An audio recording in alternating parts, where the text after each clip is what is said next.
to demonstrate that cold weapons are indeed the most formidable. I possess an array of extraordinary abilities, yet remain indecisive in my selection. Chose a long sword of YX with unwavering determination. It is solely due to the relentless emergence of monstrous entities in this world. The longsword, however, possesses the remarkable ability to disregard the level and extraordinary powers of the magical creatures. As long as the opponent's health falls below 30%, it can deliver a swift and lethal strike. However, it was only after I first vanquished the monstrous fiend that, I found myself in the interrogation room undergoing inquiry. Suddenly, my extraordinary abilities were detected midway. To my surprise, after assessing my own capabilities, they urged me to surrender myself to the state. At this moment, the registration officer gazed at me with an inscrutable expression, inquiring about my name and age. Yirun is 22 years old. When did you first realize you possessed supernatural abilities? Upon hearing these words, I was reminded of a fortnight ago. On my way home, I encountered a group of extraordinary beings known as the Lantern Bearers, engaged in a fierce battle against a creature from the abyss.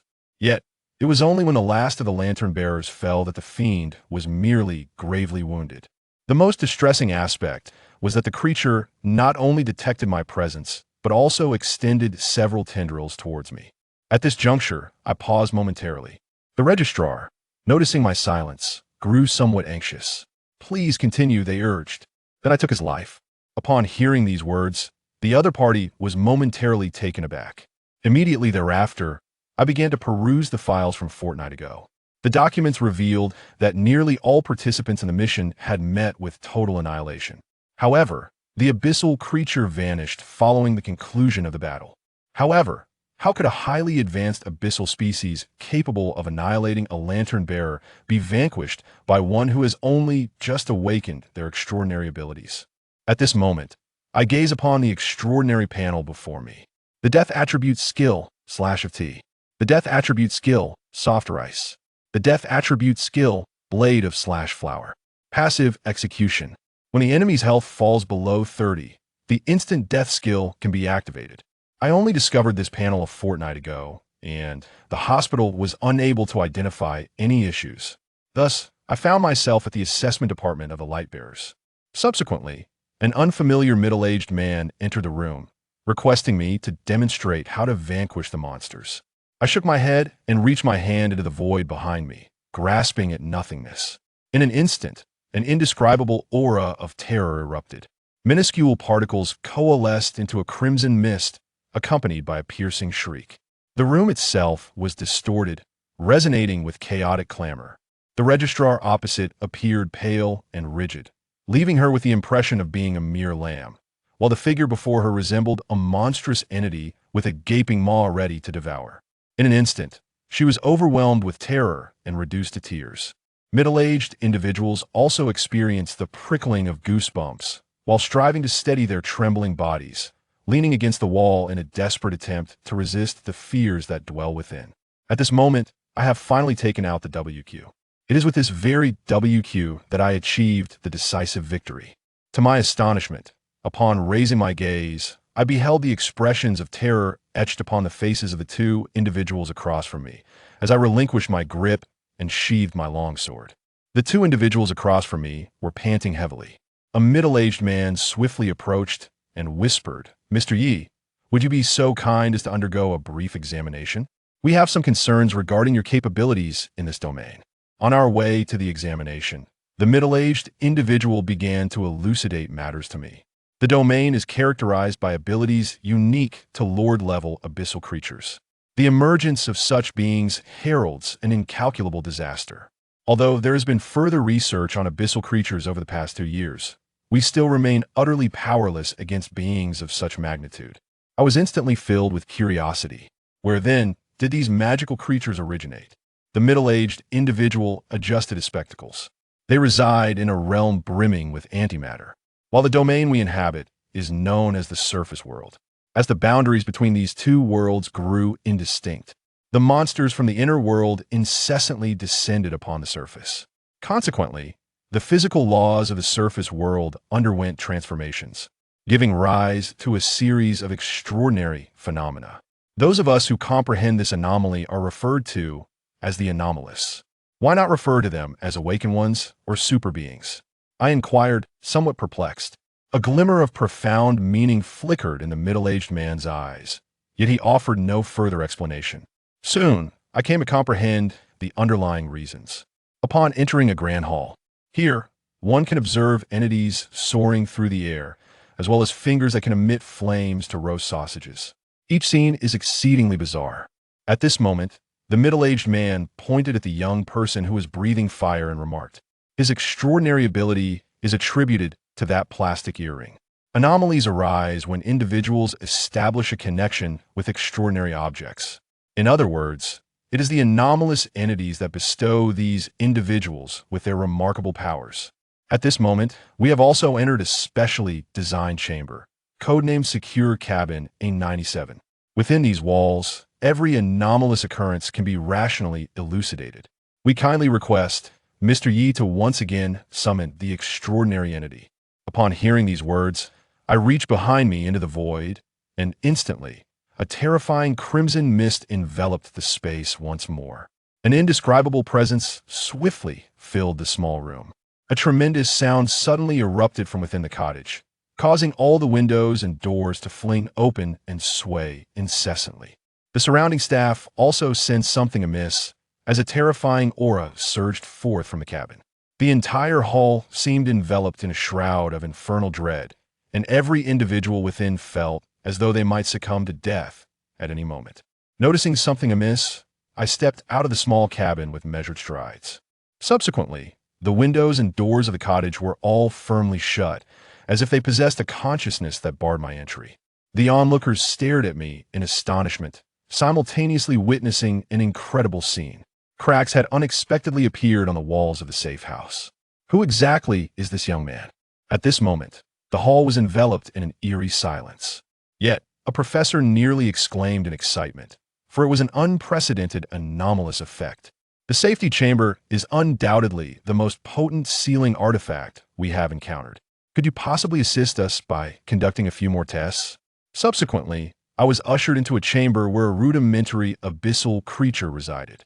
Yet, as I draw forth the bloodied blade from behind, a terrifying aura descends once more, and it seems as though all are paralyzed, trembling in unison. However, when the tip of the blade collided with the primal abyssal creature, the indomitable blood blade left no mark upon its form. Professor Zhang was taken aback by such a situation. How could the creatures remain unscathed under such force? All the researchers wore expressions of astonishment. At this moment, I have come to realize that you have misunderstood. My abilities are only effective against those with low health. The prerequisite for a kill is that their health must be below 30. It seems as though disbelief is inscribed upon the faces of all scientists, for such assertions are undeniably absurd. Yet, a flicker of astonishment passed through the eyes of the middle-aged guide. I believe we should grant Mr. Yi an opportunity. His words were imbued with an undeniable conviction. Although the others seemed inclined to speak, none found their voices. Subsequently, an injured mid-tier abyss creature was brought forth. Its body, laden with bone spines, bore numerous scars, yet they were insufficient to be fatal. Thus, the endeavor to eradicate it proved to be less straightforward than anticipated. At this moment, the roar of the abyssal creature abruptly ceased. As I withdrew the blood blade, a crimson haze enveloped the surrounding space. With a gentle flick of my blood blade, what appeared to be a feeble gesture concealed the might of law. In an instant, the very fabric of space before me seemed to cleave asunder. The abyssal creature barely had time to resist before it fell to the ground. Mouth agape. All voices of doubt within the laboratory have vanished. The scientists' agape mouths are ample testimony to their astonishment. After all, the peculiar abilities they previously encountered adhered to logical autonomy. Yet this newfound power has utterly shattered their understanding. Engineers fervently scour through the data in search of plausible explanations, yet they are unable to uncover even the slightest hint of useful clues. The gaze of the middle-aged individuals before me is infused with excitement. Your power must lie within the realm, perhaps even transcending it. Today we bear witness to the first conceptual anomaly. Subsequently, several scientists commenced the meticulous documentation of data. Chapter 1, Passivity. Instant death, attribute, slaughter. Name? The voice, cold and indifferent, echoed in the spacious registration room. Yiren. Gender? Yiren's gaze was vacant, and he subconsciously nodded. This question is somewhat sensitive. I need to contemplate how to respond. This is Longhua. The registrar interrupted him, her tone laced with impatience. Oh, male, fond of females, currently single. Yiren paused, and a flicker of vitality returned to his dazed eyes. By the way, miss, may I ask if you... A sudden thud of a hand striking the table interrupted him, as the registrar cast a cold glare his way. Yiren's eyes returned to their previous state of detachment, staring blankly at the ceiling as if he were in an entirely different realm. Despite his earlier banter, it seemed his attention was utterly unfocused. The registration room contained only a cold desk, strewn with a few documents and an antiquated computer. The paint on the walls had begun to peel, exposing the grim concrete beneath. The registrar, seated across from Yiren, wore a displeased expression, forming an unfavorable first impression of this seemingly handsome yet frivolous young man. Her eyes resembled sharp blades, as if intent on dissecting both his exterior and his inner self. Taking a deep breath, the registrar composed herself and continued, "When did you discover your supernatural powers?" At this, Yiren's slightly vacant pupil sharpened. He became ensnared in memories, as the obscured images gradually came into focus. Half a month ago, on my way home from work, I passed by Namping Park. His voice was low, tinged with an almost imperceptible tremor. Wait, the registrar suddenly interrupted, her brow furrowed as she fixed her unwavering gaze on Yiren. Are you certain it was half a month ago that you passed by Namping Park? Yes, I saw your people battling those monsters. Yiren's voice grew hoarse, as if the events of that day were vividly etched in his mind. Crimson, fleshy tendrils extended from irregular growths, oozing with a foul, viscous slime. Trees withered, the ground collapsed, and the dim yellow glow of streetlights cast everything in a nightmarish hue. Some individuals were engaged in combat with bizarre creatures. They were fully armed, clad in special combat suits of interwoven black and red, launching themselves at the monsters with fervor.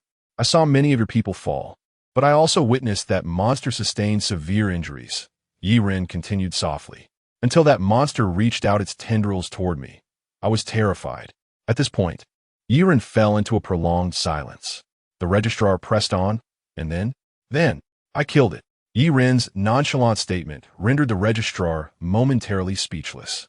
She flipped through the recording device, searching for information on the disaster that had occurred half a month prior, her expression growing increasingly complex. After some time, she signaled for Yiren to remain in the room while she stepped outside.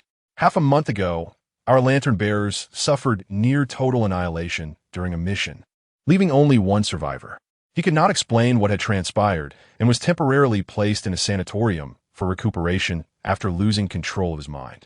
Yet the abyssal entity that had slain the lantern bearers vanished after the battle. No one was clear on how the disaster from half a month ago concluded.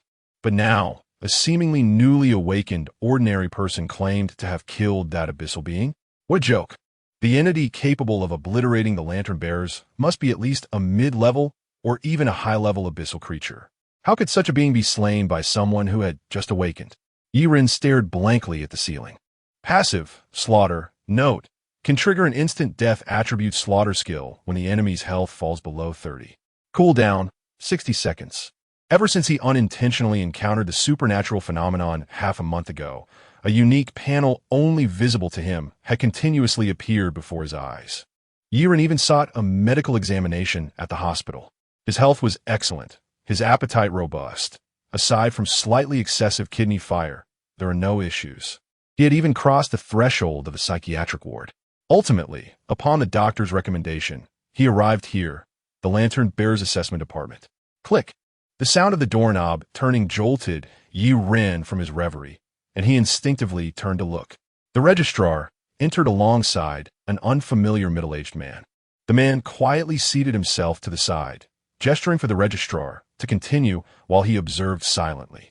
The registrar nodded slightly and then addressed Yiren. Please describe in detail how you defeated that abyssal, the monster you encountered. At the mention of this, Yi Ren's spirit surged. He spoke earnestly, very well. I was utterly terrified. That monster's tentacle nearly brushed my face. I have seen many tentacled creatures in literature, and I harbor a deep disdain for such beings. Moreover, I am not a magical girl. Why should I? The registrar, exasperated, rapped her fingers on the table.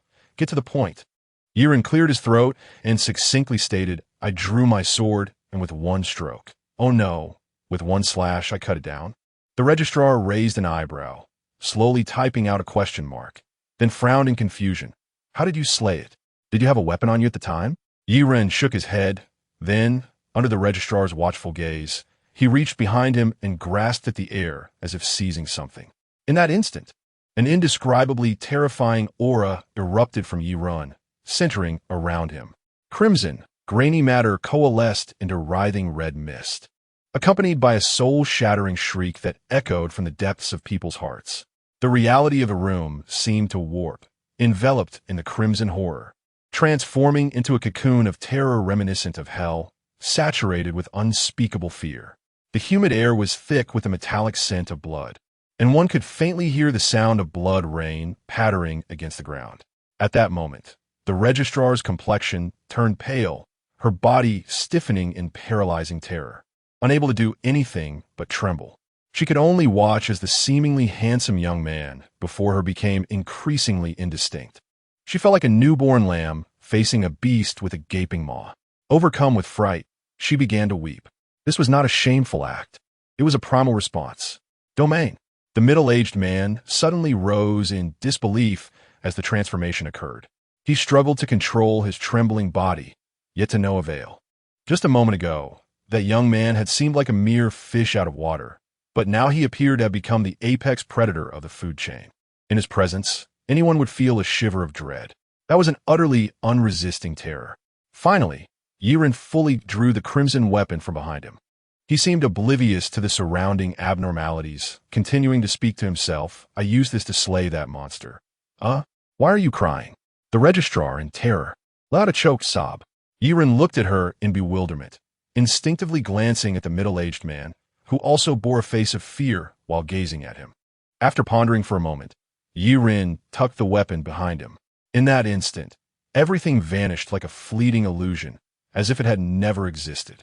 The registrar gasped for air, tears streaming down her face, her chest rising and falling rapidly.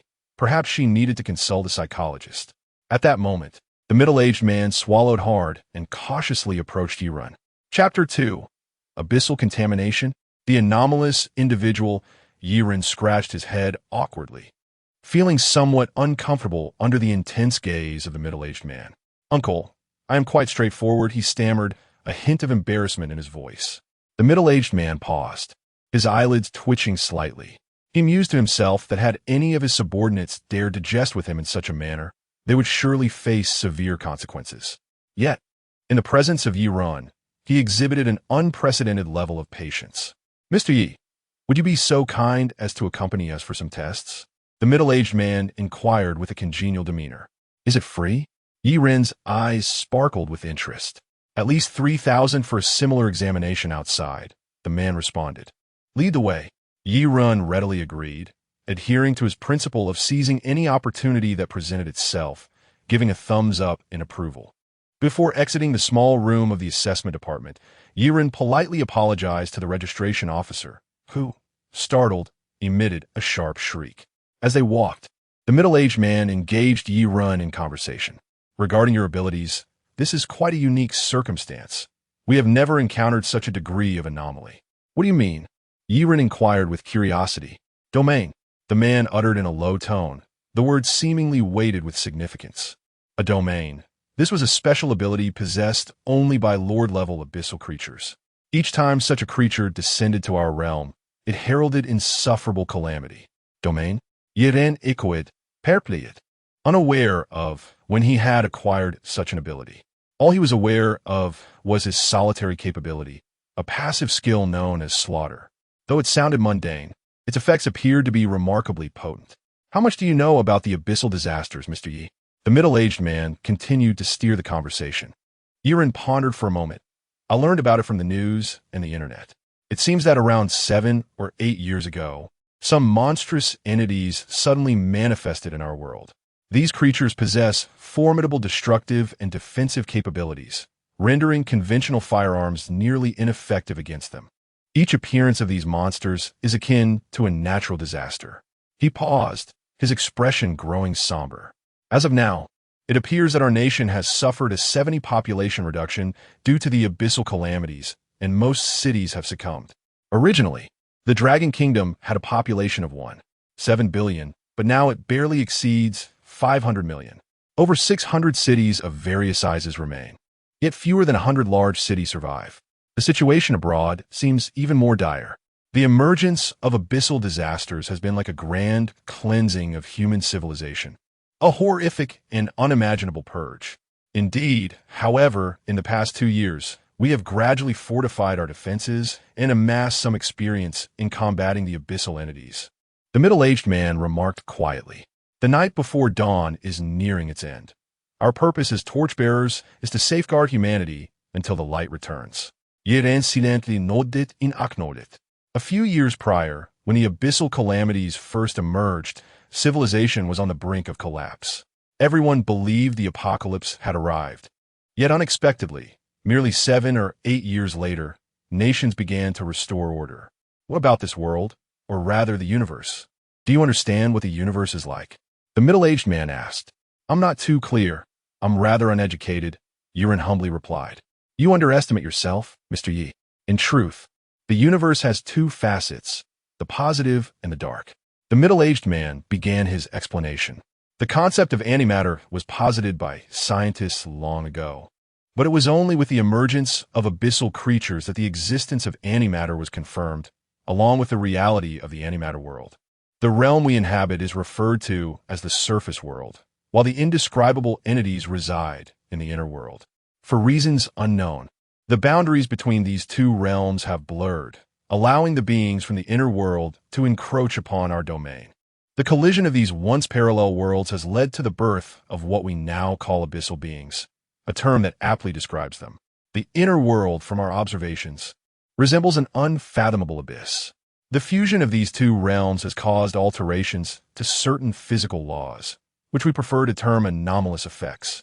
Among us, some individuals have mastered these anomalies, and we refer to them as the anomalous.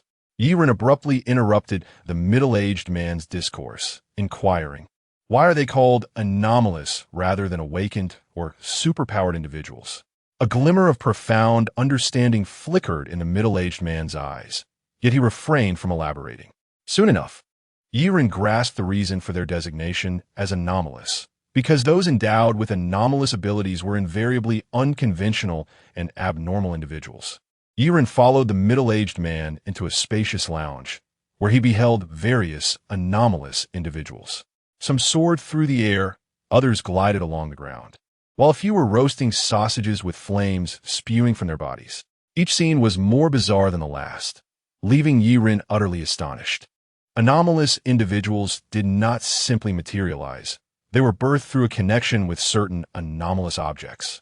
The middle-aged man gestured toward one individual spewing fire, prompting Yiren to look up. The person's right ear was adorned with an exaggerated plastic earring, reminiscent of a cheap toy one might find at a primary school entrance. Codename, Flame Earring, Code D101. The bearer can emit high-temperature flames from any bodily orifice, yet currently, only that child can don H101. Yerens pupils constricted. The middle-aged man proceeded to explain that nearly all anomalous individuals possessed an anomalous object, rather than the anomalous mastering their abilities. It was more accurate to say that these objects bestowed such powers upon them. These anomalous abilities were diverse, yet most lacked any beneficial utility. For instance, some anomalous individuals could induce a nuclear explosion in their eyeballs, but could only utilize it once. The middle-aged man guided Yiren into the testing department, where a cadre of doctors clad in white coats and masks commenced a thorough examination. Subsequently, Yiren was ushered into a specially designed room. Codename, Safety Chamber, Code, 97 notes. Within the safety chamber, All anomalous phenomena can be reasonably explained, ensuring absolute safety both inside and outside the chamber. Now, Mr. Yi, please summon your anomalous object once again. The middle-aged man and the doctors instructed from outside the chamber, peering through the glass. Based on previous experiences, any anomalous phenomenon that occurred within the safety chamber could be reasonably elucidated. However, this instance was somewhat different. Yiren extended his hand, grasping at the void behind him. In an instant, an indescribable terror began to permeate the air once more. Pale words could not adequately convey the scene that unfolded before them, for terror itself signifies the essence of fear. The indescribable entity spread outwards from Yiren, enveloping the interior of the safety chamber in a gruesome crimson hue. Just as Yiren prepared to draw a weapon from behind him, an ear-splitting cacophony erupted within the safety chamber. This unprecedented commotion left everyone astounded, and soon the doors and windows of the safety chamber swung open automatically, swaying uncontrollably. Chapter 3. Are you out of your mind? Conceptual anomaly? As Yiren inadvertently loosened his grip, it felt as though the world had been reset. The hellish scene shrouded in blood mist vanished instantaneously, as if it had never graced this realm.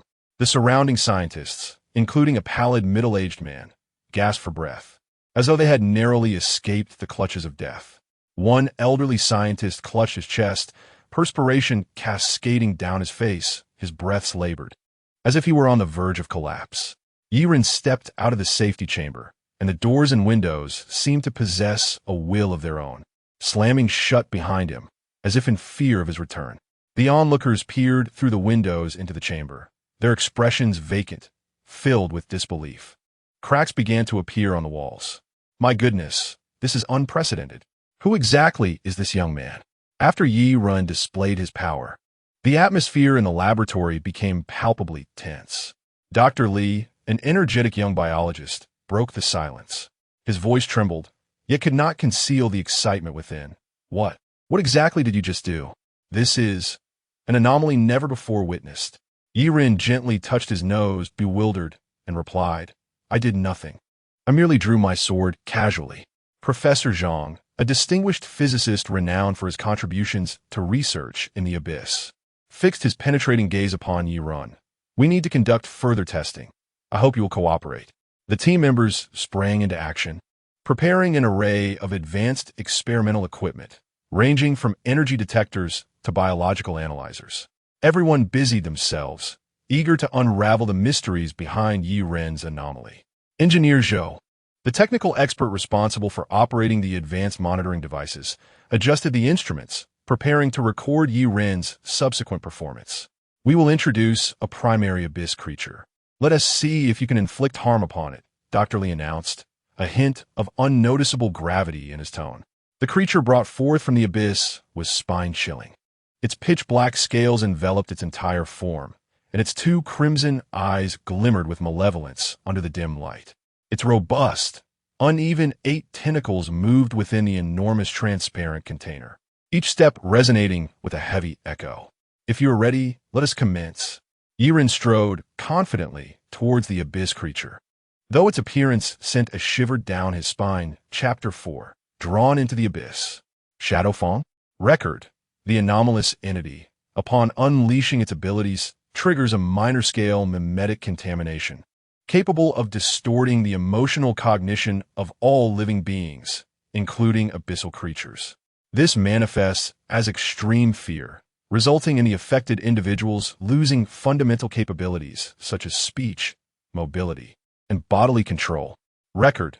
The anomalous entity appears to be oblivious to the mimetic contamination it induces. During testing, the entity remained unaware of the emergence of abnormal phenomena, such as the scarlet mist surrounding it. Record. After utilizing its abilities, the anomalous entity enters a state of extreme hunger. This was evidenced when it voraciously consumed 18 braised pork hocks in a single sitting, far exceeding the limits of a normal human. Dr. Zhou occasionally cast contemplative glances at Yiren while meticulously archiving the test records into the computer system. At that moment, Yiren sat in a corner of the cafeteria, indulging in his feast with fervor. The enormous braised pork hocks, each the size of a head, had been devoured in a single breath, barely pulling him from the depths of his hunger. His table was littered with empty plates, fried rice, yogurt, and oil-braised eggplant. The cafeteria lady looked on in astonishment, expressing that after years of service in the department, she had never witnessed such an insatiable young man. Record, temporarily encoding the anomalous entity as A-1024, codename Blade of Annihilation, with a newly assigned archival level, conceptual. Recorded by Joe XX, information encrypted. Yiren slowly savored the last piece of oil-braised eggplant, relishing the intricate layers of flavor it released in his mouth. Just then, a middle-aged man suddenly took a seat across from him. "Mr. Yi," he began, his voice deep and resonant, capable of penetrating the soul. "I apologize for not introducing myself earlier. I am Lu Yin, the Deputy Director of the Lantern Bearers Division in Tungin City." Yiren placed his chopsticks down, nodding politely as he continued to listen. "Your abilities are of utmost importance to us," Lu Yin continued, his gaze penetrating like a searchlight, attempting to discern the depths of Yi Ren's heart. "Therefore, I invite you to join us as a lantern bearer. We offer comprehensive benefits, weekends off, 2 months of annual leave, and upon your first day, the government will provide you with a housing unit. Any other conditions can be negotiated." Yi Ren was momentarily stunned. So this is what a civil servant is like. The current situation was far from optimistic. The boundary between the inner and outer worlds was increasingly blurred, and the incursions of abyssal creatures had become more frequent. Lu Yan's voice carried a weight of gravity. "The brief darkness before dawn is the hardest to endure. We need exceptional individuals like you." Yi Ren rubbed the back of his head. A fortnight prior, he had witnessed the horror and brutality brought by the abyssal beings. The helpless cries and wails of the lantern bearers, who had perished at the hands of these creatures, still echoed in his ears. I will consider it seriously," Yi Ren replied softly. He was not an impulsive youth. After all, one must live to enjoy any lavish offers, right? Lu Yin nodded slightly, and then produced a business card from his suit pocket, handing it to Yi Ren. "This is my contact information. You may reach out to me whenever you make your decision." Half an hour later, Yi Ren stood before the cramped door of his apartment, taking a deep breath as Lu Yan's words reverberated in his mind. Just a fortnight ago, he had been an ordinary person struggling for survival, and now everything felt utterly transformed. Just as he was about to open the door, the neighboring door suddenly swung open. A striking figure appeared within his line of sight, a young lady, her long hair cascading like a waterfall over her shoulders, her large, glistening eyes seemingly brimming with life. "Hi, I just moved in next door. Hello, neighbor. My name is Jiang Sui." The new neighbor's voice was bright and melodious, akin to a gentle breeze rustling through treetops, causing Yi Ren's heart to race. He awkwardly smiled, inwardly astonished. Is she really that sociable? She could chat so easily with a stranger. Jiang Sui seemed to sense Yi Ren's discomfort. She tilted her head adorably, squinting with a smile as she said, "Actually, I cooked a lot today, and I can't finish it all by myself. Would you care to join me and taste my culinary skills?" Yi Ren's heart stirred. As a seasoned food lover, he had never been able to resist delicious fare. Jiang Sui's home was cozy and inviting, the dining table adorned with an array of dishes: braised pork, steamed fish, kung pong shiken, mapo tofu. Each dish exuded an enticing aroma, vibrant in color, making one salivate. Yi Ren dazedly took a seat at the table, while Jiang Sui emerged from the kitchen with bowls and chopsticks, exuding a comforting domestic charm. "What are you dawdling for? It will get cold if you wait. Try this first." Jiang Sui began to serve him, her movements graceful and effortless. Yi Ren took a bite of the braised pork, the meat tender and melting in his mouth. Delicious. His eyes sparkled with delight, instinctively praising Jiang Sui's culinary prowess. "By the way, I am also a lantern bearer. Lu Yin is my father," Jiang Sui suddenly spoke, resting her chin on her hand as she watched Yi Ren relish his meal. Yi Ren nodded, feeling no surprise. He had suspected as much, though he had not anticipated her to be so forthright about it. Jiang Sui's tone then turned serious. "Mr. Yi, when my father mentioned you as a conceptual anomaly, I was skeptical, so I came to see for myself. Turns out you are quite handsome." Yi Ren paused mid-bite, a hint of embarrassment flickering in his eyes as he regarded Jiang Sui. She laughed like a playful fox, continuing, "Why not join me and become a lantern bearer? If you agree, everything is negotiable." Yiren remained silent for a moment before setting down his chopsticks. I need time to think." Jiang Sui's gaze held a knowing glimmer as she nodded. "Of course, I will give you time, but please remember, my door will always be open for you." After dinner, Yiren returned to his apartment. Leaning against the door, his thoughts surged like a tidal wave. As night descended, the city's lights gradually dimmed, enveloping everything in silence. Lying in bed, his mind sparkled with thoughts like stars in the night sky. However, this tranquil evening was abruptly shattered by an unsettling presence. The floors suddenly became enshrouded in a viscous black sludge, emanating an indescribable odor. No, it was not just the floor. The walls, cabinets, coffee table. The entire apartment seemed submerged in sludge, spewing forth a nauseating viscous liquid that bubbled and gurgled ominously. Yiren abruptly felt a sense of weightlessness. Upon regaining his senses, he discovered himself no longer in his apartment, but lying on desolate ground. Dazed, Yiren surveyed his surroundings, utterly bewildered. What the hell? Where am I? Is this still my country? Just then, a bizarre scene unfolded before him. The barren ground rippled, and creatures known as shadow fangs emerged from the depths. They were slender, their skin a deep black, with eyes resembling burning rubies, radiating a fierce light. The shadow fangs had unnaturally long arms, their fingertips sharp as blades, capable of effortlessly tearing through any obstacle. Suddenly, a torrent of 30 shadow fangs surged forth, their howls reverberating throughout the space, deafeningly loud. Yiren instinctively drew his blade. The blood blade was in hand, halting the shrill cries of the shadow fangs. The standoff plunged the atmosphere into an eerie silence, as the creatures, ensnared by the mimetic contamination from the blood blade, were paralyzed by fear, unwilling to attack. Yet Yiren appeared calm on the surface, while his heart was in a state of turmoil, for his abilities were only effective against those who were severely wounded. Chapter 5. The World-Ending Abyssal Lord, the Eclipsed One. Latitip, do not be deceived by the seemingly tense standoff. In reality, neither side dares to strike first. The creatures of the abyss are not devoid of intelligence. They too experience fear and trepidation, cowering under the weight of mimetic corruption. Yiren, on the other hand, is acutely aware that any aggressive action on his part would be futile.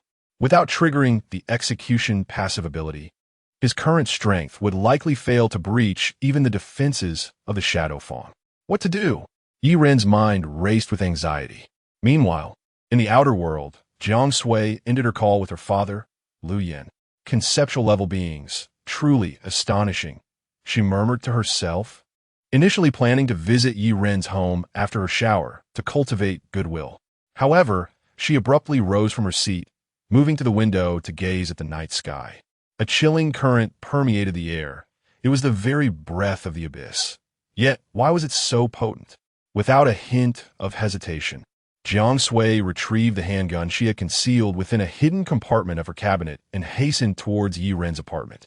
Her heart raced as her fingers tightened around the grip. Upon arriving at Yiren's door, she inhaled deeply and forcefully shattered the lock. The scene that greeted her within caused her pupils to constrict. The apartment lay in ruins. Furniture was destroyed, claw marks marred the walls, and black sludge littered the floor. The traces of the abyss were omnipresent, yet Yiren was nowhere to be found. A conceptual-level aberration was a strategic resource for humanity. His death would signify an incalculable loss. With no time for further contemplation, Jiang Sui hastily sent a voice message to Lu Yen, resolutely making her decision. She withdrew a dagger from her leg holster. Codename, Blood Offering, Code 304 Note, an anomalous item discovered from ancient civilization ruins. Self-sacrifice using 304 has a certain probability of triggering a reality-distorting effect, thus fulfilling the desires of the sacrificer. Jiang Sui gripped the dagger tightly, its blade glinting with a cold light under the illumination. Taking a deep breath, she unhesitatingly made a deep incision across her arm. Blood flowed along the blade, dripping onto the ground sludge. As the blood cascaded, the dagger began to emit a faint crimson glow, filling the air with an ancient and mysterious aura. "Take me to the inner world," Jiang Sui intoned her wish, her voice firm and clear. Her blood merged with the dagger's power, gradually tearing open a fissure in the ground. The crack resembled a gaping maw, leading to an indescribable realm, where the scenery was warped and horrific, the colors of space incessantly shifting. A sensation of weightlessness enveloped her. Jiang Sui plunged into the inner world through the rift, immediately engulfed by an ineffable terror. She found herself in a contorted domain, devoid of sky or ground, only an endless abyss where every inch of space seemed to breathe and whisper. After a dizzying whirl, Jiang Sui felt beneath her feet a pulsating, fleshy ground, soft and slick, akin to the skin of a colossal creature. The protruding flesh lumps writhed occasionally, sometimes splitting open to reveal wriggling tentacles or eyes, which fixated on Jiang Sui with a glint of hunger and madness. Enormous black towers erupted from the fleshy terrain, devoid of windows or doors, merely enveloped in layers of tentacles reaching skyward, yearning for a non-existent firmament. In this realm, sounds became distorted, filled with eerie echoes. Jiang Sui could hear deep growls, sharp screams, and those sounds that defied human language, echoing around her, attempting to erode her sanity. A nauseating stench pervaded the air, the very essence of the abyssal creatures, reeking of decay and death. Jiang Sui fought to suppress her nausea, acutely aware that she could not linger here for long. She must swiftly locate Yirun, if he still lives. Jiang Sui's arm was pierced again by the blood-offering dagger, her resolve as sharp as the blade itself. "Lead me to him." As her command resonated in the air, her blood transformed from a silent descent into crimson threads, guiding her through the chaos. When she finally located Yirun, her expression froze, as if time had come to a standstill. Yirun had been facing off against the Shadow Fong, but this stalemate was shattered by the abrupt emergence of a monstrous entity. Its form appeared to be composed of countless dark fragments, each movement accompanied by a distortion of space. Its tentacles seemed to sprout directly from the shadows of the abyss, each imbued with a terrifying power to consume life. As these appendages writhed, the already dim light around them seemed to be drawn into an unfathomable black void, warping and stretching the surrounding air. Jiang Sui's voice trembled as she whispered the name of the creature. The Eclipsed One, Latatip. A projection of a lord-level abyssal being, it had briefly manifested in the outer world, claiming the lives of 4,230,000 souls and leading to the fall of a city. The information regarding Latatip was classified at the highest level. Ordinary individuals were even forbidden from knowing of such abyssal horrors. Before him, humanity was but insignificant ants. Jiang Sui, Yirun exclaimed in surprise, unable to fathom encountering Jiang Sui in this abyssal realm. Suddenly, he recognized that she had come specifically to find him. Overwhelmed with emotion, a glimmer of hope blossomed within him. "Can you deal with this monster?" Jiang Sui fell silent, her mind nearly blank, unsure of how to respond to Yirun. Why was the Eclipsed One, Latatip, here? Just then, they both noticed glimmers of starlight, strikingly conspicuous against the dimness of the abyssal inner world. Another projection of a lord-level abyssal creature emerged. It appeared to be composed of countless twinkling stars, yet upon closer inspection, each star was a small eyeball. These eyes formed a torrent of light, incessantly blinking. Jiang Sui felt a suffocating sensation. "A shining Nodos," she whispered. "Yet another abyssal lord that tears apart the light and hunts life." It had appeared in the West, also claiming countless lives, and later became worshipped as a malevolent deity. At that moment, Jiang Sui's thoughts froze entirely. These two abyssal beings, either one of which possessed world-ending power, now stood before her simultaneously. There was no hope of escape left. Jiang Sui admitted to feeling regret for entering the inner world in search of Yirun. She cast a bitter glance at him, realizing he seemed unaware of their dire predicament, still asking if she had a means to confront these two abyssal lords. The abyssal lords, due to their overwhelming might, akin to deities, could not descend upon the outer world for extended periods, Otherwise, humanity would have long since faced extinction. Chapter 6. Wait. They have reached my line of slaughter. Whether it be the abyssal devourer, Rado Tip, or the eye radiance, Nodos, their sole purpose for appearing here is to consume Yiren. In their eyes, Yiren radiates an irresistibly alluring charm. Like a parched traveler who suddenly discovers a spring of clear water, how could one not indulge? Yet, it is this very desire for Yiren that ignites a fierce conflict between the two lords of the abyss before him and Jiang Sui. A sharp pain pierced through Jiang Sui. She closed her eyes, trembling as she clutched her head. The forms of the two lords were grotesquely distorted, and merely witnessing their battle was enough to shatter one's sanity. The sounds that erupted with each clash were not within the realm of human hearing. They were the calls of the abyss, the songs of the stars, a symphony of existence and non-existence.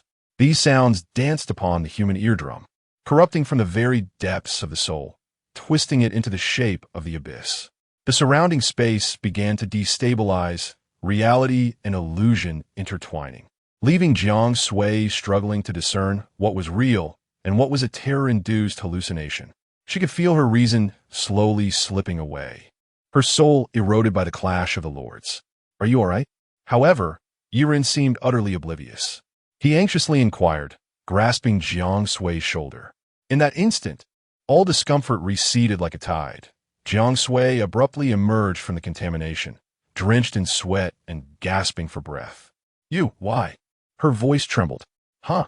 Jiang Sui realized that only by clinging to Yi Ren's hand could she shield herself from the mental pollution, discovering that he harbored more secrets than she ever imagined. How many more secrets lay within him? The battle between the two abyssal lords was so extraordinary that any attempt to describe it with language would appear feeble. Only those daring enough to gaze into the abyss could truly comprehend the horror and grotesque beauty of this conflict. Yi Ren watched with rapt attention. In the battle between the abyssal devourer, Rado Tip, and the eye radiance, Nodos, Jiang Sui faced a difficult choice.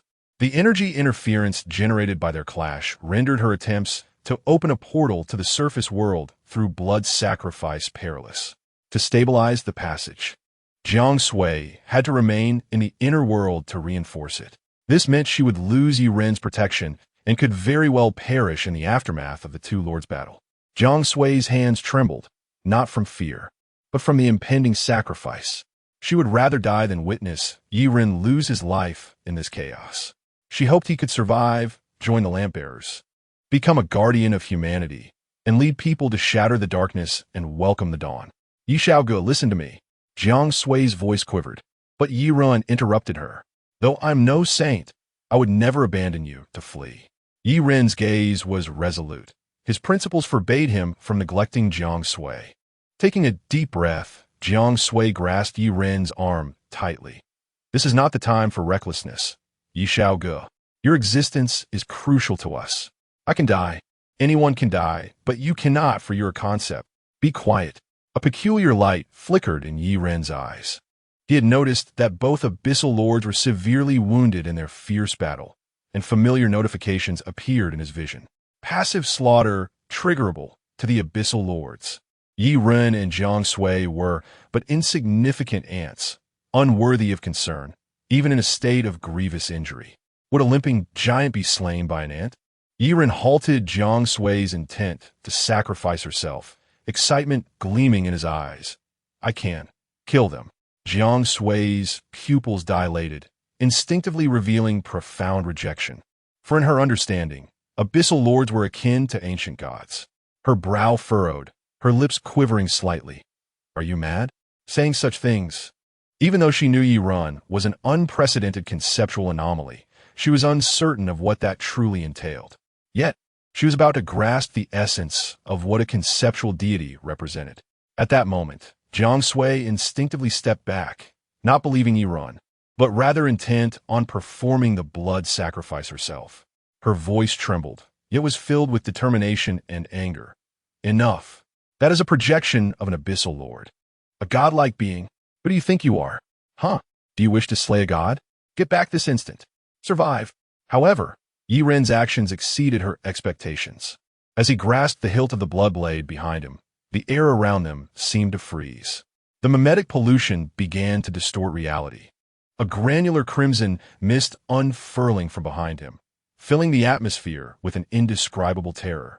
Within the blood mist appeared distorted illusions, faces of countless tormented souls screaming in agony, their voices echoing in Jiang Sui's ears, attempting to tear apart her sanity. This pollution surpassed even that inflicted by the abyssal devourer, Rado Tip, and the eye radiance, Nodos. Yi Ren's figure became warped and blurred within the blood mist, while the abyss appeared to resist him. Slaughter, after a swift strike. Space itself seemed to emit a piercing shriek, amidst an indescribable, thunderous roar. The surrounding reality began to twist, as if invisible hands were tearing apart all logic and order. The blood blade pierced through the abyssal devourer, Rado Tip's body, and in that instant, time seemed to freeze. The body of the abyssal lord began to disintegrate from the wound, transforming into countless black fragments, as if shattered by an unseen force. These fragments floated in the air, slowly being absorbed into the bloodblade. Revival degree -1. Yi Ren failed to notice a fleeting notification flash in his eyes. With the demise of the abyssal devourer, Rado Tip, the twisted power began to wane, the blood mist gradually settling, restoring clarity to the surrounding abyssal environment.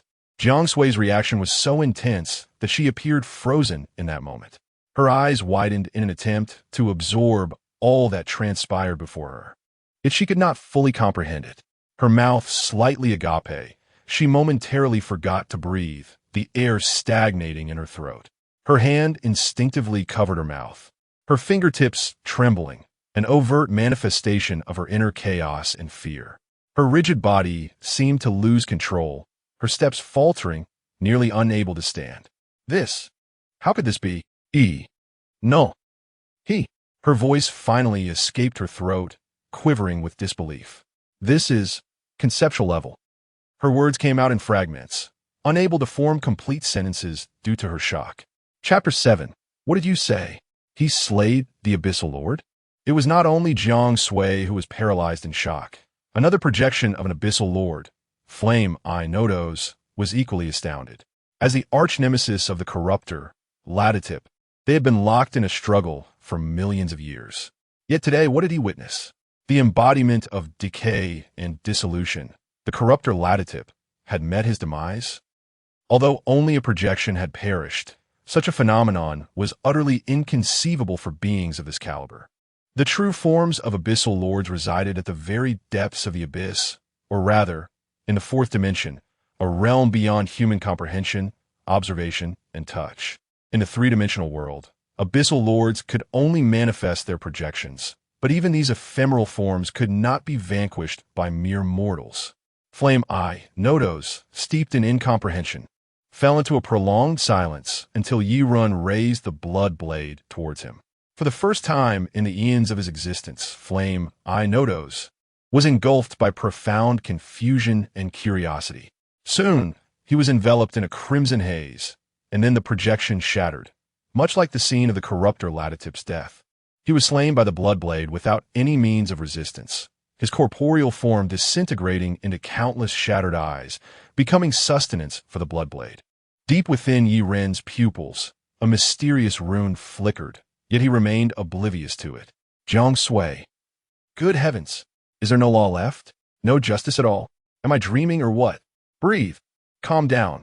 Jiang Sui clutched her chest, feeling as though an invisible hand was tightly gripping her heart, resulting in rapid and irregular breaths. Perhaps it was the shock that left her brain starved of oxygen, distorting her vision, yet she could distinctly feel the tremors coursing through every inch of her skin. I'm terrified. Thankfully, they fought among themselves first. Yi Ren tucked the blood blade behind his back, feeling a sense of relief. However, he soon noticed Jiang Sui staring at him with a ghostly expression. Do you even realize what you've done? You have slain a god. Jiang Sui's voice trembled, dry as dust. Her fingers unconsciously grasped her clothing, nails digging into her flesh. How could pale words possibly convey her current emotions? That was the projection of an abyssal lord. Let me repeat. The projection of an abyssal lord that had briefly descended into the outer world for less than 3 minutes, annihilating over 400,000 lives. transforming an entire city into a polluted wasteland. Yirun. Oh, respectfully, what? Jiang Sui. This game is terribly unbalanced. I want to quit. Meanwhile, the lantern bearers of the outer world were still recklessly burning their lives to defeat lower-tier abyssal creatures. Yet Yirun? This fellow had only possessed extraordinary abilities for less than a month, and he had already slain 2 projections of abyssal lords. Uninstalling, quitting. Someone asked cheating. I can't play this anymore. Jiang Sui rubbed her temples. Logically, inhabitants of the outer world could not linger in the inner realm for extended periods. The rules of the 2 worlds differed. Humans became increasingly susceptible to being assimilated into the abyss the longer they stayed. But as she grasped Yirun's arm, she felt the taint of corruption cease. It seemed Yirun possessed an innate ability to shield against pollution. No. Jiang Sui's eyes flickered as a bold hypothesis formed in her mind. Perhaps Yirun did not merely possess the ability to shield against pollution. Rather, he himself was a higher-tier source of pollution. Thus, under his influence, she could not be tainted by other sources of corruption. A possibility that even Yirun himself might not have recognized. He was constantly exuding pollution. With complex emotions, Jiang Sui drew the blood sacrifice and, in front of Yirun, made a swift incision on her arm, blood gushing forth instantly. Yirun, what on earth are you doing, self-harming? Jiang Sui winced in pain and explained, this is an anomalous item I control, blood sacrifice.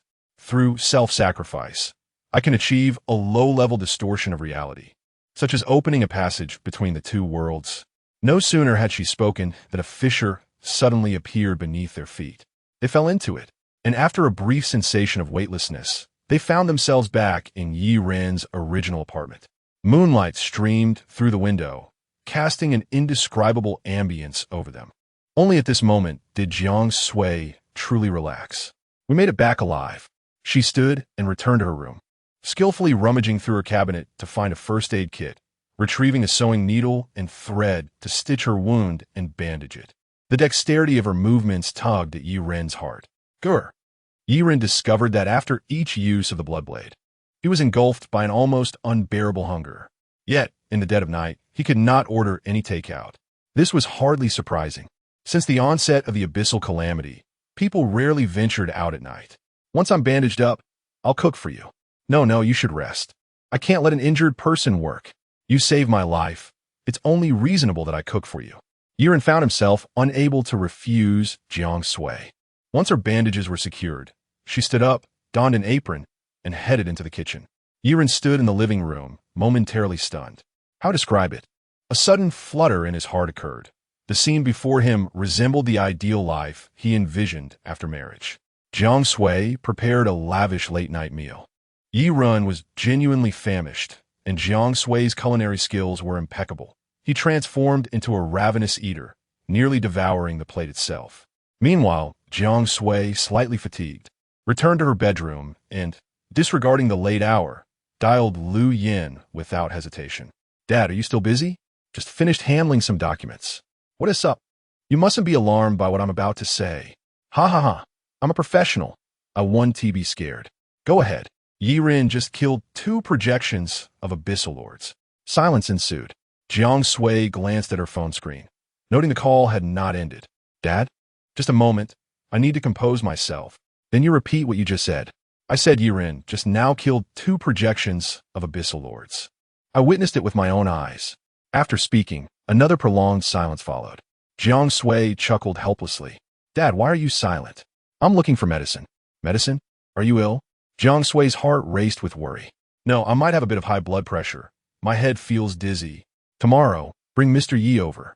In Lu Yan's office, he leaned back in his chair, dazed for a long while after hanging up.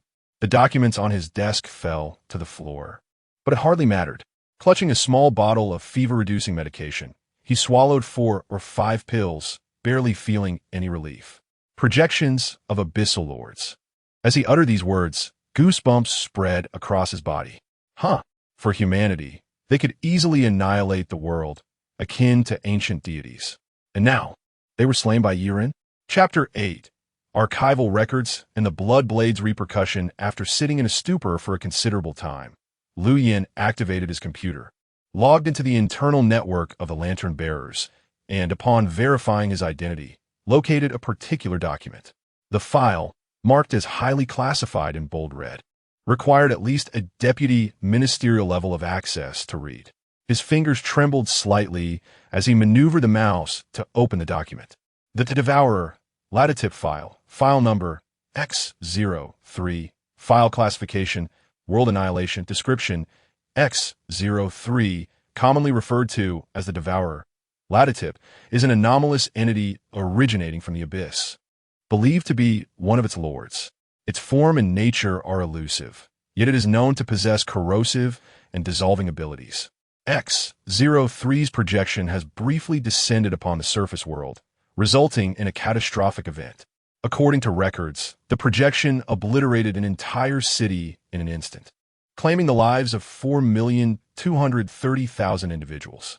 Survivors who have since entered psychiatric care described X03's projection as a dark, twisted, indescribable entity. X03 poses a severe threat to human civilization. Presently, our understanding of X03's origins and intentions is non-existent.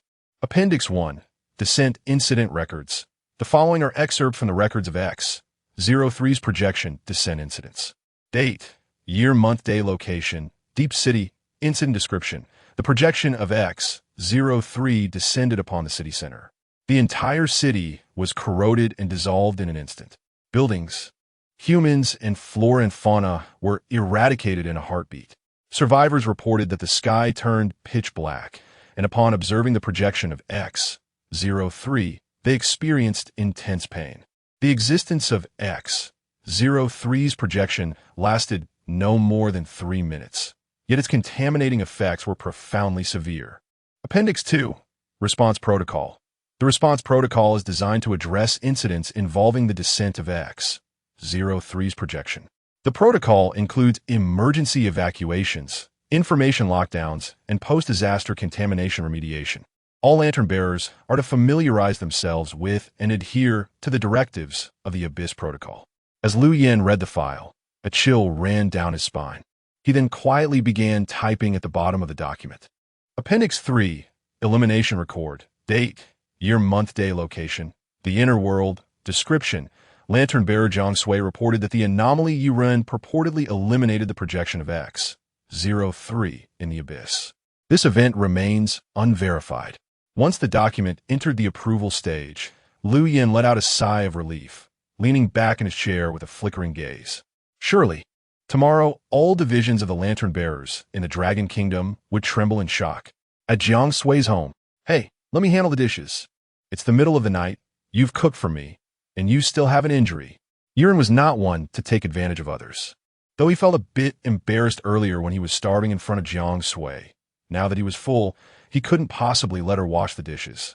This time, Jiang Sui, unable to resist Yuren's insistence, reluctantly tied on an apron, reminding him, "Just be careful." Moments later, a loud crash echoed from the kitchen. Yuren awkwardly poked his head out. "I accidentally broke one of your plates." "That's all right. We can buy another tomorrow." Jiang Sui waved her hand dismissively. Yuren nodded and retreated, but mere seconds later, another crash resounded. He sheepishly emerged again. Sorry, I accidentally." Jiang Sui maintained her smile. "It's fine. I have plenty of plates." With a look of guilt, Yuren muttered an agreement. Yet a few minutes later, another clatter erupted. Jiang Sui's smile faltered entirely. She walked into the kitchen, glaring at the shattered pieces scattered across the floor. "You don't have to break my plates just to avoid washing the dishes. I told you I'd take care of it." Yuren shook his head vigorously, staring at his hands for a long moment. "No, I think something feels off about me." His arms, which had once been devoid of muscle, now appeared robust with clearly defined contours. Due to long hours spent at the office, Yuren had previously sported a slight paunch and flabby thighs, but when he lifted his shirt to look, Jiang Sui gasped, "Wow." It seemed that for a girl, the allure of abdominal muscles was more captivating than it was for the men themselves. Yet Yuren felt utterly bewildered. What had happened to his body? Why did it feel so alien? Jiang Sui's cheeks flushed slightly as she openly admired Yuren's abs. Complimenting him, I didn't realize you had such a great body without your shirt on. Yiren hesitated, unsure how to respond. How could he have a good physique? Just yesterday, he'd been a self-proclaimed pudgy guy with a belly. When had those six-pack abs emerged? Wait, suddenly, Yiren recalled the moment he had used the Bloodblade to slay those two abyssal lord projections in the inner world. Their corporeal fragments had not scattered, but had instead been absorbed by the Bloodblade. Repercussions. Yiren had little knowledge of the anomalies in the inner world, so he divulged all his speculations to Jiang Sui. She pondered thoughtfully at his words. A small fraction of anomalies possess the ability to utilize their powers to slay abyssal creatures and receive feedback. However, no one had ever experienced such a pronounced enhancement in physical prowess as Yiren had. Nonetheless, the augmentation from the feedback was trivial compared to his conceptual level slashing ability. It could be considered a mere supplementary benefit. Yet Yiren was elated, poking his abs, exclaiming, "Wow, this is solid." Suddenly, an idea struck him, and he hurriedly borrowed Jiang Sui's restroom. Moments later, Jiang Sui heard an astonished exclamation. "What the heck?" Jiang Sui, bewildered, asked what happened. As Yiren emerged from the restroom, adjusting his pants, he wore an exuberant expression, his eyes sparkling with excitement, leaving Jiang Sui utterly perplexed. "It's nothing. Just a sudden expansion," Yiren beamed, his grin nearly reaching his ears. Later, after Yiren tidied the kitchen, Jiang Sui gestured with a blanket. "Why don't you stay here tonight? Your room is filled with abyssal sludge, and I'll contact professionals tomorrow to clean it up.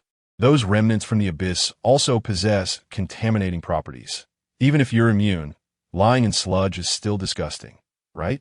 Would that be an imposition? Not at all. I'll prepare the bed for you, and if you're not sleepy, I can keep you company for a chat." Yiren stared blankly at Jiang Sui as she bustled about. Damn, why did he feel a flutter in his heart? He truly found it hard to refuse. Jiang Sui exuded an irresistible charm of a devoted partner. Chapter 9. Investigator Lu Yu. On this particular evening, Yiren did not encounter the events of his fantasies. When dawn broke, he awoke to find Jiang Sui curled up on the sofa, engrossed in her phone, resembling a languid kitten, though he was reluctant to admit it. Yiren felt a sudden flutter in his heart. Damn, what an adorable assault. He muttered softly. Jiang Sui pointed to the table, saying, "I brought you breakfast." There's a newly unwrapped toothbrush and toothpaste at the sink. Later, you should accompany me to the bureau. Although Yiren had yet to decide whether to join the lamp bearers, as an anomaly, his information needed to be recorded in the files. Moreover, due to the extraordinary nature of Yiren's conceptual anomaly, a significant figure from the headquarters was expected to arrive today for his classification. Half an hour later, Yiren followed Jiang Sui back to the lamp-bearer's base in Tingyan City.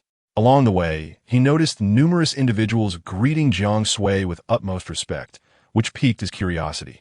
They traversed a long corridor and entered a conference room, where Lu Yin and an unfamiliar young man awaited.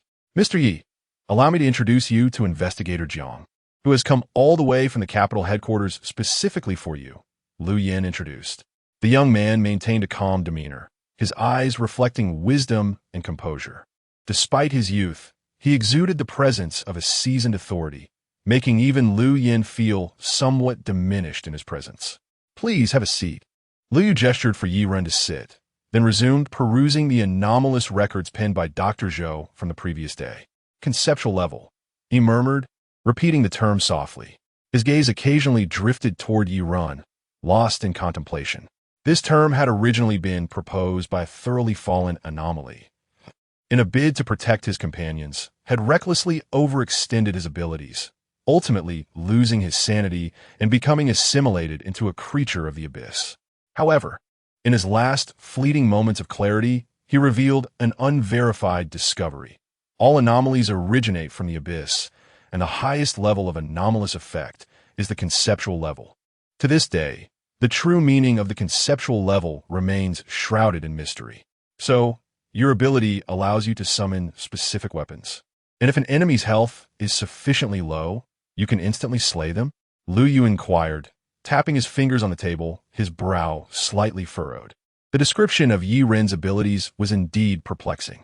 "Yes," Yiren nodded. Lu Yu emphasized, "Does this apply to any enemy?" regardless of whether they are low-tier or high-tier abyssal beings. As long as their overall health is below 30, you can execute them instantly. Yiren had yet to respond, but Lu Yin had already provided an affirmative answer, detailing Yiren's remarkable feat of slaying 2 abyssal lord projections the previous night.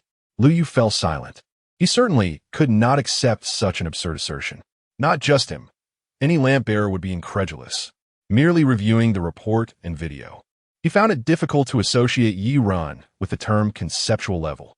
Thus he stood and said, "If it is convenient, please demonstrate your ability to me now." Yiren instinctively glanced at Jiang Sui, who nodded gently, offering him an encouraging look. Subsequently, Yiren reached behind him. The moment his hand grasped the blood blade, an overwhelming wave of anomalous pollution surged forth. Buzz.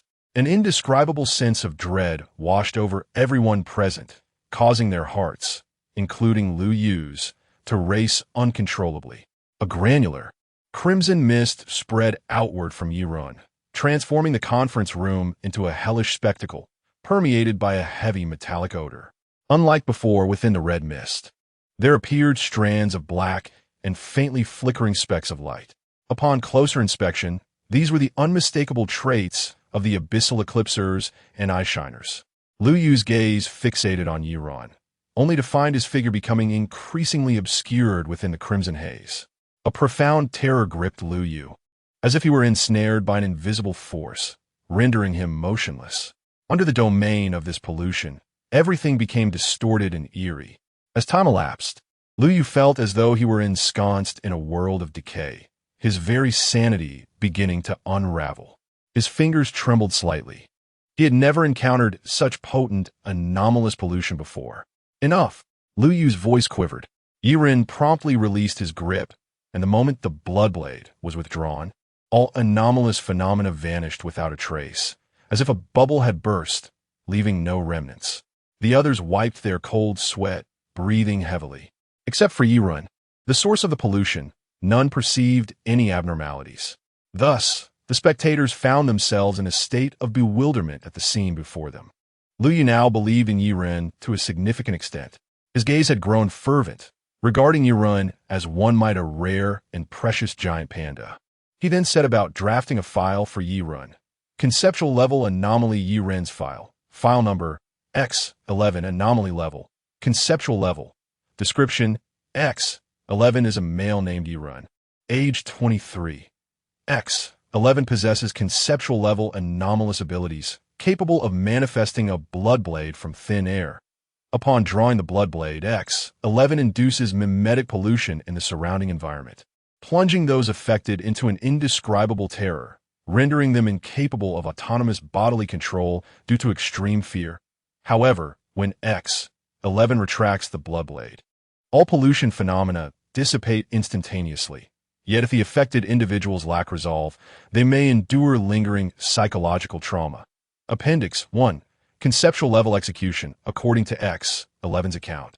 As long as his enemy's health is below 30, he can instantaneously execute them with the blood blade. This is a conceptual level execution, triggered upon meeting the prerequisite condition, yet to be fully verified. Appendix 2. Execution records, according to the report from Lu Yin of the Tingyan City Lampbearers. X11 purportedly killed a projection of X03 in the inner world on year-month day, yet to be verified. Appendix 3. High-level protection. X11's anomalous abilities are of utmost importance to human civilization. Investigator Lu Yu believes his abilities pose a significant threat to the abyssal hierarchy and has requested the highest level of protection to ensure X11's safety. The file was transmitted back to the Lampbearers Headquarters Network. Mr. Yi, are you interested in joining us? Like Lu Yin, Lu Yu extended an invitation to Yiren. Yiren remained undecided. Lu Yu discerned his hesitation, offering a knowing smile, for he understood why Yiren had yet to agree. What he needed was an opportunity, one that would illuminate the true essence of being a lamp-bearer. Chapter 10. Yiren, take them home originally. Lu Yu was supposed to return to the capital after uploading Yiren's dossier, as an investigator like him always had an abundance of work. However, a task from headquarters arrived, prioritized the protection of X11's personal safety. Lu Yu couldn't help but smile. It seemed the higher-ups also placed considerable importance on Yiren. It wouldn't be long before a dedicated protection team would arrive. Would they then provide covert protection for him? Yet, Liu Yu hoped more fervently that Yiren would join the Lantern Bearers. For only then could he truly master his powers and learn to combat the creatures of the abyss. Hence, Liu Yu made a decision. He intended to take Yiren on a mission. Perhaps, through first-hand experience, she would comprehend the necessity of the Lantern Bearer's existence. Would you like to accompany me for a stroll? Sure. After all, I have nothing better to do. I'm eager to broaden my horizons with this investigator from the capital, Yiren replied. The duo arrived near an abandoned factory on the outskirts. The eerie atmosphere within the factory sent chills down their spines. Liu Yu's gaze swept across a corner, and he subtly gestured to Yiren, "Look over there." Before his words could fade, a distorted abyss creature leaped forth from the shadows, its sharp claws aimed directly at Yiren. Liu Yu swiftly grasped Yiren's shoulder and retreated to evade the assault. Calmly, he continued to enlighten Yiren. This is a web weaver, a lower-tier abyss creature. It resembles a giant spider with a slender body, entirely cloaked in black webs. Conventional firearms are ineffective against it. Be cautious not to let it touch you. It's venomous and can be troublesome to deal with. Moreover, they can spit silk to entangle. Prioritize attacking the creature's mandibles, as that is its weakness. With a casual grace, Liu Yu dodged several of the webweaver's attacks. Just as the creature, enraged and humiliated, opened its mandibles to spit silk, Liu Yu seized the opportunity, shoving a grenade into its mouth. Boom! The creature's shattered remains were scattered everywhere, with its head rolling to rest at Yiren's feet. Wow! Impressive! Yiren exclaimed, utterly astonished. Liu Yu's combat style was a sight to behold. It seemed as though he could foresee the future, effortlessly evading the creature's strikes. After swiftly dispatching a web weaver, Liu Yu did not pause, but pressed on to eliminate several more abyss creatures within the derelict factory. The entire encounter lasted no more than 5 minutes, leaving Yiren in a state of astonishment. Was this the prowess of an investigator from the capital? His combat abilities far surpassed those of the Lantern Bearers she had observed at Nanping Park merely half a month prior. As the evening twilight gradually faded and the sun began to dip below the horizon, a mother and son, having just celebrated the boy's birthday, were joyfully driving home. In the parking lot, as the car engine fell silent, the young mother glanced back through the rearview mirror. The intertwining of her smile and her child's laughter painted a scene of pure happiness, making the world feel warm and serene. Yet, fate played an unforeseen trick at that very moment. Gurgling sounds echoed as a viscous, muddy substance surged forth from all directions. The mother's smile morphed into terror as she attempted to flee with her child, but the horizon was shrouded in black sludge. The ground, the walls, the car. Within the blink of an eye, the entire underground garage was engulfed in abyssal muck. In a panic, the mother clutched her child and ran, only to find the ground give way beneath them. They plummeted into the abyss. Referred to as the underworld, the scene before them was filled with the bizarre, the distorted, and the chaotic. For the little boy, who had never encountered such sights, it was a manifestation of nightmares. He erupted into tears, his shrill cries reverberating through the silence of the abyss. The pale-faced mother held him tightly. However, the onslaught of abyss creatures came too swiftly. A sharp claw emerged from nowhere, piercing her abdomen, and blood gushed forth. The boy cried even louder, repeatedly calling for his mother. One after another, shadow fangs slithered from the fleshy surface of the abyss, greedily advancing toward the mother and child. In a moment of peril, a brilliant light flickered in the distance, instantly capturing the attention of the shadow fangs. Moments before, Investigator Liu Yu and Yiren had been preparing to conclude their mission for the day when Liu Yu received an alert and rushed to the polluted underground parking garage. The entire lot was covered in abyssal sludge. People had been dragged in. Some had been pulled into the underworld. Liu Yu let out a low growl, tension coursing through him. He tore an object from his waist, which transformed into an ancient lantern in his grasp. The lantern illuminated, casting images of 2 worlds. "Do you wish to enter with me?" Liu Yu inquired of Yiren. Although his primary task was to ensure her safety, Lu Yu recognized this as an opportune moment for Yi Run to decide whether to join the lantern bearers. Let us go. Perhaps I can assist you. The display of power Lu Yu had shown earlier filled Yi Ren with trust. The ancient lantern opened a rift to the underworld. As they stepped through, Yi Ren spotted the gathering of lower-tier abyss creatures, the Shadow Fangs, and the mother and son not far off. Yi Ren, your responsibility is to protect the child. Do not let him out of your sight. Lu Yu handed the lantern to Yi Ren while revealing two small bronze daggers from beneath his clothing. The Shadow Fangs sensed the threat and howled as they surged toward Lu Yu.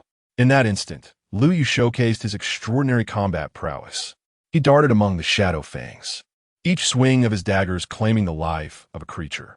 Despite being besieged by dozens, he emerged unscathed, every attack from the Shadow Fangs missing him, as he deftly evaded their strikes. What incredible mastery! Yi Ren's eyes widened in disbelief. Though she had tried to anticipate Lu Yu's abilities, she was still taken aback by the display of his skill.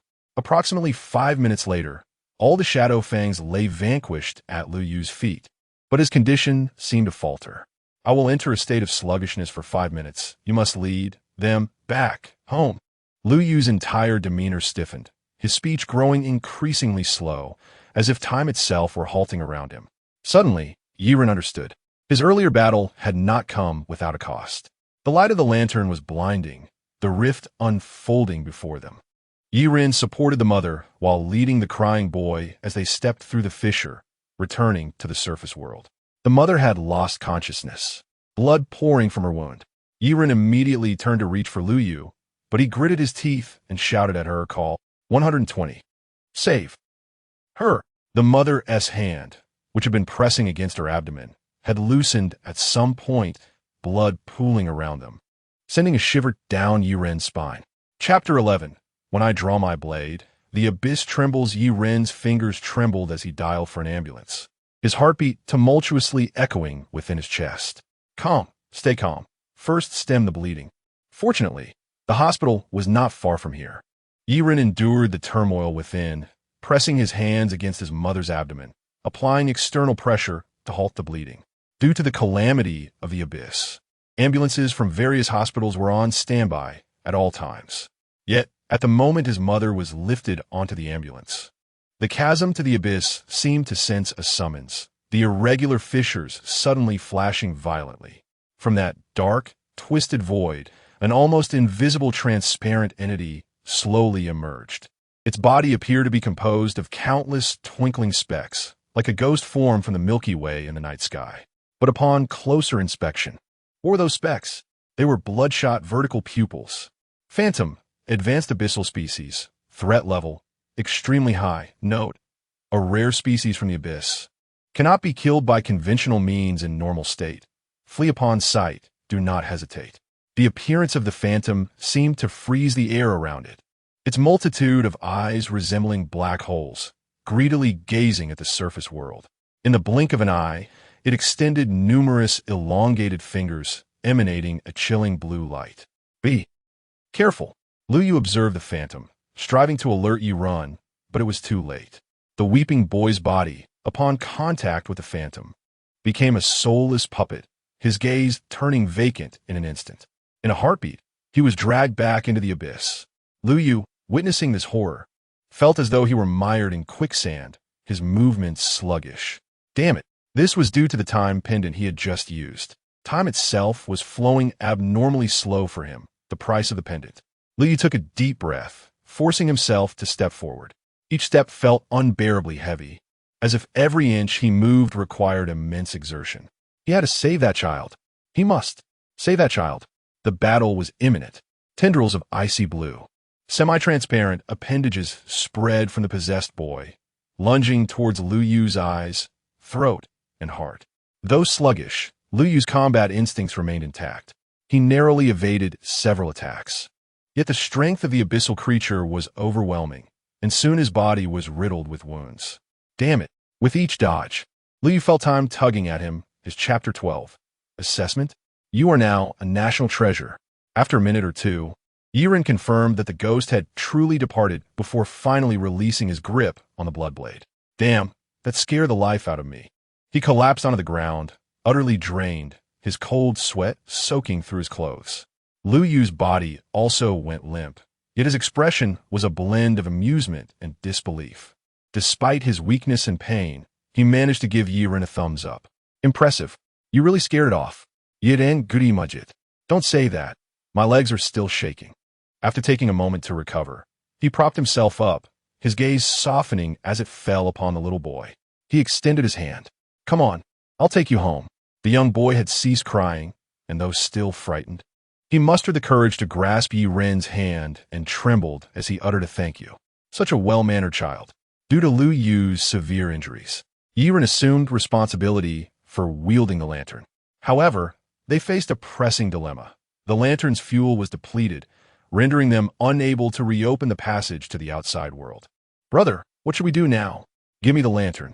Lu Yu pressed his hand against his chest and dripped blood into the lantern, which began to emit a faint glow once more. Yiren paused, suddenly grasping something profound. The lantern bearer, the wick of that lantern, what it burned, was likely the very essence of the lantern bearer's life. Half an hour later, in the sterile white corridor of the hospital, Yiren's footsteps echoed, his heart burdened with an unusual heaviness. The patient's condition has stabilized. You may enter now. Lu Yu lay upon the hospital bed, his chest tightly wrapped in bandages, resembling a mummy. Nevertheless, a serene smile lingered on his face. Why the long face? I'm not dead yet.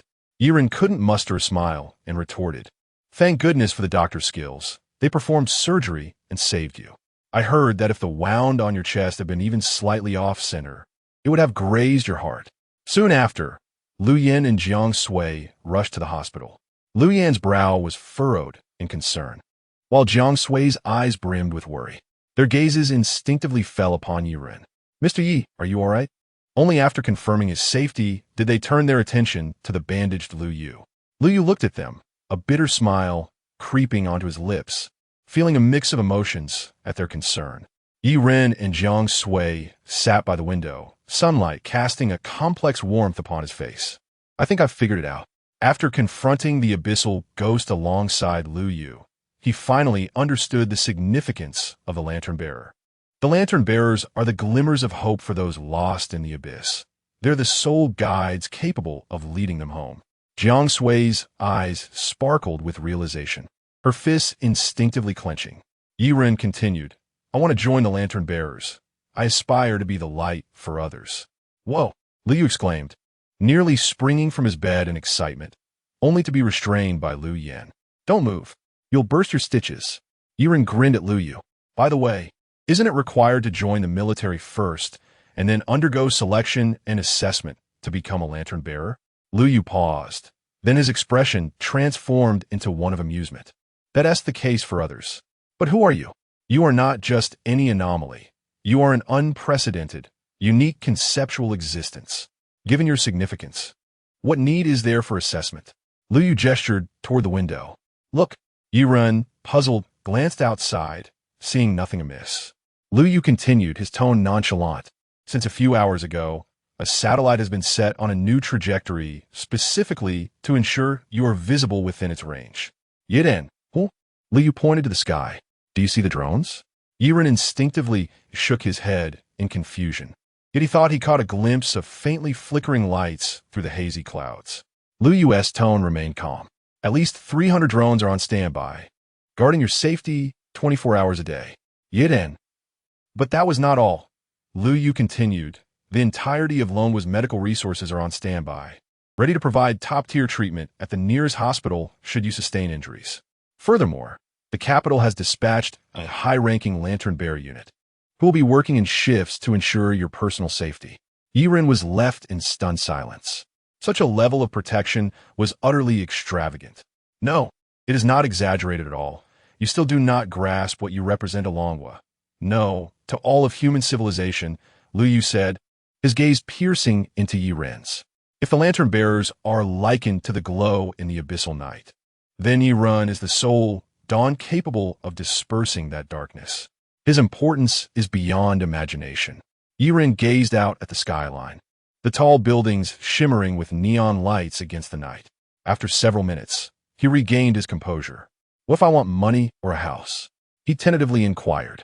Liu replied calmly, "The protection fund starts at 1 billion. As for housing, you may choose freely within Longhua." "Wow, that's incredible," Yiren exclaimed instinctively. Jiang Sui, watching him with a smile that suggested indifference, revealed a hint of delight in her eyes. Days later, Yiren officially became a proud apprentice lantern-bearer. To deepen Yiren's understanding of the lantern-bearer department, Liu Yin decided to send him to the capital for training in half a month, with Jiang Sui accompanying him. Meanwhile, in the outskirts of Tingyan City, a conspicuous building bore the sign of the Dawn Mental Hospital. Its modern facade stood out starkly against the night sky. However, this evening, unbeknownst to all, a sinister transformation was underway. Thud, thud, thud. The corridors of the mental hospital echoed with frantic footsteps. A slender, well-groomed young woman, the head nurse, named Yu Shaoqian, usually clad in a standard white nurse uniform, now cowered in a dark corner. Her face was etched with terror and despair, her eyes brimming with tears. Her uniform had become soiled with sweat and grime. Merely half an hour prior, the entire hospital seemed to have been infiltrated by some malevolent force. The corridors warped and the walls were covered in writhing black sludge resembling tentacles. A nauseating stench pervaded the air. Shaoqian could hardly believe this was her workplace. In a state of panic, she sought to escape, only to find herself cornered by monstrous figures. Yes, the patients had transformed into indescribable abominations, their bodies contorted, some sprouting extra limbs, and others having entirely altered faces. They chased each other through the corridors, occasionally letting out ear-piercing screams. When one monster caught another, it would rip apart the flesh with sharp claws, greedily consuming its prey. Abyssal calamity. Shaoqian's heart raced with fear, her breath quickening as tears streamed down her cheeks. She felt utterly helpless, uncertain of what to do. All she could do was pray for someone to arrive in time to rescue her from this terrifying nightmare. Driven by an intense will to survive, Shaoqian dialed the emergency number with trembling fingers. Chapter 13. How does team leader Jiang show favoritism towards him? Help me. I have encountered the abyssal catastrophe. Save me. The voice on the phone trembled with despair. This is the Tingyan City Public Security Bureau. Please provide your location, and we will dispatch personnel immediately. The operator's voice was abruptly interrupted by a dull thud. Realizing something was amiss, the operator quickly transferred the call to the lantern bearers department. Just like firefighters, the lantern bearers were always the first to rush to the front lines in the face of chaos and disaster caused by the abyss. Yiren, currently a trainee lantern bearer, theoretically had the right to join the team on missions. These days he had been idling, so upon hearing of a mission, he felt invigorated. Thus, he hurried downstairs to the assembly point alongside Jiang Sui. The air was thick with tension, like an invisible storm about to sweep through. However, upon seeing Yiren, the others paused momentarily. The members of the task force exchanged bewildered glances, their unease silently communicated among them. Team leader Jiang, are we really taking a trainee on this mission? Isn't that a bit reckless? One team member couldn't help but voice his evident dissatisfaction and concern. After all, they were unaware of Yiren's status in Longhua, merely perceiving him as a privileged scion who had gained entry through nepotism. This was understandable, as anyone who managed to be selected and successfully join the lantern bearers was undoubtedly a talent from the military. But Yiren? He merely filled out a form to obtain his credentials, which left others feeling resentful. Indeed, bringing a trainee on an urgent mission seems a bit much, doesn't it? Team leader Jiang, this isn't appropriate. We would have to split our focus to look after him. Newcomers only serve as a hindrance, being nothing but trouble. The whispers of the team members attempted to pressure Jiang Sui into changing her mind. However, Jiang Sui simply clapped her hands dismissively and said, "Do not worry about Xiao Yi. I will personally ensure his safety during the mission." Instantly, the team members fell silent, their expressions becoming intricate. Team leader, what is your relationship with this newcomer? Another team member deliberately raised his voice, his words laced with jealousy and anger. In the Tingyan City Lantern Bearers Division, Jiang Sui was regarded as a goddess among all. She was not only gentle and beautiful, but also possessed an outstanding figure, making her the object of admiration for all lantern bearers. Yiren could no longer contain himself. He shot back at the envious man. What does it have to do with you? I share a room with Jiang Sui at night. What are you barking about? This was not a falsehood. To ensure Yi Ren's personal safety, Jiang Sui had been ordered to provide him with close protection around the clock. Jiang Sui's lips twitched, and she shot Yi Ren an exasperated look but refrained from retorting. The captivating glint in her eyes shattered the hearts of the team members. Someone instinctively declared, "I oppose this union." Just as his words fell, he suddenly caught sight of Deputy Minister Liu Yin approaching, his expression grim and radiating an overwhelming aura. Liu Yin looked down at the man. These two are a match made in heaven. Who are you to oppose them? The mission is urgent. What are you still lingering for? Depart immediately. The team members hurriedly filed into the vehicle, which sped towards the outskirts. Jiang Sui sat beside Yi Ren, a rare tenderness flickering in her gaze. She gently patted the back of Yi Ren's hand, her voice soft yet resolute. "Ignore them. Focus on the mission, and I will keep you safe." This scene left the other team members feeling a tumult of emotions. They had never witnessed Jiang Sui treating anyone with such intimacy. Known for her seriousness and fairness, she was now exhibiting an unusual favoritism towards Yi Ren. The team's feelings became increasingly complex. They had interacted with Jiang Sui far longer. Yet Yi Ren unexpectedly garnered her affection. This shift in sentiment left them feeling both despondent and frustrated, with some even having reddened eyes. Thus, it can be said, a sycophant ends up with nothing in the end. On the outskirts of Ting'an City, a dilapidated mental asylum loomed against the desolate backdrop, its walls weathered, windows shattered, and vines sprawling across the structure. It seemed as if every brick and tile whispered untold stories of sorrow. The lantern-bearer team disembarked outside the asylum, yet they could not help but be shaken by the desolation of the building before them. This place looks like it could be the set for a horror film. Someone muttered under their breath.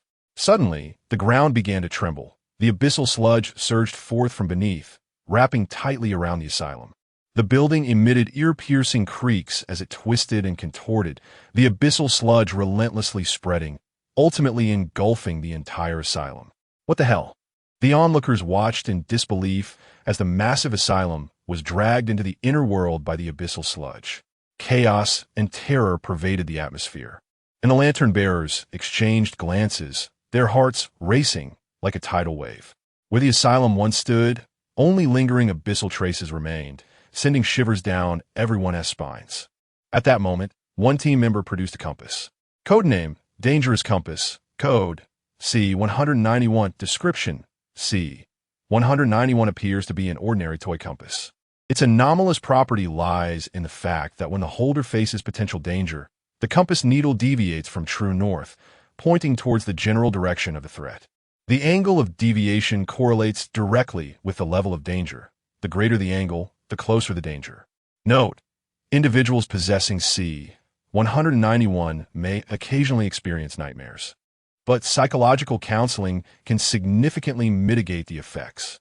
Most who could become lantern bearers were anomalies, as ordinary people were of no use against abyssal creatures other than as mere sacrifices. At this moment, C-191's anomalous ability alerted one member that the danger of this mission far exceeded expectations. His voice trembling, "Team Leader Jiang, we may need to wait for backup. This place is too dangerous." He pointed the compass towards the direction where the asylum had vanished, and the needle was shaking violently. However, after a brief contemplation, Jiang Sui shook her head. "We don't have time. If the asylum were still in the outer world, it would be one thing. But once it falls into the inner world, every second of delay could cost lives. Call for backup, but we must enter first." The members of the team obeyed the order, yet hesitation flickered in their eyes, as their inner fears and sense of responsibility intertwined in conflict. Just then, Yi Ren stepped forward to stand beside Jiang Sui, his tone calm. "What are we waiting for? Let's go in now." He brushed his waist, and the fist-sized abyssal ancient lantern instantly expanded. Then Yi Ren gently blew on it, causing the flame to flicker. The ancient lantern illuminated scenes from both worlds, as a rift slowly tore open before them, leading into the inner world. Yi Ren showed no signs of fear. Why, you may ask? Chapter 14. Apologies for our delay, pray tell. At this moment, 6 esteemed guardians are clandestinely stationed to protect us. Once Yi Ren enters the inner world, These illustrious figures will undoubtedly follow suit. Do you grasp the significance of being accorded national treasure-level treatment? Yiren leaned back as the group traversed the fissure into the inner world. Before them lay a recently dragged psychiatric hospital, half submerged within the fleshy terrain. Let's enter through the main entrance. Tread carefully and remain vigilant.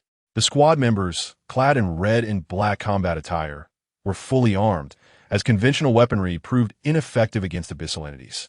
Thus, they were equipped with standard military knives crafted from the organs of these creatures. One might inquire, why not utilize materials from abyssal entities to create ammunition? While feasible, the scant reserves posed a significant challenge, rendering each bullet precious and diminishing cost-effectiveness. Typically, the heat weapons capable of inflicting damage upon abyssal beings serve merely as trump cards. With a creak, Yiren pushed open the doors of the psychiatric hospital, surveying the surroundings.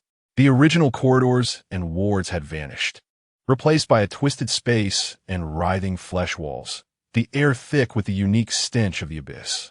The group cautiously explored, each step fraught with potential peril. They navigated through winding corridors, yet encountered no monsters, only an oppressive silence. Suddenly, a piercing wail shattered the stillness, and a shadow stumbled forth from the darkness. Its form was grotesquely disproportionate, limbs adorned with eyes and mouths, each silently screaming. This shadow wore a head nurse's uniform. In an instant, the group fell into a combat stance. The anomaly bearer with the compass swallowed hard, his pupils dilating. This is an unknown type. Should we engage? The unknown breeds fear. Faced with this abyssal creature, they were oblivious to its capabilities, characteristics, or even its approximate rank. The creature's voice was a sharp, haunting cacophony, laden with distortion and chaos. With each step, its body morphed, resembling a living canvas of flesh. The group gripped their weapons tightly, their gazes fixed on the monstrosity. At this critical juncture, a peculiar gleam flickered in Yiren's eyes, as if he had come to a realization. Wait, he gestured for the others to halt before slowly approaching the unknown abyssal entity. What are you doing? Are you mad? Come back. Team leader Jiang. Look at the rookie you've brought. The group exclaimed in alarm, attempting to dissuade him. Yet, Yiren's gaze remained resolute as he advanced towards the distorted being. In that moment, 6 figures emerged from various angles, guardians concealed in the shadows, each a powerhouse in their own right. Just as they prepared to strike this abyssal creature with swift precision, Yiren suddenly called out, "Hold on." He stood before the abyssal being, and the group held their breath. Jiang Sui's eyes were filled with tension and unease, yet she chose to trust Yiren. Her fingers clutched her weapon tightly, her body trembling slightly, uncertain of what would transpire next. To everyone's astonishment, the abyssal creature did not attack Yiren. Instead, its twisted form began to slowly hunch over. The group stared in disbelief, mouths agape. Yiren's face revealed profound anguish, his eyes brimming with compassion. He gradually extended his hand and removed a nameplate from the creature's chest, inscribed with the words "Head Nurse Yu Xiaoqian." "I'm sorry. We have arrived too late." Yiren's voice was low and tremulous, yet each word weighed heavily upon the hearts of those present. Expressions shifted from terror to shock, followed by a profound silence. An indescribable sorrow permeated the air. Someone murmured, "How is this possible?" Others clenched their fists, hopelessly gazing at the scene before them. It became clear that this indescribable monster was the very head nurse, Yu Xiaoqian, who had dialed for help in her despair. "Help, help, I am so scared." Though her voice was indistinct, it was evident that her vocal cords had been transformed. In time, she would be unable to articulate even the simplest words. The corruption of the abyss is an irreversible process. Expressions of pity etched across the faces of the onlookers. Some sighed softly, while others shut their eyes, unable to bear the sight. "I'm sorry," Yiren murmured with compassion. A flicker of confusion passed through Xiaoqian's eyes. Her lips trembled as if trying to articulate something. Yet ultimately, she could only emit a feeble whimper. Yiren inhaled deeply, his gaze revealing profound empathy. "Do you have any message for your family?" Yu Xiaoqian stared blankly for a time, struggling mightily to utter a complete thought. "I want to go home." Yiren fell silent. In this sorrowful moment, everyone felt the harshness of the abyss. He stood there, silent and remorseful, his eyes reflecting an overwhelming sense of helplessness. The realization that he could not save Xiaoqian weighed heavily upon his heart. Through the reflection in the glass, Xiaoqian beheld her current form, a twisted monster. Consequently, she succumbed to madness, violently slamming against the walls in an attempt to end her own existence. However, the abyssal creature's tenacious vitality rendered her unable to die. With each impact, her body would reassemble, and the grotesque wounds would heal, becoming even more distorted. Yiren understood he had to make a choice. He reached behind him, slowly drawing forth the bloodblade. Crimson particles coalesced into a bizarre red mist, swiftly contaminating the surrounding area. The walls, ceiling, and floor of the psychiatric hospital warped further under the influence of this power.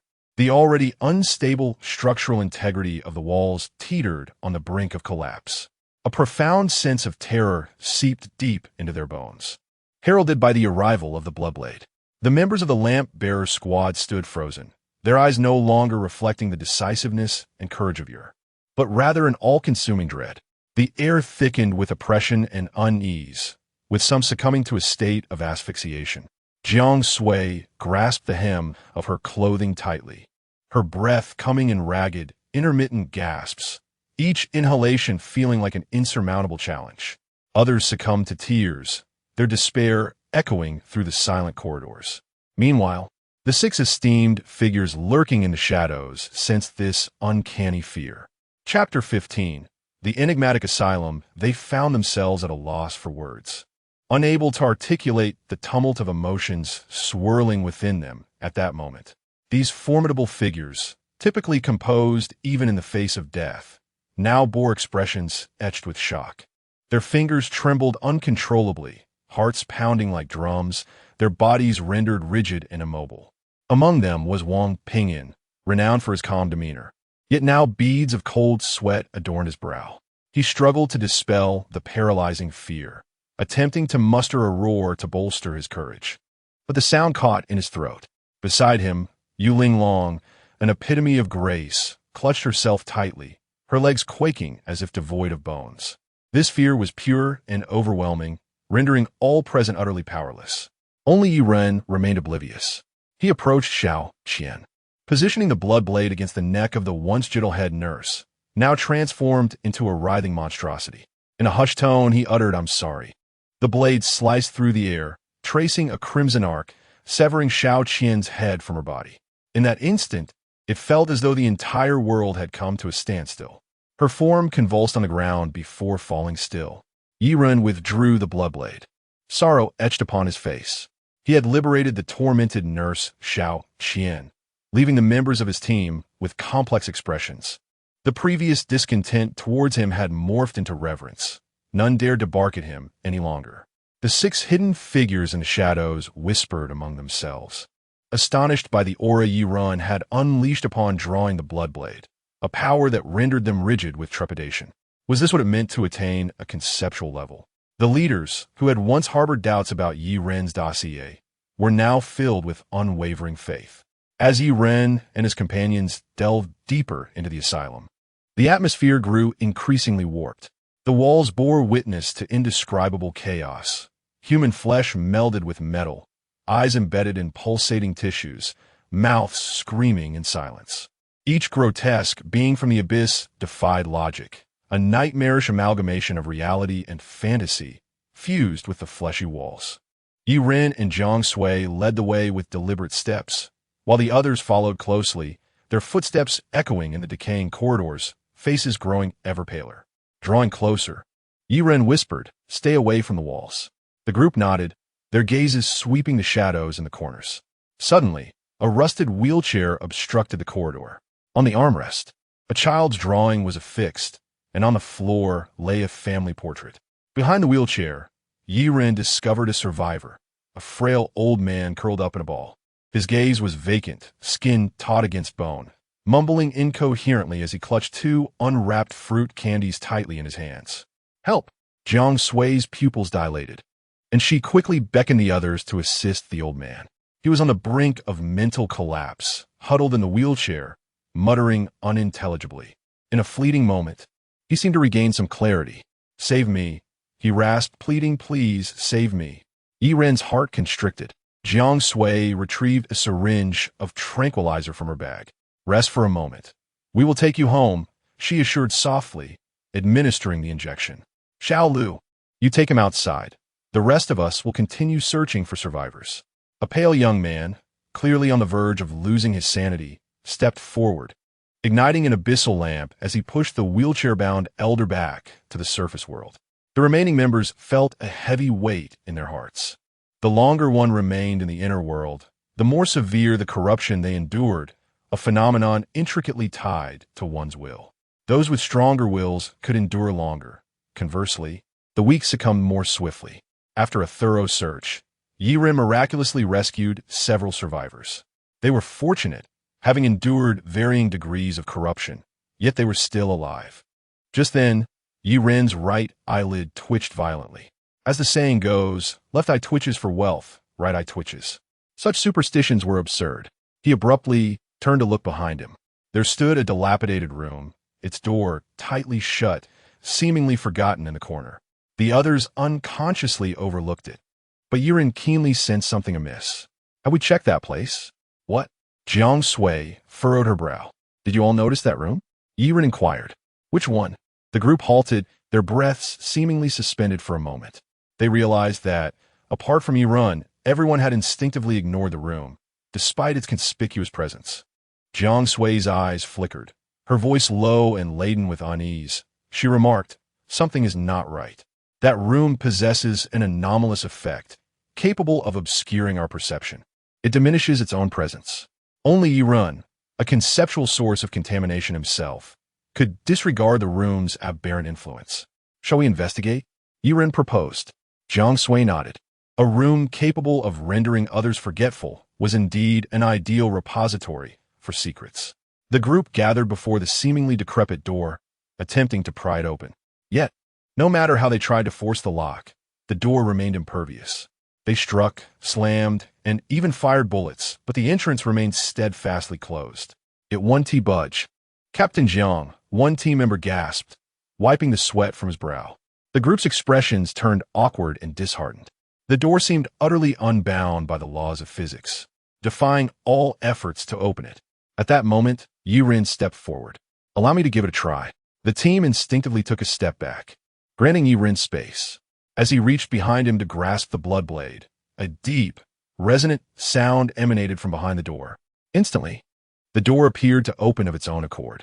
Darkness loomed before them. Shall we enter? Someone whispered hesitantly, confronted with the unknown abyss. It would be disingenuous to claim they felt no fear. There should be a light switch, Yiren remarked deliberately, reaching back once more. Before he could finish his sentence, a sudden clattering echoed from within the dark room. A dim yellow light flickered on, illuminating the room's bizarre structure. The walls bent, the floor undulated. As if pulled by an unseen force, light descended from the ceiling, creating strange geometric patterns that danced across the floor. In the center of the room stood a weathered table, upon which rested an antiquated computer and a vintage radio. Some documents on the table had faded, their inscriptions barely legible. The surrounding walls were adorned with black and white photographs, the figures within rendered indistinct, as if erased by an eraser. Yet, the eyes of these photographs were strikingly clear and hollow, imparting an unsettling sense of vitality. In one corner of the room stood a full-length mirror, its surface shattered and disfigured. Yiren approached the mirror, observing his reflection distorted beneath the fragmented glass, his warped silhouette swaying within. Chapter 16. Evolution towards the abyss. Who would place a full-length mirror in a normal office? Yiren extended his hand towards the shattered mirror. Jiang Sui instinctively uttered a hurried warning. Hey, don't! Yet, when Yiren's fingertips made contact with the mirror's surface, nothing seemed amiss, and the tension in the hearts of the others suddenly eased. Yiren glanced back at the eager members of the team and said, "What are you waiting for? Let us start searching." The team members began to cautiously explore the enigmatic room. One petite yet sharp-eyed member approached the corner with deliberation. He examined every drawer of the cabinet, gently tugging at them to ensure no abnormalities were present before turning his attention to the wardrobe. Another team member, a burly man, kept his gaze fixed on the dilapidated desk. He lightly traced the tabletop with his thick fingers, seemingly feeling its age. He meticulously checked the computer's ports and switches. Yet the screen remained dark and unresponsive. As confusion enveloped them, Yiren stepped forward, a hint of impatience flashing in his eyes. "It's about time," he said in a low voice, and, as he grasped the blood blade, the atmosphere in the room abruptly thickened. A sanguine mist began to creep outward. Clang! The previously shattered full-length mirror emitted a sharp sound. Everyone's attention was instantly drawn to it as they witnessed the mirror slowly mending itself, rippling like water. The fragments appeared to be reassembled by an unseen force, gradually becoming whole. The surface cleared, reflecting everything in the room, including the astonished faces of the team. "What on earth? What has this guy done? We were just carefully inspecting for ages, and now we look foolish."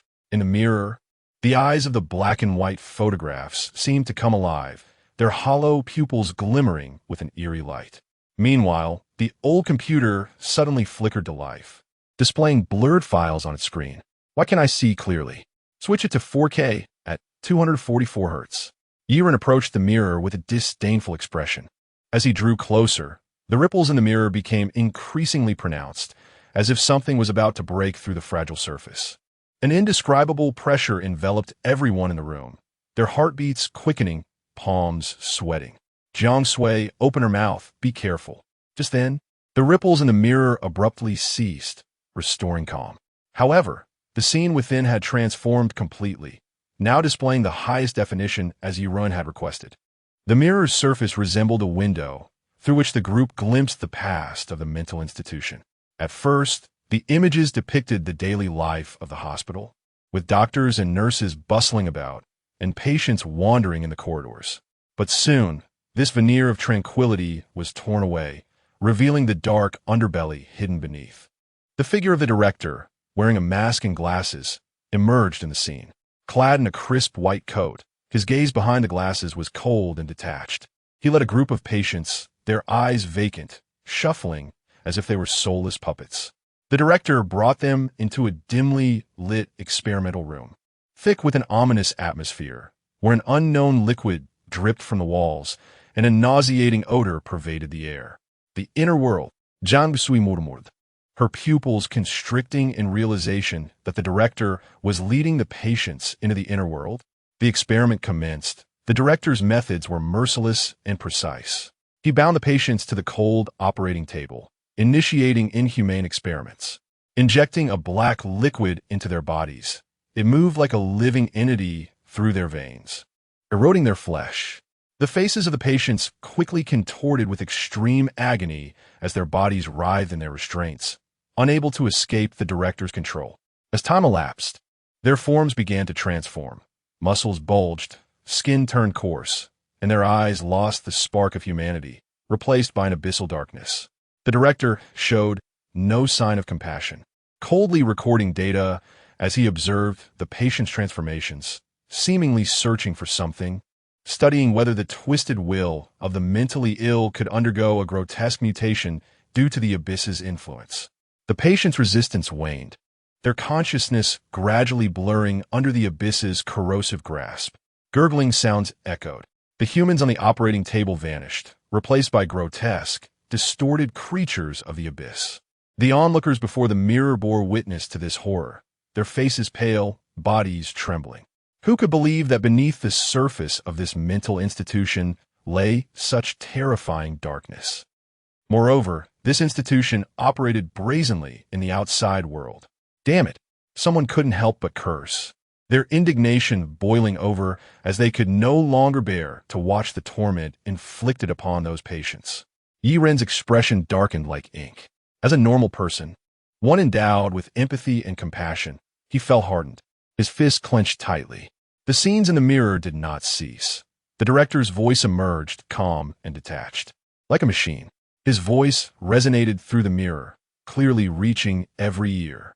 Experiment record, number D, 312, date, March 31st, 2023. Today, a preliminary abyssal adaptability test was conducted on the subject. An improved abyss extract was injected, and its reactions were observed. The subject exhibited severe physiological responses within 5 minutes post-injection. Muscle tissue began to mutate, displaying overt aggression. Continued observation is warranted. As Jiang Sui listened to the emotionless records, her fury intensified. She couldn't help but grit her teeth and exclaim, "Beast! This guy is truly a beast. What does he regard human life as?" Just then, a sudden noise came from behind the group. They turned abruptly, only to see the director standing at the door, his expression inscrutable as he had just removed his hand from the door latch.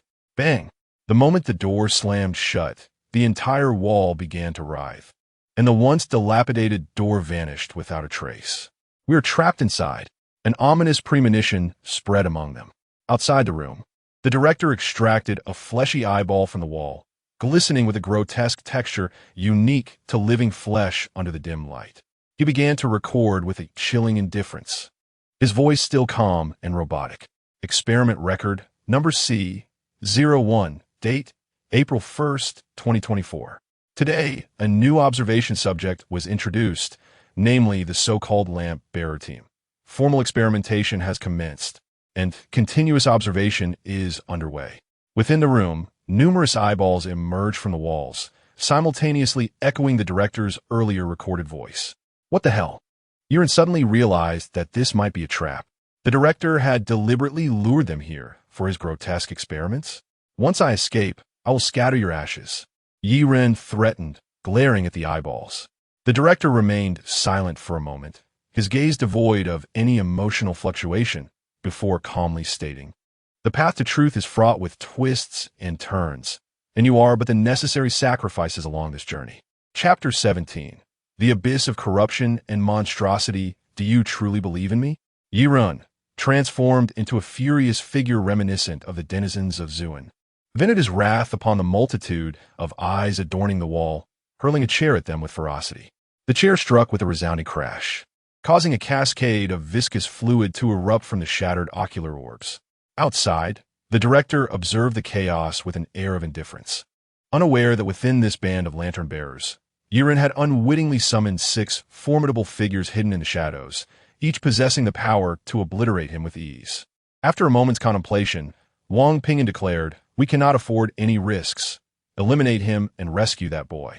However, a slender figure among them, with keen eyes, disagreed, asserting, "That child harbors an unpredictable potential. Should we intervene now? How can he grow?" Yu Linglong nodded in agreement. Even a flower in a greenhouse must bask in sunlight. Only through peril can one truly thrive. You understand my meaning, do you not? Yet, Wang Ping'an interjected, "We cannot gamble with his life. What if?" The lean figure smiled slightly. "Rest assured, I care more for that boy's safety than anyone else. If trouble arises, I shall risk my own life to save him. As that egg once said, without conflict, how can one grow stronger?" Ultimately, the leaders reached a consensus to remain passive, to observe how Yiren would navigate this perilous situation. "Team Jiang, what shall we do now?" The atmosphere in the room turned tense, the eyes on the walls fixed upon them, sending chills down their spines. Just then, the ground began to tremble, dust falling from the walls as a passageway slowly revealed itself. From within the shadows, the director's cold voice echoed, "If you wish to survive, step inside." The expressions of the group soured, a mixture of anger and anxiety in their eyes. One team member, gritting his teeth, whispered vehemently, "Captain Jiang, how can we heed his words? Even a fool can see that passage is surely a trap. None know what lurks within, but it cannot be anything good." "Calm down." Yiren waved his hand, approaching the wall. "Open the door, do not force my hand." Having deduced that the room possessed a will of its own, he felt assured by its intelligence. He reached behind him, adopting a familiar stance. Before he could grasp the blood blade, the wall began to tremble as if in fear. With a tranquil expression, Yiren commanded, "Open." The wall creaked ominously, tearing apart to reveal a gap leading outside. At a glance, Yiren spotted the director, clutching an enormous eye. "Old fool, what did I just say? Your ashes are scattered." The director's expression shifted for the first time, his previously stoic visage showing signs of disbelief, his eyes flashing with incredulity. His lips twitched. "This is impossible." The plan had been utterly derailed. "Charge!" Jiang Sui's voice reverberated down the corridor. At her command, the group surged forward like a pack of tigers, quickly encircling the director and launching a fierce assault. The director attempted to retreat, but found himself ensnared, with no escape in sight. Old fool. The figure of the slender team member became a blur, his speed exponentially increasing, transforming into a mere afterimage. He circled behind the director, plunging a standard-issue military knife forged from abyssal biological materials into his abdomen with overwhelming force, lifting him off the ground. Another team member positioned himself in a wide stance, declaring, "Lock on." The director's muscles tensed, rendering him immobile. What followed was a scene of brutality. Under the onslaught, the director resembled a feral dog, his white coat smeared with dirt and scorch marks, hair disheveled. Glasses knocked askew in the melee. His formerly calm face was now marred with bruises, swollen to a grotesque extent. Just as Yi-Ren prepared to deliver the final blow with the bloodblade, Jiang Sui gently tugged at his sleeve. "Spare him. We shall need him for interrogation later. He likely has other forces backing him." Coughing and sputtering, the director's face contorted with madness. Seizing the moment when the group relaxed their vigilance, he lunged for the abyssal sludge on the ground, consuming it voraciously. "You shall perish. Perish." His hoarse screams echoed down the corridor. With his words, the entire asylum began to tremor violently, as if some colossal force churned beneath the ground. Cracks split the walls, debris rained from the ceiling, and the structure twisted and warped, with torrents of abyssal sludge surging inward like a deluge. "Fall back," Jiang Sui shouted, the urgency of survival eclipsing all else. The asylum's walls and floors crumbled under the corrosive onslaught of the sludge, collapsing like fragile paper. The sludge spread rapidly, engulfing every inch of space, beds, medical equipment, and even the once watchful eyes that had monitored Yi-Ren and his companions disintegrated under the sludge's relentless assault. "Run faster." Yi-Ren and his team strained every muscle to flee, their feet slipping on the slick ground, each step a perilous dance with death. Breaths came in quick gasps. Heartbeats thundered. Each member understood that once consumed by the sludge, survival was nigh impossible. "Ahead! Jump over!" Yi-Ren's voice rang out, piercing through the chaos. He leapt over a widening fissure, below which the sludge bubbled ominously. Jiang Sui followed closely, team members leaping one after another. But as the fissure expanded, the last member slipped as he attempted to jump. It was over. His mind blank, he plummeted toward the abyssal sludge. In that instant, a hand seized his arm. Yi-Ren, gritting his teeth, pulled him back, barking, "What are you waiting for? Run!" Just as they neared the exit, a deafening roar erupted from behind them. The director had fully succumbed to corruption, transformed into a massive, twisted aberration of abyssal biology. Its form writhed, melding octopus tentacles with the scales of deep-sea creatures, those once indifferent eyes now ablaze with madness. "I curse you." The director's voice became a distorted growl. Its tentacles lashed out like whips, each strike leaving trails of inky darkness in the air, moving with such speed that it was nearly imperceptible. "Scatter." Jiang Sui commanded calmly. "Flee from different directions." The team members dispersed rapidly, like startled birds taking flight, each fleeing in a separate direction. The director's attacks became erratic, its muddled mind unable to pursue them all at once. Chapter 18. Alas, there exists a second phase? The headmaster, transformed into an abyssal creature, writhed through the mire, each movement exuding cataclysmic destructive power. Save! Its tentacles, akin to the chains of death, lashed out violently, sending a hapless team member flying, who crashed heavily to the ground, their blood mingling with the sludge, a scene too gruesome to behold. At this moment, the 6 formidable figures lurking in the shadows finally prepared to act. However, just as they were about to crush the headmaster with ease, Yi-Ren's gaze suddenly sharpened. He noticed something peculiar. The headmaster's health was astonishingly diminishing with each movement. With every action, the blood bar above its head decreased slightly. Yi-Ren swiftly analyzed the situation and realized a crucial point. The creature could only survive within the abyssal sludge. Once it departed from the mire, its vitality would swiftly deplete. He had found a solution. Yi-Ren shouted, his voice resonating with clarity amidst the chaos. "Lure out of the sludge." The team members, upon hearing his command, immediately grasped his intent and began to consciously guide the headmaster away from the abyssal mire. The headmaster, in its delirium, remained oblivious to its own dwindling health, relentlessly pursuing the team members. Yiren took a deep breath and commenced his plan. His voice echoed in the ears of his comrades. "Have you played online games? Do you understand the kite strategy? We'll split up and continuously draw its aggro to wear it down. Remember, play it safe, keep your distance, and use the environment and time to wear it down." Despite the fierce battle, Jiang Sui couldn't help but glance at Yiren, her eyes glimmering with admiration. She conceded that she was genuinely smitten. Each squad member found their position. To the left, attack. Yiren's voice rang out once more. The lantern bearer on the left sprang into action, hurling a steel rod that emitted a sharp whistle as it pierced the headmaster's body. The damage was negligible, but successfully drew aggro. He did not linger. After throwing the rod, he swiftly turned to flee. Truly a lantern bearer, he moved with the grace of a nimble cheetah, executing the maneuver flawlessly. The headmaster pursued, its massive frame leaving dark streaks upon the ground.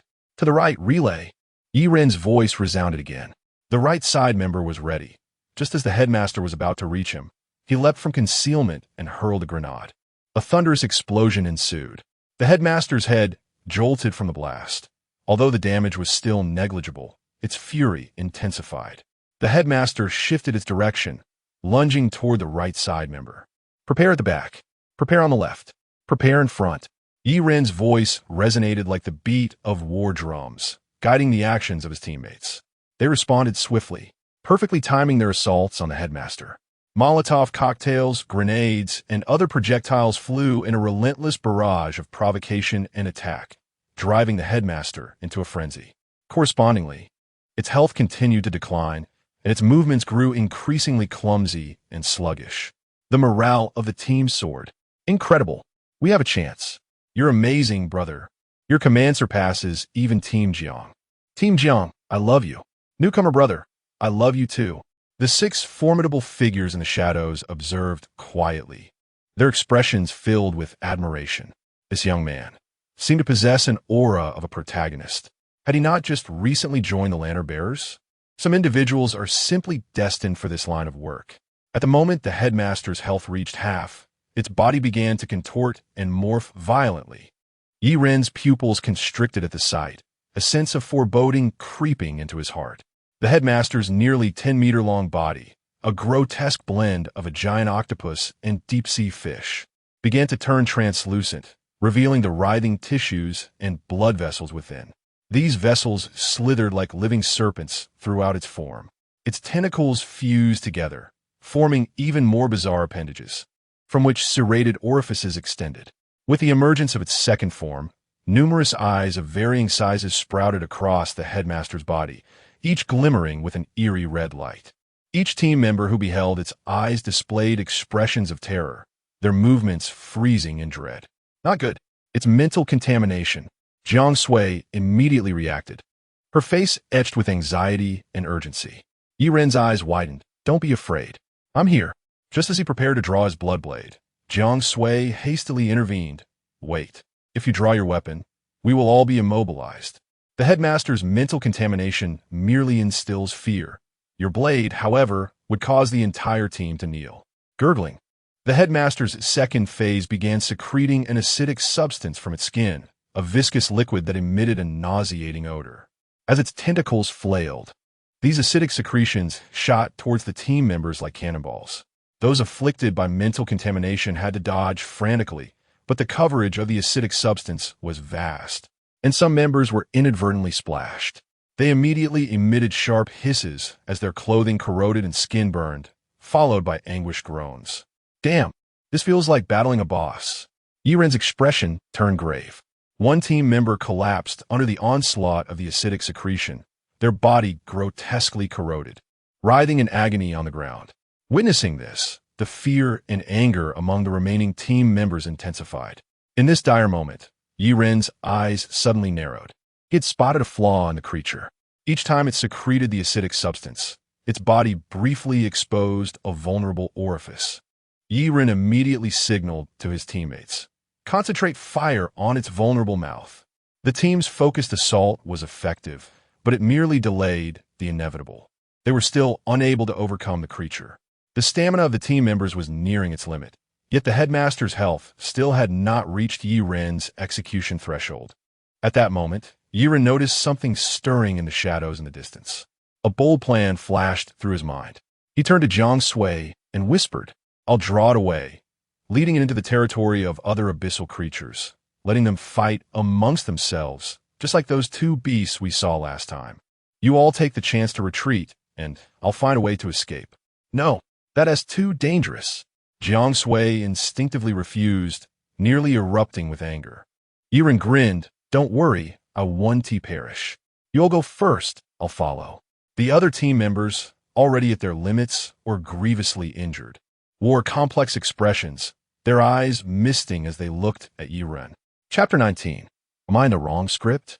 Yiren stood alone before the Abyssal Dean, his movements exaggerated and mocking as he executed a classic taunt from the game Fortnite. "Old fool, I vowed to scatter your ashes. Today, I shall certainly fulfill that promise." The provocation was remarkably effective, inciting the Dean to roar and chase after Yiren. The injured team members, unable to support themselves, gazed at Yiren's retreating figure, silently praying for his safety. The newcomer was a man. He had risked himself for us. I had previously scolded him in my thoughts. I truly deserve this guilt. But are we really going to watch him march to his demise? A lightly injured teammate gritted his teeth and asked, "He bought us time. We need to leave immediately. Now is not the time for sentimentality." Jiang Sui forced herself to remain calm and opened the passage to the outer world with the abyssal ancient lamp. The injured began to retreat in an orderly manner, frequently glancing back towards Yiren, their expressions somber. Yiren led the Dean forward, his legs moving so swiftly they seemed to emit smoke. Finally, as the Dean breached the territory of other abyssal creatures, a chaotic battle erupted. Yiren could not identify the names of the abyssal beings, but their numbers were overwhelming. The Dean was covered in them, emitting continuous roars. The conflicts among the abyssal creatures were fierce, with them tearing at each other and acidic secretions splattering everywhere. After sending the severely injured team members to safety, Jiang Sui discovered that the reinforcement she had called for had also arrived. Her breath quickened, and her eyes sparkled with hope. "With reinforcements, follow me in." Jiang Sui led a battalion of fully armed lamp bearers into the inner world. Yiren had extricated himself and successfully reunited with Jiang Sui and her group. Jiang Sui did not wish for Yiren to take further risks. She wanted him to leave with her while the rest could be entrusted to the reinforcements. However, Yiren excitedly pointed towards the Dean. "In a moment, they will enter my kill zone." Jiang Sui was taken aback, her brows furrowing in concern. "This is too risky."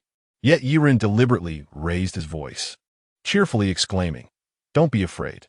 There are 6 big shots watching over us, right? Big shots, are you still there?" The 6 hidden big shots exchanged glances. "So this kid is so reckless because he knows he has backup?" Jiang Sui opened her mouth to argue, but found no words. At that moment, the Abyssal Dean, engaged in battle with other abyssal creatures, began to gain the upper hand. Its grotesque body rolled in the mire, crushing the creatures clinging to it into mush. Just as its health neared the critical threshold, a sudden anomaly occurred. The Dean's distorted, massive form began to convulse violently, each blood-red eye appearing as if it might burst. It began to frantically bite at the abyssal beings it fought against, its numerous tentacles ensnaring them. Then it opened its maw, revealing fangs akin to those of a sea lamprey, tearing apart and swallowing the bodies of the abyssal creatures. The devoured beings emitted shrill howls, their blood mingling with the Dean's saliva, splattering everywhere. During the consumption, the Dean's body began to transform. The tissues and blood of the devoured abyssal creatures were absorbed, becoming part of the Dean. With each bite, each swallow, the Dean's form grew larger and more grotesque. The remains of the torn abyssal creatures littered the abyssal mire, gradually forming patches of black swamp. The Dean writhed freely within this mire, its body continuously changing. "What on earth? Is this normal?" a teammate quavered. Someone instinctively shook their head. Who knows? I feel like I might vomit. Just then, the Dean's consuming actions abruptly ceased. Its body lay quietly in the mire. Despite the lack of movement, a sense of dread enveloped everyone. Oh no! Could there be a third phase? Yi-Run, who had been waiting for the critical threshold, felt a chill run down his spine. His ominous predictions were often eerily accurate. Suddenly, the Dean swelled as if inflated by a gust of wind, reaching over 20 meters in height, transforming into a true behemoth. Its skin grew rougher, adorned with irregular lumps and protrusions, while conical bone spines spread from its neck. The scales and shells of the devoured abyssal creatures fused with its body, forming a new, even more terrifying armor. One eye became exceedingly large, nearly occupying half its head, pulsating with crimson veins. The reinforcements, the lamp-bearers, suddenly emitted pain growls. This was due to the Dean's enhanced mental pollution ability. The closer one got, the more unbearable the intense headache became. Incredible pollution? What level of abyssal creature is this? A lamp-bearer trembled, gripping his weapon tightly as veins bulged on his forehead. Another lamp-bearer attempted to retreat, fear evident in his eyes. We need to withdraw. This monstrosity is beyond our capabilities. Not just the lamp-bearers, but even the abyssal creatures yet to be devoured began to feel terror, attempting to flee from the Dean. However, the Dean granted them no opportunity for escape. Its tentacles lashed like whips, and those abyssal beings caught were swiftly devoured by the Dean's gaping maw. Their bodies were torn apart. Blood and tissue rapidly absorbed into the Dean, becoming part of it. The Dean's size continued to increase with each consumption, its massive eye threatening to burst. Goodness. Yi-Run swallowed hard. Is there still time to retreat from the inner world? At this moment, the Dean's form continued to swell, resembling a moving mountain of flesh. Its mental pollution power distorting the surrounding space. This scene even instilled a degree of pressure in the hidden big shots. It could not continue. Who knows what it would eventually become? We must not suffer a catastrophic failure. In that instant, Wang Pingyan, one of the 6 big shots, stepped forward. Clad in a Taoist robe, with a whisk in one hand and forming seals with the other, the air around him began to ripple, solidifying into tangible runes. Yi-Run watched in astonishment. Is this not a fantasy script of cultivation? Of course not. Wang Pingyan was also an extraordinary being. His powers derived from the robe and whisk he wore. Once Wang Pingyan inscribed the void runes, the Dean's movements became exceedingly slow, each tentacle swing resembling a struggle through thick syrup. Chapter 20. Yi-Run unleashes his power in the vastness of the universe. The interplay of yin and yang brings forth an awe-inspiring spectacle. With the thunder god at my command, I raise my hand, invoking the power of the heavens. As I wield the talisman of tranquility, a brilliant sphere of lightning gathers in my right hand, its arcs branching out like the limbs of a tree. At the moment the lightning strikes the Dean, the very fabric of space seems to ripple. The Dean's scales and armor shatter, spewing forth a foul and murky fluid. A cry of agony escapes his lips as he struggles, but the immobilizing talisman I cast holds him firmly in place. True King of the 9 heavens, hear my call. Thunder God, descend swiftly at my command. Shatter the darkness. Let the light shine forth. At the sound of the celestial thunder, may the malevolent flee. I continue to chant, forming another seal with my hand. This time, the lightning I conjure is magnified several times, nearly the size of a human. Boom! This palm thunder leaves the Dean momentarily stunned, in every conceivable sense. His body convulses beneath the flickering arcs of electricity, and the air is thick with the acrid scent of charred flesh. With the axe of the thunder god, the rain nourishes all. The might of the heavens is resplendent, and the thunder resounds. My heart's desire, the thunder god hastens. With urgency, I summon the heavenly thunder once more. As my incantation unfolds, though my palm bears no arcs of electricity, the abyssal sky rumbles ominously. This is the inner world, a realm where nearly everything deviates from the surface world. Yet, under my extraordinary ability, I successfully summon the purple sky thunder, a radiant arc descending from above. The lantern bearers of the reinforcement squad stand in awe. The Dean's gargantuan form is shattered, pieces scattering in every direction under the impact of the purple sky thunder. I feel a momentary respite, believing my display of power to be complete until my pupils constrict in alarm. For even in the face of such destructive force, the Dean remains not entirely vanquished. The scattered remnants of his flesh writhe in the mire, as if possessing a consciousness of their own, slowly converging towards the center, attempting to reassemble. The onlooker's face is pale in shock. Even in pieces, he is not dead. A lantern bearer stammers, their weapon trembling in hand. Isn't this absurd? Can we not even defeat him? Another team member, SVO, Chapter 21, How can you understand me? You pampered children of mothers? The director's voice resonated with a low whisper, filled with disdain. Suddenly, he erupted with a thunderous roar, his massive form almost instantly looming over Yi-Run. The talisman beside Wang Ping'an shattered with a sharp sound, and Yi-Ren's complexion turned pale.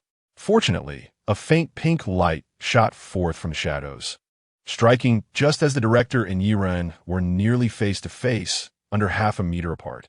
The director's body was once again immobilized in place. Yi-Ren's eyes twitched as he looked at Wang Ping'an. Is this how you protect me, sir? Wang Ping'an could only remain silent. At this moment, Yu Linglong emerged. Her face contorted with fury. Damn you, Wang Ping'an. If it weren't for me, this kid would have been killed because of you. What are you pretending for? His life is the most important. Wang Ping'an, his face darkened, had no retort. Meanwhile, the four hidden figures in the shadows collectively sighed in relief. Yi-Ren felt a bead of cold sweat trickle down his forehead. He had truly come perilously close to death. Yu Linglong, no longer willing to place her faith in Wang Ping'an, shielded Yi-Run behind her, her captivating fox-like eyes lingering on him a moment longer. Up close, little brother. You are rather handsome. Yi-Run replied. You are beautiful as well, sister. Jiang Sui, feeling a tinge of jealousy, remained silent. The restrained director let out a distorted shriek. You cannot kill me. He was right. The powerful figures were indeed powerless against him. Even if they reduced him to a mere paste, he would not perish, for he could willingly disperse himself. As long as a fragment of him remained undiscovered, he could resurrect. The realization of this left the powerful figures in a state of frustration. Yu Linglong glared fiercely at Wang Ping'an. It's your fault for shattering him. Now we can't even seal him away. Wang Ping'an remained taciturn, his expression dark. After a moment of contorted struggle, the director decided to retreat, his voice echoing ominously. Wait for me. This is not over. Once I evolve further, I will return to the surface world and lead the ignorant masses into the abyss. The six powerful figures were filled with an unprecedented rage at this threat, yet felt utterly powerless. It's all your fault, Wang Ping'an. If you hadn't shattered him, we wouldn't be in this mess. They lamented, their faces etched with heaviness and concern. No one knew where the limits of the director's evolution lay. If he indeed evolved to an uncontrollable degree, it would spell a horrific disaster. There's no other choice. We must retreat with this child, Wang Ping'an declared. Retreat? And then wait for that creature to return? Yu Linglong scoffed. The other lantern bearers in the reinforcement team were similarly filled with unease and anxiety. Let me give it a try. Yi-Ren's voice captured everyone's attention, including the fleeing director. In truth, the director had long been within Yi-Ren's lethal range. From the moment he had been shattered by Wang Ping'an's divine lightning, Yi-Ren could have struck him down at any moment. This was why Yi-Run had maintained his calm demeanor. The director, oscillating between madness and reason, let out a chilling laugh reminiscent of a Soul Palace elder. How could he believe that Yi-Ren could kill him? As long as he remained in the abyss, he was immortal. Yi-Run reached behind him, his hand forming a phantom grip. At that instant, an invisible wave emanated from him, causing the oxygen in the air to seem as though it had been abruptly siphoned away. A suffocating pressure enveloped everyone present. Crimson mist spread from the bloodblade, as if it were a living entity, rapidly engulfing the surroundings in a sanguine hue. Within this crimson fog, eyes sparkled like stars, appearing as phantoms from the abyss. Observing the world, Eye of the Radiant. Nato's projection fragment, corrupted black threads wove through the mist, resembling chains from hell, attempting to ensnare and devour all life. Devourer, Ratotip projection fragment. The entire phenomenon twisted grotesquely, unfolding like a living tapestry of hell before everyone's eyes. Each person present felt an abiding terror rise from the depths of their souls. Their hearts raced, cold sweat dripped, and their bodies stiffened under this pure and extreme fear. Even the director became rigid under Yi Ren's taint. The enormous eye occupying nearly his entire head trembled, filled with fear and disbelief. "Go on, run away." Yi Ren's voice dripped with mockery and disdain, his gaze revealing a chilling intent to kill. A surge of survival instinct erupted within the director. The brain, corroded by the abyss, reclaimed all rationality, and it instinctively fled into the distance. However, just as it attempted to escape, Yi Ren's blood blade glided through the air. Time seemed to freeze for a moment. In the blink of an eye, the blood blade cleaved through the director's massive form, severing it as easily as cutting through tofu. "Did you truly believe you could escape?" Yi Ren's voice echoed once more, a sardonic smile gracing his lips. Although he could not see his current expression, he felt he deserved a perfect score for his audacity. The director's body split apart, then was absorbed by the blood blade, reduced to sustenance. Simultaneously, Yi Ren felt a warm power emanating from the blood blade, enveloping him as every cell within his body rejoiced. He could distinctly sense his physical prowess steadily enhancing. The members of the reinforcement team bore witness to Yi Ren's execution of the director in its entirety. Shock filled their eyes, mouths agape, their bodies frozen in disbelief, struggling to comprehend the scene. "Wah, what just happened?" One team member stuttered, trembling as he swallowed hard. "Is it dead?" Another murmured, his voice tinged with confusion and numbness. The immortal abyss creature had been slain just like that. Jiang Sui remained silent, her anxious expression suddenly relaxing, barely whispering, "It's all right, it's all right." At the same time, the six powerful figures could not suppress their joy. Regardless of Yu Linglong or Wang Ping'an, their eyes sparkled with excitement. After all, even they had been unable to contend with the director's immortality, yet Yi Ren had effortlessly dispatched him. Is this what it means to be concept level? Truly unreasonable. One powerful figure laughed heartily, his eyes gleaming with enthusiasm. "Once he fully develops, we may truly be able to." "You're amazing." Yu Linglong could not help but reach out with her delicate hand, playfully pinching Yi Ren's cheek. Jiang Sui's smile faded. Someone was feeling jealous. Chapter 22. Everyone was quite astonished gurgle. Once the dean was reduced to nothing, the only remnants on the ground were the bubbling, abyssal sludge. Yi Ren sheathed his blood blade and instinctively lifted his shirt to examine his abdominal muscles. Goodness, he had become even more toned. Yu Linglong's exquisite fox-like eyes sparkled slightly. Who would have thought this young man possesses quite a sturdy physique?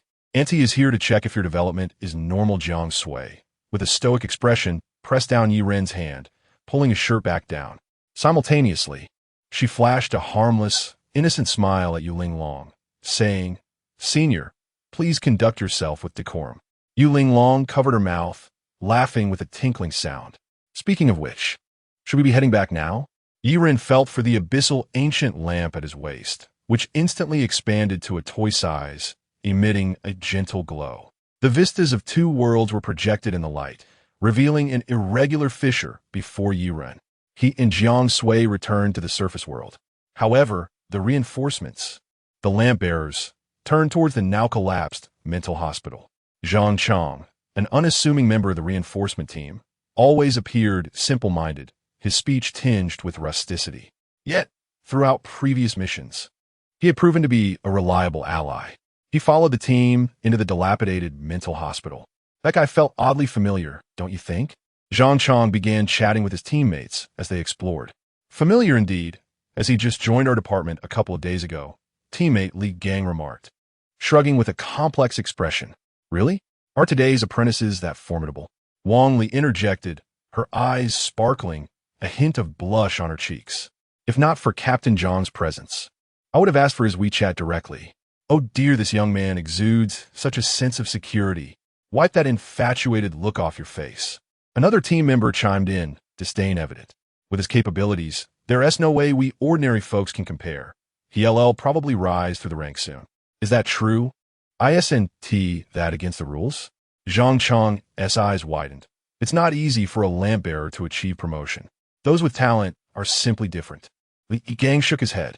You all saw how exaggerated that monster's immortality was, yet he managed to sigh.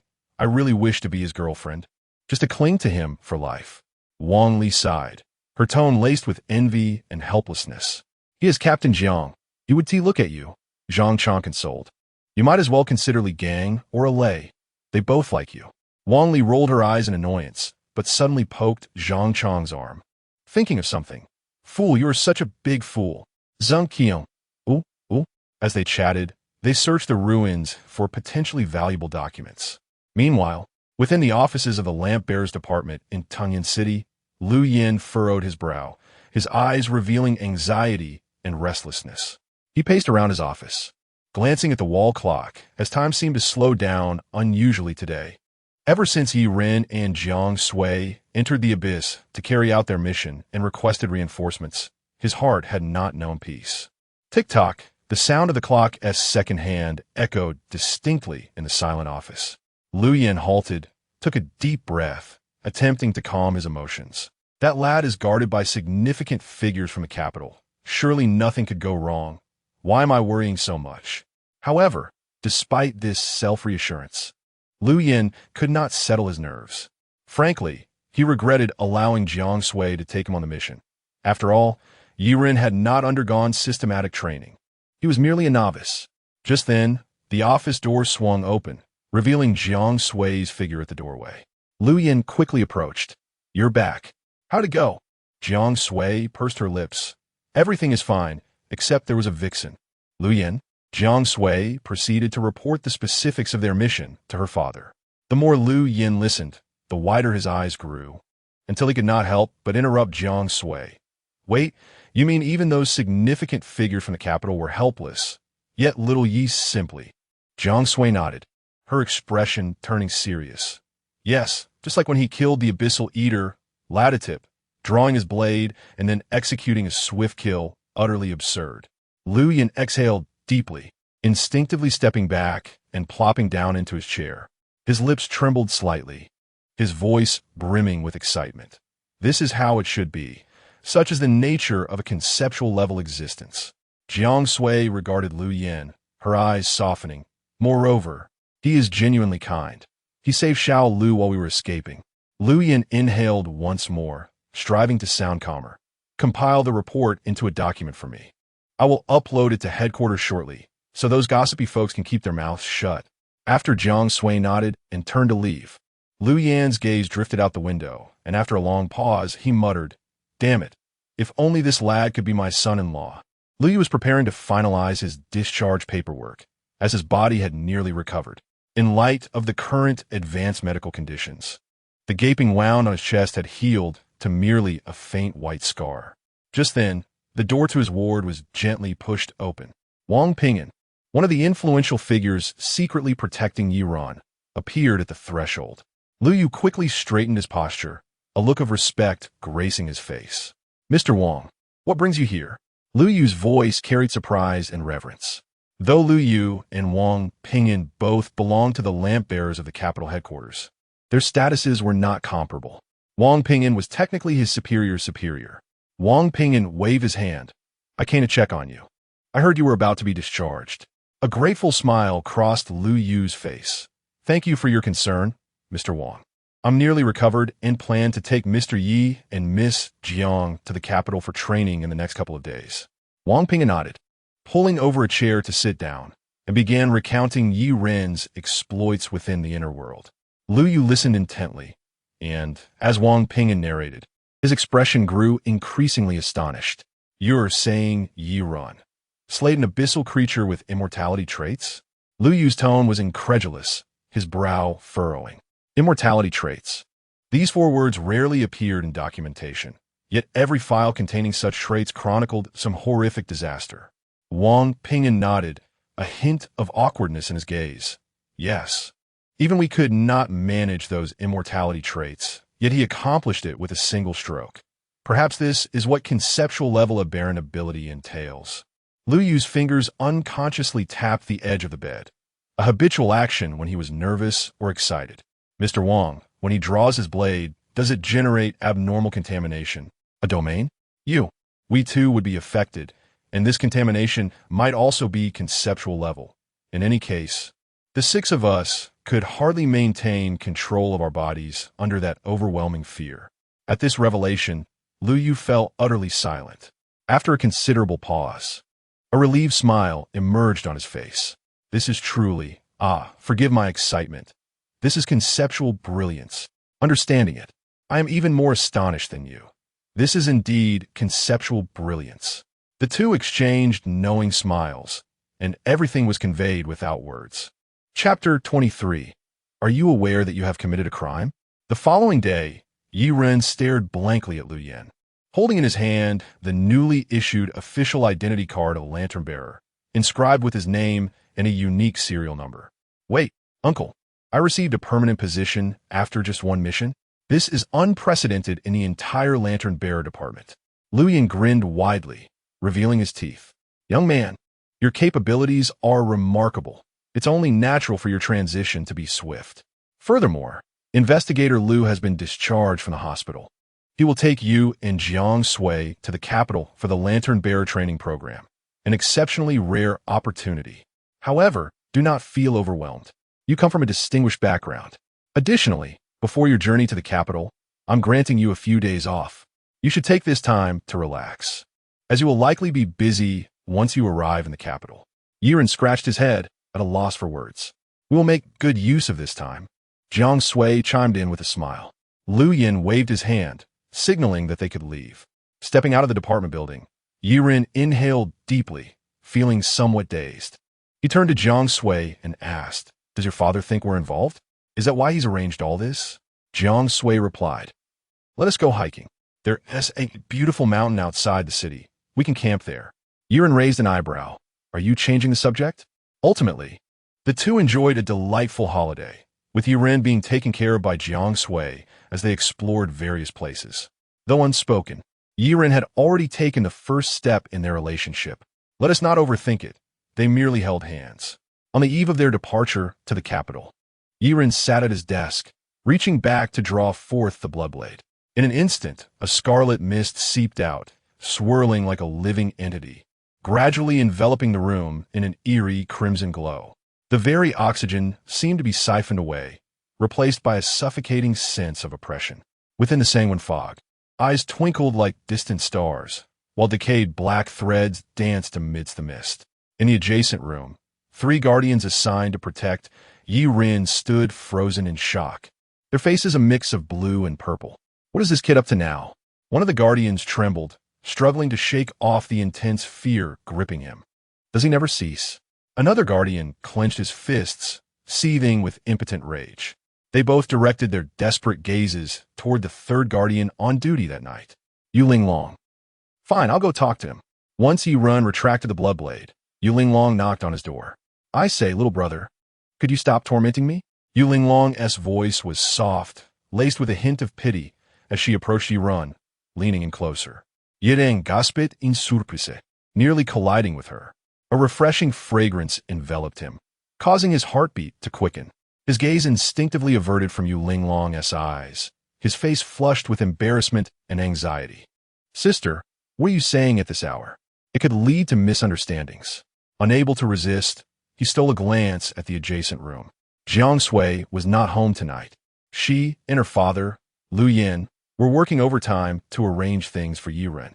Yuling Long chuckled, playfully tracing her finger along Yi Ren's cheek, as if teasing a shy child. It's your fault for constantly tormenting me, leaving me in such an awkward position that I can hardly bear it. Yi Ren inhaled sharply, leaning back slightly to evade her finger. He had thought himself experienced, but it was evident that Yuling Long was on another level, a strikingly attractive woman with an air of elegance that was hard to resist. Realizing the situation, Yi Ren's mind clicked. Oh, my earlier summoning of the Bloodblade must have affected you, right? My apologies. It's difficult for me to control. As the source of the disturbance, Yi Ren remained blissfully unaware of the anomaly. Yuling Long, noticing his reaction, smirked with a glint of triumph in her eyes. She withdrew her hand, but was not easily deterred. Then I shall reluctantly forgive you, but do be more mindful next time. Wait, why are you in my room? Yiren exclaimed, flustered. Yu Linglong observed his disarray, her enchanting fox-like eyes narrowing playfully. I simply wanted to see if there's anything shameful in a young man's room. Perhaps something like a Fiji cup? She elongated her words teasingly. Yiren fell silent, overwhelmed by her audacity. Yu Linglong, noticing his silence, turned to the kitchen and began to prepare a meal. Little brother, how about I whip you up something delicious? Yiren felt a wave of disbelief. Which seasoned man could withstand such trials? Soon, Yu Linglong emerged with a bowl of instant noodles. Is this it? Just noodles? It pales in comparison to what Jiang Sui could whip up. Yiren protested. I made it myself, Yu Linglong retorted, rolling her eyes with a playful demeanor. She bore no airs of superiority, merely enjoying the playful banter with Yiren. As they slurped noodles, she engaged him in conversation. Sister, what about that powerful figure who can wield spells? What is his background? Yiren was intrigued by the recent encounter. Yu Linglong blinked, wiping the broth from her mouth, and gestured toward Yiren's laptop, signaling him to pass it. After he complied, she turned to him with a mischievous smile. Allow me to show you something interesting. With deft fingers, she began typing, and moments later, the laptop connected to the Lantern Bearer's internal network. Red, encrypted files appeared on the screen, and as Yu Linglong clicked to access them, Yiren's eyes widened in shock. Is this the dossier of that powerful figure? Yu Linglong nodded, and Yiren's hands trembled as he reached out. Are you aware that you are committing a crime? What is my status? I don't have the clearance to view such documents. A glance at state secrets could lead to 10 years in prison. Disclosing them could mean a death sentence. Yu Linglong, however, waved her hand dismissively, her gaze laced with challenge. Rules are rigid, but people are flexible. Besides, this is what I'm showing you. Why be afraid? Yiren's eye twitched, contemplating whether it was still possible to withdraw. Yu Linglong, relishing his hesitation, smiled even more broadly, her playful fox-like eyes twinkling with delight at his flustered expression. Chapter 24. The enigmatic Yu Linglong addicted to heather mallow at that moment. She gently waved her hand, her demeanor exuding an indescribable charm, her voice laced with a hint of playful teasing. Oh dear, any doesn't need you to take responsibility. Come closer. Don't be shy. Yiren's face flushed with a mix of red and white, uncertain of the veracity behind Yu Linglong's words, unsure of whether she was jesting or serious. This woman was truly a siren. Seeing his reaction, Yu Linglong's smile grew even more radiant. She leaned closer to Yiren, almost allowing him to feel the warmth of her breath. Enough of the teasing. What is your current status? To call you a national treasure would be an understatement. You are our sole conceptual anomaly. So, what is there to worry about? Yiren opened his mouth, skepticism evident in his expression. Yu Linglong seemed to sense his doubt. She reached out and lightly poked his forehead. It appears you are still unaware of your significance. To put it plainly, as long as you speak a request, the nation would go to great lengths to fulfill it. Even if you desire me, wouldn't dare to complain. Yiren felt himself becoming increasingly flustered by her provocative words, managing only a dry chuckle. He chose to disregard Yu Linglong's bewitching smile and instead focused on the dossier regarding Wang Ping and displayed on the screen. Anomaly Wang Ping and related anomaly object dossier, file number 14, classification level, catastrophic, description of 14 refers to a group of anomalous items, including a 14-1 a whisk and a 14-2 a Taoist robe. When 14-1 and a 14-2 are simultaneously held and worn by a 14 Wang Ping, the individual, hereinafter referred to as a 14, gains the ability to utilize Taoist incantations, exhibiting capabilities akin to those of a cultivator. 14 can manipulate natural elements while using Taoist incantations, performing a variety of spells including, but not limited to, healing, protection, summoning, and elemental control. The upper limits of 14 spellcasting abilities have yet to be determined, and they are not constrained by conventional physical laws. However, casting spells in a state of overexertion incurs certain costs, detailed as follows. Loss of language and emotion, following overexertion. 14 will lose the ability to communicate in human language and will become devoid of all emotions. During this state, 14's behavior will become extremely unpredictable until a period of adaptation allows for the restoration of normal language and emotional capabilities. Appendix 1. 14 once overexerted during a mission, resulting in a state devoid of emotion and language, during which they serve coffee to all personnel at headquarters, including the director, causing 96 of them to contract acute gastroenteritis. To this day, the contents A14 added to the coffee remain unknown. Appendix 2. Any anomalous behavior or potential threats posed by 14 must be reported immediately to the Lantern Bearers Department for thorough investigation. Regular psychological assessments and physical examinations of 14 are also necessary to monitor their health and mental state. Appendix 3. 14 was dispatched on a protection mission with the protected subject being X11. Having perused Wang Pingyan's file, Yiren's expression was a mix of astonishment and intrigue. Yet, he could not quell the curiosity stirred by Yulinglong. Sister, if that is the case, may I also have a glimpse at your dossier? Yiren flashed Agurin, eager to uncover the tale behind the beautiful aunt who was always so mischievous. Yulinglong's body stiffened suddenly, an expression of embarrassment flitting across her face before transforming into an intricate blend of shyness and irritation. Her lips twitched slightly, as if she were struggling to find a suitable excuse to decline. Why do you wish to see my dossier, little brother? Is it not enough that Auntie is quite lovely? Her voice carried an unnatural tone as her fingers unconsciously fidgeted with the hem of her garment. Yiren grinned widely. Did you not just say that as long as I speak, the nation will fulfill my every request? Yulinglong cast a penetrating glance at Yiren.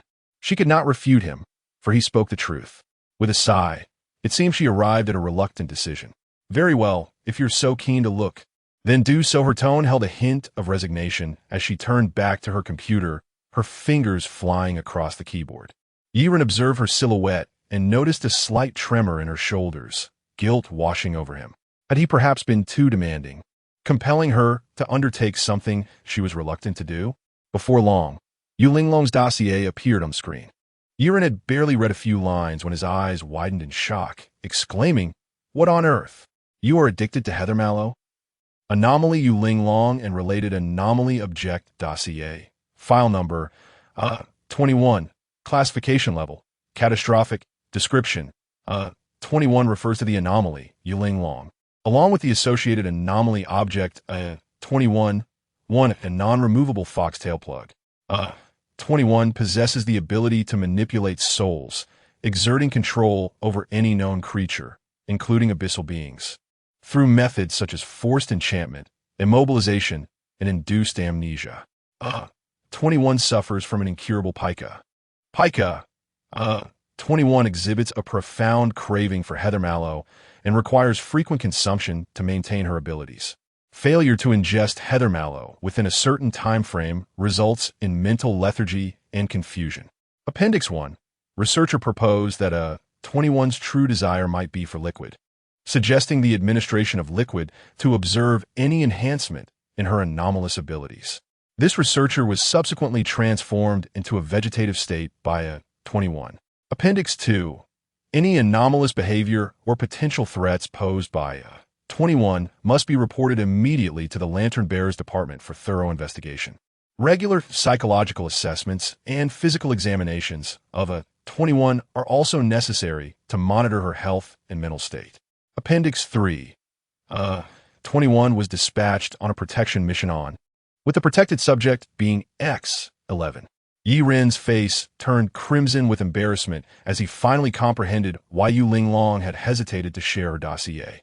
However, retracting his request was no longer an option. Sister, I am truly sorry. He rubbed his nose, his tone earnest as he apologized to Yulinglong.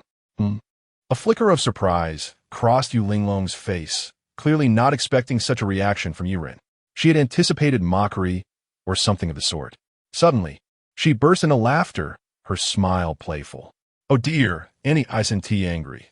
There is no need for apologies," Yiren exhaled in relief, hastily shutting off the dossier. I've completely forgotten about the heather mallow issue. Yu Linglong waved her hand, interrupting him, leaning in slightly closer, her enchanting fox-like eyes narrowing in a flirtatious manner.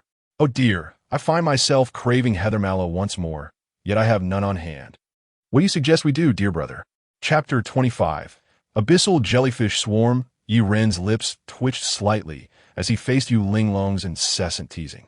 Finally, he resolved to take action. You enjoy playing, do you? With narrowed eyes, he swiftly advanced, one arm forcefully bracing against the wall, trapping Yu Linglong between his arm and the barrier. It was a classic wall slam. A flicker of surprise crossed Yu Linglong's eyes. She had not anticipated Yi Ren's sudden boldness. Her delicate cheeks involuntarily flushed, and her smile stiffened. Little Yi, what are you doing? Yi Ren remained silent, his other hand summoning the blood blade. The ominous aura emanating from the blade trembled slightly, causing the temperature in the vicinity to drop several degrees.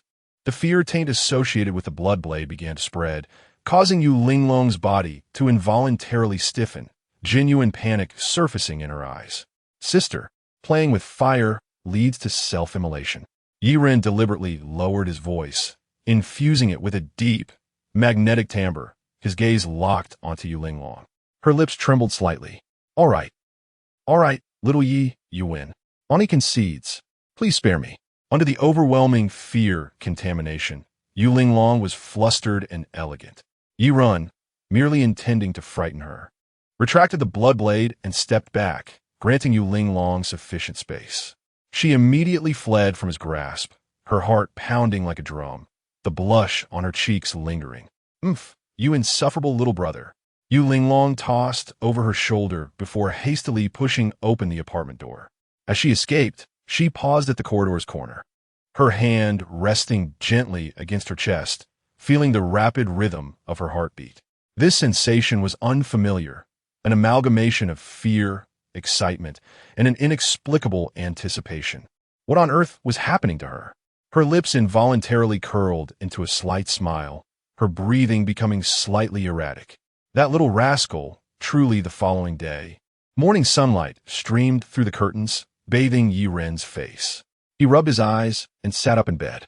Today, he and Jiang Sui would meet with Officer Lu Yu to head to the capital, embarking on an unforgettable formal training as lantern bearers.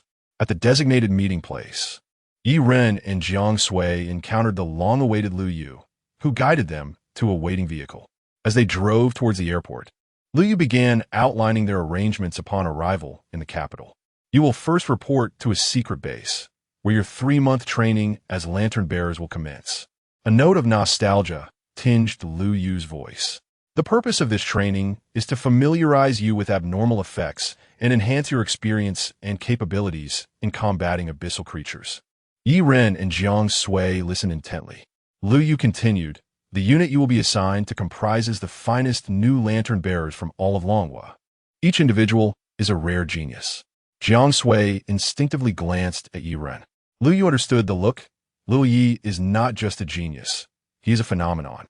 His extraordinary abilities with the conceptual machine may remain unparalleled for a considerable time. Lu Yu turned to Yi Ren, adding, you're different from the rest. Any request you make will be met. Officer Lu, will those in the unit be difficult to get along with? Jiang Sui asked, a hint of concern in her voice. Lu Yu chuckled. Geniuses do have their tempers, but fret not.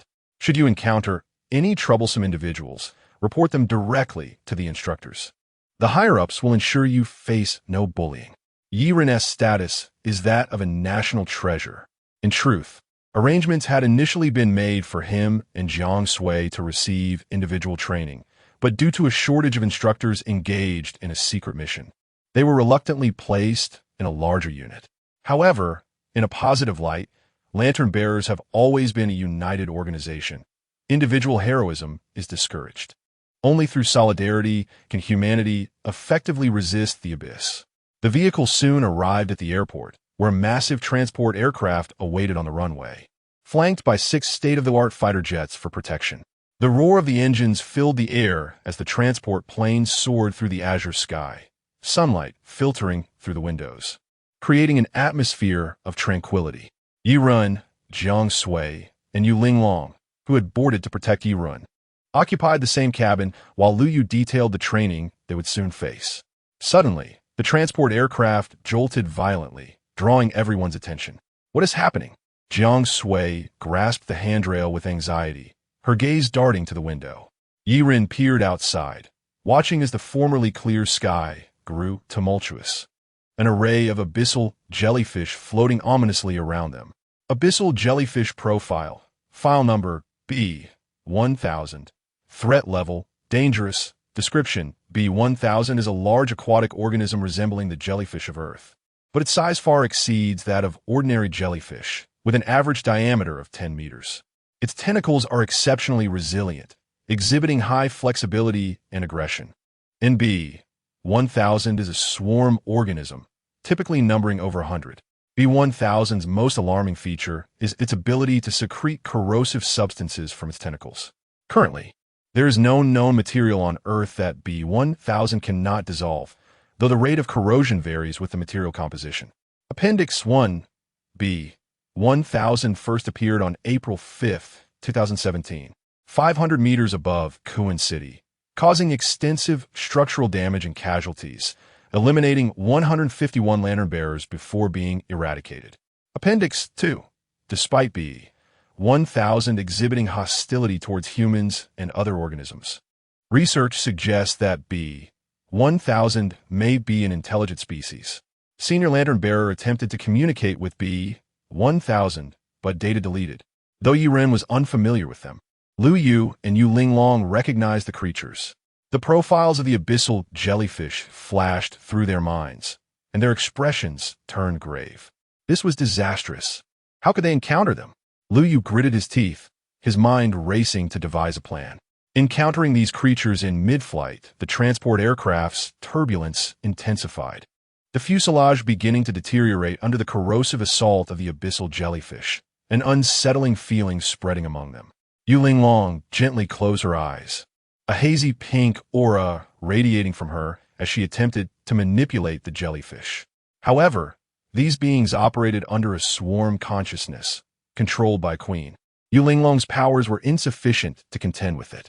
Suddenly, Yu Linglong's body convulsed violently, her complexion paling. Upon opening her eyes, they were bloodshot. She had failed and nearly succumbed to the backlash of the jellyfish queen's will. "Are you all right?" Yiren rushed to her side, steadying the unsteady Yu Linglong. She shook her head, forcing a faint smile. "I'm not well. Our situation is dire." Jiang Sui, maintaining her composure, recalled the 6 fighter jets. Perhaps the other seasoned individuals aboard might have a solution? Chapter 26. There's no way. He's just too good at pretending no. The communication was severed, just as we were encircled by the abyssal jellyfish. Before Lu Yu could finish his sentence, the transport aircraft jolted violently again, a tremendous force propelling them to one corner of the cabin. Yiren instinctively shielded Yu Linglong and Jiang Sui. His brows furrowed as a flicker of contemplation crossed his gaze towards the window. At this rate, the transport aircraft would disintegrate. It was merely a question of time. A glint of determination flashed in Jiang Sui's eyes. She understood that if they continued to remain passive, everyone would perish. Here, anyone could die, but Yiren must not. She subtly reached for the dagger at her waist, an extraordinary object capable of triggering a reality-warping effect to fulfill wishes through blood sacrifice. Perhaps their only hope now. "Calm down. That's unnecessary." Yiren noticed Jiang Sui's movement and grasped her small hand. Jiang Sui remained silent, but her helpless expression spoke volumes. Lu Yu and Yu Linglong also recognized Jiang Sui's action, yet they felt a profound helplessness regarding the current predicament. After all, they were on a transport aircraft, soaring at an unknown height above the ground. If the aircraft were to break apart, even if they weren't consumed by the abyssal jellyfish, the fall would surely be fatal. "Yiren, allow me." Jiang Sui's tone was calm, attempting to free herself from Yiren's grip. But Yiren would not acquiesce to her wishes. Outside, hundreds of abyssal jellyfish swarmed. Even if Jiang Sui were to stab herself, she would not meet the conditions to trigger her wish. Do not make a futile sacrifice. But this is the only way. Silence. "I'm thinking." Yiren interrupted Jiang Sui, his brow suddenly relaxing. At this moment, he was terrifyingly calm, his mind swiftly analyzing the situation at hand. The corrosive ability of the abyssal jellyfish reminded him of the corruptor, Ladatip, a lord of the abyss said to govern corrosion and dissolution. Let's take a gamble. Yiren turned and stormed into the cockpit. Pilot, I need you to set the autopilot and then let go of the controls. The pilot, a young man, appeared pale, his body trembling slightly in fear. Upon hearing Yiren's command, he looked at him as if he were insane. What are you talking about? The outside is swarming with those creatures. You want me to let go and wait for death? Yiren could not be bothered to explain. Trust me. If you don't comply, we will all die here.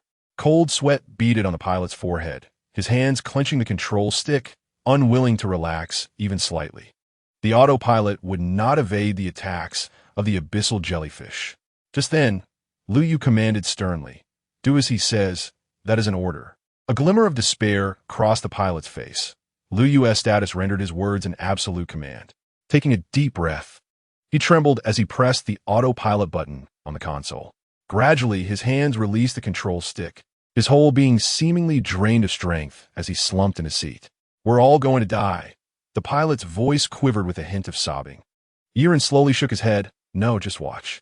He stood at the doorway of the cockpit, his hand reaching slowly behind him, and as he grasped the bloodblade, the air within the cabin seemed to freeze, an invisible pressure enveloping everyone, inducing a sensation of suffocation.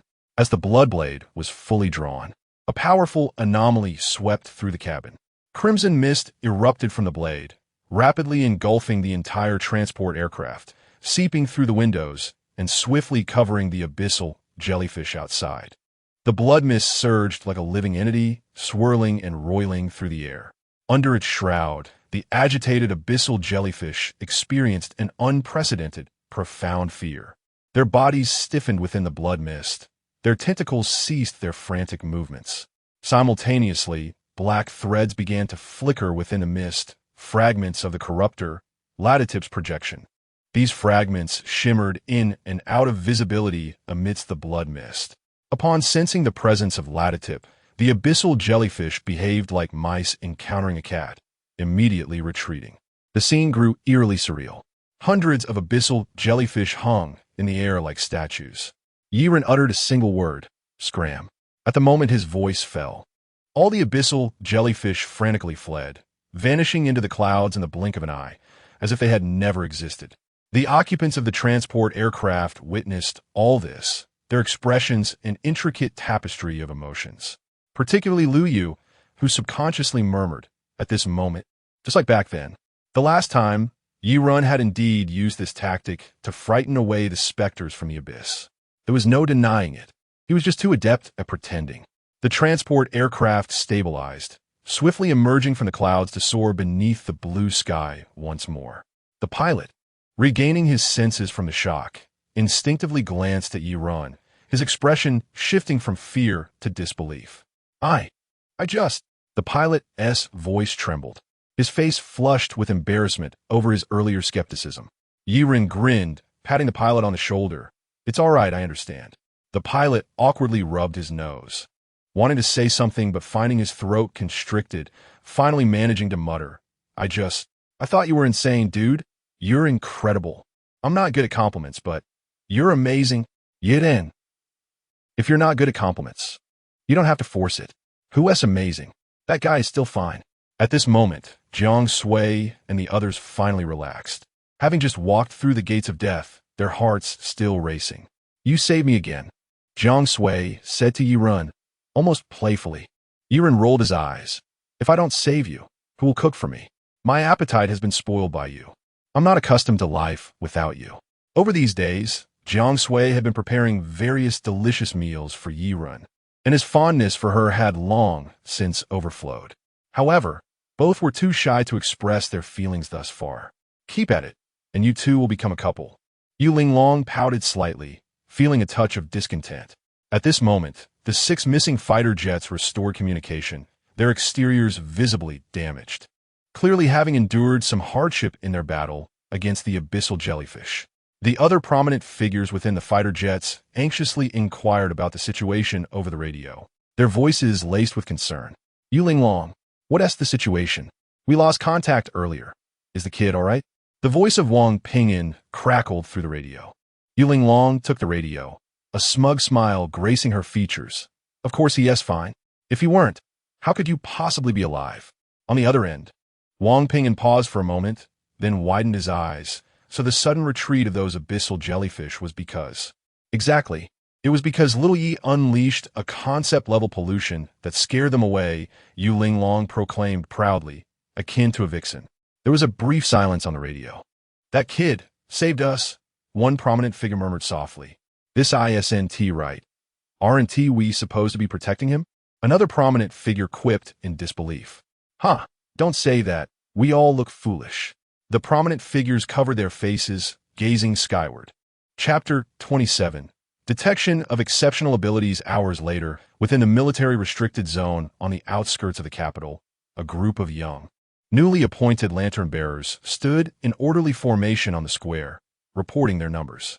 Hailing from various military divisions across different cities, they had been meticulously selected by the lantern-bearer department to be present here. Suddenly, the shrill roar of fighter jets pierced the air as 6 of the latest model aircraft escorted a transport plane slowly descending. This spectacle undoubtedly captured everyone's attention. Silence, the instructor bellowed, prompting all in line to instinctively press their lips together. Though conversation was forbidden, the confusion and curiosity etched on the faces of the young participants were unmistakable. As they sneaked glances, the transport plane's door swung open. Yi Run, burdened with luggage, appeared at the entrance, instantly inciting a wave of silent commotion among the young recruits, who gazed at him in astonishment.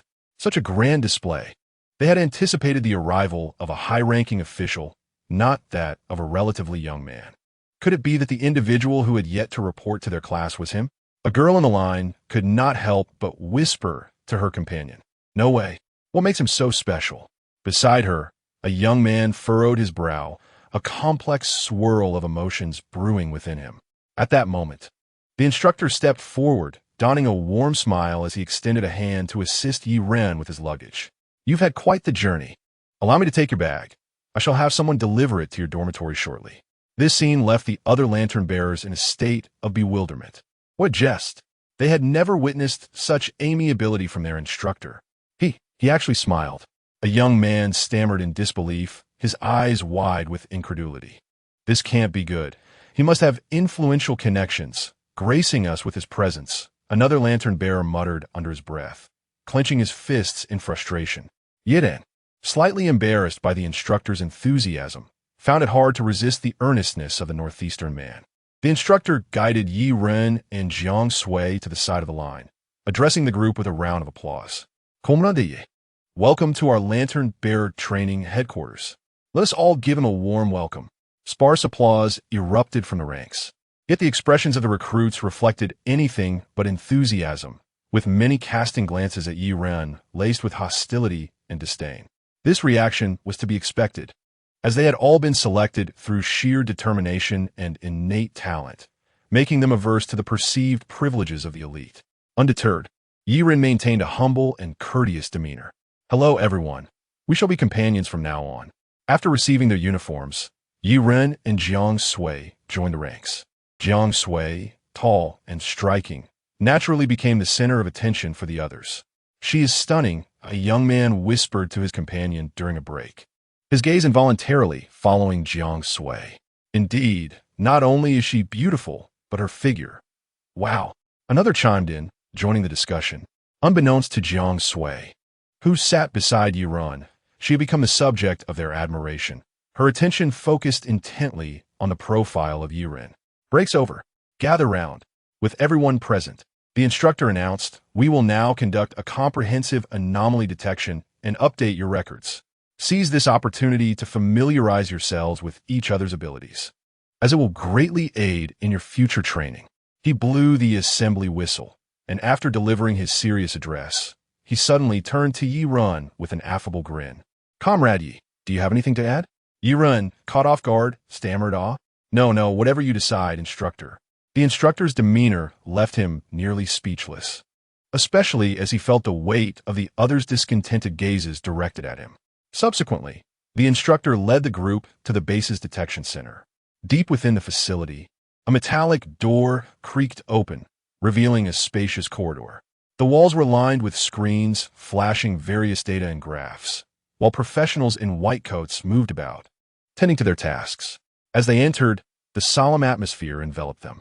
Inside the detection room, bright and expansive, stood a large vat. Observer water vat archive data. Archive number, 937. Archive level. Harmless, special containment procedures.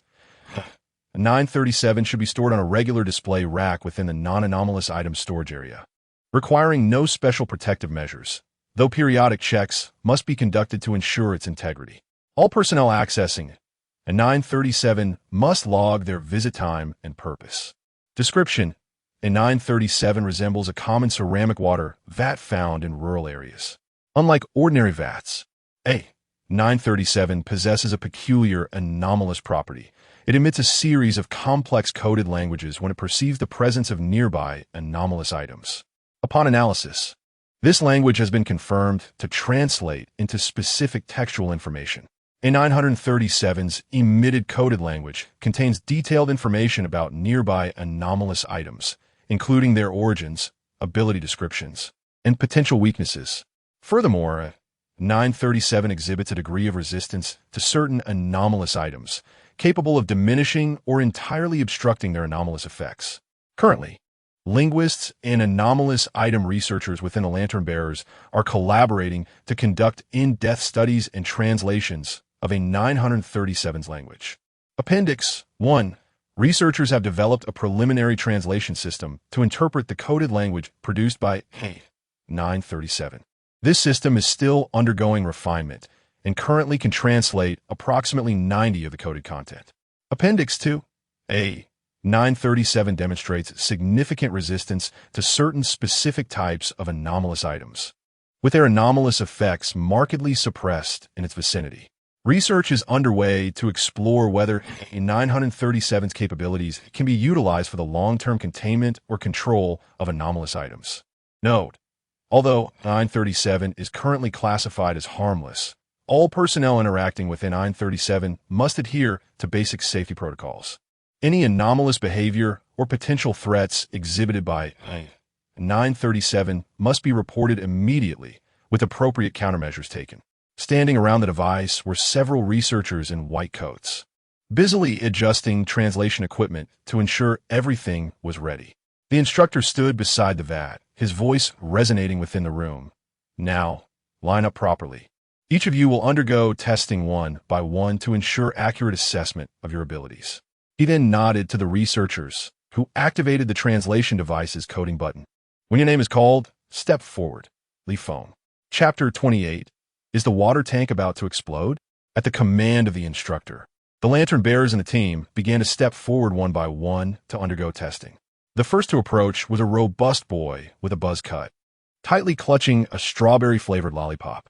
Suddenly, the seemingly ordinary water tank emitted a deep sound, followed by irregular splashes of water. The translation device swiftly converted the sounds into text, delicious to the point of explosion. Description: upon being licked by the holder, the lollipop establishes a telepathic connection, allowing the holder to detonate it at will. The explosive power of the lollipop is proportional to the duration it has been licked. After detonation, it will automatically regenerate and reappear in the holder's mouth after a period of time. This was indeed a remarkable anomalous ability, capable of large-scale explosions with significant lethality, and could be triggered at any distance. Li Feng, still savoring the lollipop, stepped back. The next participant, a girl named Zhao Yu, approached with a tattered book in hand. Teacher requires recitation. Description: a 258 is an ordinary-looking first-grade language textbook, indistinguishable in cover, paper quality, and printing from common textbooks. However, a 258 possesses a unique anomalous property. Anyone who sees its content, regardless of age, educational background, or language proficiency, will involuntarily begin to recite the text of the memorial on the expedition. The anomalous effect of 258 seems independent of cultural and historical context. Even readers who do not understand Chinese will begin to recite the text accurately after reading it. Note: The anomalous effect is of lower rank and can be easily overridden by higher-ranking effects. The crowd reacted with surprise. This ability appeared weak at first glance. It was undoubtedly a powerful control skill, compelling anyone who encountered the text to recite it immediately. Unfortunately, its low rank meant it might fail against higher-ranking anomalies or formidable abyssal beings. Subsequently, other members showcased their unique anomalous items and abilities. Each lantern-bearer had a distinctive power. For instance, one individual could perform painless self-surgery, with all his organs being delectable pasta that could regenerate infinitely once consumed. There were plenty of such peculiar abilities. Finally, it was Jiang Sui's turn. She stepped forward, holding an exquisite dagger, blood offering. Compared to the others, Jiang Sui appeared quite normal. The water tank took a longer time this round to provide a code. Make a wish to it. Description: by inflicting self-harm, the user triggers a reality-distorting effect, achieving wishes at the cost of pain. The greater the demands, the larger the sacrifice required. As the number of blood offerings increases, the user's vitality grows stronger. In a sense, if the offerings are sufficient, one could attain immortality. Information blocked, document corrupted, the translation device could not decipher the subsequent text. But those descriptions might be of greater significance. The researchers attempted to observe the blood offering again. However, this time the water tank responded differently. Keep that cursed thing away from me. The observer's response became intense, emitting a series of rapid, gurgling sounds from its deep, dark opening, seemingly expressing disgust and dissatisfaction. An unusual atmosphere enveloped the room, and everyone's gaze fixated anxiously on the water tank. Suddenly, the tank fell silent, and the translation machine, using the previous code, produced a delicate string of characters forming an image. The picture depicted a scarlet lake, radiating an ominous and decaying aura. Was this a glimpse of the underworld? One researcher muttered instinctively. Such bizarre imagery could only be seen within the underworld. In the center of the rotting crimson lake, a broken lady's crown lay quietly upon a shattered throne, the jewels of the crown dulled and devoid of luster, leaving only desolation. The researchers exchanged glances, quickly taking the image away, clearly recognizing that the observer's water tank had revealed something of great significance, awaiting their exploration. The abyss. The broken crown, the red lake, the decayed throne. At that moment, Yiren suddenly furrowed his brow, softly repeating, "You know something?" The researchers instinctively looked at him. Nodding thoughtfully, Yiren replied, "Based on my experience from clearing the game Elden Ring 327 times, the place depicted in this image is certainly a dungeon, and triggering it would lead to a boss fight." The researchers were left speechless. Just then, the observer's water tank emitted waves once more, and through the translation machine, a new message appeared. Crimson Lotus Empress Iskera. The researchers widened their eyes, reaching for the printed paper to place it in a special repository, only for the entire sheet to rapidly decay and rot. The right hand of the researcher shriveled rapidly, prompting a terrified scream as he instinctively dropped the paper, which disintegrated into dust mid-air. The injured researcher was swiftly taken to an isolation room for observation and treatment. This sudden turn of events caused everyone's hearts to tighten. The instructor, Zhang Tai, cast a deep glance at Jiang Sui, noting, "Your anomalous item seems rather extraordinary. Perhaps it is related to that entity mentioned on the paper." Jiang Sui bit her lip, feeling a wave of unease. She had no desire to be entangled with such incomprehensible forces. Yiren gently grasped Jiang Sui's soft, cold hand, reassuring her, "Don't be afraid. I am here." Jiang Sui felt her heart flutter, soon enveloped in a sense of safety. Her shoulders relaxed as she murmured softly in agreement. The instructor, Zhang Tai, a quintessential northeastern man, bore the marks of battle across his rugged, dark skin, each scar a testament to his encounters with abyssal creatures. He nodded at Yiren, signaling that it was now his turn. Yiren stepped forward, positioning himself before the observer's water tank, slowly extending his right hand behind him. As his palm hovered, the atmosphere in the entire testing center seemed to freeze, the contaminating effect spreading throughout the area. Crimson particles coalesced into a grotesque, mottled blood mist, rapidly engulfing the room. inducing a suffocating sense of oppression in all present. The pure and intense fear sent their rationality plummeting into an abyss.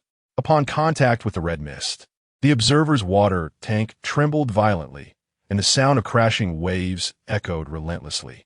The translation machine began to operate frantically, producing a chaotic string of characters on the printed paper, forming an incomprehensible jumble.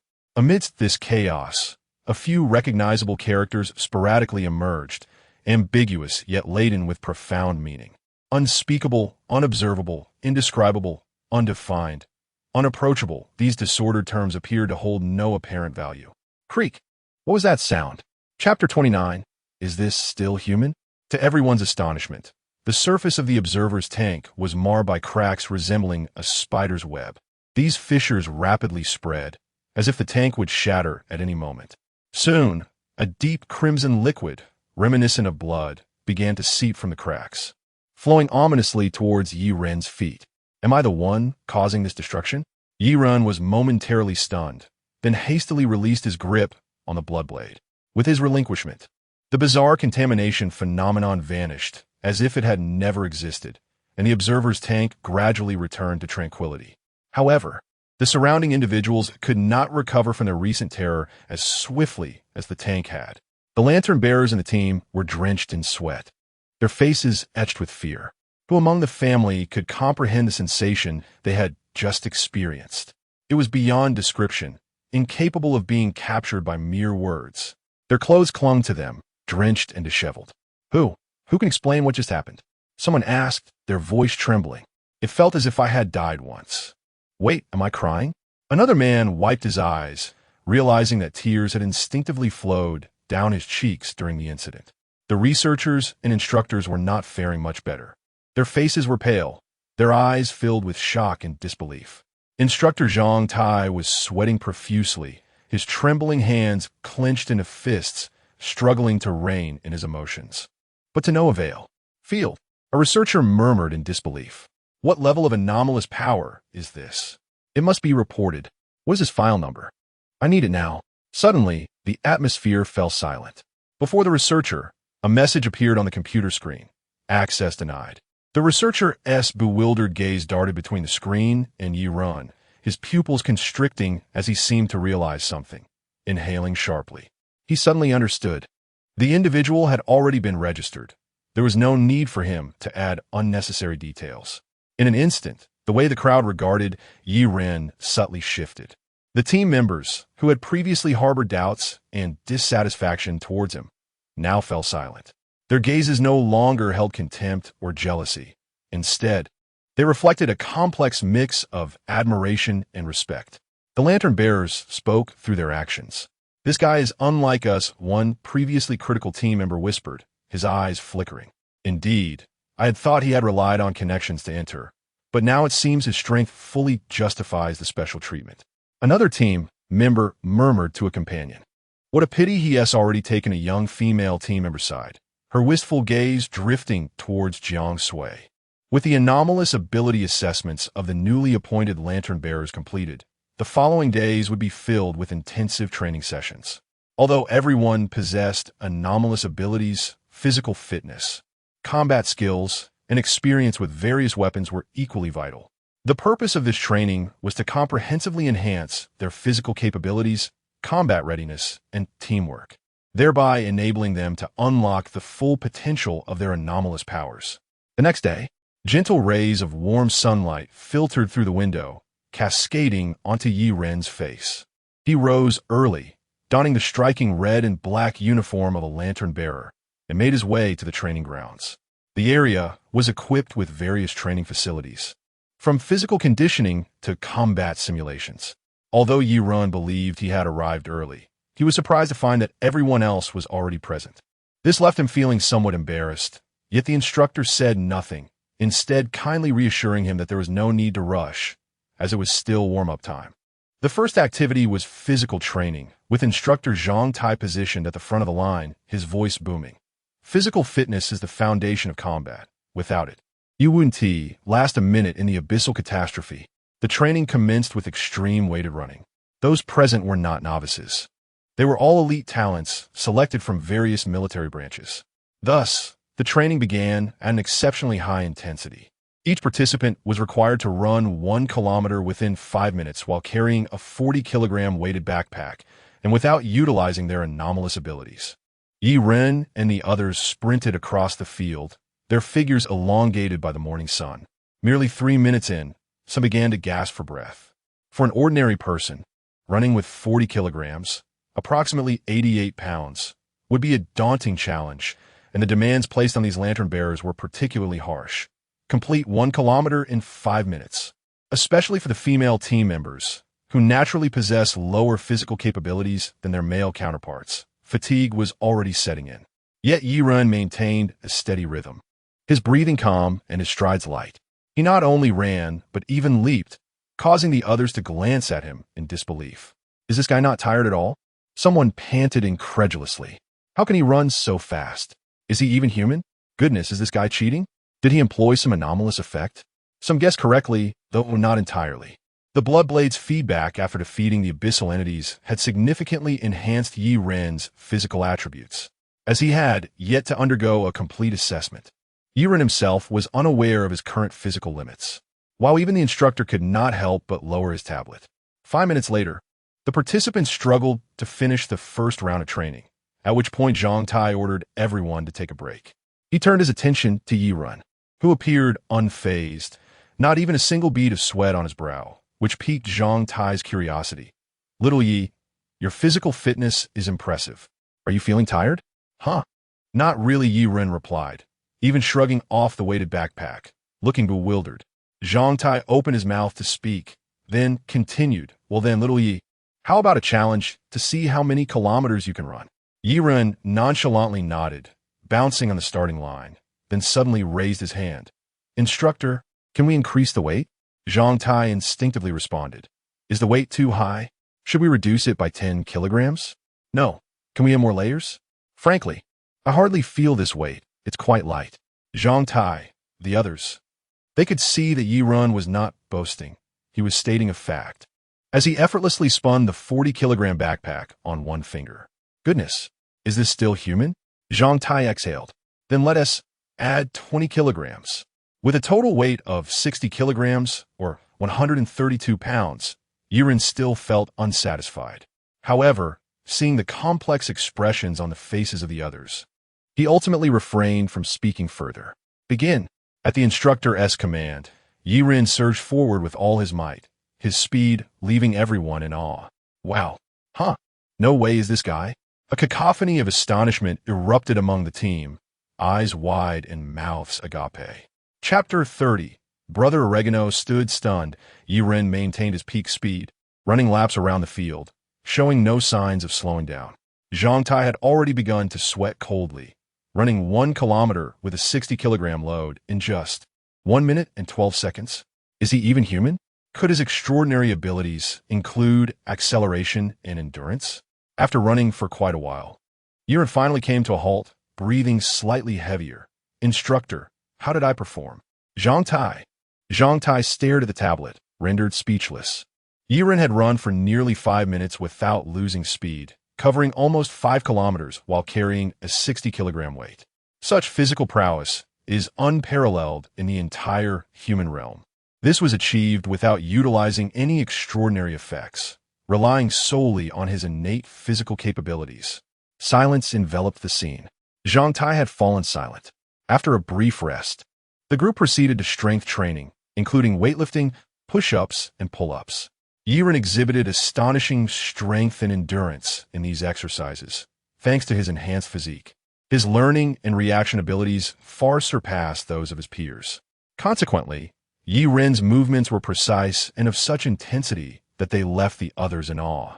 It was no wonder that he commanded such a grand presence. It was no wonder he received special treatment. It was no wonder he had beautiful sisters around him. In an instant, everything made sense. No one dared to compete with Yi Ren, for his body seemed to have no limits. This was not a reflection on anyone else, but in the absence of extraordinary abilities, no one present could compare to him. However, his combat skills left much to be desired. Zhang Tai diligently recorded his observations on the tablet. In the combat skills training, which encompassed hand-to-hand combat, swordsmanship, and firearms training, Yiren displayed a significant gap compared to the others. Particularly in firearms training, he appeared as clumsy as a novice who had never touched a gun. Take your time. Don't rush, Jiang Sui, stepping in for the instructor, gently guided Yiren on how to quickly assemble and disassemble firearms, as well as how to aim. Yiren learned swiftly, and this scene was duly noted by the instructor. The final segment was team coordination training. This was arguably the most crucial and challenging part, as it required individuals to familiarize themselves with one another's extraordinary abilities, enabling them to complement and assist each other, thus achieving a synergy greater than the sum of their parts. For instance, there was that guy who could detonate a lollipop at will. His extraordinary ability could be paired with a girl who could phase objects, allowing for long-range targeted bombardments. They could even transmit the lollipop into an object and detonate it from within. However, while it sounded simple, execution proved difficult. The extraordinary effects often interfered with one another, and a slight misstep could lead to unforeseen complications. In this training segment, everyone had to be fully armed, yet even so, there were injuries during today's training, with one individual nearly losing his right calf. Fortunately, he was rushed to the infirmary, where he could be saved with a bit of effort. There was no need for excessive concern, as the base had an extraordinary healer who could transfer injuries to inanimate objects. However, I cannot coordinate with the others. Yiren scratched his head, looking troubled. The moment he drew his blade, it was as if silence fell over the entire area, with everyone frozen in place out of fear. This pollution effect did not distinguish between friend and foe. As soon as he unsheathed his sword, it was tantamount to imposing group control. But only Jiang Sui understood that Yiren's true strength did not lie in his group control when drawing his blade, but rather in his passive execution that disregarded all causality, triggering an instant kill as long as the conditions were met. That was a concept-level anomaly. Passive execution, note, can trigger a fatal execution skill when the enemy's health falls below 30. Cooldown, 60 seconds. Hidden within these simple words was a terrifying power capable of directly slaying even the projections of abyssal lords. As night fell, the intense training of the day finally came to an end. Exhausted, everyone returned to their 6-person dormitory. Only Yiren and Jiang Sui returned to their specially arranged independent apartment.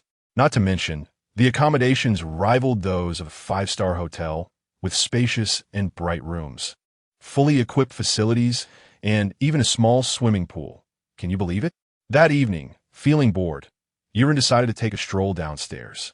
Just as he stepped out of the apartment building, he spotted a figure lurking in the shadows. Upon closer inspection, he recognized it was a training partner from earlier, a guy named, what was it? Something like Niu Jiying. His name was quite unique, and Yiren couldn't help but chuckle when the instructor called him during training. Niu Jiying had an ordinary appearance and a robust build, trembling in the shadows. Yiren quietly approached and patted him on the shoulder. Big brother Niu, what are you doing here? Niu Jiying jumped in surprise, but upon seeing Yiren, he relaxed and forced a wry smile. I'm craving a smoke. I just wanted to sneak one. Do you smoke? He pulled out a cigarette pack, but Yiren, who never smoked, declined. You don't smoke? That's good. We're prohibited from smoking or drinking during training, and all forms of entertainment are strictly forbidden. UNT report me, will you? Niu Jiying said, looking a bit worried. Yiren was taken aback. Really? Prohibited from entertainment? But our apartment has everything, from computers and televisions to gaming consoles, and the liquor cabinet is stocked with beers, whites, and foreign spirits. He scratched his head. Isn't that a bit strict? Niu Jiying explained. It's normal. We're here to train, preparing to fight against abyssal creatures. We cannot afford to be lax for even a moment. These rules are for our benefit. Just then, the footsteps of Instructor Zhang Tai approached from a distance. Niu Jiying quickly extinguished his cigarette, but the lingering smell was hard to mask, and he was anxious as if ants were scurrying on a hot pan, fearing discovery by the instructor. Zhang Tai walked over, casting a curious glance at Niu Jiying, then wrinkling his brow after catching a whiff of smoke. Niu Jiying felt a chill run down his spine. Instructor. Before he could finish, Yiren smiled at Zhang Tai. Instructor, Do you have any cigarettes? Zhang Tai paused for a moment, then broke into a warm, affable smile. Yes, yes. Here, Comrade Xiao Yi, try this, it's strong. He pulled out his cigarette pack to offer Yiren. After receiving one, Yiren handed it to Niu Jiying, who looked horrified and hesitated to take it, stammering, No. I. Zhang Tai shot Niu Jiying a glance, his tone firm. It's from Comrade Xiao Yi. Just accept it. Only then did Niu Jiying reluctantly take the cigarette and stuff it into his pocket, casting a grateful glance at Yiren. Instructor, I feel like I'm in prison here. Can I go out for a stroll when I have some free time? Yiren je suis li inuit. Niu Jiying instinctively shook his head. How could you? We're here for intensive training. Do you think this is a spring outing? However, to Niu Jiying's surprise, Zhang Tai nodded in an unexpected manner. Of course, Comrade Xiao Yi. If you wish to go out, just let me or another responsible person know, and we'll arrange transportation for you. Niu Jiying. This scene left Niu Jiying utterly astonished. Chapter 31. Silent arrival of dreams. Time flows swiftly. After a month of intense and fulfilling training, the rapport among the lantern bearers escalates rapidly. Their progress brings great satisfaction to the leaders at the training base. In the command center of the base, a formidable female officer stands before a vast floor-to-ceiling window, her gaze as sharp as that of a falcon, surveying the training grounds below. The insignia on her shoulder glimmers with 3 brilliant stars, signifying her high rank. She is the supreme commander of this base, named Lin Xuan. Lin Xuan's demeanor is austere. Her features may not conform to traditional standards of beauty, yet her commanding presence compels respect from all who encounter her. As she turns, her steps resonate with a steady rhythm, exuding authority. Upon entering the conference room, she finds several senior officers already seated, including Zhang Tai, the instructor responsible for training Yiren and the others. Lin Xuan's penetrating gaze sweeps over everyone present before she takes her seat at the head of the table. Her voice cold yet authoritative. I have decided to conduct an assessment to observe how they respond to an unforeseen abyssal calamity. Zhang Tai is taken aback. Typically, such evaluations are reserved for the conclusion of the 3-month training period. So why has it been scheduled earlier this time? Xingji, please enter, Lin Xuan commands, lightly tapping the table with her knuckles. The door to the conference room opens once more, and the Dreamweaver Xingji makes her entrance, exuding an air of mystery and grace. Clad in a flowing white gown, she resembles a celestial being descended from the clouds. Her deep, dreamlike eyes enchant all who dare gaze upon them, as if they are windows to an extraordinarily clear soul. When Xingji appears, the atmosphere around her seems to soften. Undoubtedly, she embodies a beauty so exquisite that it seems almost otherworldly, her visage defying mere description. However, like a flawless fairy, she is confined to a wheelchair, lending her an air of fragility akin to a delicate porcelain doll, evoking both admiration and a sense of sorrow. I intend for Xingji to assess them. Lin Xuan proposes, outlining her plan for Xingji to utilize her extraordinary abilities to immerse all lantern bearers in a shared dream. Within this realm, they will confront disasters that blur the lines between illusion and reality, forcing them to make instinctual choices. Xingji smiles gently. Due to the child's unique circumstances, this assessment cannot proceed to the abyss as it has in the past. We cannot risk that. Allow me to craft the dream. Once the plan is solidified, Lin Xuan issues her orders, and instructor Zhang Tai sets the wheels in motion. He informs Yiren and the others that after a month of diligent training, they are to take the day off to rest, a revelation that fills everyone with surprise. However, they remain unaware that this is merely the beginning.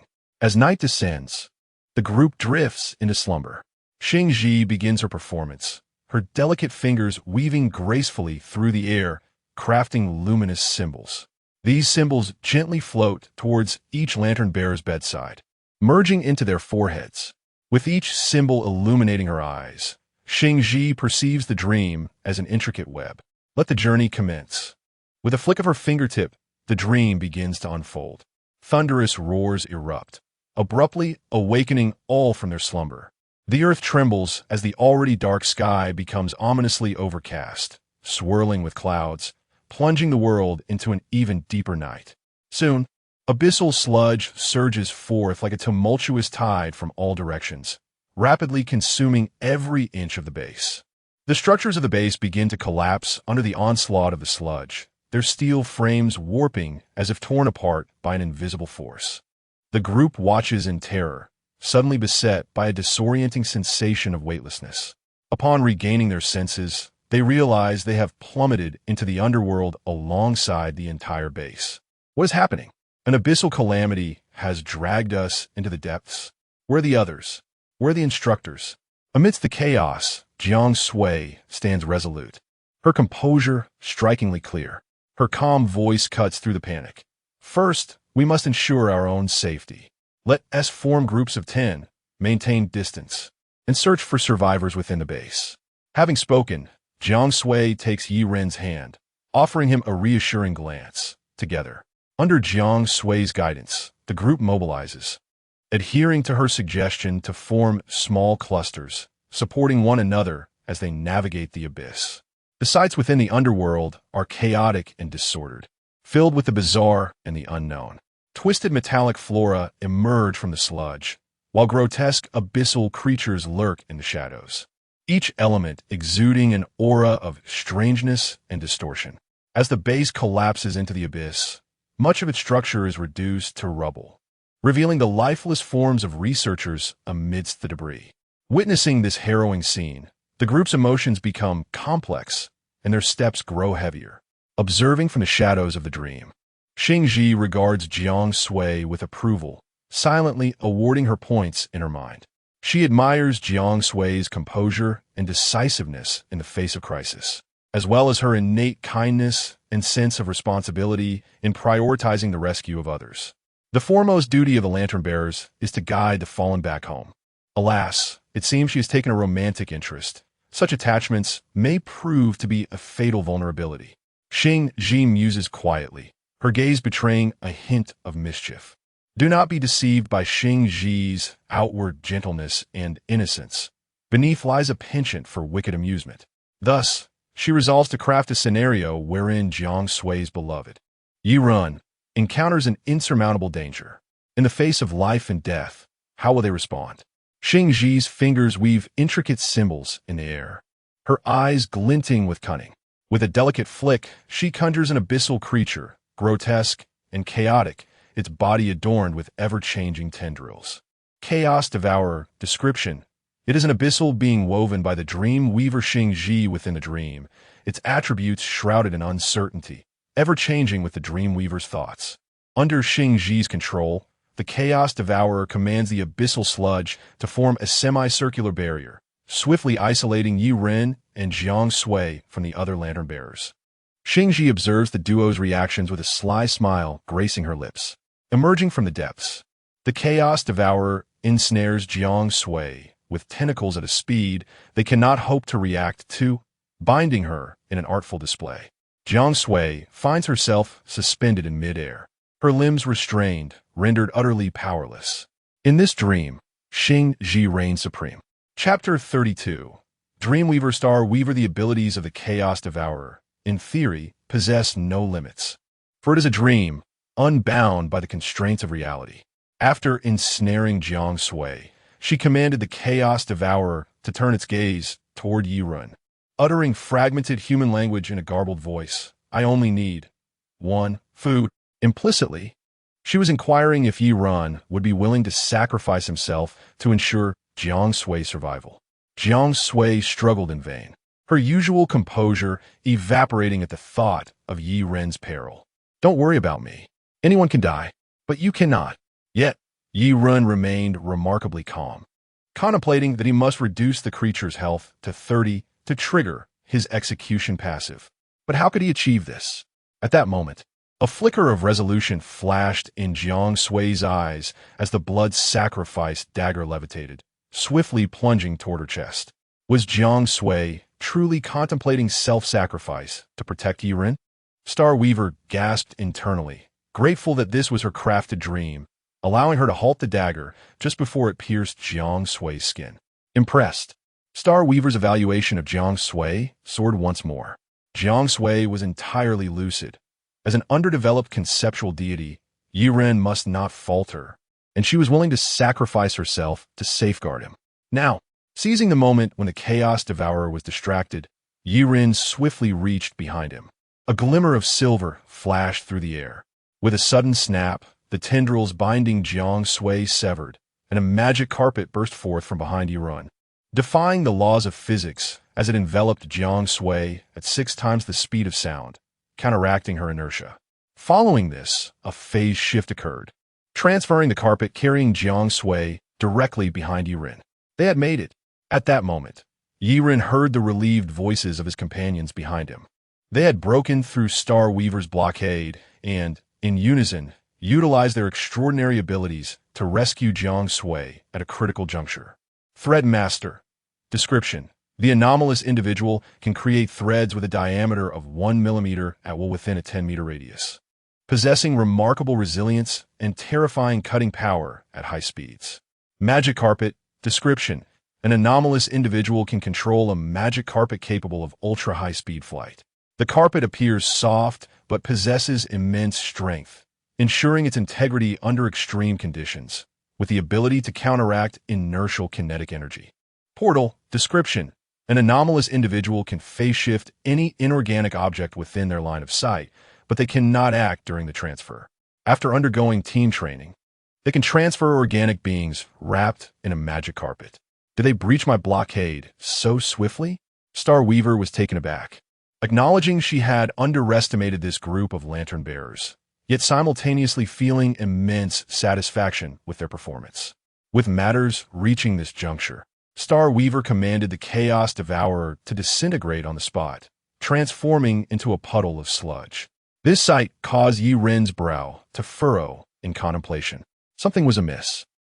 Turning to the now-rescued Jiang Sui, he remarked, "My bloodblade cannot be drawn."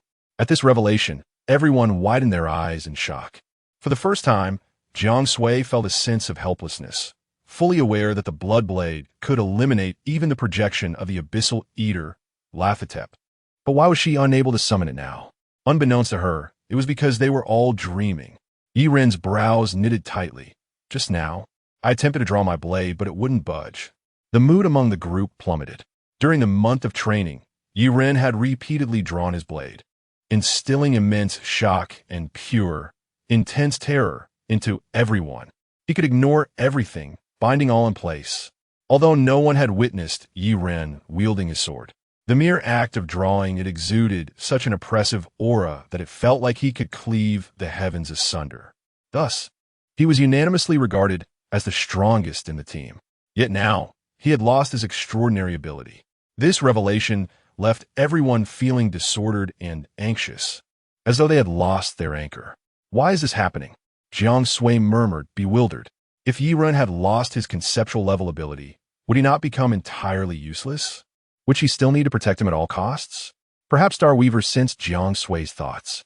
Suddenly, the Chaos Devourer reappeared, utilizing its tendrils to ensnare Yi Ren like a mummy, leaving only his head exposed. The companions gasped in horror, and the Threadmaster intended to sever the tendrils once more. However, as the master of the dream, Star Weaver reinforced the tendril strength, rendering them invulnerable to their efforts. Grr. I only need one food. The Chaos Devourer rasped from within its form. Yi Ren's expression darkened. Unbeknownst to anyone, as his fury escalated, a scarlet mist began to emanate around his body in the waking world. Yet, within the dream, all remained unchanged. Yi Ren. Jiang Sui softly called his name. Did he still require her to protect him with all her might now that he had lost his conceptual level ability? Suddenly, a flash of crimson light erupted. It was Jiang Sui invoking the blood sacrifice. She stealthily pierced her thigh, then voiced her wish, make the tendrils disappear. The reality distortion effect activated, and the blood sacrifice fulfilled her wish. The tendrils encasing Yi Ren disintegrated into ash, and, as he fell, the magic carpet and phase shift pulled him back to safety. Then, a lollipop inexplicably appeared within the Chaos Devourer's head. Boom! A violent explosion sent a deluge of abyssal sludge flying, shattering the Chaos Devourer into countless fragments. Yi Ren stared blankly at the scene. Don't be foolish. How could I ever abandon you? Jiang Sui skillfully retrieved bandages to tend to her wounds, winking playfully at Yiren. The rest of the companions grinned widely. We, the lantern bearers, are united. We would never forsake anyone. How was that? Our previous collaboration was splendid, wasn't it? Hee, I had a backup plan. And who would have thought it would be resolved with a lollipop? Hey, don't call me lollipop. You're the one who has a lollipop, calling me a dead person. Star Weaver, observing from the shadows, couldn't help but feel moved. This batch of lantern bearers was undoubtedly superior to the previous generation, both in abilities and character. With the Chaos Devourer vanquished, the morale of the group soared. They continued to split into smaller teams, searching for survivors within the dilapidated base. Chapter 33, The Abyss Returns. The Lord of Dreams. Do not burden yourself too much. Once we return, we shall have the doctor conduct a thorough examination, Jiang Sui reassured Yiren, who was silent and frowning, clearly troubled. Yiren opened his mouth to speak, glancing around the seemingly flawless dreamscape, which now appeared to him as if it had faded into dullness, akin to a vibrant television abruptly switching to black and white. He sensed numerous inconsistencies within the environment, while others remained oblivious, heightening his wariness. He had begun to form an inkling of what was amiss, yet he dared not voice it. As the group traversed the ruined corridor, they stumbled upon the gravely injured instructor Zhang Tai, lying on the ground, his body marred by horrific wounds. His uniform soaked in blood. His complexion was as pale as parchment, and his breaths were shallow, indicating he was on the brink of death.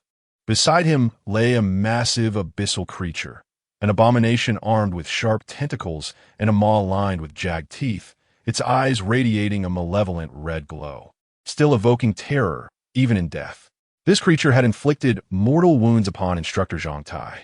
One of his arms was reduced to mere bone, and a gaping tear marred his chest, surrounded by the abyss's blackened filth, a sign of the corrupting influence encroaching upon him. Most grievous was the fact that, like Gojo Satoru, he had been cleaved in half, with his lower body lying not far away. Instructor. The sight tightened the hearts of the group in an instant. Such grievous injuries typically spelled doom. After all, he had been bisected. Earlier, while searching, they had witnessed the tragic demise of a healer crushed by concrete walls, sealing Instructor Zhang Tai's fate. The corruption from the abyss had already seeped deep into his marrow. Soon, he would transform into a new abyssal creature. Instructor, how can you be leaving us? Tears welled in the eyes of some, fists trembling with suppressed grief. Zhang Tai managed to open his eyes slightly, a faint smile breaking through his pallor. How rare. The lantern-bearer's death is quite ordinary. Cough, cough. Someone, Niu Jing, hand me a cigarette. The typically stoic Niu Jing now wept openly, fumbling for a cigarette, which he shakily offered to Zhang Tai's lips. Light it, cough, cough. Oh, that's better. The group watched in sorrow as a month of camaraderie flashed before them. Despite the rigorous training that had often left them exhausted, they held profound respect for him. Instructor, do you have any last words or wishes? I will carry them back for you. Niu Jing choked out. Zhang Tai's face bore a flicker of a smile. It seemed he wished to speak, yet strength was waning, and his gaze grew vacant. The remaining half of his body began to undergo a grotesque transformation, the abyssal power surging within him, sprouting grotesque flesh from his wounds, signaling his imminent corruption. You must survive. These were Zhang Tai's final wishes. The surrounding lantern-bearers fell silent, mourning the loss of their instructor in their hearts. Suddenly, a surge of flesh sprouted from Zhang Tai, rapidly growing and rearranging into various organs. Eyes, mouths, teeth. In a mere blink, his severed body began to sprout new appendages, resembling the grotesque limbs of a spider. This aberration deepened the anguish within the hearts of the witnesses. The fate of the lantern-bearers was never one of peace after death, with only a rare few left whole. Instructor, may you find peace. As Zhang Tai neared complete corruption, Jiang Sui inhaled deeply, raising the blood sacrifice dagger. Wait, let me do it. Yet at that moment, Yiren gently pressed down on Jiang Sui's hand. He knelt before Zhang Tai's body, his expression calm, reaching behind him. As the others recognized his familiar motion, their pupils dilated in realization. Jiang Sui's heartbeat quickened. Your ability. In the instant Yi Run grasped the bloodblade, the world trembled violently, as if the very fabric of reality quaked in his grasp. An intangible fear emanated from him, swiftly pervading every corner of the dreamscape. This sudden turn of events left Xing Ji aghast. What is happening? This is a dream, the dream I wove. She had explicitly barred Yi Ren's powers within this dream, so why now? A tempest of turmoil surged within Xing Ji. As the dream's architect, she believed she could manipulate all, yet she found herself powerless against this wave of fear. Even she was immobilized, paralyzed by terror. Ugh! Xing Ji suddenly cried out, overwhelmed by an unprecedented, pure dread that transcended words. Fear embodied fear itself. Her small hands trembled, her mouth parted in a silent scream, stifled by an overwhelming sense of suffocation. Yi Ren drew the bloodblade. At that moment, the corruptive effect warped the entire dreamscape. The visions within began to distort, the abyssal surroundings blurring as if on the verge of collapse. With a gentle sweep of the bloodblade, Zhang Tai's body was instantly severed from the corruption. As Yi Ren retracted the bloodblade, the taint dissipated, and the crumbling dream world returned to tranquility, as if the preceding anomaly had never occurred. Indeed, Yi Ren murmured thoughtfully, having confirmed his suspicions. Xing Ji gasped for breath, still shaken, her eyes wide with astonishment and exhilaration. Is this the level of concept? This child, I can hardly fathom what he will become. Oh my, how delightful! The more powerful Yi Ren grew, the more exhilarated Xing Ji became. Had the dream not yet concluded, she would have materialized before him without hesitation. It is time to conclude. Xing Ji prepared to end the dream. Thoroughly pleased with the group's performance, especially Yi Ren's. The concept level anomaly filled her with excitement. But then, all expressions on Xing Ji's face suddenly froze. For in that moment, her authority as the dream's sovereign was usurped. She lost control over the dreamscape and felt a chilling presence seep into her very bones. Something had stealthily infiltrated. That entity had followed the pollution emanating from Yi Ren. What could it be? Xing Ji uttered the name that had haunted her nightmares countless times. The Lord of Dreams. Noctis. Chapter 34. The Dream Master. Noctis, what does it truly feel like to have one's scalp tingle? Xing Ji now comprehends it all too well. Her exquisitely flawless visage had drained of all color, severed from her connection to the realm of dreams by an indescribable and unfathomable force. Within her mind, a forbidden dossier surfaced. File number X09. Classification: Apocalypse Level. Description: X09. Venerated as the Dream Master, known in full as the Dream Master Noctis, wields dominion over all dreams. The Dream Master is regarded as one of the Abyssal Lords, with its true form remaining unknown, possessing the power to create and obliterate reality within dreams. Historical records. Archaeologists have uncovered murals and carvings related to the Dream Master and the remnants of various ancient civilizations. The Dream Master Noctis is often depicted as a deity with endless eyes, surrounded by an array of bizarre dream creatures. These findings suggest that the Dream Master may have been worshipped as a divine entity in ancient cultures, its influence spanning multiple societies and epochs. Appendix 1. Records of collective dream events. Below are excerpts from records pertaining to collective dream events associated with the Dream Master. Date, year, month, day, location, city, event description.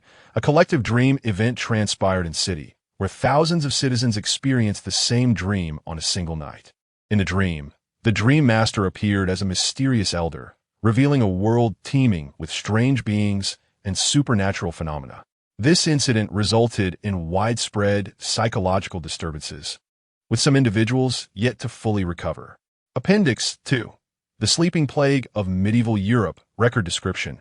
In 14th century Europe, a large-scale anomaly known as the Sleeping Plague occurred, causing thousands to fall into an unawakenable deep sleep. Contemporary documents mentioned a mysterious entity referred to as the Dream Master, believed to be the catalyst for this phenomenon. Appendix 3. Dream Visions of the 19th Century. Record description. In the late 19th century, reports emerged of an expedition to the South Pacific, discovering a tribe of indigenous people who claimed to dream nightly of a goddess who called herself the Dream Master, offering them guidance and prophecies. Notably, the tribe's average intelligence quotient exceeded 300, yet their cognitive abilities were inferior to those of ordinary adults. Appendix 4. Research reports on the Dream Master's manifestations. Record description. Research indicates that the Dream Master's activity cycles may correspond with solar cycle patterns. During years of heightened solar activity, the frequency of the Dream Master's appearances significantly increases. Moreover, certain unique geographical locations, such as ancient sanctuaries and energy nodes, seem more prone to the Dream Master's descent. In the realm of dreams, Yiren lifted his gaze to behold a black star shimmering in the dreamscape, emanating a suffocating sense of oppression. As he continued to focus on the star, he discerned countless faces emerging upon its surface, each manifesting distinct emotions: fear, excitement, despair, ecstasy. The others, noticing Yi Ren's fixation, instinctively looked up, but within seconds, some had contorted visages, their pupils aflame with terror. "Do not gaze upon it." A sharp, chilling command from Jiang Sui jolted everyone back to reality, compelling them to avert their eyes from the ominous black star. After the Dream Master Noctis seized control of the dream realm, the already desolate scenery twisted further into grotesqueness and horror. The sky was veiled by a thick, dark red haze, reminiscent of the heart of the abyss pulsating, continuously exuding crimson clouds. Stars vanished, replaced by writhing, contorted tendrils dancing amidst the clouds, seemingly searching for something. Inching closer to the black star, the once solid ground morphed into a malleable form, bubbling ominously and fissuring into bottomless chasms. From these crevices spewed not magma, but pitch-black abyssal sludge, exuding a stifling stench, occasionally ejecting fragments of bone. The shattered structures of the base were unrecognizable, warped and elongated by an unfathomable force into indescribable forms. Windows transformed into the eyes of abyssal creatures, while countless tendrils erupted from the walls, turning the ruins into a grotesque. Chapter 35. Old Bide, come out and speak. Calm down, my friend. Do you want me to give you a little wake-up call? Yiren exclaimed as he reached for his blade. His companion trembled, instantly recovering from the brink of collapse back to a state of rationality. At that moment, Xingji helplessly shook her head. The power of the Dream Master far exceeds our imagination. I do not know what to do. Meanwhile, in the real world, Colonel Lin Shuang furrowed her brow, her gaze fixed intently on Xingji in the wheelchair. She observed that Xingji's countenance in the dream had abruptly turned ghostly pale, reflecting a panic she had never witnessed before.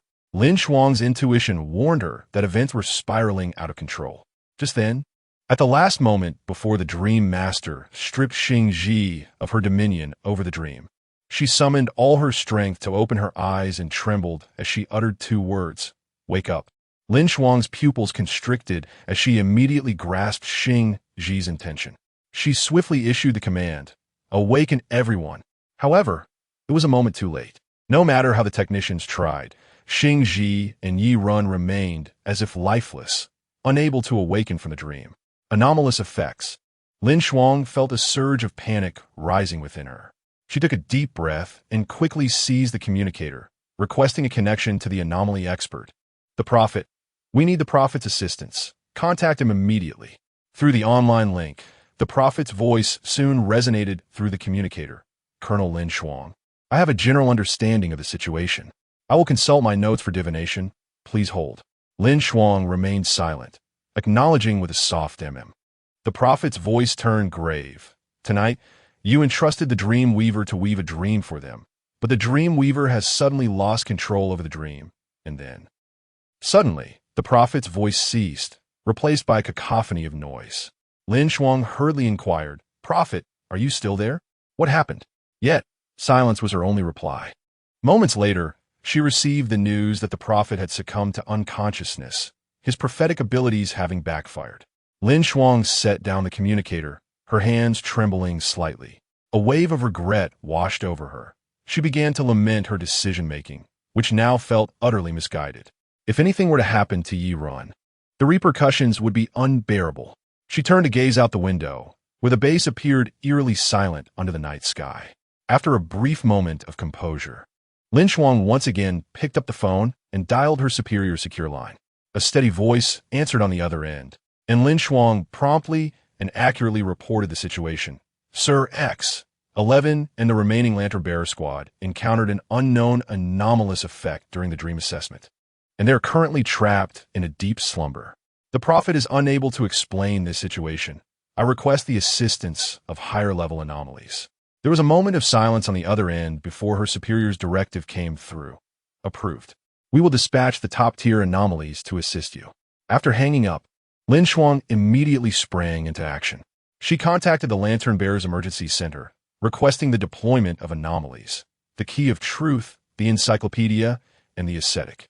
Under the efficient operation of the national apparatus, a premier squad of Lantern Bearers was swiftly assembled, their mission to uncover the cause of Yi Ren's slumber and discover a means to awaken them. In less than a few seconds, a detailed report on the Dream Master materialized on Lin Shuang's computer screen. Dream Master. Just the sight of this line sent Lin Shuang's spirits plummeting. The existence of the Dream Master was beyond our capacity to contend with. The voice of the Key of Truth echoed a note of helplessness. While we are aware of his actions, we cannot find a way to awaken X-11. The Encyclopedia perused his materials, his brow furrowed, as one of the Abyss Lords. His rank is beyond our reach.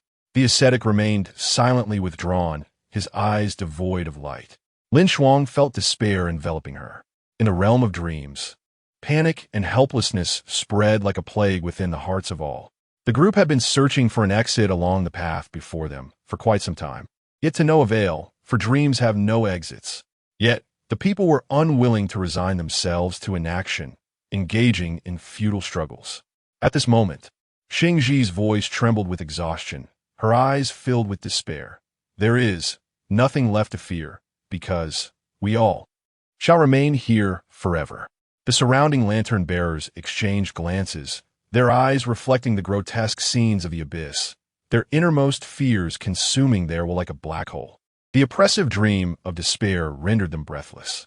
Just as their resolve was on the verge of collapse, Yi Ren unsheathed his bloodied blade, restoring clarity to the group.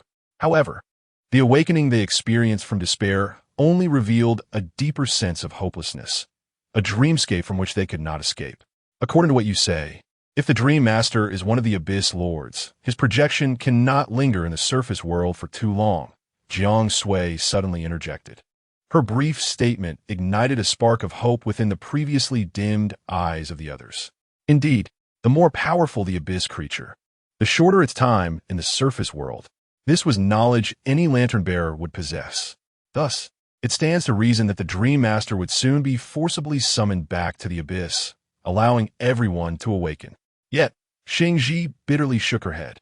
Her voice was nearly drowned out by the roars of the Abyss. But here, the time in the dream is infinite. A single minute in the real world may feel like an eternity to us. Upon hearing this, the expressions of joy on everyone's faces stiffened. What could be more despairing than to be given hope only to have it shattered? However, Yi Ren displayed a remarkable calmness, for he perceived a different reality than the others. The dreamscape appeared faded to him, the distorted abyss resembling a crude sketch. In that moment, Yi Ren unexpectedly did something that took everyone by surprise. He raised his gaze toward the black star. Old Bide, don't force me to strike you down. Come out and speak. The crowd gasped in disbelief. The collective despair that had engulfed them was suddenly invigorated. Who among them could comprehend the audacity of daring to address an Abyss Lord in such a manner? Incredible.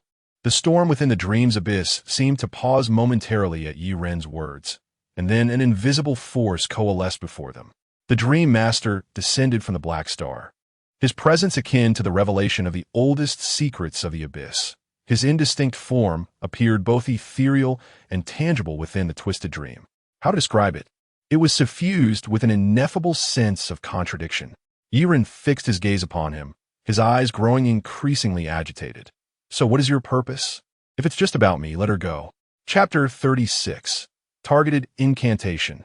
Summoning the Lord of Dreams, the companions surrounding them were utterly awestruck by the overwhelming presence of the Lord of Dreams, their breaths quickening and their temples pulsating. Under the Lord's penetrating gaze, their eyes began to glaze over, their sanity teetering on the brink of madness. However, Yi Ren's existence served as a formidable barrier. His elevated stature subtly mitigated the cognitive corruption inflicted by the Lord of Dreams. Moreover, a single phrase from Yi Ren jolted everyone back to reality. Jiang Sui widened her beautiful eyes defiantly. "I would never abandon you to flee on my own." The rest of the companions clenched their teeth, vowing that they would never betray their comrade for mere survival. What kind of lantern-bearer would that make them?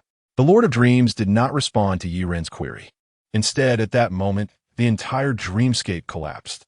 Its power surged like a tidal wave, sacrificing the entire realm of dreams. Amidst the chaos, a peculiar symbol slowly emerged, its radiance starkly illuminating the surrounding darkness. In a muffled and fragmented voice, the Lord of Dreams addressed Yi Ren. "I await." Gurgle. Before the words could fully escape, the world disintegrated into nothingness. The group awakened from the dream, finding themselves in their beds in the real world, drenched in sweat, their eyes filled with confusion and anxiety. Except for Yi Ren, Jiang Sui, and Xing Ji, the others had entirely lost their memories of the dream.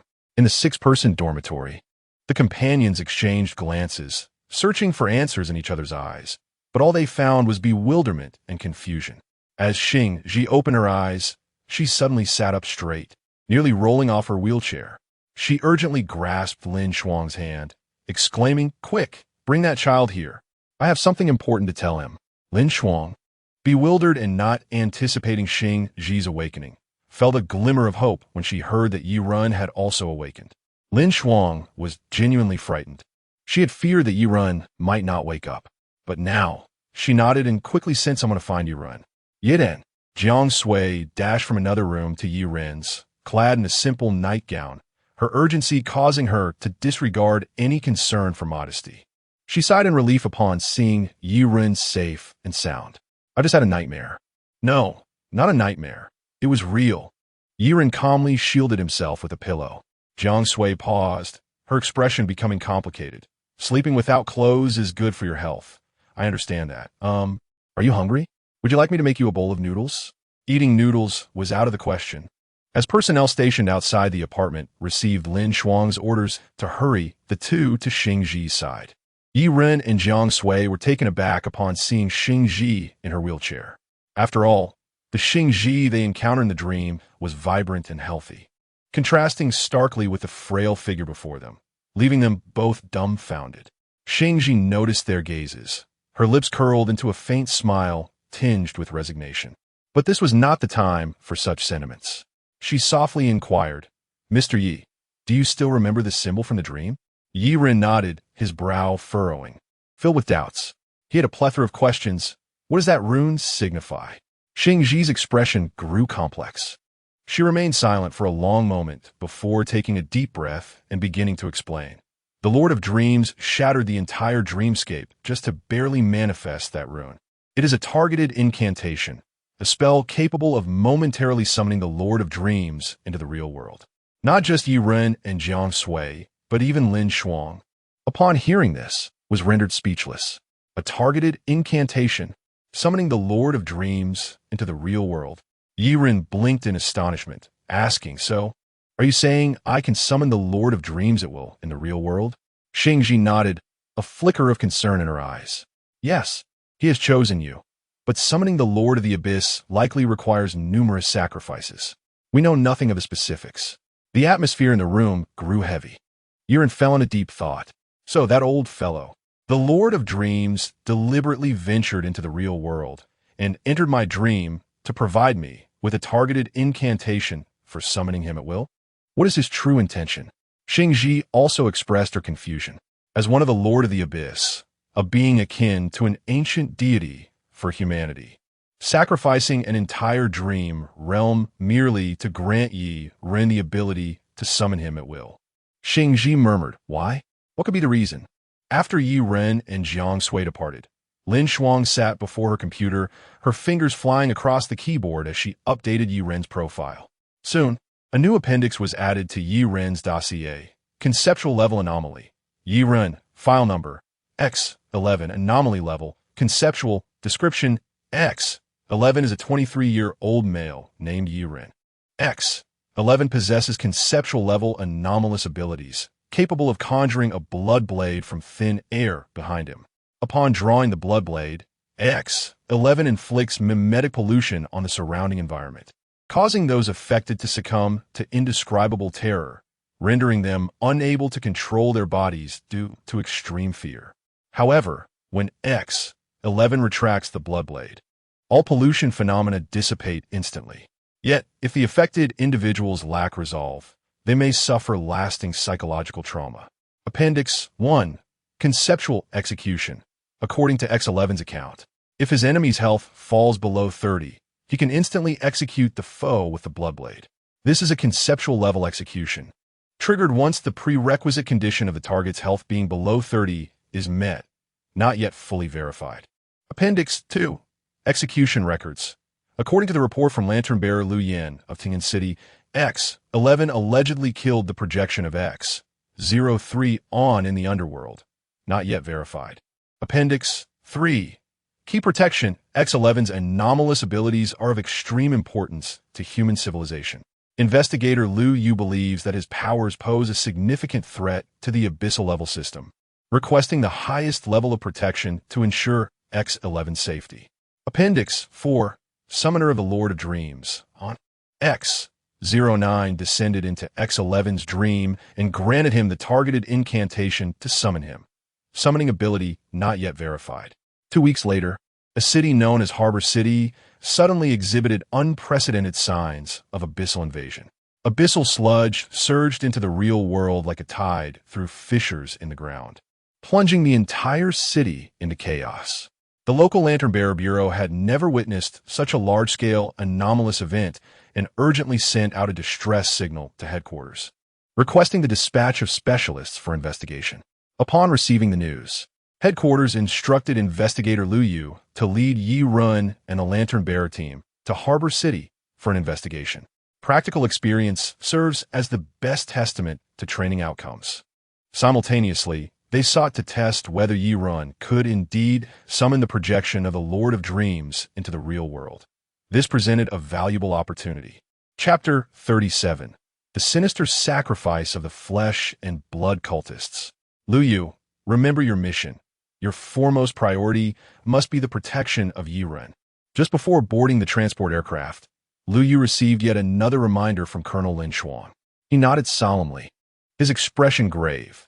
I shall exert every effort and lay down my life to ensure his safety. In truth, there was little need for excessive anxiety, for the formidable figures of Wang Pingyan and Yu Linglong lay concealed in the shadows, vigilantly safeguarding Yi Ren. Soon, the group boarded the transport aircraft en route to Haigang City. As they landed at the temporary airport on the city's outskirts, Yi Ren and the members of the Lantern Bearer squad swiftly disembarked. The sight before them was nothing short of shocking. Over half of the city's surface lay ensconced in abyssal sludge, while a suffocating stench pervaded the air. Everyone, be alert. We do not know what we may face. Liu Yu's voice resonated through the ranks, his gaze sweeping over each individual. The Lantern Bearer squad members quickly dispersed in groups of 10, commencing their search for any suspicious clues within the city. Their recent training had instilled in them a remarkable swiftness and order, fostering an unprecedented level of camaraderie. Can you truly summon the Dream Lord? Jiang Sui inquired softly, her eyes betraying a palpable curiosity. After all, in the realm of dreams, they had all witnessed the terror of the Dream Lord. If he were to manifest in reality, how utterly astonishing it would be. Yi Ren shrugged. It should be possible. But according to Xing Ji, summoning him requires offerings, and based on my experience, that entails an immense amount of blood and, well, rather grotesque human flesh. Je suis shaderd involontarily. Yi Ren and his companions tread cautiously along the streets of Haigang City, each step laden with gravity and caution. The city's once vibrant clamor had been devoured by the shadows of the abyss, leaving in its wake a profound silence and oppressive atmosphere. Lu Yu, the investigator, scanned every corner with vigilance, seeking any potential leads. Yet, unbeknownst to them, a clandestine conspiracy was brewing deep beneath the city. In the depths of the sewer system, walls teeming with faintly glowing flesh spores bore witness to the industrious figures laboring in the dim light. They were the acolytes of the flesh and blood lord. Scars adorned their faces in peculiar symbols, and they draped themselves in robes fashioned from human skin, from which tendrils extended to construct an enormous altar. The altar, comprised of twisted rebar and decayed brown timber, was strewn with blood and flesh, emanating a nauseating stench. At the altar's center, a decayed giant infant was nailed in silence, emitting a voiceless wail. "This day has finally arrived," murmured Morgan, the high priest, his eyes alight with fervor. "The flesh and blood lord is on the brink of descending. We must be prepared to welcome his manifestation." "Indeed, my lord, the great master shall descend and bless our world," replied a female priestess named Alina, her voice imbued with the same fervent tremor. Their movements were swift and methodical, each acolyte acutely aware of their designated tasks. They dragged bodies enshrouded in abyssal sludge to the altar, commencing a ritualistic dismemberment and arrangement, each action steeped in solemnity. "All hail the flesh and blood lord." Morgan's voice echoed through the sewer. Alina and the others responded in unison. "All hail the flesh and blood lord." At that moment, the spores on the walls ruptured, sprouting tendril-like appendages. Morgan furrowed his brow as he grasped a tendril, establishing a connection with the flesh. His countenance darkened. "It seems we must hasten our efforts." He turned to Alina, "Those Dragon Kingdom. What were they called?" "The Lantern Bearers." They arrived swiftly. Upon learning that Yi Ren and his companions had entered Haigang City, Morgan decided to dispatch 2 cult members, who had already succumbed to the abyss, to thwart them. These 2 members, named Klesu and Nioj, were once ordinary individuals, but, under foreign influences, willingly embraced corruption. Under the abyssal power's sway, their bodies underwent horrific transformations. Klesu had grown abnormally large, his skin a sickly gray, his eyes bulging like a frog's. Nioj, on the other hand, appeared elongated, his limbs twisted like vines, his fingertips adorned with sharp claws, and his body riddled with pus-filled sores. Upon receiving Morgan's orders, both wore cruel smiles. "I'm so hungry. Finally, I can feast again." Klesu clutched his stomach. Nioj, with his twisted fingers, incessantly poked at the sores on his body, his expression betraying his impatience. Navigating the sewer, each of their steps was accompanied by the splashing of filthy water and the echo of decay. Water dripped from the walls, and the air was thick with a suffocating stench and the unique odor of abyssal creatures. Even rats and cockroaches scurried away from their path, leaving only the sound of their hurried footsteps resonating through the desolate tunnel. On the surface, investigator Lu Yu discovered suspicious footprints and deliberately obscured traces. Suddenly, a chilling aura engulfed the area, and Nioj materialized like a specter from the shadows, launching a surprise attack. His movements were cunning and rapid, gliding through the abyssal sludge with the grace of a fish in water. Clang! Lu Yu deftly parried Nioj's claws with a bronze dagger, their pupils narrowing in unison. "How swift!" flashed through their minds simultaneously. Meanwhile, Klesu was enveloped in a swirling black mist, each breath he took causing the fog to expand. The black mist silently cloaked the lantern-bearer squad members, as tendrils writhed within, exuding a repugnant odor. Klesu commenced his murderous game, in a shroud of black mist. He seemed invincible. His seemingly cumbersome body moved with silent speed, and any strike he delivered was akin to a hammer, inflicting grievous wounds with the slightest contact. Even if the lantern-bearers struck a vital point, flesh would sprout profusely from the wound, restoring him to his former state. The writhing tendrils and flesh walls seemed to mock the impotence of a lantern-bearer squad. However, amidst the disadvantage, the team maintained their composure, refusing to lose their rhythm. "First, we control him, then we unleash our firepower. I need to make it see my book." "Understood. Leave it to me." The members of the lantern-bearer squad exchanged glances, and one intentionally exposed a flaw, enticing Klesu to attack. The moment he was struck by Klesu, he caught sight of a book. Involuntarily, he stood frozen, mouth agape. The former emperor's ventures were cut short, and the realm is divided. Suddenly, two intersecting sword energies cleaved through the black mist, severing his body into four pieces. A lollipop materialized silently within his severed head. Boom! Chapter 38. The High Priest Morgan takes action. The aftermath of the explosion swept away the black mist as a colossal magic carpet enveloped everyone, shielding them from the shockwave. My ability to enlarge still has two uses left. Perhaps this has resolved the situation. It appears utterly defeated. Let me deliver a couple more strikes of sword energy. The tumult of battle rendered the surroundings a chaotic wreck, with the abyssal sludge momentarily dissipating, walls riddled with cracks, and the ground strewn with shattered stones and remnants of Klesu. Klesu has fallen. Meanwhile, Nayag continues to engage in combat with Yi Run, Jiang Sui, and Lu Yu. The time pendant on Lu Yu's chest glowed faintly. According to Einstein's theory of relativity, entering an accelerated state essentially slows down time for the entire world. However, this time is different. Nayag's speed is too formidable. His gaunt frame unleashed a terrifying velocity incongruous with his appearance. To put it succinctly, he is almost teleporting. Yi Run and Jiang Sui are utterly unable to keep pace with Nayag's swiftness. Only Lu Yu, in a state of time acceleration, can contend with him. Yet, the crux of the matter lies in the fact that Lu Yu's exceptional ability is not without its price. He can accelerate himself for a mere 5 minutes. Exceeding this duration would exact a toll, plunging him into a 5-minute state of sluggishness. But how could 5 minutes suffice to eliminate Nayag? Yi Run and Jiang Sui can only perceive two indistinct afterimages colliding in the air, each impact producing dazzling sparks as the bronze dagger clashed with Nayag's claws. The battle had reached a fever pitch.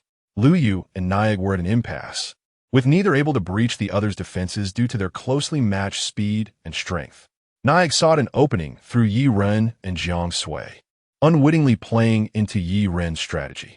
With a subtle shift in his gaze, Yi Run made a faint gesture with his right hand, and Lu Yu instantly grasped his intent, a glimmer of understanding flashing in his eyes.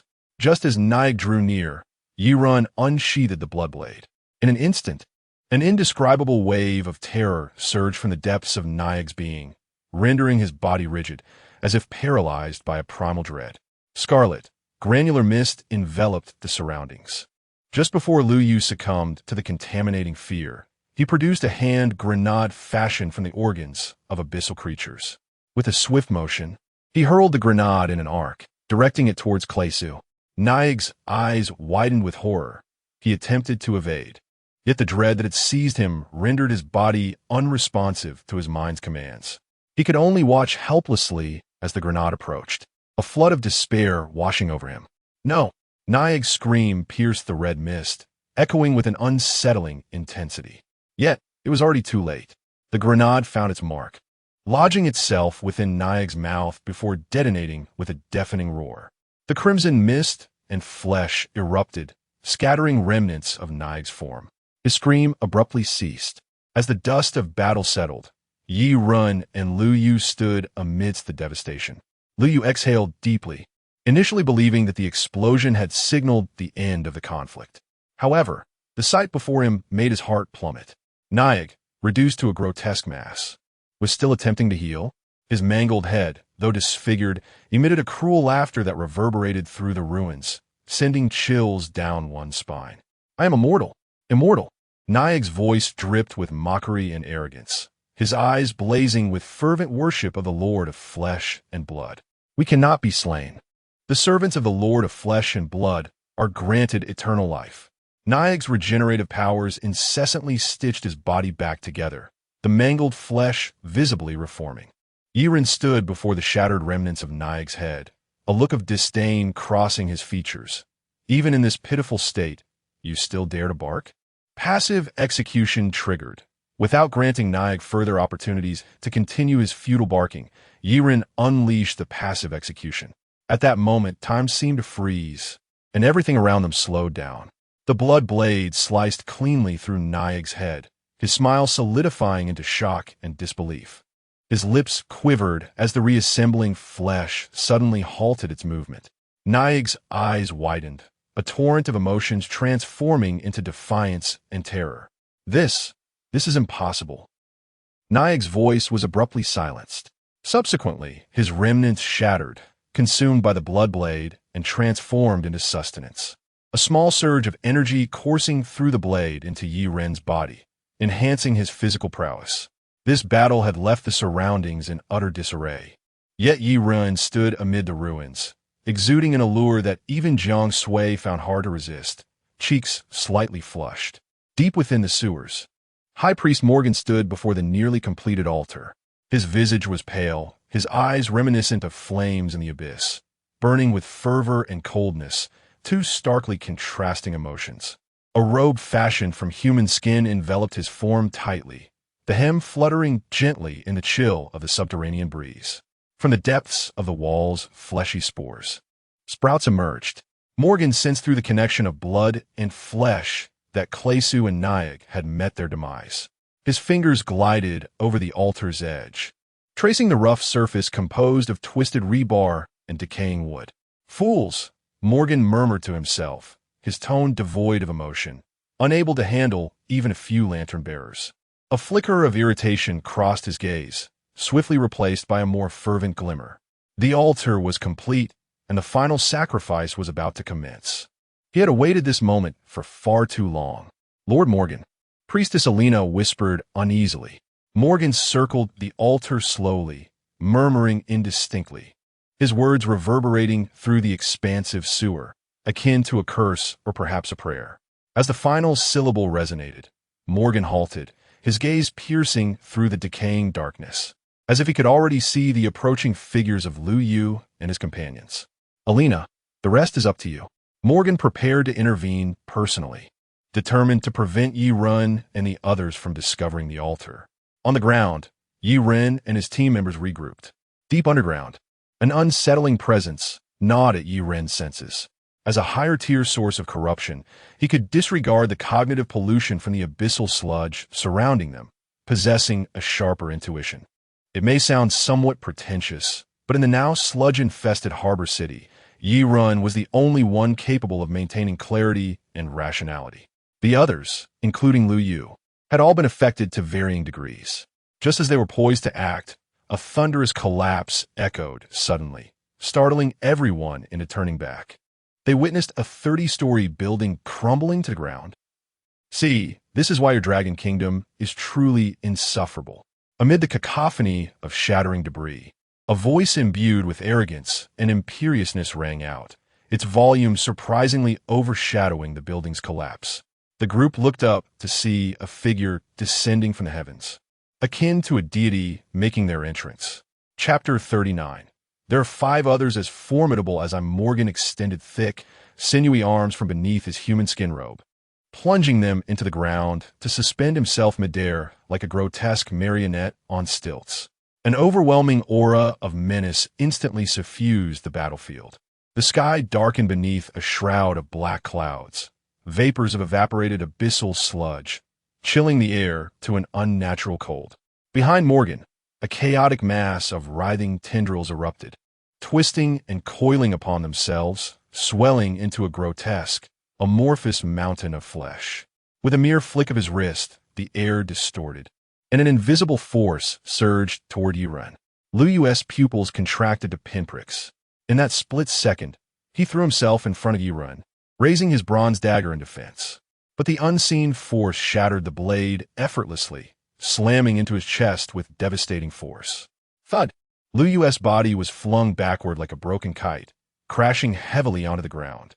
Blood trickled from the corner of his mouth, staining his tattered combat suit, black and crimson fabric barely holding together. Had it not been for the dagger and reinforced armor, the impact would have torn him apart. What the hell was that? Coughing up blood, Lu Yu struggled to push himself up. Then it struck him, tendrils, invisible tendrils, bending light to conceal themselves. He tried to warn the others, but another unseen appendage coiled around his throat, choking him mercilessly. The lantern bearers braced for battle, but the disparity in power was insurmountable. Morgan moved with the agility and brute force of a raid boss, dismantling their defenses with casual ease. His invisible tendrils struck with terrifying speed and destructive force, an absolute, crushing superiority. It was like pitting cavemen against an interstellar civilization. Within moments, the lantern-bearers lay broken, their forces nearly annihilated. Hovering above, Morgan's cold gaze swept over the fallen. Pathetic, he sneered, his voice dripping with disdain. His eyes finally settled on Yurun.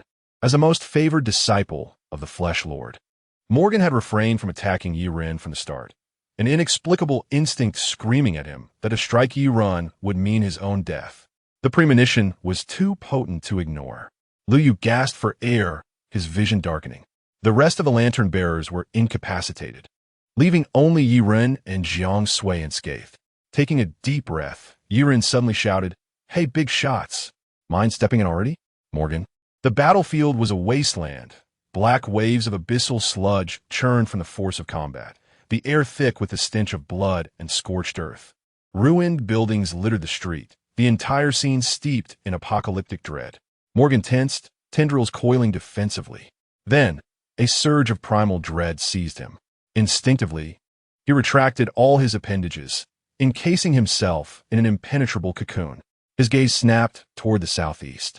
A figure in Taoist robes stood there, holding a horsetail whisk. When did he?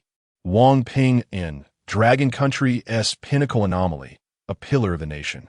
His presence was like a cleansing breeze, dispelling the miasma of battle. With a flick of his whisk, Wang Ping informed a complex hand seal, murmuring an incantation. A soft glow materialized behind him. By the decree of the three pure ones, I summon the righteous chi of heaven and earth. Shield my body, guard my soul.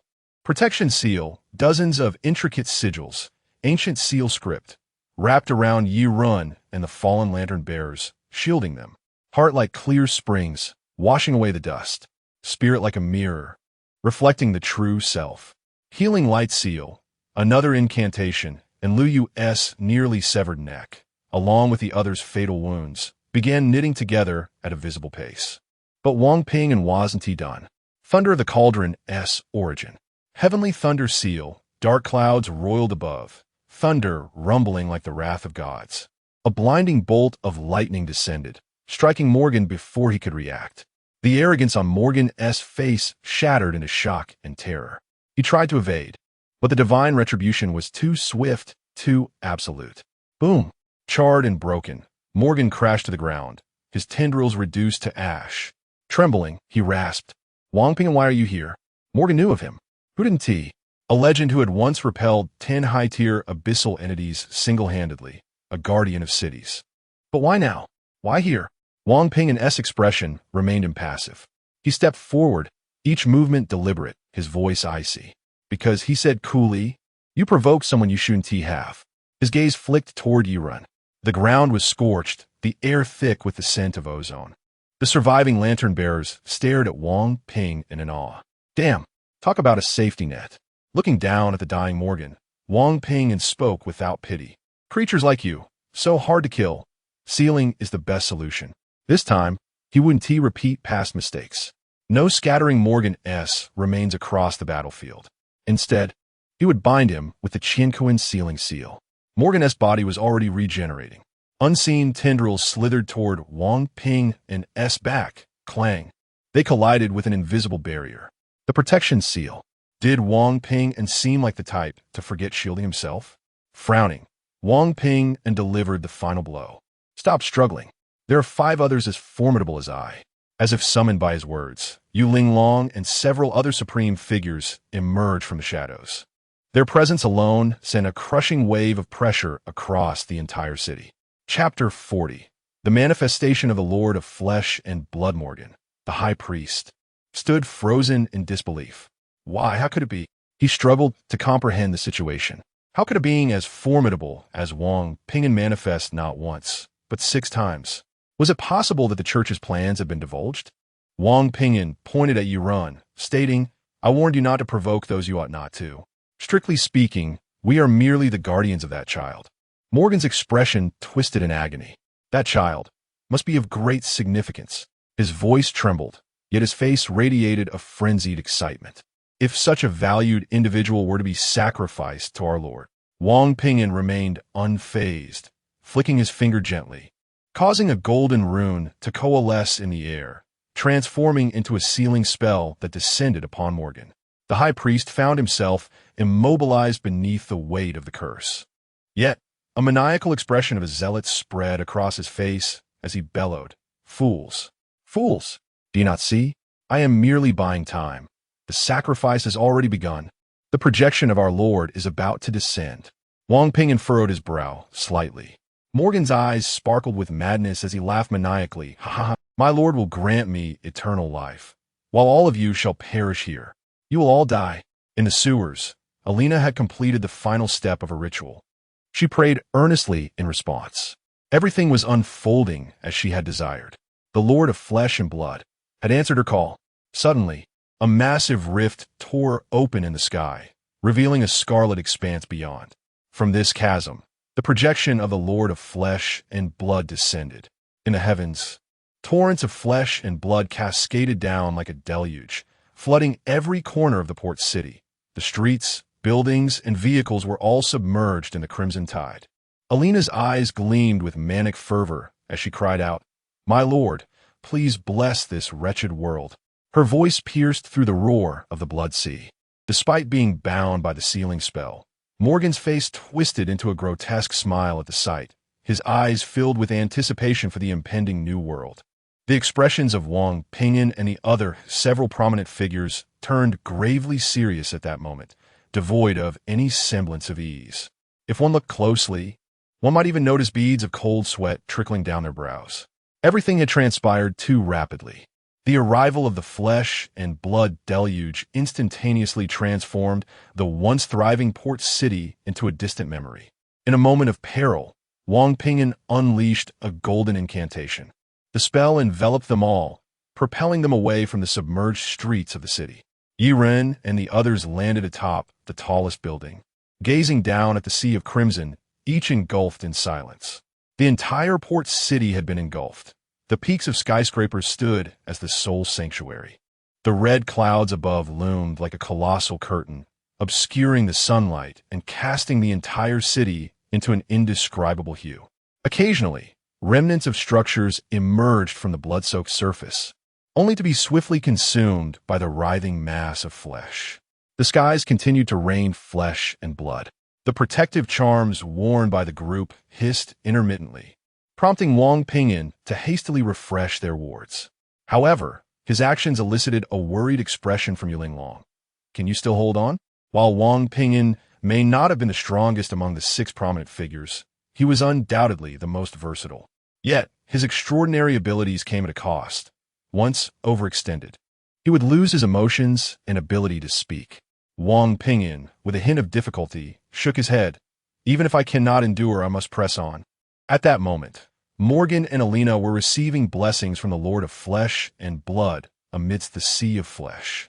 Their bodies began to contort and reshape, skin secreting copious fluids, muscles and bones realigning, culminating in the formation of 2 colossal cocoons of flesh.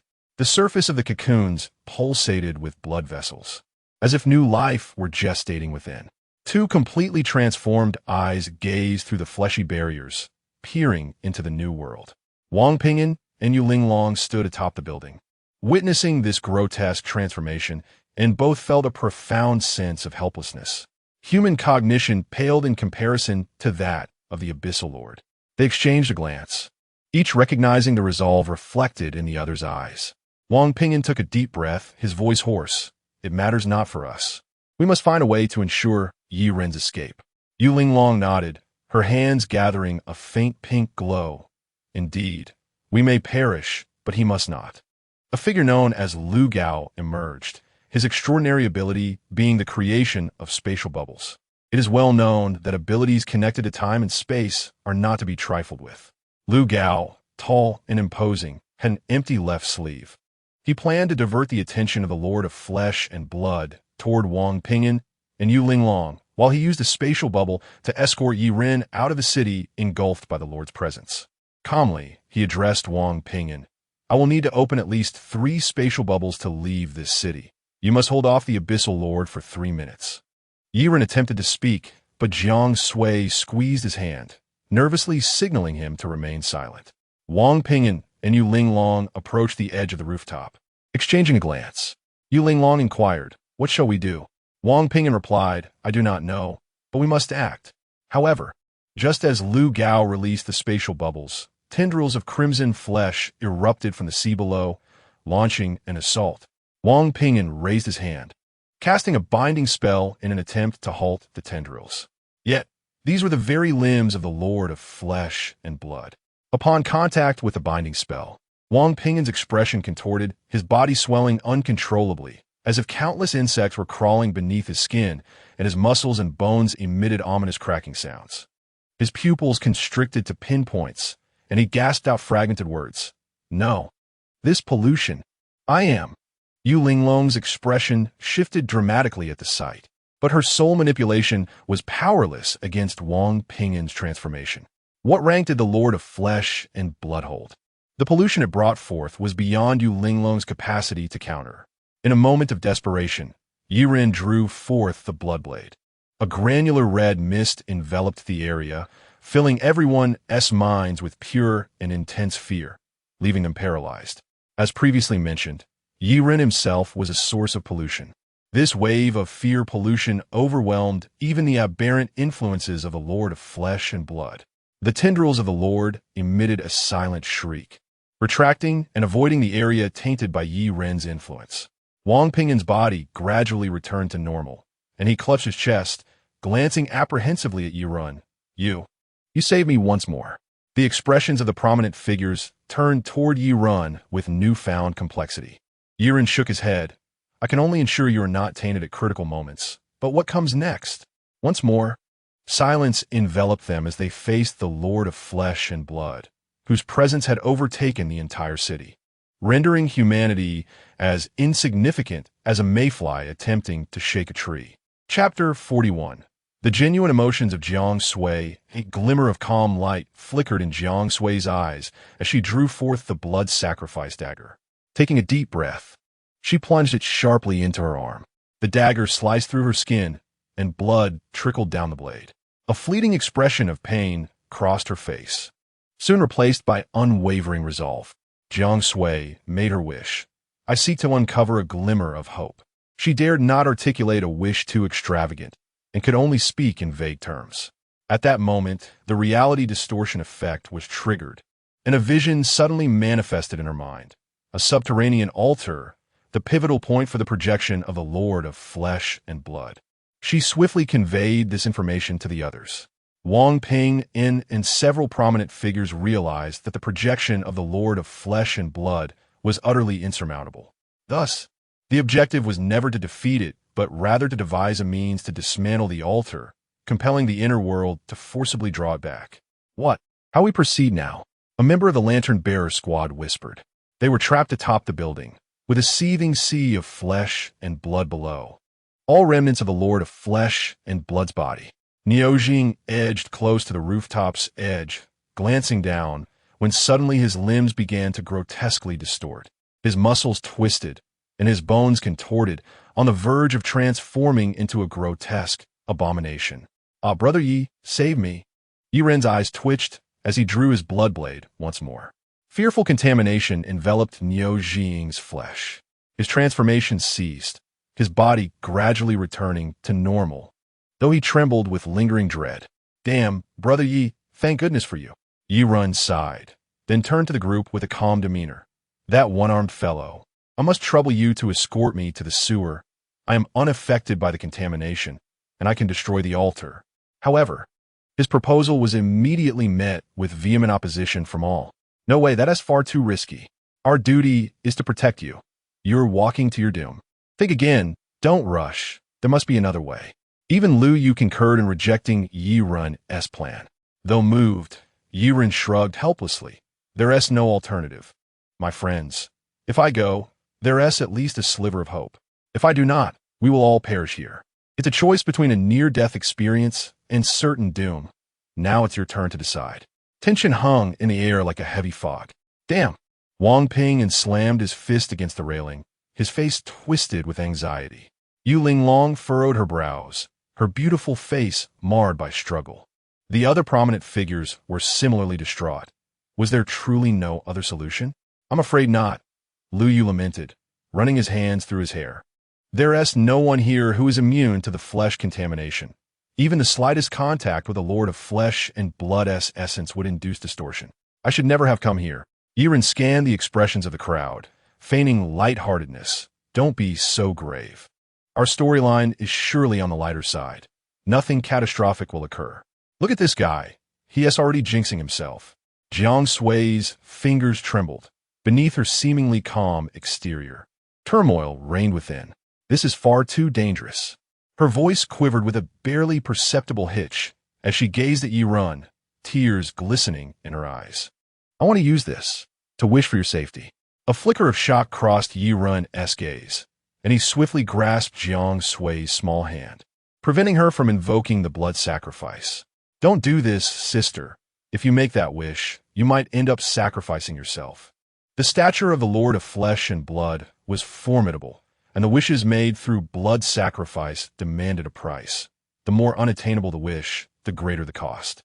Yiren feared that Jiang Sui's wish could lead to her own demise. Tears streamed down Jiang Sui's face, unable to maintain her fade of composure any longer. The heart-wrenching pain compelled her to collapse into Yiren's embrace. He stood momentarily stunned. This was seemingly his first embrace with Jiang Sui. She dared not meet his gaze, her eyes a tempest of love and fear. Please don't go. What if you die? I'm scared. Yes. She was aware that Yiren had once slain 2 projections of abyssal lords. But this time was different. The oppressive aura emanating from the Lord of Flesh and Blood far surpassed that of the Annihilator Latitude and the Flame Monarch Nodos. Merely witnessing the city engulfed in flesh left her feeling utterly despondent. Yiren gently enveloped Jiang Sui in his arms, softening his tone. It will be fine. Just wait for me to return and promise to be my girlfriend, okay? Niujing leapt up in surprise. What the hell? Brother Yi, you can't invoke a death flag like that. What is the difference between this and saying I'll return home to marry after this battle? Once the death flag is raised, isn't death inevitable? Yiren chuckled lightly. Just try to lighten the mood. I did it on purpose. But Comrade Jiang, when I return, please grant me a grand kiss. Jiang Sui held Yiren tightly, her tears soaking his shoulder. Her delicate frame trembled slightly upon hearing his words. She lifted her head, her lips quivering, and gently pressed a kiss against his. In that moment, time seemed to stand still. Everything around them faded away, leaving only the 2 of them. After an eternity, their lips parted. You must return safely. Jiang Sui's voice was heavy with pleading. Yiren savored the sweet taste of her cherry-flavored kiss, grinning broadly. I'm a conceptual deity. Do you understand the value of a conceptual deity? Wait for me. At that moment, High Priest Morgan and Priestess Elena, under the blessing of the Lord of Flesh and Blood, awakened from their grotesque cocoons. Their appearances had been irrevocably altered, no longer resembling humans, but rather grotesque, twisted abyssal creatures. Morgan's body had grown abnormally large, his skin an unnatural dark red, covered in pulsating and retracting tumors. His limbs contorted into bizarre shapes, joints misaligned, muscles entwined, as if countless tiny creatures writhed beneath his skin. Most alarming was his head, which had swollen grotesquely, eyes bulging, pupils dilated, and mouth transformed into a 7-gilled mouthpart, filled with razor-sharp teeth, each capable of rending flesh. Elena had become even more bizarre, her body elongated and pliable, seeming boneless, able to twist into myriad forms.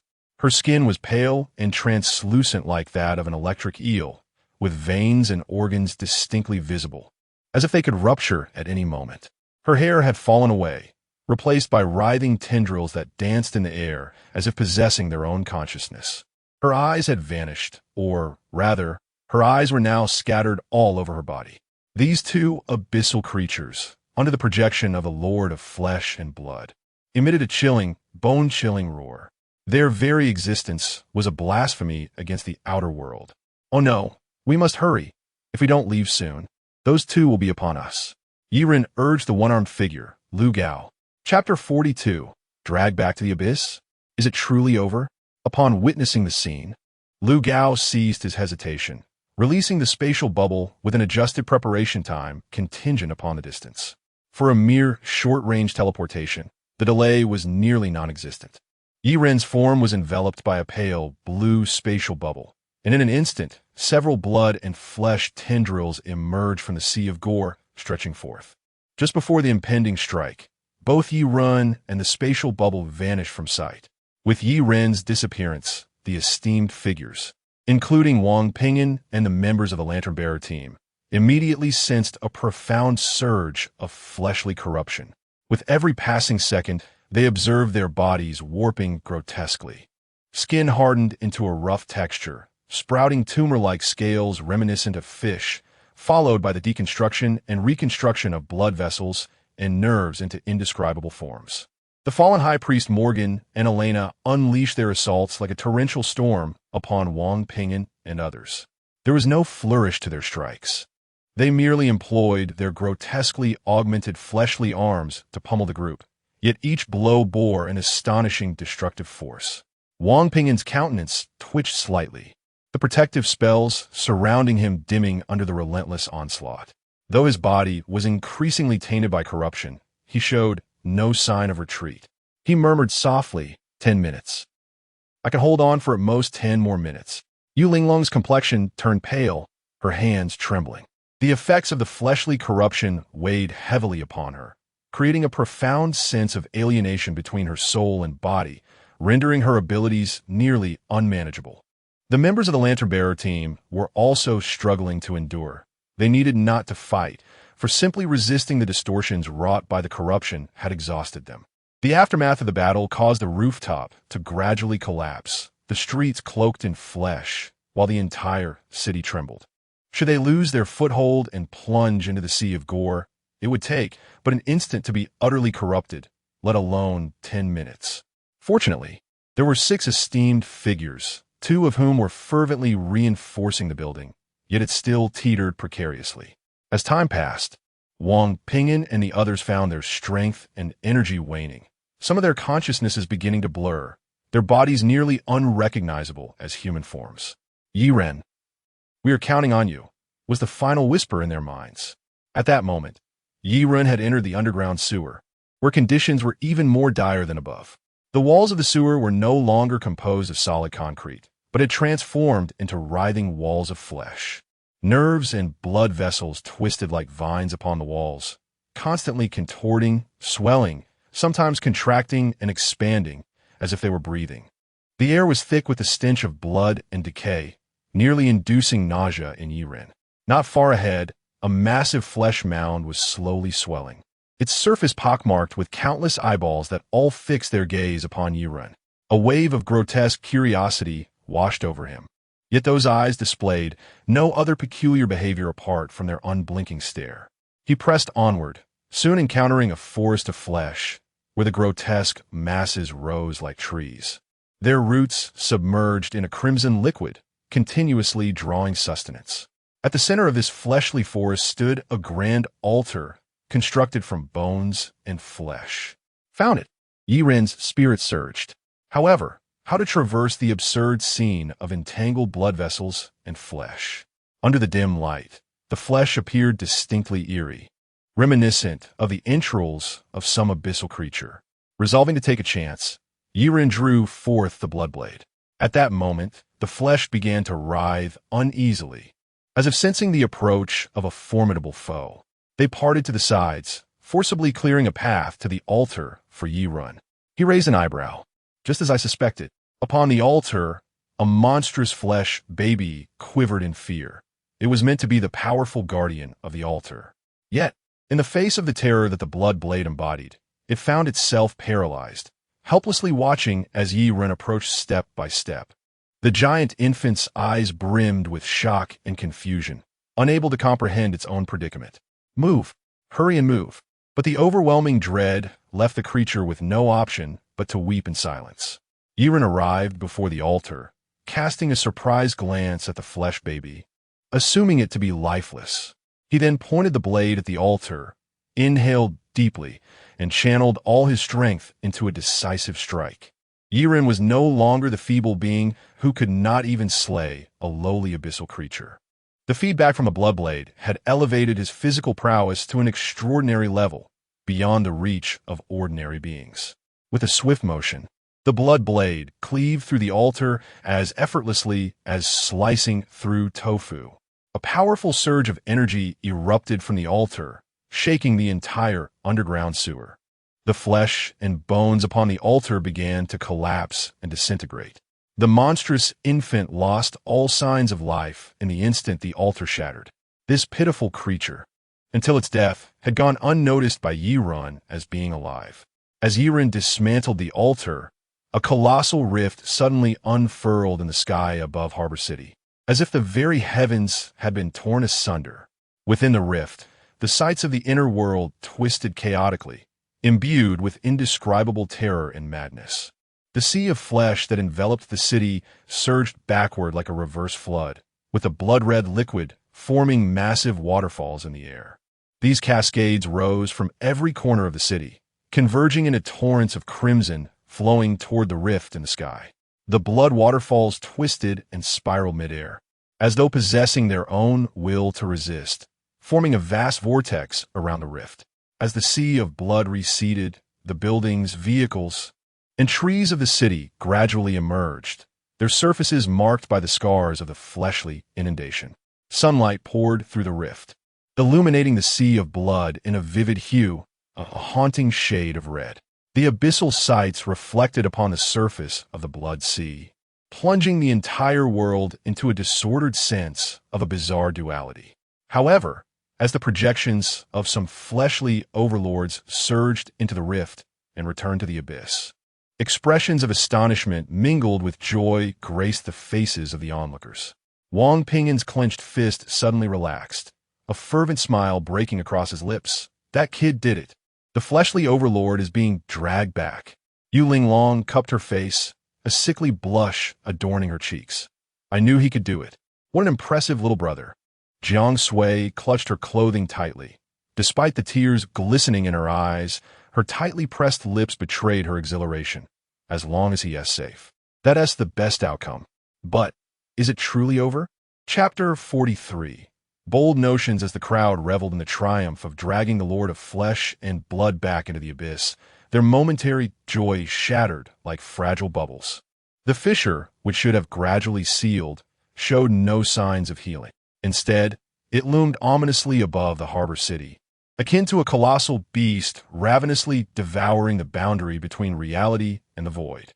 Within the chasm, the crimson of flesh spread like droplets of red ink diffusing in clear water, unfurling a chaotic and profound tapestry, one devoid of stars' light, and filled only with endless agony and despair. An indescribable force from the abyss attempted to forcibly summon the Lord of Flesh and Blood.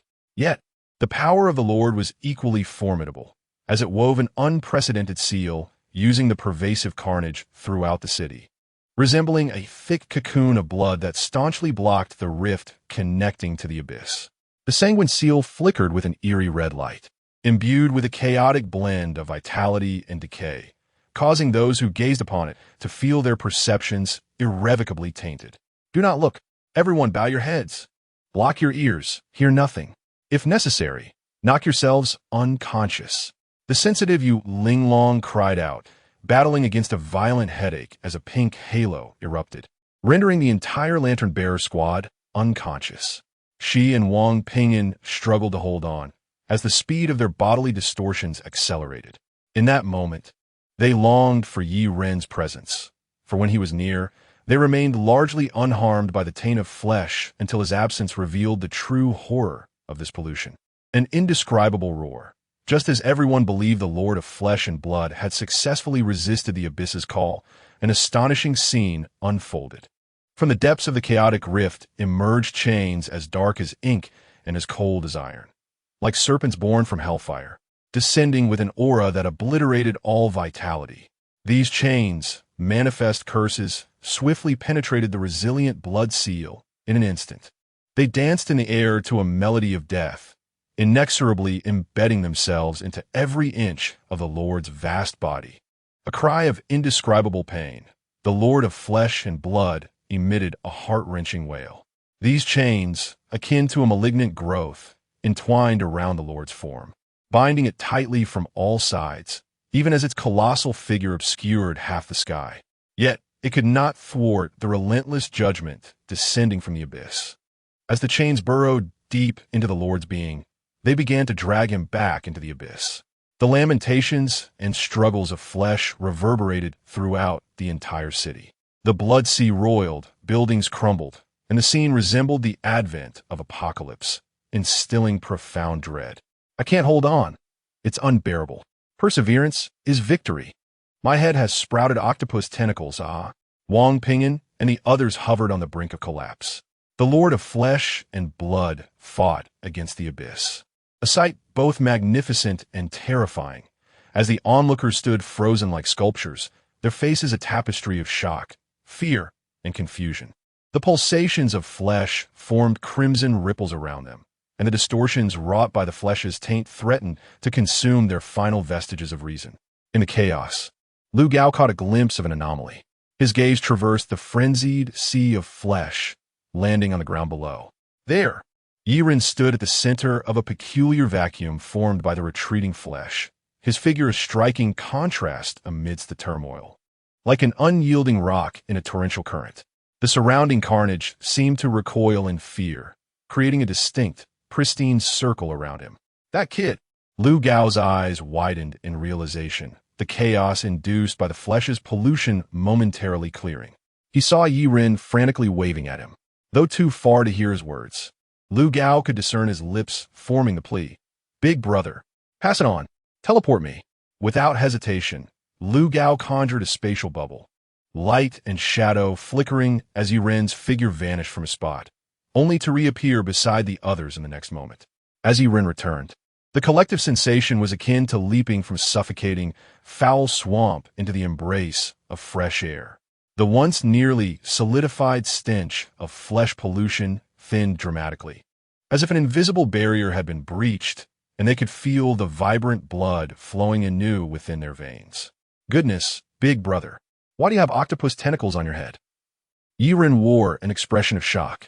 With little time for contemplation, he swiftly drew his blood blade, the aura of fear swiftly overshadowing the flesh pollution, reversing the irreversible distortions under its influence. He instinctively reached for his head, and upon finding no tentacles, he felt a surge of gratitude welling within him. Family, who understands? If not for Yiren, the concept deity, I would have become a tentacled monster. Upon witnessing Yiren's safe return, Jiang Sui's heart, which had been suspended in anxiety, settled back into place, releasing a mix of joy and sorrow in a single wow. She darted toward him like an arrow, throwing herself into his embrace, her small frame colliding against his chest. It's all right. It's all right. Her eyes brimmed with tears, reflecting profound fear, anxiety, and immense relief at seeing Yiren return unscathed. She wrapped her arms tightly around his waist, burying her head deep into his chest, listening to the familiar and steady rhythm of his heartbeat. Little Jiang. Yiren felt her slight tremor and the joy radiating from her body, warming his heart.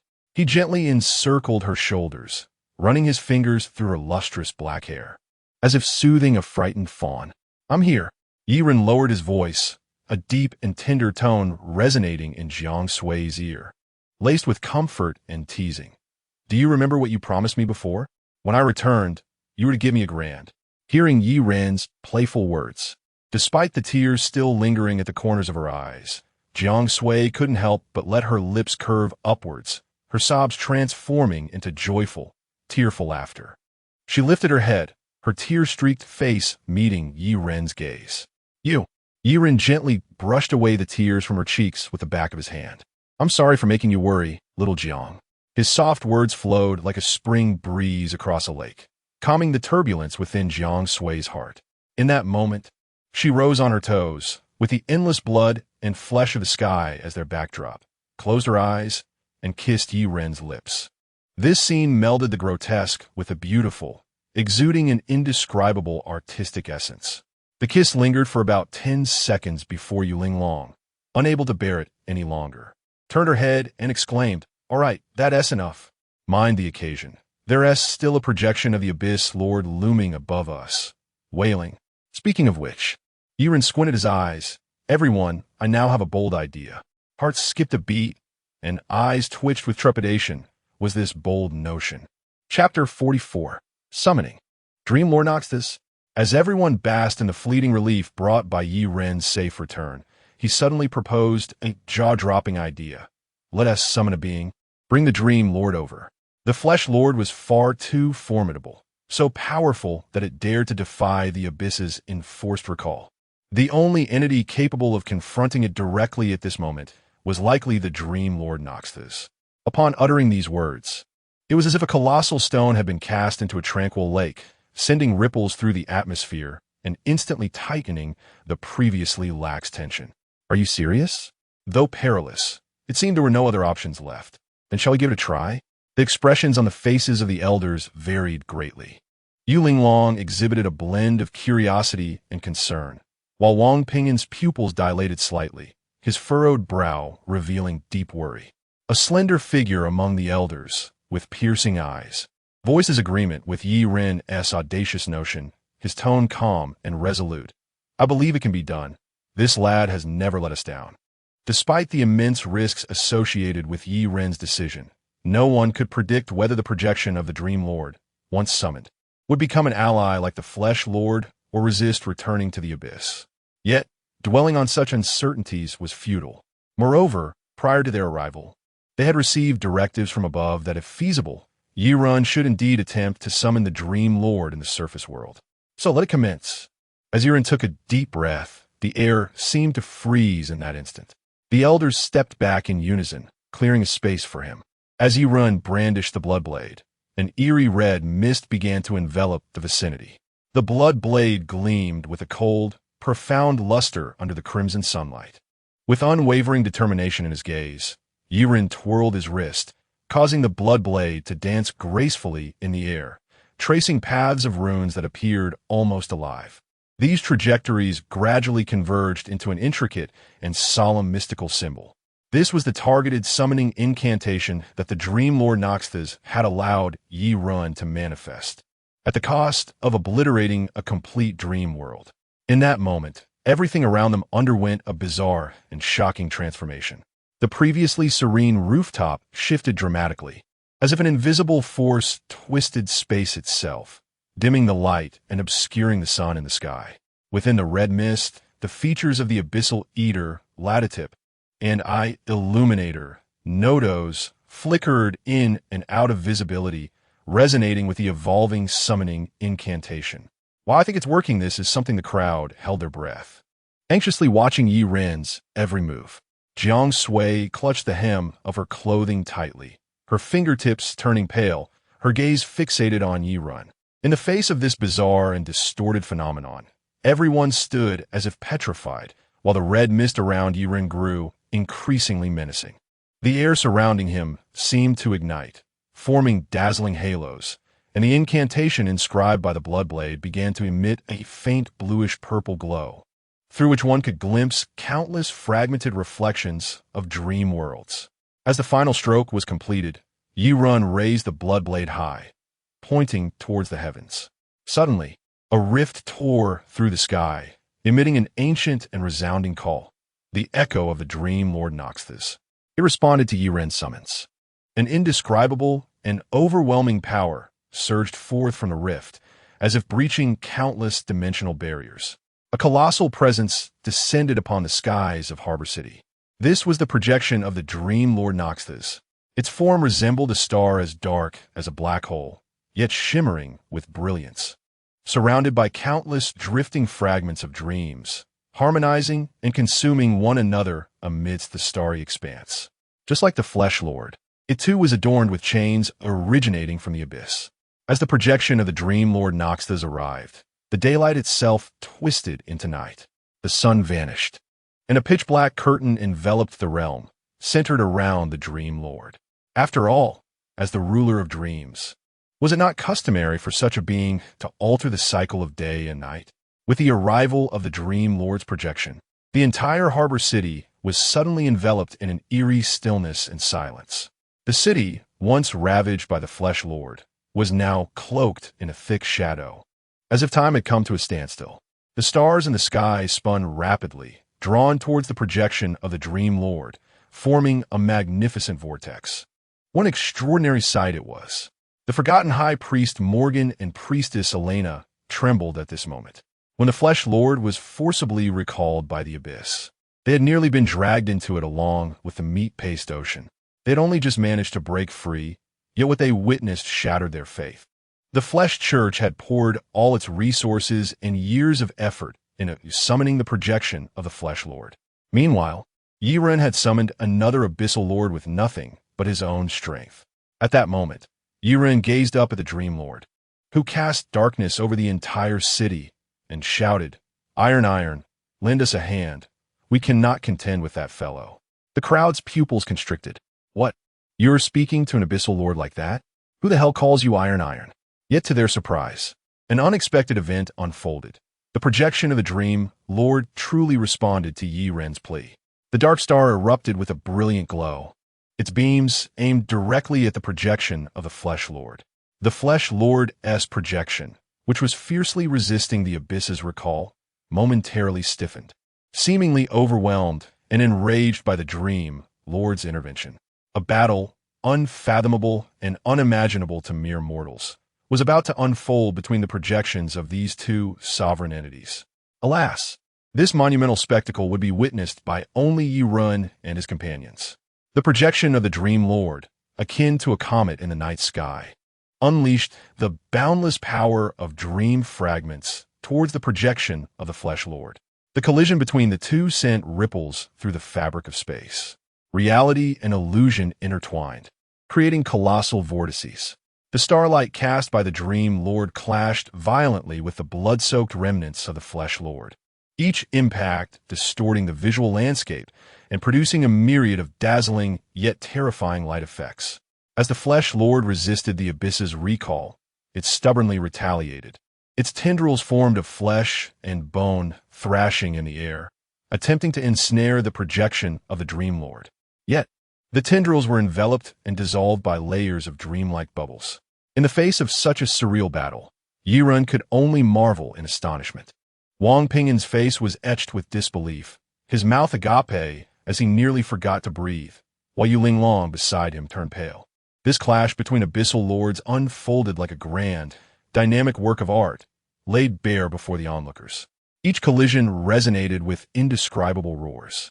The powers of flesh and dreams clashed, rising and falling.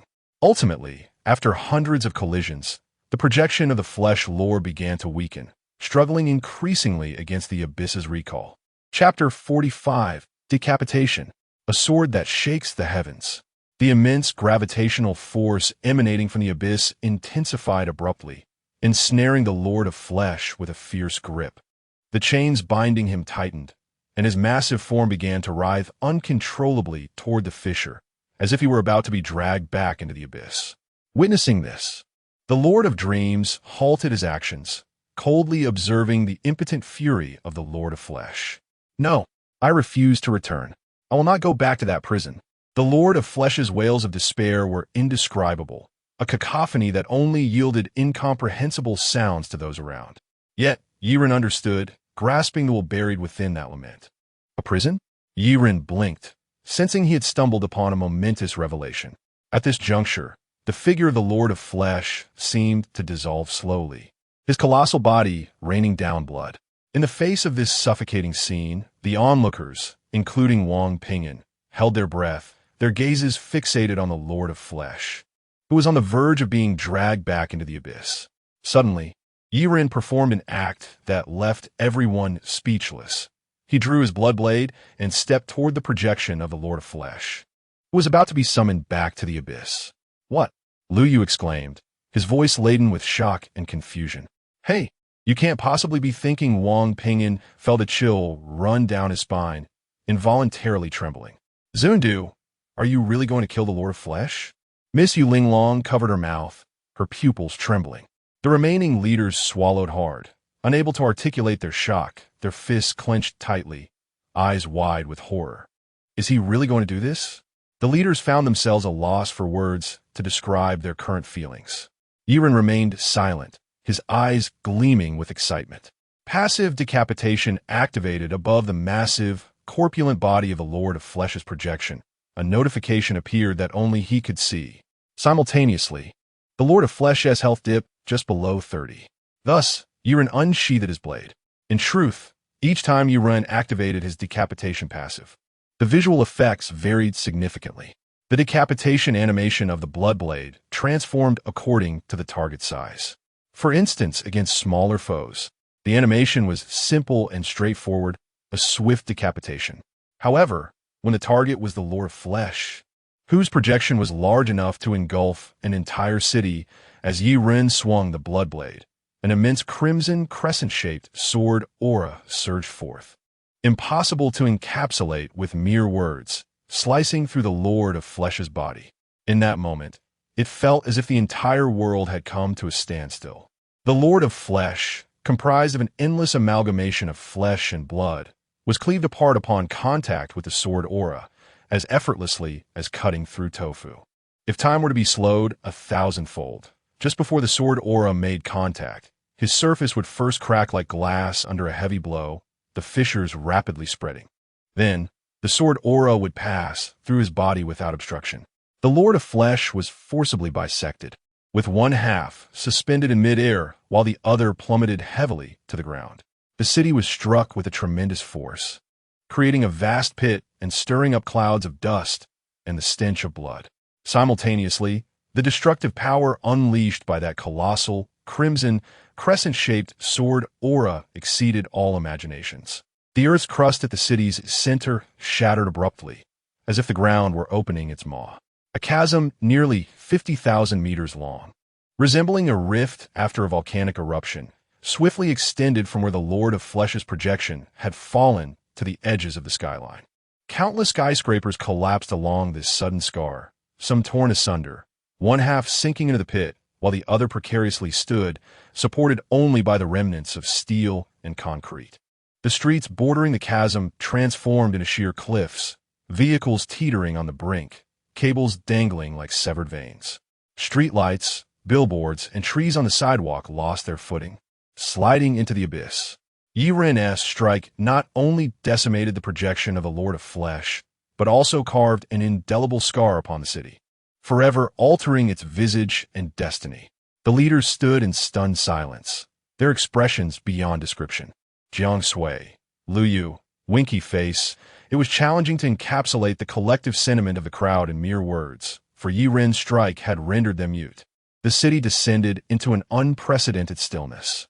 The once raging aftermath of battle receded like a tidal wave, leaving behind only devastation and silence. What could those who witnessed this spectacle possibly say? Holy Six, the reverse great heavens. Despite having perused Yiren's dossier, they were acutely aware of his concept-level decapitation skill. However, knowing and witnessing were entirely different matters.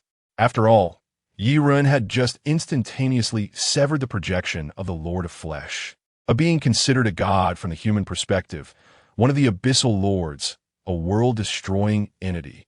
They had all experienced his might firsthand. Yet, this unfathomable terror had been cleaved in two by Yiren before their very eyes. Yiren stood atop a rooftop, surrounded by charred earth and collapsed structures, his figure distinct amidst the darkness conjured by the Lord of Dreams. At that moment, Yiren turned his head and grinned. So, am I cool or what? Everyone, is this really a matter of being cool? Have you seen what you just did? Wang Pingyan rubbed his temples vigorously, disbelief etched across his face, his head buzzing. Miss Yulinglong's lips quivered, her voice trembling with awe and terror. This is the essence of concept-level powers, though her voice was soft. It reverberated in everyone's ears. Such sheer absurdity. As long as the prerequisites were met, even an abyssal lord could be slain before one's eyes. As the projection of the Lord of Flesh perished, the chains binding his body began to tug at his remains, attempting to return to the abyss. However, The Bloodblade would not permit it, emitting a barely audible hum. Consequently, the chains that had emerged from the abyss halted in unison. After a few seconds, these chains voluntarily withdrew from the remains of the Lord of Flesh, slithering back into the abyss like agile serpents. Meanwhile, the remnants of the Lord of Flesh dissolved into crimson mist, eagerly consumed by the Bloodblade. This consumption was particularly prolonged. The remains of the Lord of Flesh were far too immense, even with all its might. The Bloodblade would require at least half an hour to finish devouring it completely. At this moment, only the projection of the Lord of Dreams, Noxtus, remained. The once slender figure with sharp eyes remarked softly, "I sent it time for him to return." Yiren hissed. "Come on, that's rather impolite. He did help us out. How can you rush him off so quickly?"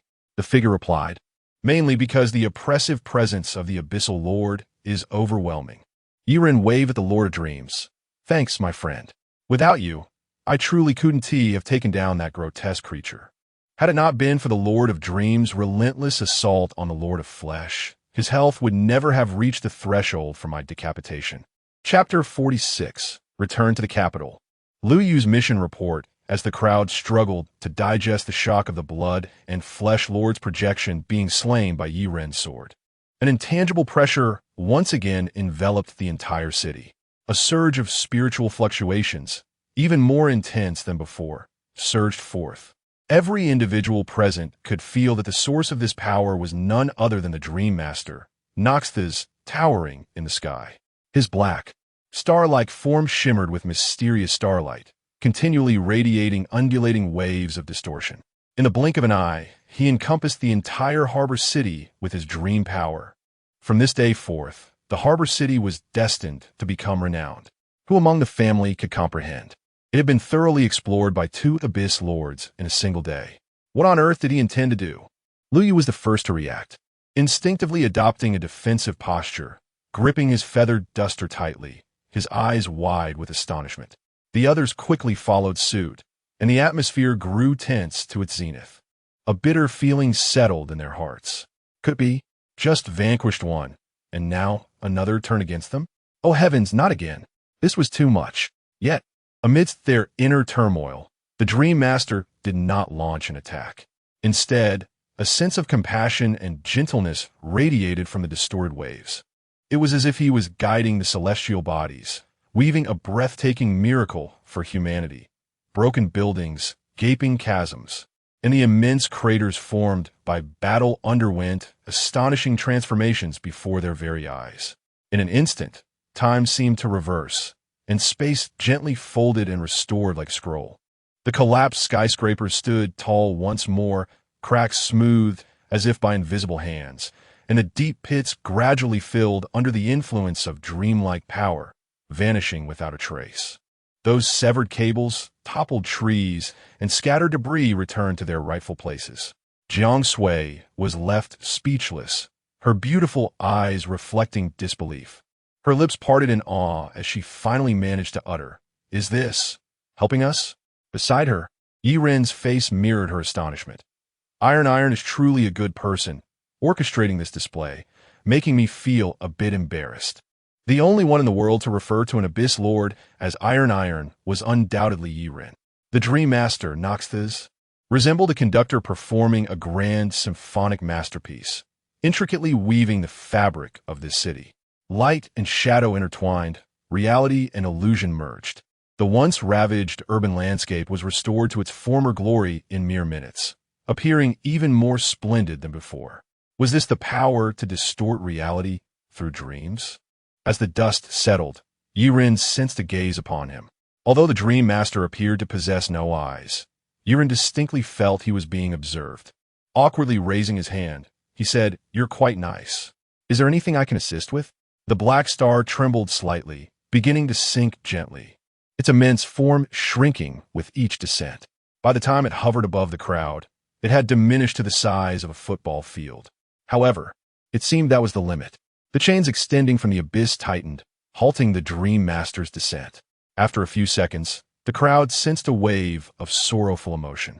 Yiren tilted his head back, gazing at the Dream Master, 2 words flashing through his mind: prisoner. The chains clanked ominously as the Dream Master was pulled back into the sky. He cast a final glance towards the horizon before being consumed by the rift. Thus, the anomalies in the harbor city had finally come to a close. The blood and flesh lord, Projection, was slain.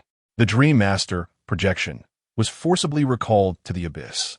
The blood and flesh devotees, Morgan, Elena, were captured alive. Half an hour later, everyone successfully boarded the military transport plane heading home. As the aircraft sliced through the clouds, racing towards the capital, a calm atmosphere enveloped the cabin, and the members of the lamp-bearer squad engaged in conversation. So how do we survive in the end? I don't know. I passed out at that moment. We all fainted.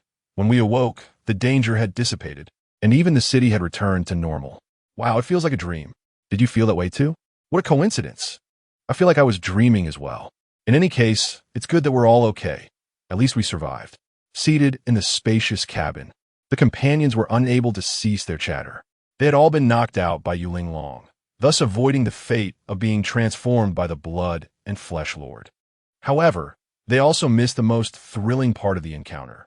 Upon reaching the secret training base, Colonel Lin Shuang personally welcomed everyone and granted them a brief respite.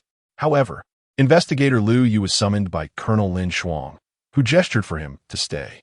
Colonel Lin Shuang's office was located on the third floor of the main building, with large floor-to-ceiling windows reflecting the night view of the training grounds.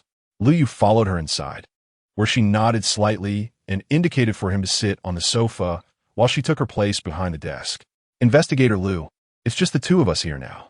I hope you can provide a detailed account of everything that transpired during this mission.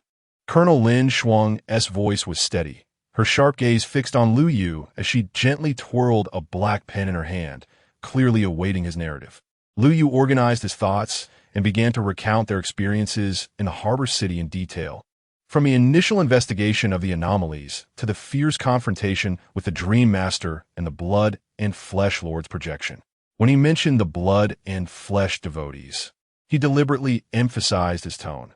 Colonel, the blood and flesh devotees have silently infiltrated our country. Does this signify? Colonel Lin Shuang's expression turned grave, her brows furrowing with concern. The blood and flesh devotees originated from Europe and have been increasingly active globally in recent years. Their organization is tightly knit, and their influence is expanding.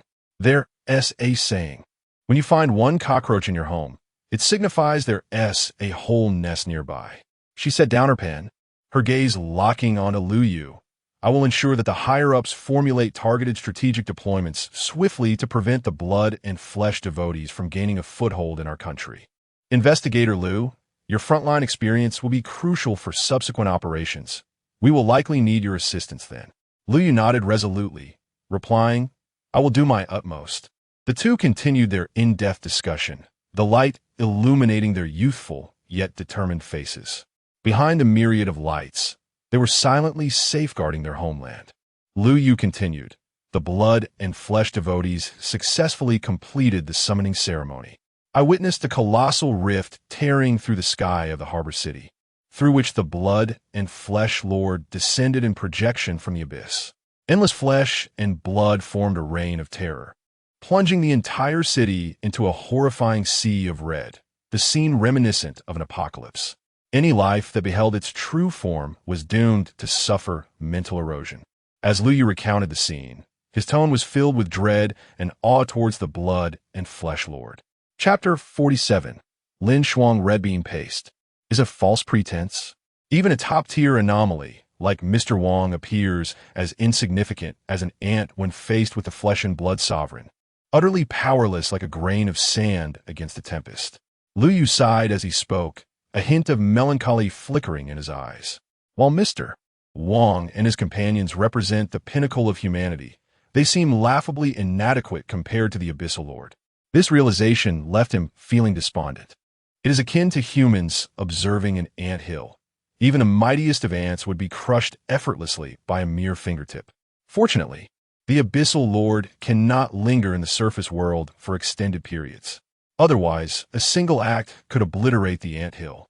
Thankfully, Mr. Yi, as a concept-level anomaly, merely standing beside us, can effectively suppress the passive release of flesh pollution from the flesh and blood sovereign. Lin Shuang furrowed her brow upon hearing this, surprise welling in her heart. A look of confusion flashed in her eyes, quickly replaced by profound contemplation. So, Mr. Yi not only possesses the concept-level skill to slay those in a weakened state, but also wields a passive purification aura that counteracts anomalous pollution? Lu Yu nodded, elaborating, indeed, Mr. Yi acts as a barrier, shielding those around him from the distortions of flesh pollution. It is precisely due to this that we have been able to maintain our sanity in the face of the flesh and blood sovereign.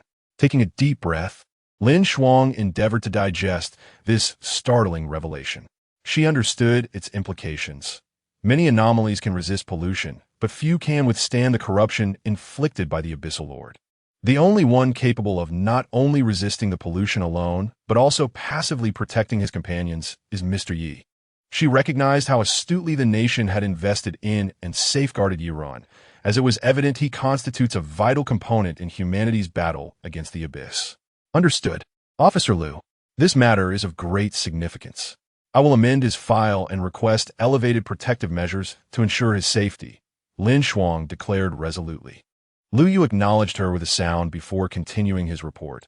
The situation was exceedingly dire. The entire harbor city had been transformed into a hellish sea of flesh by the flesh and blood sovereign. Mr. Wang managed to relocate us to the rooftop of the tallest building in the city, yet we found ourselves with no escape routes left. However, Jiang Sui found a glimmer of hope through a blood sacrifice to destroy the summoning altar located in the underground sewer. When Lu Yu recounted how Yi Run volunteered to venture into the underground sewer, risking his life to undertake this formidable task, Lin Shuang abruptly stood, her fists clenched tightly. Her gaze fixed intently on Lu Yu. She spoke urgently. You let that child take such a risk alone? Why would you send him? His safety is paramount. Lin Shuang's voice trembled slightly, her heart racing uncontrollably. At that time, we had no better options, Lu Yu explained helplessly. He continued with a wry smile, only Mr. Yi can be entirely immune to flesh pollution. No one else can, not even Mr. Wang. Even the slightest contact with the flesh and blood sovereign's corruption would lead to their decay. While Mr. Yi remained unfaltering in his sanity. Upon hearing this, Lin Shuang's expression grew more complex. She knitted her brows, her gaze shifting between Lu Yu and the corners of the office. She murmured to herself, concept level. Is this what a concept level anomaly is? Rubbing her temples, she felt a tumult of emotions. Lin Shuang recalled those who fought alongside her, many of whom had succumbed to corruption from prolonged battles against creatures of the Abyss or from prolonged rescues in the Abyss. Yet Yi Run remained entirely unaffected. This child truly defies the odds, she whispered. Lu Yu's voice echoed in Lin Shuang's office as he continued to narrate that almost hopeless battle. He detailed how, after Yi Run was teleported away by Lu Gao, the terrifying effects of flesh pollution rapidly consumed everyone. It was an excruciating and terrifying process. Each person's body underwent bizarre distortions. Muscles bulged, and skin erupted with various alien patterns and organs. He even witnessed one individual sprouting several thick octopus tentacles from their head, which flailed spasmodically in the air. As Lu Yu recounted this, a chill ran down Lin Shuang's spine, her fingers instinctively gripping the armrests of her chair, her knuckles turning pale from the pressure. She could vividly imagine that scene. 10 minutes. At most, we could last 10 minutes. If Mr. Yi did not return within that time, we would. Though the conclusion remained unspoken, the understanding was mutual. Noticing Lin Shuang's reaction, Lu Yu continued, Fortunately, Mr. Yi swiftly destroyed the altar and returned. By that time, we were on the brink of total corruption, but Mr.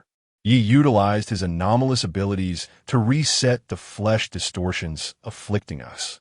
Upon hearing this, Lin Shuang's eyes widened in astonishment and confusion.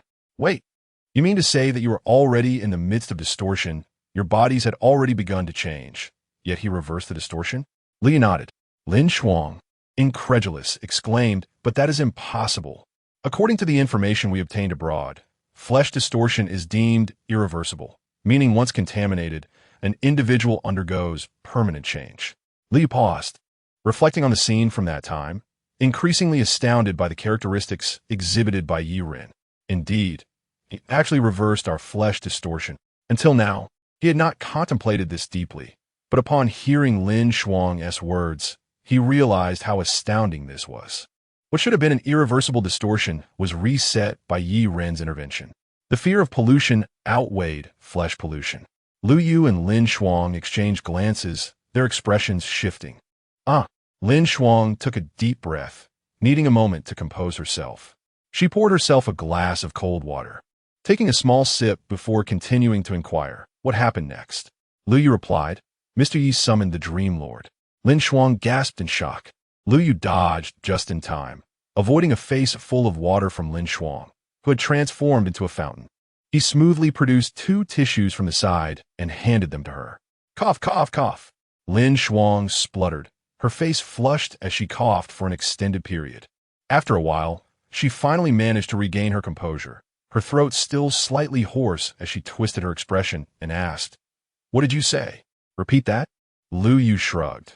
Mr. Yi summoned the Dream Lord, another abyssal lord, to descend into the surface world, as only the Dream Lord can contend with the flesh and blood sovereign. Lin Shuang felt a buzzing in her head, rubbing her temples with one hand while supporting herself on the table with the other. She endeavored to calm her racing heart. Although Xingji mentioned he might possess the ability to summon the Dream Lord, this is simply too preposterous. Lu Yu replied, Who could deny that? After all, it is the Dream Lord. Chapter 48, New File X, 12. The Lord of Flesh and Blood. Lu Yu recollected the scene from that time, a flicker of trepidation passing through his gaze. Mr. He not only successfully summoned the Lord of Dreams, allowing it to descend upon the skies of Harbor City, but he even addressed it as Tai Tai, requesting its assistance to confront the Lord of Flesh and Blood. Lin Shuang. Lu Yu exhaled softly. What is truly astonishing is that the Lord of Dreams actually acquiesced. Lin Shuang. Lin Shuang's delicate lashes quivered slightly, her beautiful eyes reflecting a tumult of complex emotions. Her hands pressed firmly against her temples, as if attempting to suppress the overwhelming surge of feelings threatening to overwhelm her mind. Are you all right, Colonel Lin? I am perfectly fine. Lin Shuang's breath quickened, her face slightly paling as she realized her throat felt parched, punctuated by labored breaths. Please continue. Lin Shuang found the account of Lu Yu's report on Yi Ren's extraordinary feats to be even more exhilarating than her own rewards. The Lord of Dreams responded to Mr. Yi, engaging in an offensive against the Lord of Flesh and Blood. However, the taint produced by the 2 abyssal lords was so severe that I could hardly bear to look. Yet it was evident that the Lord of Dreams held the upper hand, just as the Lord of Flesh and Blood was on the verge of defeat and was to be forcibly recalled to the abyss. At this juncture, Lu Yu paused, silently gesturing to Lin Shuang to brace herself mentally. Lin Shuang's pupils constricted. Could it be that child? Lu Yu nodded. Indeed, the Lord of Flesh and Blood had already fulfilled all the prerequisites for Mr. Yi to employ his extraordinary abilities. Lin Shuang swallowed hard, as if transported into the scene, her internal tension reaching a crescendo. Then, Lu Yu emphasized, he struck with a blade, slaying the projection of the Lord of Flesh and Blood. Lin Shuang felt as though she had been struck by a thunderbolt, her previously composed demeanor shattering in an instant. A cacophony erupted in her mind, thoughts spiraling wildly, disbelief swelling within her consciousness. Her beautiful eyes widened, pupils rapidly contracting. Everything around her seemed to lose color, leaving only the staggering scene depicted by Lu Yu. Goodness! Lin Shuang was suddenly beset by a wave of intense dizziness, her scalp tingling, her heartbeat accelerating to an almost unbearable rhythm. Blood surged through her veins, pounding against her eardrums, rendering Lu Yu's concerned voice distant and hazy. Her fingers instinctively groped the tabletop, brushing against the cool metallic surface, allowing her to tenuously grasp a semblance of reality. In that moment, Lin Shuang experienced a brief mental blackout. Are you all right, Colonel Lin? I am not well. Lin Shuang felt as if her heart were about to leap from her chest, every pore on her body standing on end from anxiety, beads of cold sweat forming on her forehead. Once she regained her composure, Lu Yu retrieved the miniature recording device he had worn during the mission, pressing it gently to project the fragmented images.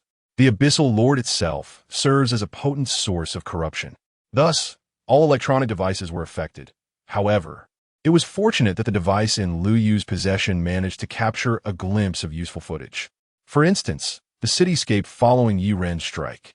Harbor City, starting from the building beneath his feet, was cleaved open, revealing a vast and boundless chasm. Lin Shuang opened her mouth, yet no words emerged. He cleaved the entire city in two. Lu Yu spoke slowly. The magnitude of destruction is beyond my ability to articulate. Retrieving the recording device. Lu Yu exhaled, yet it is fortunate that the Lord of Dreams, for reasons unknown, intervened. It utilized its power to distort reality through dreams, seemingly reversing time to restore the entire city. This implies that the citizens who had evacuated from Harbor City can return at any moment with no property lost. From another perspective, had the Lord of Dreams not intervened, the annihilation of an entire city would have imposed a grievous toll upon the nation and its people. How many would be rendered homeless? How many would descend into destitution? Thus, one must acknowledge the Lord of Dreams' benevolence. Half an hour elapsed, and Lin Shuang finally managed to steady her still trembling fingers, gently touching the keyboard to commence the intricate yet vital task of organizing information. She had already instructed Lu Yu to return, leaving her to her work. Before long, Lin Shuang established a brand new top-secret file, prominently titled The Lord of Flesh and Blood. She meticulously cataloged every detail, from the descent of the Abyssal Lord's projection to Yi Ren's confrontation with the Lord of Flesh and Blood's projection, documenting every critical moment, action, and consequence with utmost precision. File on the Lord of Flesh and Blood. Classification: Apocalypse level. File number: X12. Description: X12 is revered as the Lord of Flesh and Blood. Its essence composed of viscera and blood, possessing formidable corruptive abilities. The body of X12 projection is colossal, inundating and enveloping the entirety of Harbor City in an instant. Any organism that comes into contact with X12 is tainted, its flesh grotesquely warped into a part of it. This process is irreversible unless intervened by specific abnormal means. Appendix 1. The Harbor City incident, led by investigator Lu Yu, the lantern bearers, including X11, proceeded to Harbor City for investigation, where they were ambushed by followers of flesh. The followers successfully summoned the projection of X12 into the manifested world through a certain ritual, resulting in the entire city being submerged by X12's projection. Appendix 2. X11's resistance to corruption. During the confrontation with X12, it was discovered that X11, Yi Ren, possesses a unique passive ability that allows for resistance against X12's corruption. This ability can be shared with teammates, significantly mitigating the extent of corruption, although the range remains unknown. Appendix 3. X11's resetting capability against corruption. When utilizing his extraordinary abilities, X11, Yi Ren, reset the corruption inflicted by X12 on his teammates, restoring them from their distorted states to their original forms. Appendix 4. X11's summoning ability for X09. In the standoff with X12, X11, Yi Ren successfully summoned X09, the Lord of Dreams, Noxtasis, demonstrating that X11 possesses the ability to summon abyssal lords within the manifested world. Appendix 5. Death of X12's projection. During the battle between X12 and X09, X12 fulfilled the prerequisites for X11's Yi Ren conceptual abnormal ability, leading to X11's lethal strike against X12. Subsequent recorded footage confirms that X12 perished in an instant, validating X11's conceptual slaying capability. Only after uploading the file did Lin Shuang finally release a sigh of relief, slumping back in her chair, her gaze vacant. She stared blankly at the ceiling for what seemed an eternity. That child truly is terrifyingly formidable. Once the file was uploaded to the internal network, it swiftly ignited a fervor among the circle of senior lantern bearers. Chapter 49. Bloodblade Feedback. A new ability emerges. In truth, Many influential figures within the circle have a vague awareness regarding Yi Ren's dossier, including individuals like Wang Ping'an. As the sole, concept-level anomaly in the world, Yi Ren's slaying capabilities have remained unverified until now, when he publicly dispatched the Flesh Lord before Wang Ping'an and others. At this moment, the newbie god group is abuzz with activity. Wang Ping'an, send screenshot, wow. Look at the dossier edited by Sister Lin Xuan. Check the appendix at the bottom. This kid has slain one of the Abyss Lords, the Flesh Lord. Ling Long Little Fox. Can such dossiers be casually shared? Shot Cat. JPG, Wang Ping'an. Retract a message. One-armed hero Lu Gao, we're all on the same side. Is shooting T-Leak. Right? King of Memes Dugu Fan Jian. Reported to headquarters. Close combat mage Lu Haiju. Seriously. Is that kid named Yi really that formidable? Wang Ping'an, of course. I witnessed it firsthand. Do you understand what a concept-level being is? Ling Long Little Fox, of course. I witnessed it firsthand. Do you understand what a concept-level being is? One-armed hero Lu Gao, of course. I witnessed it firsthand. Do you understand what a concept-level being is? Close combat mage Lu Haiju. Wow. Humans truly are echo chambers. Unbeknownst to Yi Ren, the influential figures are engrossed in fervent discussions about him. Meanwhile, he is lamenting like a wolf. I am so hungry. I am starving. I feel like I might perish from hunger. It is the dead of night. The cafeteria has long since closed, and the training base does not allow for food deliveries. Yi Ren is so famished that his eyes are turning a shade of green. Previously, during his time in Haigang City, he had drawn his blade multiple times and ultimately slain the Flesh Lord. All of this has taken its toll. I know. Can you please stop howling? Jiang Sui proficiently ties a pink apron around her waist, gently gathering her hair into a bun. Her naturally graceful demeanor causes Yi Ren to widen his eyes. Wow, she exudes such a charming aura of a wife. In the kitchen, Jiang Sui busies herself. Due to her daily training, her delicate hands appear somewhat worn, unlike those of other girls. Yet, her fingers are slender, with her left hand pressing down on the ingredients and her right wielding the knife. She deftly slices the food. Each cut precise. Sizzle. Oil heats in the pan. Garlic is added to release its fragrance. She then pours in the marinated ribs along with other seasonings. Jiang Sui skillfully flips the food in the pan, perfectly controlling the heat as the braised ribs hiss enticingly, releasing a captivating aroma. The broccoli, blanched in boiling water, shines with a vibrant green hue. The scrambled eggs with tomatoes dance joyfully in the pan, the egg mixture and tomato juice merging flawlessly, enhanced with a sprinkle of sugar. Oh my! Yi Ren leans against the door frame, his gaze fixed intently on Jiang Sui's every movement, his eyes sparkling. Such mundane aspects of life, following his fierce battle with the Flesh Lord, stir within him waves of warmth. Little Jiang, whoever marries you in the future will surely find happiness. Yi Ren cannot help but voice his admiration, his tone filled with sincerity. Jiang Sui does not turn around, but a faint blush appears on her delicate face as she remains focused on her cooking, her eyes gleaming with joy. You can praise me all you want. Do you want some scallions? Yes. I'm not picky. Jiang Sui casually sprinkles a handful of scallions into the dish and, smiling, invites Yi Ren, come help me out. As if awoken from a dream, Yi Ren rushes into the kitchen, unable to admit to Jiang Sui that he was utterly mesmerized by her culinary skills.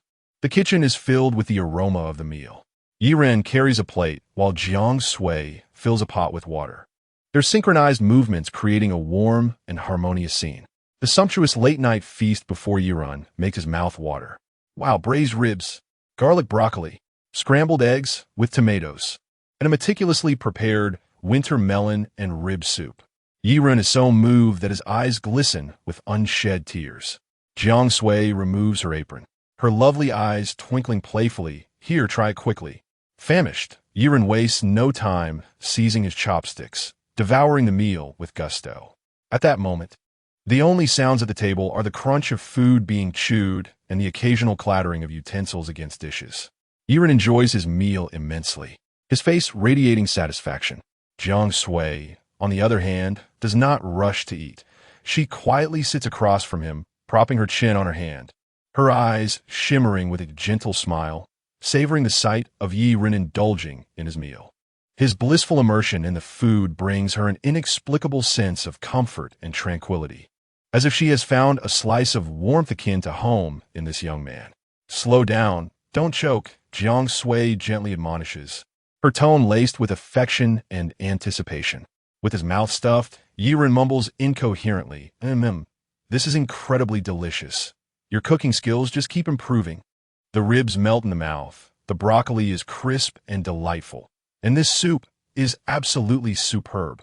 Jiang Sui remains silent, her smile growing all the more radiant. Yi Ren wipes the grease from the corner of his mouth. Little Jiang, it's going to be hard for you to marry someone else in the future. Why do you say that? Anyone who dares to like you, I will chop them down. Do you understand the value of a concept-level being? You might only ever marry one specific person in your life. Who is it? I don't know, but I feel you should be more aware than I am. Thus, they continue to eat and chat about the trivialities of daily life. Jiang Sui's care and nurturing are akin to the seasonings in her dishes, transforming Yi Ren's restless heart into her form. After a satisfying meal, Yi Ren insists on washing the dishes himself, pressing Jiang Sui back onto the sofa. As a promising youth of the new era, he cannot allow Jiang Sui to cook and then also wash the dishes. Not when I'm feeling lazy. Don't break the plates. Rest assured, I am now, clang.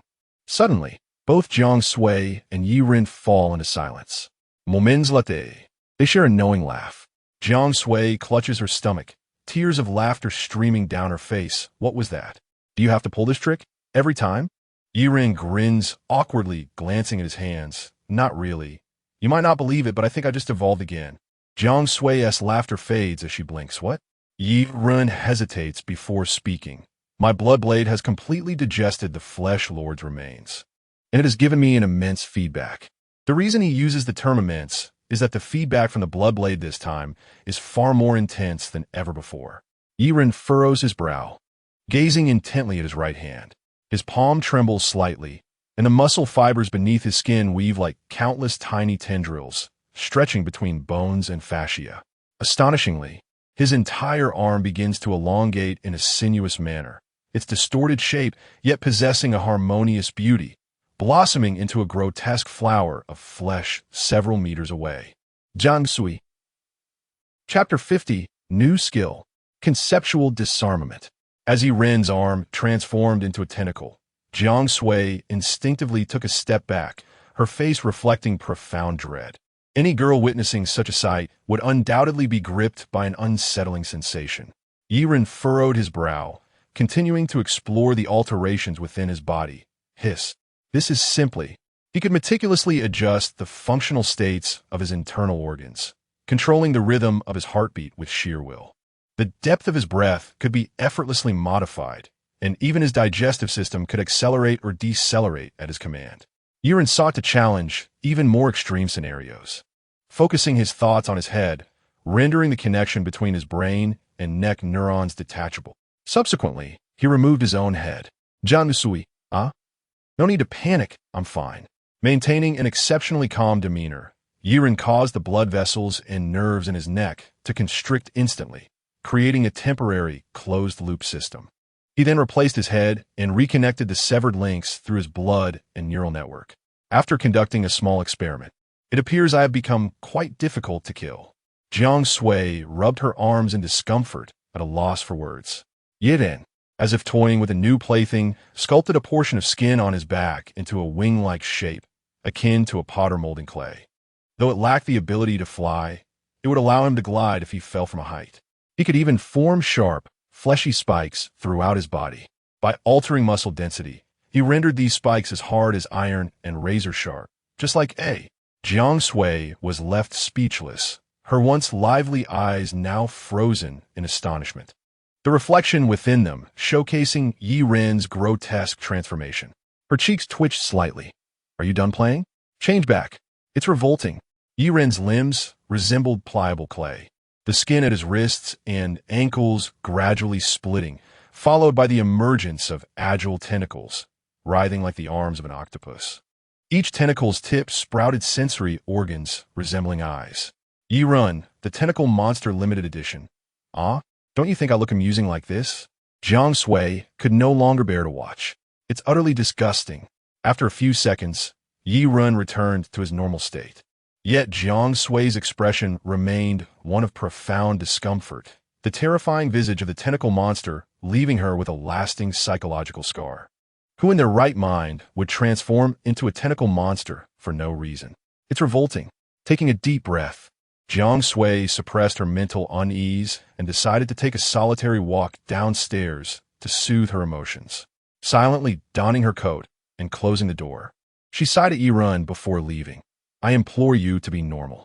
Yiren. In addition to mastering the characteristics of his own flesh, Yi Run discovered that the feedback from the Bloodblade encompassed more than he had anticipated. The moment he drew the Bloodblade, a crimson mist enveloped the air. Within this eerie red fog, twisting black lines flickered, resembling living creatures weaving through the mist. This was the hallmark of the abyssal devourer, Lathotep. Meanwhile, the signature of Eye of Nothos manifested as a sky filled with stars, each star a blinking eye, interconnected to form a bizarre tableau. Beyond these characteristics, the traits of the Bloodlord also emerged within the red mist. Clusters of viscous, flesh-like matter undulated in the fog, reminiscent of rolling mountains or crashing waves. These sanguine masses were thick and vibrant with life, each minute segment continuously dividing and reorganizing. The flesh-like clumps intertwined, yet remained distinct, exuding a chilling aura. The blood blade acted as an anchor, its released blood mist firmly suppressing the residual traits of the three abyssal lords, taming them as if it were a master. In that fleeting moment of distraction, Yi Ren's gaze became unfocused. It was precisely during this moment of disorientation that he failed to notice a barely audible prompt flash before him. Resurgence degree. Tense suddenly, Yi Ren exclaimed in surprise. For alongside the skill prompts for his slashes, a new description had appeared. Passive, decapitation, note, can trigger an instant kill attribute when enemy health falls below 30. Cooldown, 60s, active, disarmament, note, upon releasing disarmament. Becomes immune to any form of attack for 60 seconds, while disarming the enemy and significantly healing oneself. Cooldown, 60s, a new skill unlocked? An active skill nonetheless. Yi Ren surmised that the acquisition of this new ability stemmed from the Bloodblade, consuming the corpses of the three Abyssal Lords' projections. What was he waiting for? Eager to experience his new skill, he activated disarmament.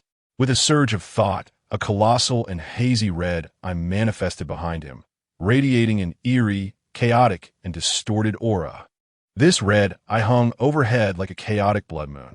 Thick red mist surrounded him, resembling active vascular tissue, twisting and pulsating, while the mist expanded to fill the entire room, enveloping him in bone-chilling cold and overwhelming pressure, a pure embodiment of fear. In that instant, as the red eye appeared, the air thickened with oppression and unease, as if time itself had come to a standstill within the bizarre red fog. A countdown display emerged in Yi Ren's vision, the numbers pulsating against a blood-red backdrop, reminding him that the disarmament skill would last for 60 seconds. What delighted Yi Ren further was the realization that the cooldown for the disarmament skill began the moment it was activated.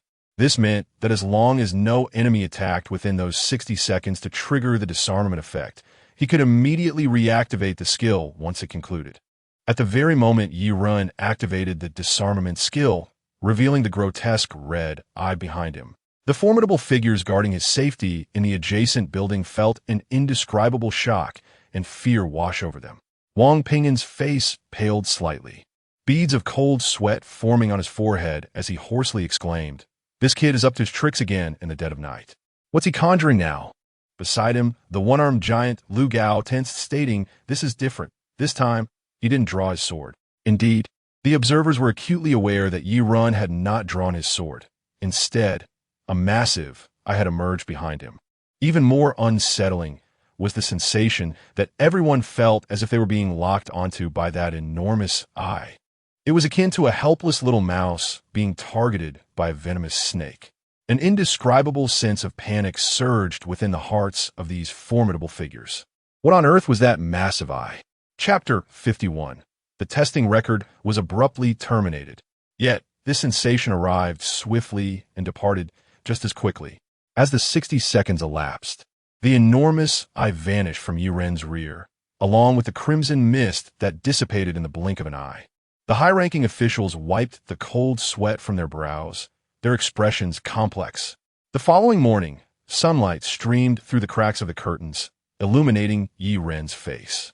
Having acquired the ability to manipulate the characteristics of his own flesh and blood, Yiren nonetheless went through his usual morning routine before heading to the training ground. Instructor Zhang Tai was engaged in morning exercises and was somewhat taken aback by Yiren's arrival. After all, today was a holiday, and others were resting to alleviate the psychological stress endured the previous day in Harbor City. Instructor, do you wish to see the tentacle creature? Zhang Tai, having consumed a large cup of invigorating coffee and 8 hefty meat buns, was brimming with energy. At this moment, he observed Yiren's transformation. Indeed, he had physically split apart.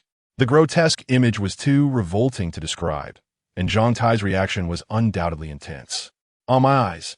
A few minutes later, Zhang Tai returned from the restroom, having expelled his breakfast entirely. Upon glancing at Yiren again, his eyes were filled with an unusual expression. You must come with me to meet Colonel Lin Shuang immediately. This matter requires urgent reporting. Colonel Lin Shuang was preparing to attend to her official duties. Though she had temporarily withdrawn from the front lines due to injury, managing the reports from the various lantern bearers was still second nature to her. To cope with the tedious paperwork, Lin Shuang had consumed a large cup of freshly filtered soy milk and 2 glutinous rice dumplings, along with a serving of seafood rice rolls. Just as she inhaled deeply to commence her extensive work, Zhang Tai burst in her line of sight with Yiren in tow. It was Yiren's first encounter with Lin Shuang, and he was struck by the sight of the young and beautiful colonel. Colonel Lin, Zhang Tai said, "Comrade, Yi has something significant to report to you today." Lin Shuang gazed at Zhang Tai in surprise, then turned her attention to Yiren. "Do you wish to see the tentacle creature, sister?" Yiren asked, his excitement palpable. Lin Shuang responded with confusion. Moments later, Lin Shuang exited the restroom, clutching her stomach, a look of horror on her face. Having slain thousands of abyssal creatures on the front lines, she had believed her heart to be as cold and unyielding as ice. However, she realized just how wrong she was. Yiren had managed to break through her defenses. "So, your anomalous ability has acquired a new characteristic? Indeed, I can now freely control every inch of my flesh and blood." True to her high-ranking position, Lin Shuang quickly suppressed her revulsion and began to contemplate seriously. Yet, Yiren's astonishment did not end there. "This is not the crux. What truly matters is that I have gained a new skill, and this time it is an active one." He briefly described the triggering conditions of his disarmament ability. After hearing this, Lin Shuang's eyelids twitched violently. "So, you mean to say this is also a conceptual level skill?" Yiren nodded. This was no trivial matter. Lin Shuang immediately ordered the arrangement of specialists to take Yiren for testing and documentation of his newly awakened anomalous trait. The general testing plaza was located at the lowest level of the base, surrounded by towering concrete walls that formed a protective enclosure. The plaza bore the remnants of myriad peculiar traces left behind by previous lantern bearers during their anomaly tests. As Yiren entered the testing plaza accompanied by the lab coats, all eyes were drawn to him. Lin Shuang followed, standing at the edge of the plaza. The technicians, clad in uniform white lab coats and adorned with identification tags, focused intently on adjusting their equipment. One female technician stood before the recording device. Her voice calm and steady. "Log. Audio muted August 27th, 08, 4:23 a.m. The current testing record location is the deep testing plaza of the training base, with a constant temperature of 22 C and humidity at 50. The electromagnetic shielding device is fully activated to ensure no external interference. Participants in this testing record include Subject X-11, Instructor Zhang Tai, and a total of 12 members of the testing team. The objective of this operation is to validate and document the triggering conditions of Subject X-11's newly awakened disarmament ability, its actual effects, and its impact on the surrounding environment. The experimental procedure is as follows. Instructor Zhang Tai will simulate an attack on subject Yi Run using a military knife, following a predetermined route. In order to provoke the activation of the disarmament ability, Yi Run stood in the center of the plaza, momentarily stunned. Wow, these professionals are no joke. Just the sound of the technician's verbal report made him feel tense. Instructor Zhang Tai stepped into the center of the plaza, his stride resolute, gripping a glimmering military knife. "Are you ready?" Zhang Tai asked with a grave expression, assuming an attack stance with a blade aimed directly at Yi Run, the air around them seeming to freeze. Everyone present held their breath, anxiously watching the unfolding scene. The technicians positioned themselves, donning wireless headsets, capturing every minute movement with high-definition cameras. Yi Run nodded slightly toward the instructor and then actively unleashed his disarmament skill. Disarmament. 59 seconds remaining. Suddenly, a colossal crimson eye emerged behind Yi Run, akin to a one-eyed behemoth from the depths of hell. It hovered in midair, its pupils swirling with a chilling, sinister glow. As this eerie eye materialized, a thick red mist rapidly spread like a plague, engulfing the entire plaza and transforming the previously calm and orderly atmosphere into chaos and filth. All present were paralyzed by this sudden, terrifying spectacle, a fear emanating from the depths of their souls, freezing their actions like ice. Even the battle-hardened instructor Zhang Tai found himself overwhelmed by this invisible pressure, his body becoming as rigid as a statue, his eyes wide with indescribable terror. For a full minute, the red eye rotated, continuously emanating an oppressive aura that rendered the atmosphere suffocating. After 60 seconds of torment, when that chilling presence vanished without a trace, everyone felt as though they had awakened from a nightmare. Their limbs gradually regained sensation, cold sweat dampening their clothing, and the sound of their heartbeats echoed in the silent laboratory, striking at everyone's nerves. The experiment was forced to be halted. Among the 12 researchers present, 3 were rendered unable to continue due to extreme mental shock. Their faces were pale, eyes glinting with helplessness and fear, and they had to temporarily withdraw from the site to seek professional assistance in the psychological treatment room. Meanwhile, a technician noticed an even more bizarre phenomenon. The recording equipment had experienced unprecedented interference at the moment the eye appeared. The screen no longer displayed the consistently clear and stable imagery, instead filled with static and garbled text. The visuals distorted beyond recognition. "Colonel Lin, something is amiss." A glimmer of disbelief flickered in Lin Shuang's eyes. She clearly remembered that only a being of the Abyssal Lord's caliber could generate such intense magnetic field distortion, incapacitating modern high-tech electronic devices. So that giant eye is. What on earth? Chapter 52. The shock of disarmament. Lin Shuang rubbed her temples, a headache looming, as she glanced at the pale-faced members of the experimental recording team. After a moment's contemplation, she resolved to summon additional assistance. To mitigate the fear contamination during the experiment, Lin Shuang prudently dispatched a key figure from the logistics department, an individual code-named Hypnotist. His name was He Jin, a logistics operator endowed with exceptional anomalous abilities.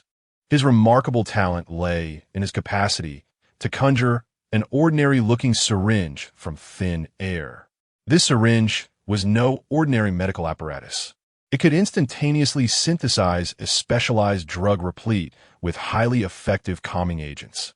Just a minute quantity was sufficient to enable individuals to maintain extraordinary composure and rationality in the face of extreme stress and panic. He Jin had recently returned from an expedition into the abyss with the logistics team. Although fatigue clung to him, he was nonetheless eager to participate in the impending testing experiment. After all, he was genuinely curious about the identity of the individual who had prompted Colonel Lin Shuang to personally oversee the experimental process. Upon He Jin's arrival, he first saluted Lin Shuang. Then his gaze fell upon Yi Run, a notably young individual. What anomalous trait could necessitate his assistance? Lin Shuang introduced He Jin to Yi Run. This is He Jin, codenamed Hypnotist. His ability allows him to generate syringes containing potent tranquilizers.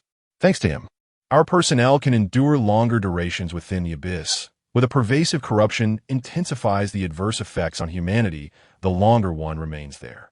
Jin's presence effectively compensates for the deficiencies in our willpower. Let us commence the injection, Lin Shuang commanded, and Jin methodically administered his generated tranquilizer to all present, including himself. However, when Yirun unleashed his chilling disarmament skill once more, a colossal orb resembling a red eyeball abruptly manifested before the onlookers. An indescribable wave of fear, contamination spread like a plague. Despite Jin's tranquilizer typically yielding immediate results, it proved utterly ineffective before the imposing eye. The emotions of the white-coated personnel spiraled out of control, leading several recorders to succumb to the overwhelming dread and subsequently collapse. They were hastily evacuated and sent to the psychological treatment department for professional help. In the midst of this extreme terror, Jin stood aghast, his eyes wide as he stammered, "Impossible. How can this be?" The ability he had always prided himself on had faltered completely at this moment. As the 60 seconds elapsed, Lin Shuang sighed, her heart heavy with mixed emotions. Indeed, it appeared ineffective. Such was the nature of conceptual-level abilities. She had anticipated this outcome, yet her curiosity had compelled her to try. The tranquilizer, capable of significantly resisting the abyss's pollution, held no power against the conceptually rooted fear. Turning to the visibly conflicted Jin, she advised, "You should take a rest. You have worked hard." Jin opened his mouth, his expression contorted with distress, as he struggled to suppress the discomfort gnawing at him from the fear. He yearned to remain and observe further. Yirun was the sole individual who had shattered his state of extreme composure. Lin Shuang then surveyed the dwindling number of experimental personnel and stepped forward. Assuming the role of recorder, she instructed Zhang Tai to execute the experiment strictly according to the predetermined plan, directing the experienced instructor to wield a sharp military knife and simulate an attack on Yirun's exposed forearm. The tension in the air became palpable as all eyes fixated on Yirun. "Let's begin." Yirun nodded slightly and unleashed his disarmament skill for the third time. As Zhang Tai's face hardened with resolve, he stifled his own fear and swung his right arm, the knife aimed directly at Yirun. Yet, at the precise moment the blade was about to graze Yirun's skin, the enormous red eyeball locked its gaze on Zhang Tai, sending his inner terror spiraling to its zenith. Indeed, a thick scarlet mist materialized as if summoned from thin air, ensnaring Zhang Tai's right arm, accompanied by a spine-chilling crack.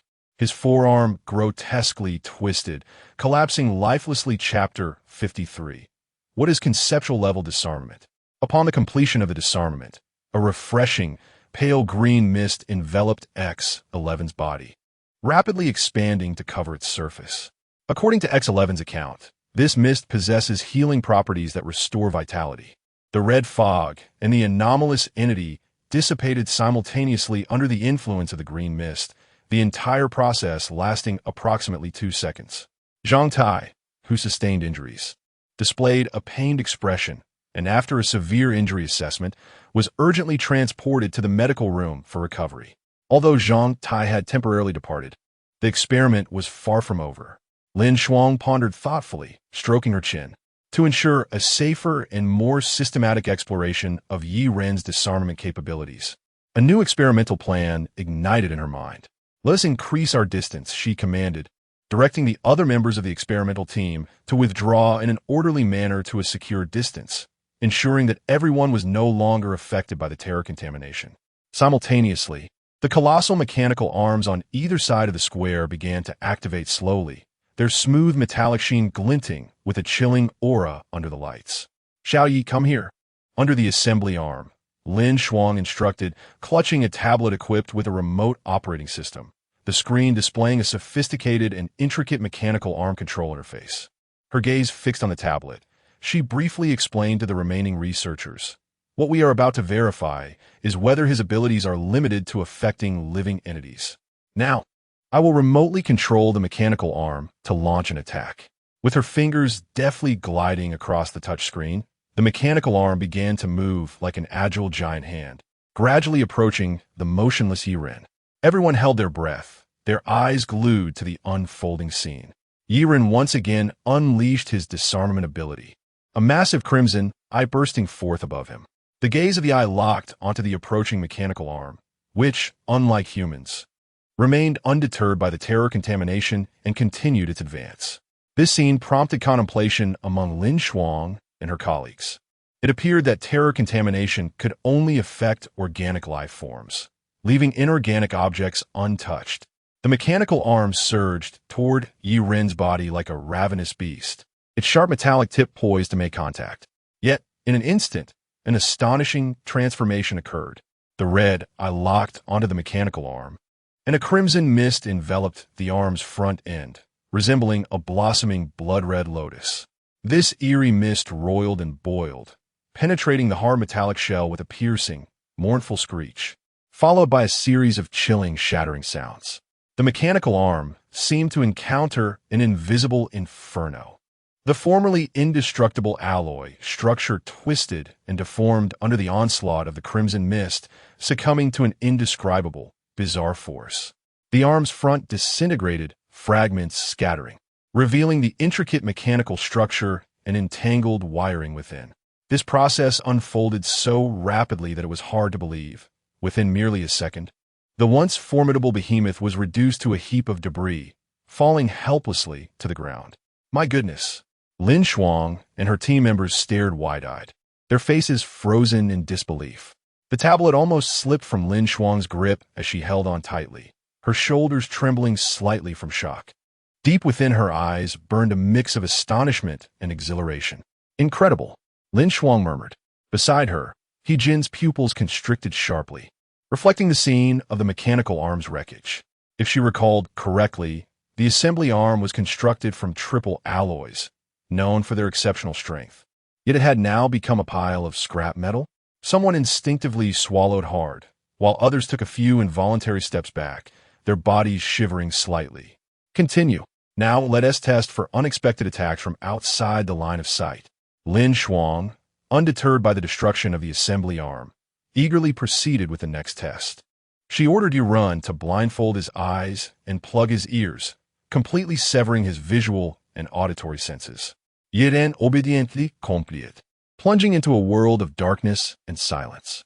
Let us begin, Lin Shuang commanded, and, as Yi Ren activated his disarmament ability once more, she discreetly maneuvered the tablet, prompting another assembly arm to silently rush toward Yi Ren's back.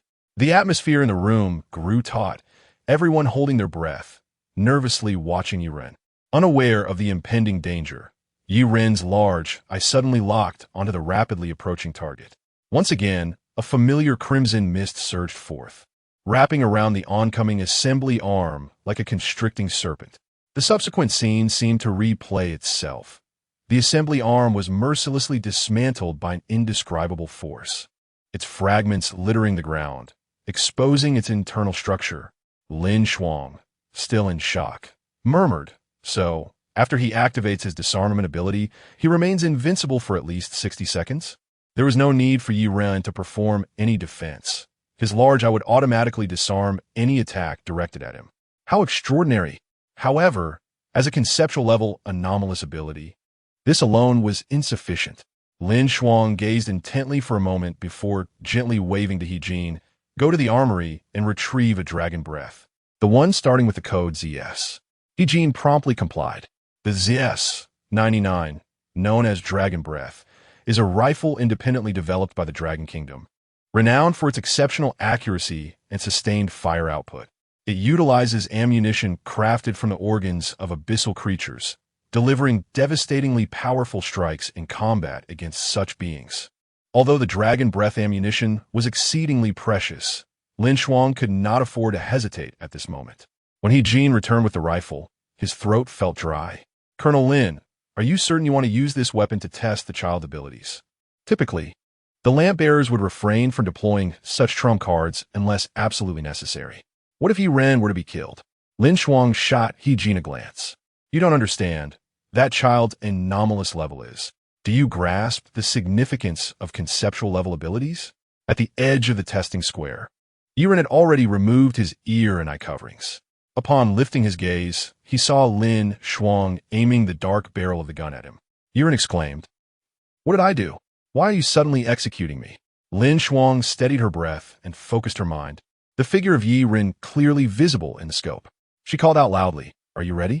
Release your ability." As the massive eye appeared above Yi Ren, Lin Shuang pulled the trigger. The gunshot erupted, and the ZS-99 unleashed a scorching barrage that surged toward Yi Ren like a fire dragon. The initial velocity of the ZS-99's bullets typically range from 1,000 to 1,200 meters per second, surpassing human reaction limits entirely. However, the moment the bullet approached Yi Ren's body, a crimson mist intercepted it entirely. Chapter 54. Anomaly in Area B, 51. The annihilation of the cleanup squad. The eerie crimson mist churned incessantly, greedily devouring every speeding bullet as if it were a living entity. They burst mid-air into countless fragments, resembling brilliant yet fleeting fireworks. At this moment, the indescribable force seemed unsatisfied. It traced the trajectory of the bullets, manifesting suddenly and enveloping Lin Shuang's hands at the moment of destruction. Lin Shuang's gaze sharpened. She instinctively released her grip on the gun. With a chilling sound, the ZS-99 rifle disintegrated under the onslaught of the red mist, akin to a fragile ceramic sculpture shattering upon impact, leaving behind a chaotic heap of metal debris. Jin, witnessing this scene, felt his pupils constrict, his mouth agape, the shock evident upon his face. Can such disarmament occur from such a distance? He murmured. If missiles were launched from the sky, or even from space, could he potentially dismantle the space-based launchers?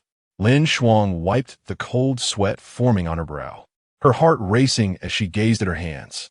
Had she not relinquished the rifle, her hands might have met the same fate as Zhang Tai's, brutally snapped apart. The disarmament was a judgment that stripped away all weapons capable of harming Yi Ren, a concept of immense magnitude. For now, she decided to pause.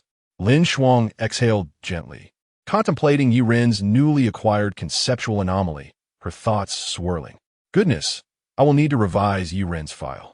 Jin's gaze flickered, and he suddenly turned to Lin Shuang, his tone laced with anticipation.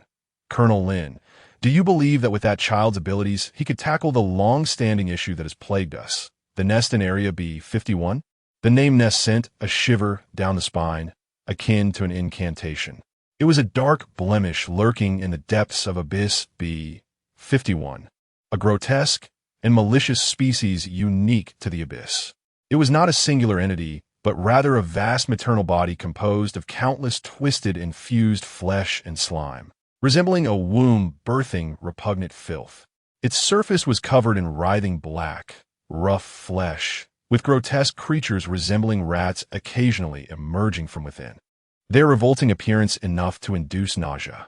The most terrifying aspect of a nest was its ability to ceaselessly produce abyssal creatures known as nest offspring. Though small, these offspring possessed the capacity to erode dimensions. When their numbers reached a critical mass, they would spread to the surface world like a plague, resulting in the formation of spatial rifts. To maintain the stability of the surface world, the lantern-bearers were compelled to periodically venture into the desolation and chaos of the inner realm, risking their lives to eliminate the frenzied tide of offspring. Jin was astute. Though unaware of Yi Ren's file, he pieced together the implications. With excitement, he proclaimed, "That child's abilities may indeed be the key. If we can confront the nest directly, we might eradicate this persistent threat at its root." Lin Shuang pondered deeply. "You should return for now. I will consider it." Beyond the outskirts of the capital, a desolate expanse lay under military lockdown. The heavy atmosphere of death and desolation pervaded the area, once a bustling urban edge, now a forsaken zone, marked only by crumbling ruins, withered trees, and overgrown weeds bearing witness to the passage of time. Under the shroud of night, dark clouds loomed ominously, as if foreshadowing impending catastrophe. Suddenly, a pitch-black spatial rift tore open in the ground at the center of the wasteland, and from it staggered a blood-soaked lantern-bearer, Li Shiyuan. He was an ordinary yet resilient lantern-bearer, now appearing haggard, his eyes bloodshot, his uniform drenched in blood. His battered body seemed on the verge of collapse. His entire squad had perished during a mission to cleanse Area B-51, leaving him as the sole survivor, exerting every ounce of strength to escape the hellish abyss. Trembling, Li Shiyuan retrieved a communicator from his tactical gear, pressing the emergency contact button. At that moment, a dispatcher at headquarters lounged in a chair, unaware of the tragedy that had unfolded. However, upon hearing the hoarse, faint voice crackle through the radio, the dispatcher's expression shifted dramatically, keenly sensing the despair and urgency in the words. Headquarters, this is Li Shiyuan. Area B-51 is out of control. Our team has been wiped out. Requesting immediate reinforcement, essential to eliminate the nest. Already, with that final utterance, Li Shiyuan exhausted his last breath. The communicator filled only with heavy gasps before descending into silence. The dispatcher instantly recognized the severity of the situation, springing into action with resolute determination, reporting the crisis to superiors while activating emergency protocols. Upon receiving the news, headquarters treated the matter with utmost seriousness, promptly issuing the highest level of alert. They mobilized the lantern-bearer forces, equipping them for cleansing operations, dispatching them immediately to Area B-51 for reconnaissance and rescue. At that moment, the night around the capital deepened, as if a slumbering beast were about to awaken. Meanwhile, within the city, lights flickered brightly. The elderly drifted peacefully into slumber while the youth flitted between bars, all appearing tranquil and harmonious. Few would realize that behind this facade of peace lay the courageous sacrifices of the lantern-bearers, who stood as sentinels, preventing the abyss from encroaching upon the city. Elsewhere, Yiren had just returned to his apartment, barely settling onto the couch when the doorbell rang. He opened the door to find a solemn-looking investigator, Lu Yu. Something has happened, he stated, leaving Yiren momentarily stunned. Lu Yu wasted no time in revealing the latest developments regarding Area B-51, his words tinged with undeniable concern. Yiren furrowed his brow. So what you mean is? Lu Yu continued. The upper echelons have decided to deploy the highest caliber of protective forces to accompany you into Area B-51, attempting to leverage your new anomaly to resolve the nest issue once and for all.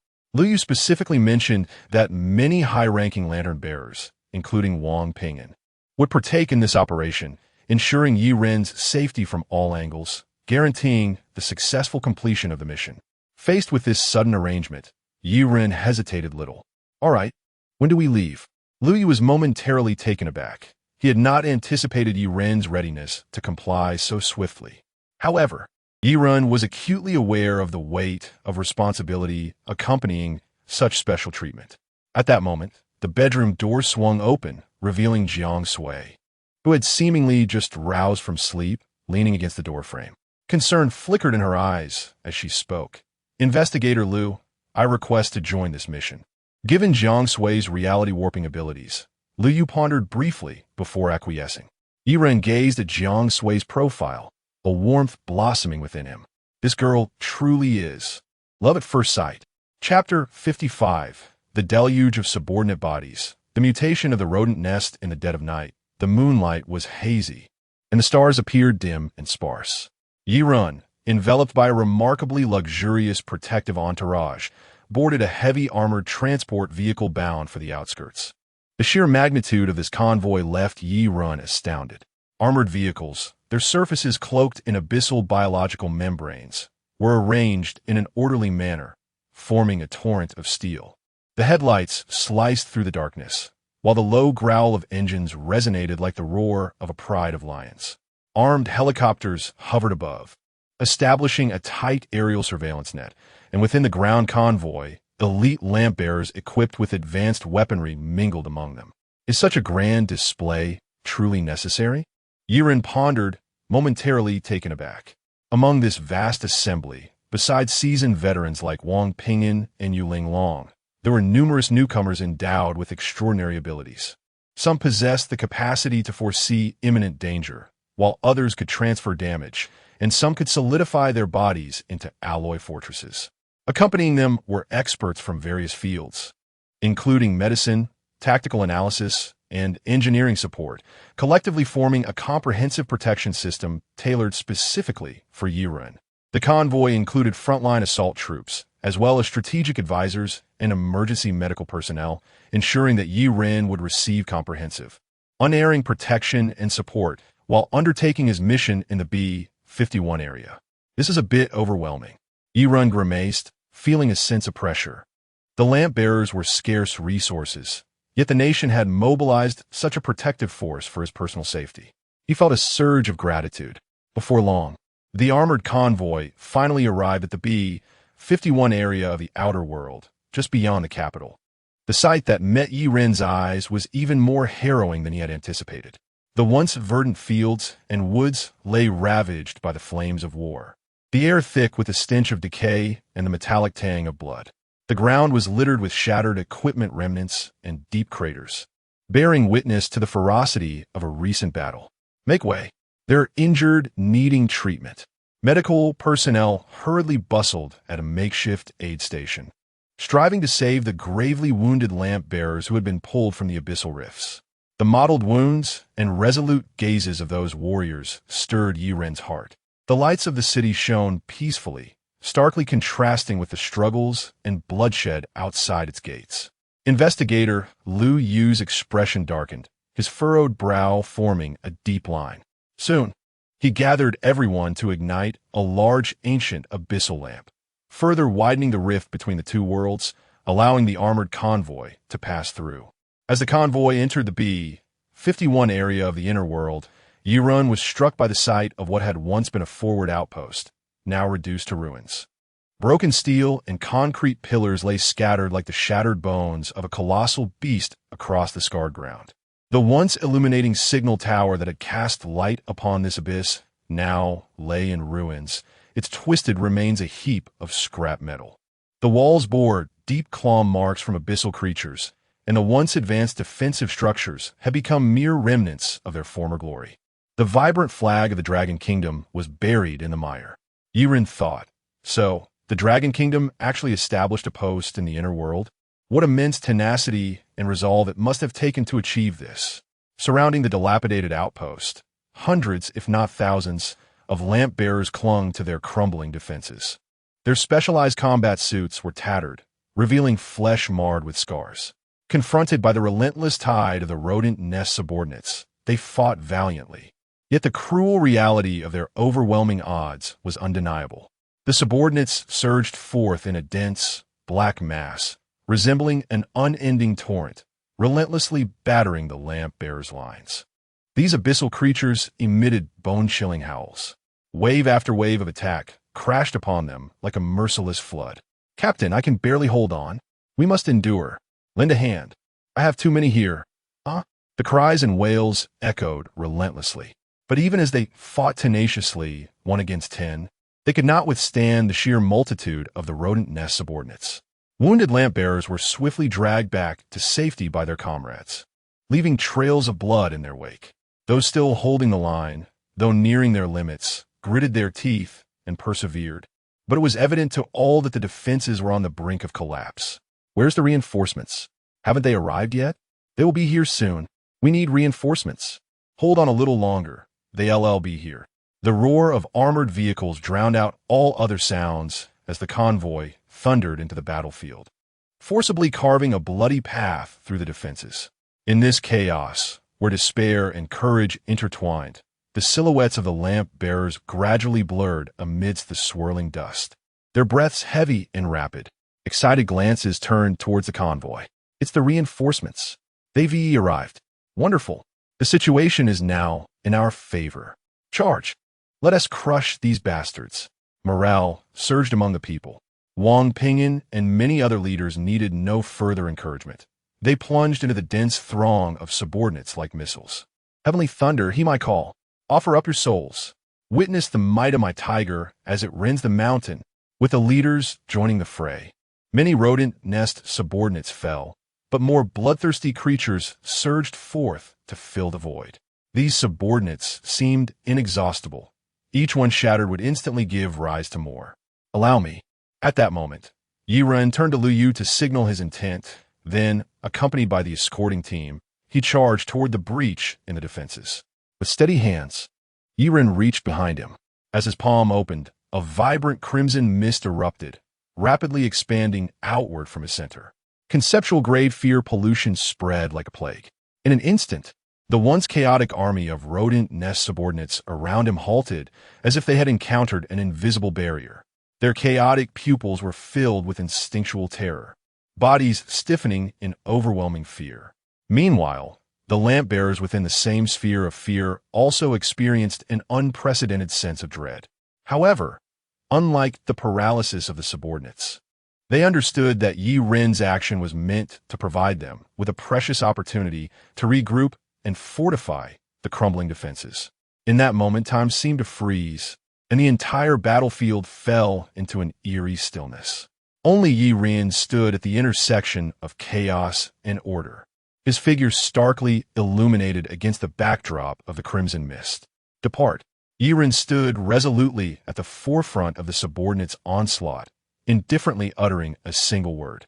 And in response, countless rodent nest subordinates seemed to find an outlet for their pent-up chaos. With a great clamor, the rodent nest subordinates retreated like a flood. Chapter 56. The lamp-bearer who feared not death and sacrifice though the harm was minimal, the insult was profound. Yi Ren once again employed a strategy of intimidation, utilizing the fear emanating from his blood blade to repel the oncoming tide of subbodies. In truth, had these subbodies from the nest overcome their fear and surged forth, Yi Ren would have found himself utterly defenseless. After all, despite the qualitative leap his body had experienced through the blood blade's nourishment, his sole means of offense was a passive slaughter, contingent upon the prerequisite that his health must be below 30%. Until this condition was met, Yi Ren's offensive capability paled in comparison to that of Jiang Sui, who utilized blood sacrifices. Yet for the subbodies, paralyzed by the pollution of fear, there was no courage to charge at Yi Ren. Instead, they were repeatedly driven back. Holding the blood blade, Yi Ren advanced around the defensive line under the protection of powerful allies, and wherever he went, the subbodies scattered as if struck by thunder. This scene painted Yi Ren as a shepherd, though the flock he drove was not docile livestock, but rather the vicious aberrations birthed from the abyss, the nest subbodies. At this moment, the steadfast lamp-bearers, taken aback, focused their astonished gazes on this incredible spectacle, their breaths stilled, as if even their heartbeats paused for a moment. The frontline commander of the team, Lin Xiaoyun, usually a composed and reserved individual, found himself utterly speechless, his eyes reflecting deep shock. He managed to force out a low, powerful exclamation from his throat. Who is this formidable character? His fellow lamp-bearers buzzed with disbelief. How? How is this possible? One person has frightened so many subbodies into submission? Am I dreaming? Someone pinch me. This is terrifying, incredible, astounding. As the pervasive red mist fully enveloped the defense line, the tide of subbodies was finally pushed back to the vicinity of their mother body. They formed a dense, black wave, huddling near the nest, too afraid to cross an inch further. Witnessing this, the lamp-bearers sighed in relief, still haunted by the recent perilous scene, yet grateful. Thank goodness the reinforcements arrived swiftly, and thank goodness they are so formidable. Once Yi Ren had temporarily stabilized the situation, the injured frontline commander Lin Xiaoyun struggled to step forward, his pale face a complex tapestry of gratitude and shame. From a distance, he had not seen clearly due to Yi Ren's swift movements. Now, upon seeing the young face of Yi Ren, his expression shifted to something peculiar. This young man appeared to be even younger than his own son. Lowering his head, Lin Xiaoyun sincerely thanked Yi Ren. Comrade, had you not intervened in time, we would likely, he sighed. You truly arrived just in time. As he spoke, Lin Xiaoyun's gaze shifted to the unprecedentedly large escort surrounding Yi Ren, his heart awash with mixed emotions. Most of them were strangers, but one he recognized, the national-level figure, Wang Ping'an. Yet this esteemed individual was merely one among Yi Ren's guards, prompting Lin Xiaoyun to contemplate many things, his respect for Yi Ren deepening. Quickly regaining his composure, Lin Xiaoyun turned to Wang Ping'an and others, succinctly reporting the current situation. Report, leaders.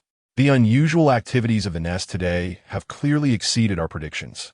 The previously stable output of subbodies has suddenly surged exponentially, leading to the complete annihilation of the squad responsible for daily clearing.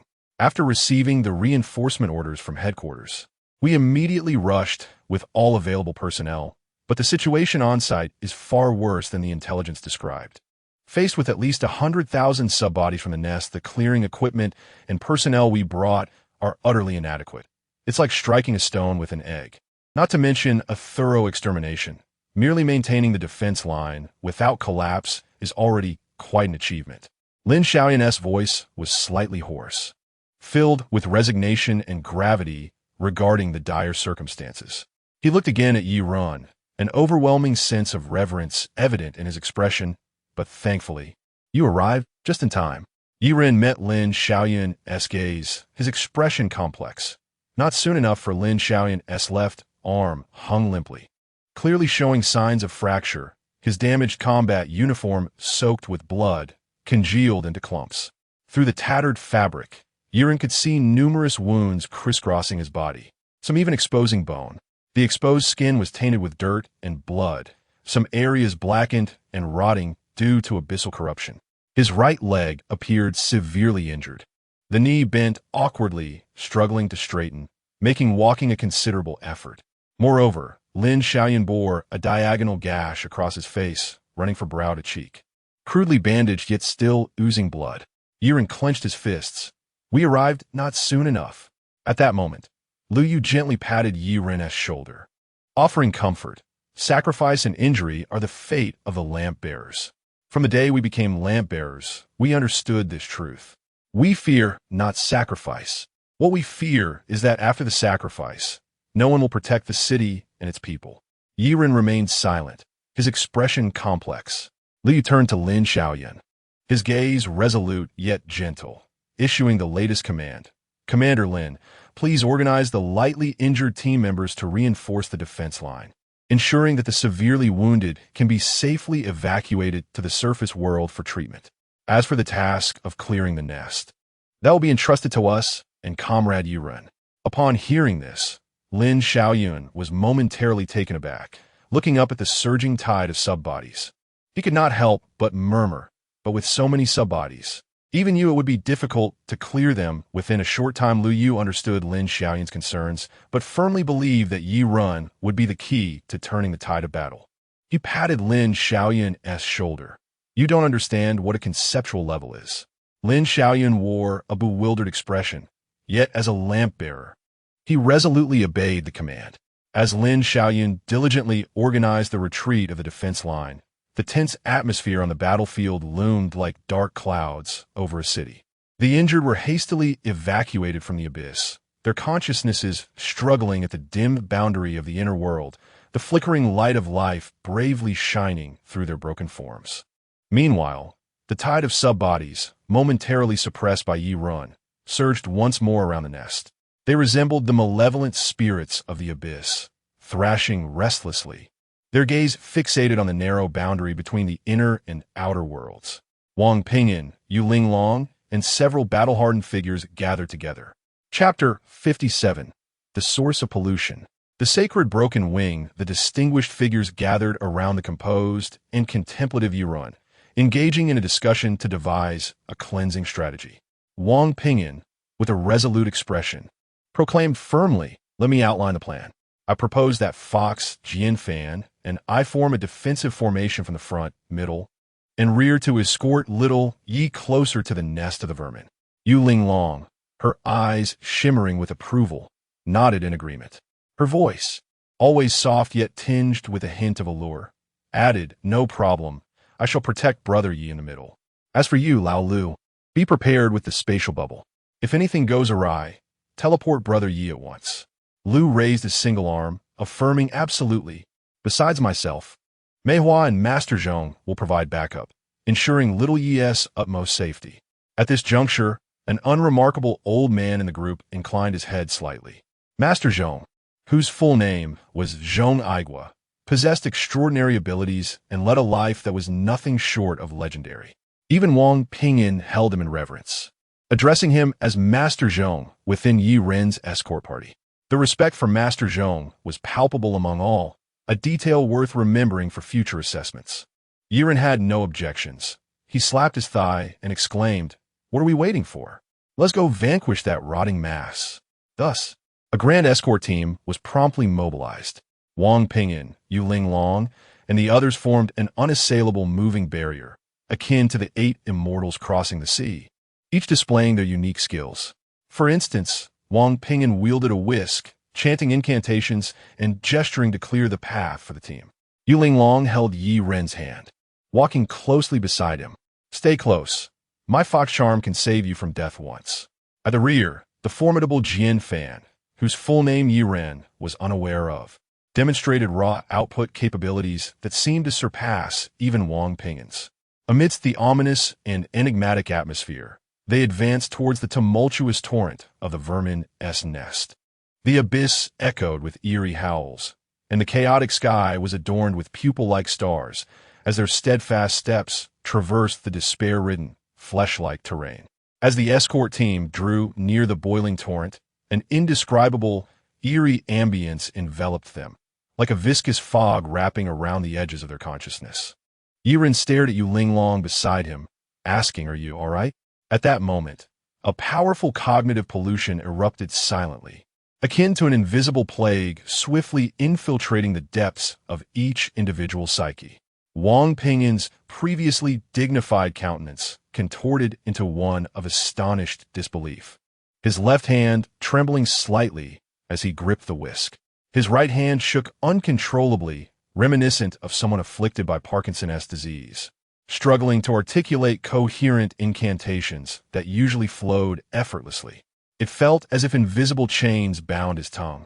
His pupils constricted to pinpoints, filled with fear and bewilderment. I forgot the incantation.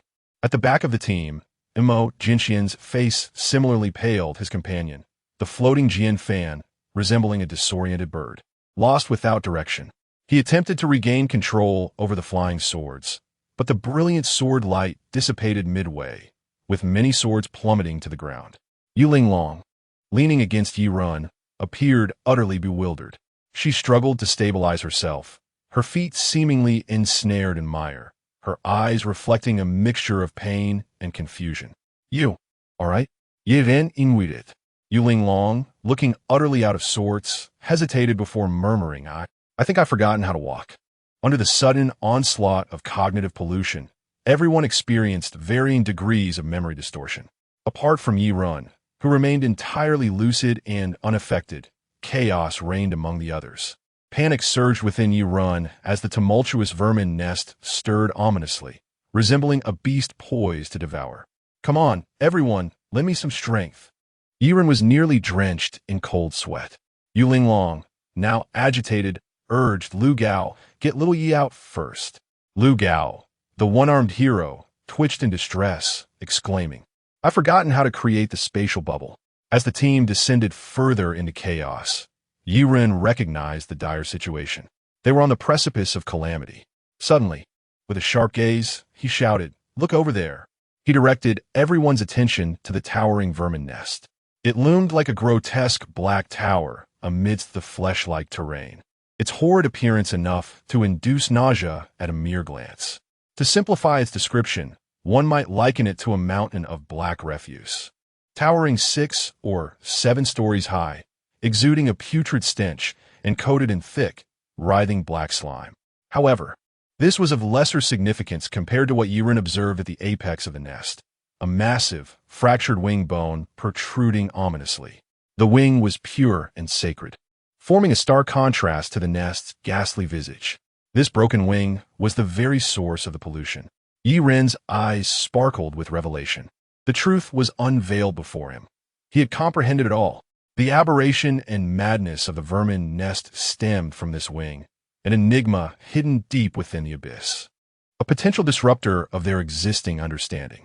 In the depths of filth and corruption, how could such a beautiful broken wing exist? Just as the group was struck with awe at the sight of the sacred broken wing atop the vermin nest, another transformation occurred. The nest writhed as if afflicted by malignancy, birthing a new wave of offspring. In an instant, countless new entities erupted from the blackened ground, surging forth like bamboo shoots in spring, their numbers swelling rapidly to form an expansive sea of darkness, twice the scale of the previous generation. Videvat, Yiren Guzit.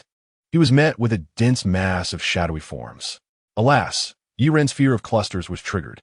This apocalyptic scene exerted a dual pressure, both visual and psychological. The entities piled upon one another, their multitude of eyes gleaming with a frenzied, bloodthirsty light, their roars coalescing into a deafening cacophony. In stark contrast, Yi Ren and his companions faced an overwhelming disparity, tens of thousands against their mere thousands. This imbalance was enough to instill a chilling sense of despair in anyone, particularly the esteemed figures who, having suffered cognitive pollution, found their memories in disarray, amplifying their urgency. The affected individuals, including Wang Pingyan, Mo Jianxian, and Yuling Long, were now ensnared in an unprecedented predicament, their abilities severely hampered by the cognitive pollution. As the tide of vermin surged towards them, the atmosphere became palpably tense, shadows enveloping every heart. Lu Gao, for heaven's sake, get little Yi out. Mei Hua San, teleport now. Kai, use the Kuan fist. Aren't you the best at it? Shield little Yi and get him out. At this critical juncture, the consensus among the great figures solidified. Protecting Yi Run was now their unanimous priority. Chapter 58, On Pretentiousness. Yi Gu, the professional Lu Gao, clenched his fists, the veins on his forehead protruding as he attempted to summon a spatial bubble. Yet, chaotic memories slipped through his mind like grains of sand, refusing to coalesce into form. A flicker of anxiety and self-reproach crossed his face. I am incapable. Where is Lord Zhong? Summon Lord Zhong. The anxious gazes of the elite turned towards Lord Zhong. However, at that moment, Lord Zhong appeared as if paralyzed, his eyes vacant and devoid of spirit, indifferent to the raging tempest around him, resembling an elderly man lost in the river of time. Completely stripped of the ability to act by cognitive pollution, Lord Zhong was already in the early stages of Alzheimer's. What to do? The situation was rapidly changing, teetering on the brink of life and death. What now? Stay calm. Elite, steady yourselves. We can prevail. As the urgency reached a critical point, Yiren took a deep breath and shouted loudly. His gaze swept over the anxious elites. It was time for him to perform. Prepare yourselves. I am about to draw my blade. As his words fell, the attention of Wang Pingyan and the others promptly focused on Yi Run, their expressions a mix of shock and concern. Wang Pingyan furrowed his brow, a medley of emotions swirling within him, and anxiously inquired, there are hundreds of thousands of nestlings here. Even a conceptual-level fear pollution cannot simultaneously suppress the entire group.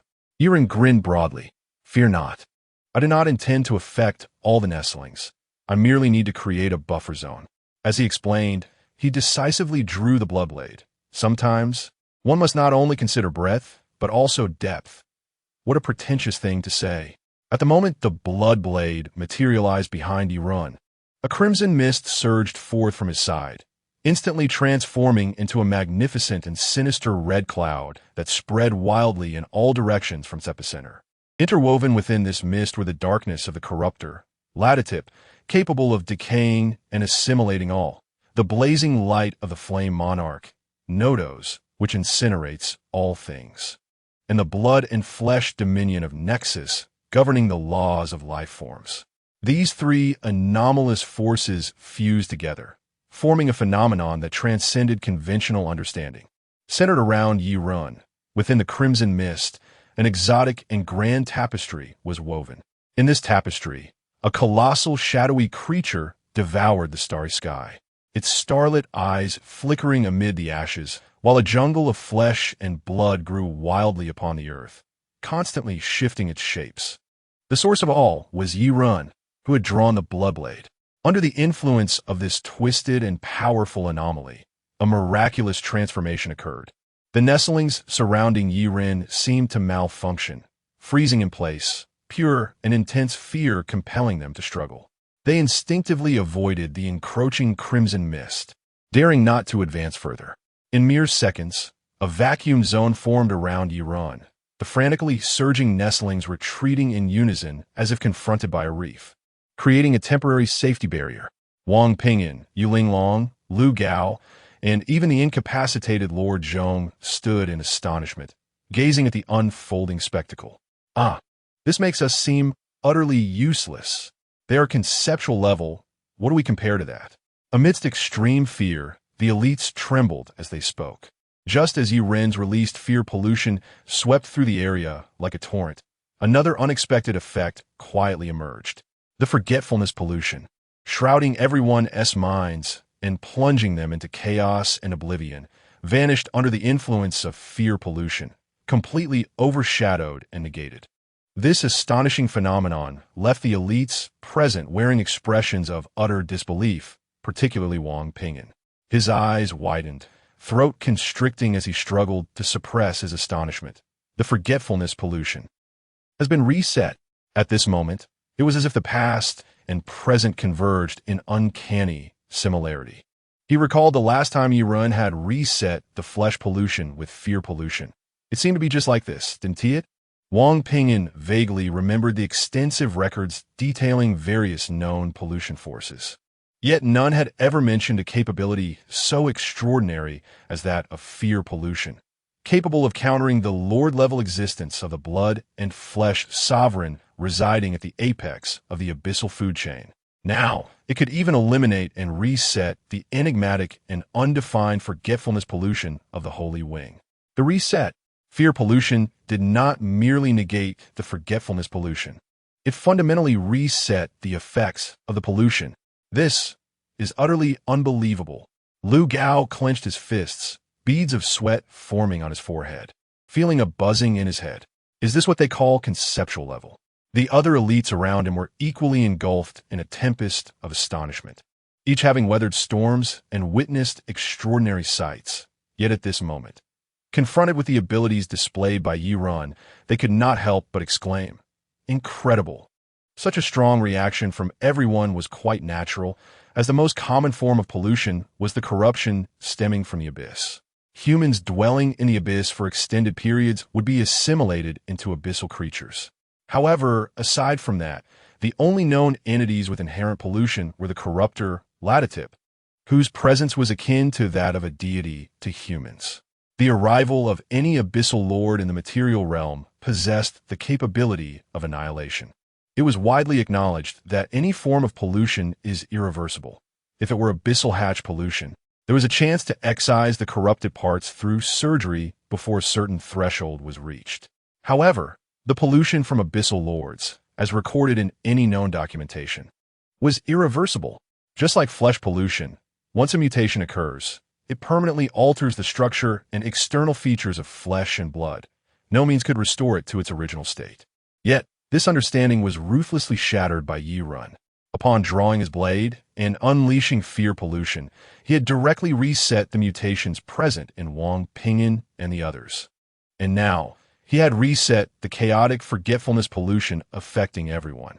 Lu Gao, this is simply extraordinary. Ren stood at the center of the guard, his right hand performing a flourish with the blade, his calm gaze sweeping over the surging retreat of the nestling tide. When he uttered a cold and indifferent command, "Leave," the atmosphere in the air abruptly solidified, as if time had momentarily halted, only this phrase transforming into invisible ripples that spread through the space. Like a massive block of ice crashing into a boiling pot of oil, his words ignited a tempest. The black torrent formed by hundreds of thousands of nestlings surged violently, their already frenzied eyes now reflecting the light of terror and panic. Chapter 59. Disarm its womb. Under the weight of an invisible pressure, fissures began to emerge in the torrent of bodies, swiftly scattering like a cataclysmic avalanche. The spectacle was as magnificent as a giant mountain collapsing unexpectedly. The esteemed figures present were left in a state of disbelief, their pupils dilating, their expressions intertwined with shock and profound bewilderment. Wang Ping'an instinctively swallowed hard and murmured, Did this really frighten them away? A subtle tension hung in the air, awaiting resolution. Upon closer inspection, Ren's left hand, which was slung behind his back, was trembling slightly. It was evident that his inner turmoil belied the calm fa-ade he projected. Yet Ren's ability to intimidate was not something that could be honed in a day or two. What is this called? Harnessing momentum. He merely needed to draw his weapon. and the threat was enough to send them fleeing. This young man sighed, glancing at Yi Ren's silhouette. Yu Linglong's eyes sparkled with intrigue. She regarded him as a treasure, one that seemed inexhaustible in its potential for discovery. At this moment, Yi Ren, wielding his blood blade, turned to the esteemed figures with a grin. Aha, it's done. The leaders were too fatigued to respond verbally, feeling overwhelmed by the situation. Who was protecting whom? The pervasive fear was simply outrageous, their hearts still racing. To mitigate the fear's influence on his companions, Yi Ren temporarily sheathed the blood blade, knowing the leaders would soon be affected by the lingering dread again. But that was of little concern. After a brief interval, he could draw his weapon once more to refresh their spirits. Thus, the group finally arrived directly beneath the main body of the rat nest.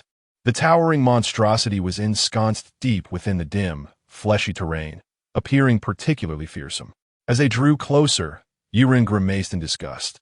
How revolting. The surface of the rat nest was covered in contorted, writhing vascular structures, through which a murky, viscous life fluid coursed. Occasionally, faint glimmers of fluorescence flickered within, portraying a scene that was both morbid and vibrant with life. Its roots burrowed deeply into the chaotic, twisted abyss, greedily siphoning substances from the darkness, occasionally convulsing like a heartbeat. Standing at the core of the group, Yi Ren looked up at the rat nest, which towered 6 or 7 stories high, and turned to the leaders behind him, asking, "All right, esteemed ones, what should I do now?" Wang Ping and the others had already devised a plan in their minds and immediately responded. Just execute the plan we established earlier. First, activate your disarm ability. For the next 60 seconds, Mo Jianxian will provoke it, drawing the rat nest's attention to you and inducing it to attack. At the back of the line, Mo Jianxian paused in surprise. Wait, I'm supposed to attack the rat nest? Really? Wang Ping replied with a stoic expression. Of course. In terms of pure destructive power, you are the strongest among us. Mo Jianxian. Yi Ren nodded slightly. Understood. Shall we begin now? Wang Ping, and now, please commence your performance. As the words fell, Yi Ren exhaled, activating his active skill. Disarm. Disarm. 59 seconds remaining. A blood-red aura surged forth from his being, and a massive blood-red eye materialized above him. The eye surveyed the surroundings, signifying the official activation of his disarm skill. Entering a passive disarm state for the next 60 seconds. All swords returned to their source. Mo Jianxian, not daring to hesitate, formed his right hand into a sword, and the ethereal blades around him emitted a piercing hum as they shot toward the rat nest at supersonic speed. In an instant, countless blades struck the surface of the rat nest. Wang Ping and Yu Linglong and the other leaders, witnessing this, unleashed their respective strengths, commencing a frenzied assault on the rat nest.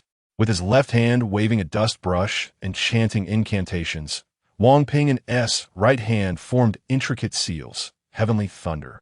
Come fort. Bolts of lightning cascaded from the heavens, striking the rat nest directly. Offer your soul, Yu Linglong cried, her surroundings morphing into countless illusory foxes attempting to pierce the outer layer of the flesh. However, in the face of the tempest of their onslaught, the rat nest remained impervious, the attacks merely leaving trivial marks on its colossal form, akin to a child's playful scratches, causing no substantial harm. The surface of the rat nest, akin to a mountain, merely rippled lightly, akin to a faint itch from a mosquito bite, displaying utter indifference. Yi Ren was taken aback. This isn't really that resilient? From his perspective, he could see the rat nest's health bar. Despite the impressive displays of power from Mo Jianxian and Wang Ping, the rat nest's health remained virtually unchanged. Esteemed ones, please exert yourselves. This is merely a gentle massage. Yi Ren's observation caused a sinking feeling among Mo Jianxian and the others. They had not held back, pouring forth their utmost efforts. The rat nest evidently sensed the provocation and retaliated. It unleashed a torrent of offspring from its seemingly bottomless body, surging toward Yi Ren like a black tide. However, the enormous eye hovering above Yi Ren fixed its gaze upon them, sending the offspring quaking in fear, daring not to approach even a step closer. The rat nest, realizing its failed approach, cunningly altered its strategy, birthing a synthetic monster composed of deformed offspring. This amalgamation took the form of a gigantic mutated spider, its limbs twisted and robust, its head embedded with countless eyes, radiating malice and resentment. The synthetic offspring advanced toward Yiran, believing it had found a means to attack, while remaining safely distanced. Yet, it was unaware that this marked the beginning of its demise. No one obstructed the giant synthetic offspring as it approached Yiran. The moment its grotesque spider limb made contact, the enormous eye above Yiran locked onto it. It transformed into a crimson mist, akin to a rising blood moon, engulfing the synthetic offspring entirely, accompanied by a violent distortion of space. Crack, crack! Crack! The spider limbs of the synthetic offspring were forcibly dismantled. Moreover, the core area of the rat nest, its breeding organ, where the offspring were generated, was suddenly engulfed by a surge of crimson mist. This immense breeding womb, woven from slime and blood vessels, served as the cradle for the seeds of nightmares, birthing countless offspring. However, everything changed when the crimson mist reached this point. Chapter 60. The Titans engage in a fierce struggle. A crimson haze enveloped the entire breeding chamber, and with a thunderous wail, the nest suddenly quaked violently. Its outer flesh ruptured as if ancient stones were fracturing in an earthquake. Every fissure oozed a searing green slime, emitting a nauseating stench. As the cracks widened, an astonishing scene unfolded before the onlookers. Yiren's disarming ability dramatically peeled away and obliterated the nest's breeding chamber. That massive mass of fleshy tissue twisted and contorted in midair, irretrievably torn away by an indescribable force, then collapsed into a grotesque pile of putrid flesh. The air around them surged and swelled. Each shattering of the breeding chamber was accompanied by a dull cracking sound, akin to rain striking dry branches, sending chills down their spines. Goodness! The crowd was riveted by this unexpected turn of events, each person frozen in place, their eyes brimming with an indescribable shock. The nest emitted an agonizing wail once more. Its once impenetrable skin shattered like porcelain under a heavy blow, along with fragments of the placenta being wrenched free, subsequently crumbling to dust. Yu Linglong's eyes widened.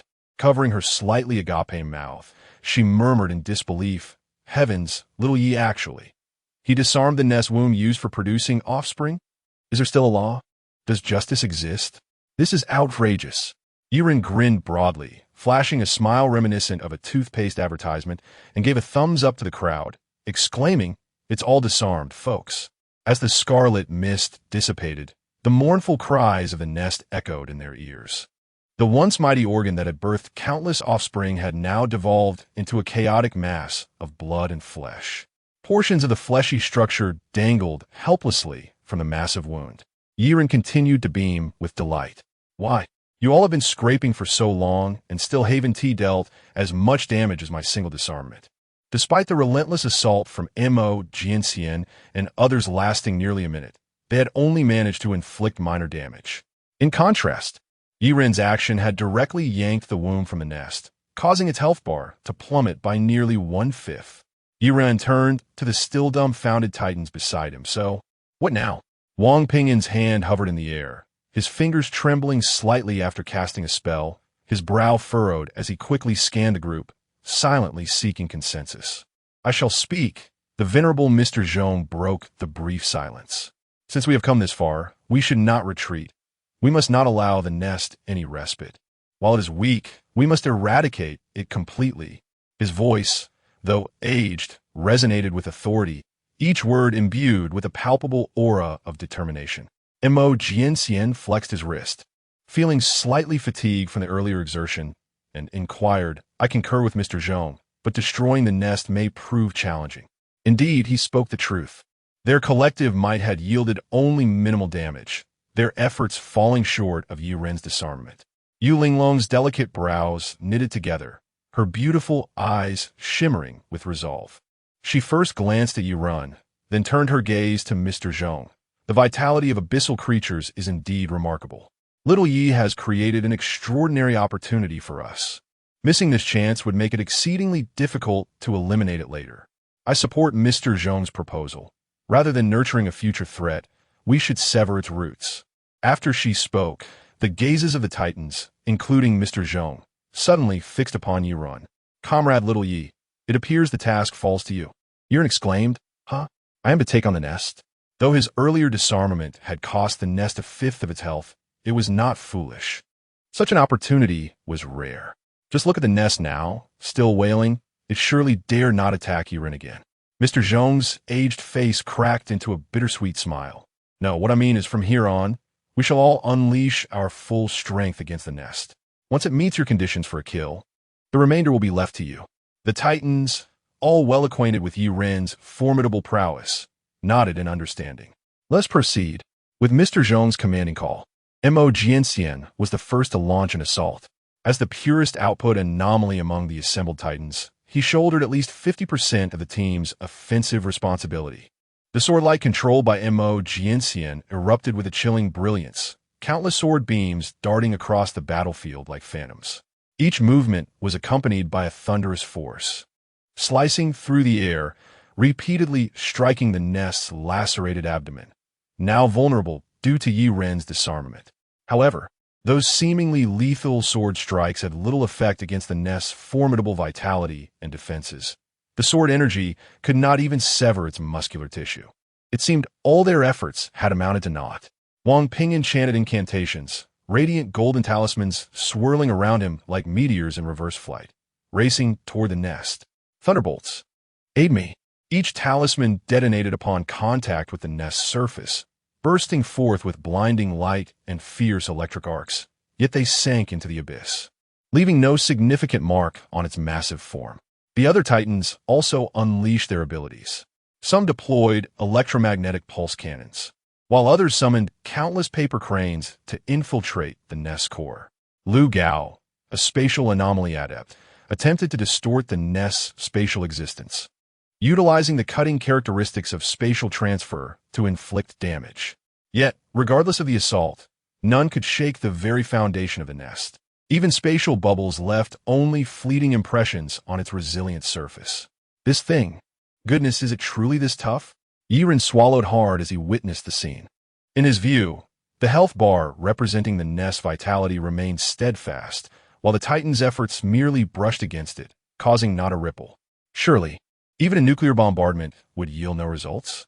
Meanwhile, although the nest possessed limited offensive capabilities, its colossal form occasionally manifested twisting tendrils, cunning and ferocious like living creatures. Old Ma Dodge, one of the less agile Titans, surnamed Ma, was unfortunate enough to be struck by a tendril, and despite wearing specially designed combat gear for enhanced defense, he was utterly unable to withstand the nest's assault. Old Ma! Old Ma! The Ma Titan was sent flying, spewing blood mid-air, landing like a ragged sack on the ground, his fate uncertain. A tense and oppressive atmosphere enveloped the battlefield, faced with the overwhelming disparity in strength against the nest. A heavy weight settled upon everyone's hearts. Chapter 61, triggering the passive execution as the battle grew increasingly intense, and several prominent figures neared their limits from the relentless assaults of the nest's tendrils. Yirun resolved it was time to take action. He let out a thunderous shout. "Divine? Oh no." Disarmament activated. Concept level disarmament. Engaged. Disarmament. 59 seconds remaining. A pair of scarlet eyes emerged from above Yirun, and a strange crimson mist began to spread around him. The nest, reacting instinctively, retracted all of its tendrils, trembling in place like a frightened creature. Yirun's timely intervention undoubtedly provided the others with a precious moment to catch their breath. "What are you waiting for? Quickly save that. That old horse."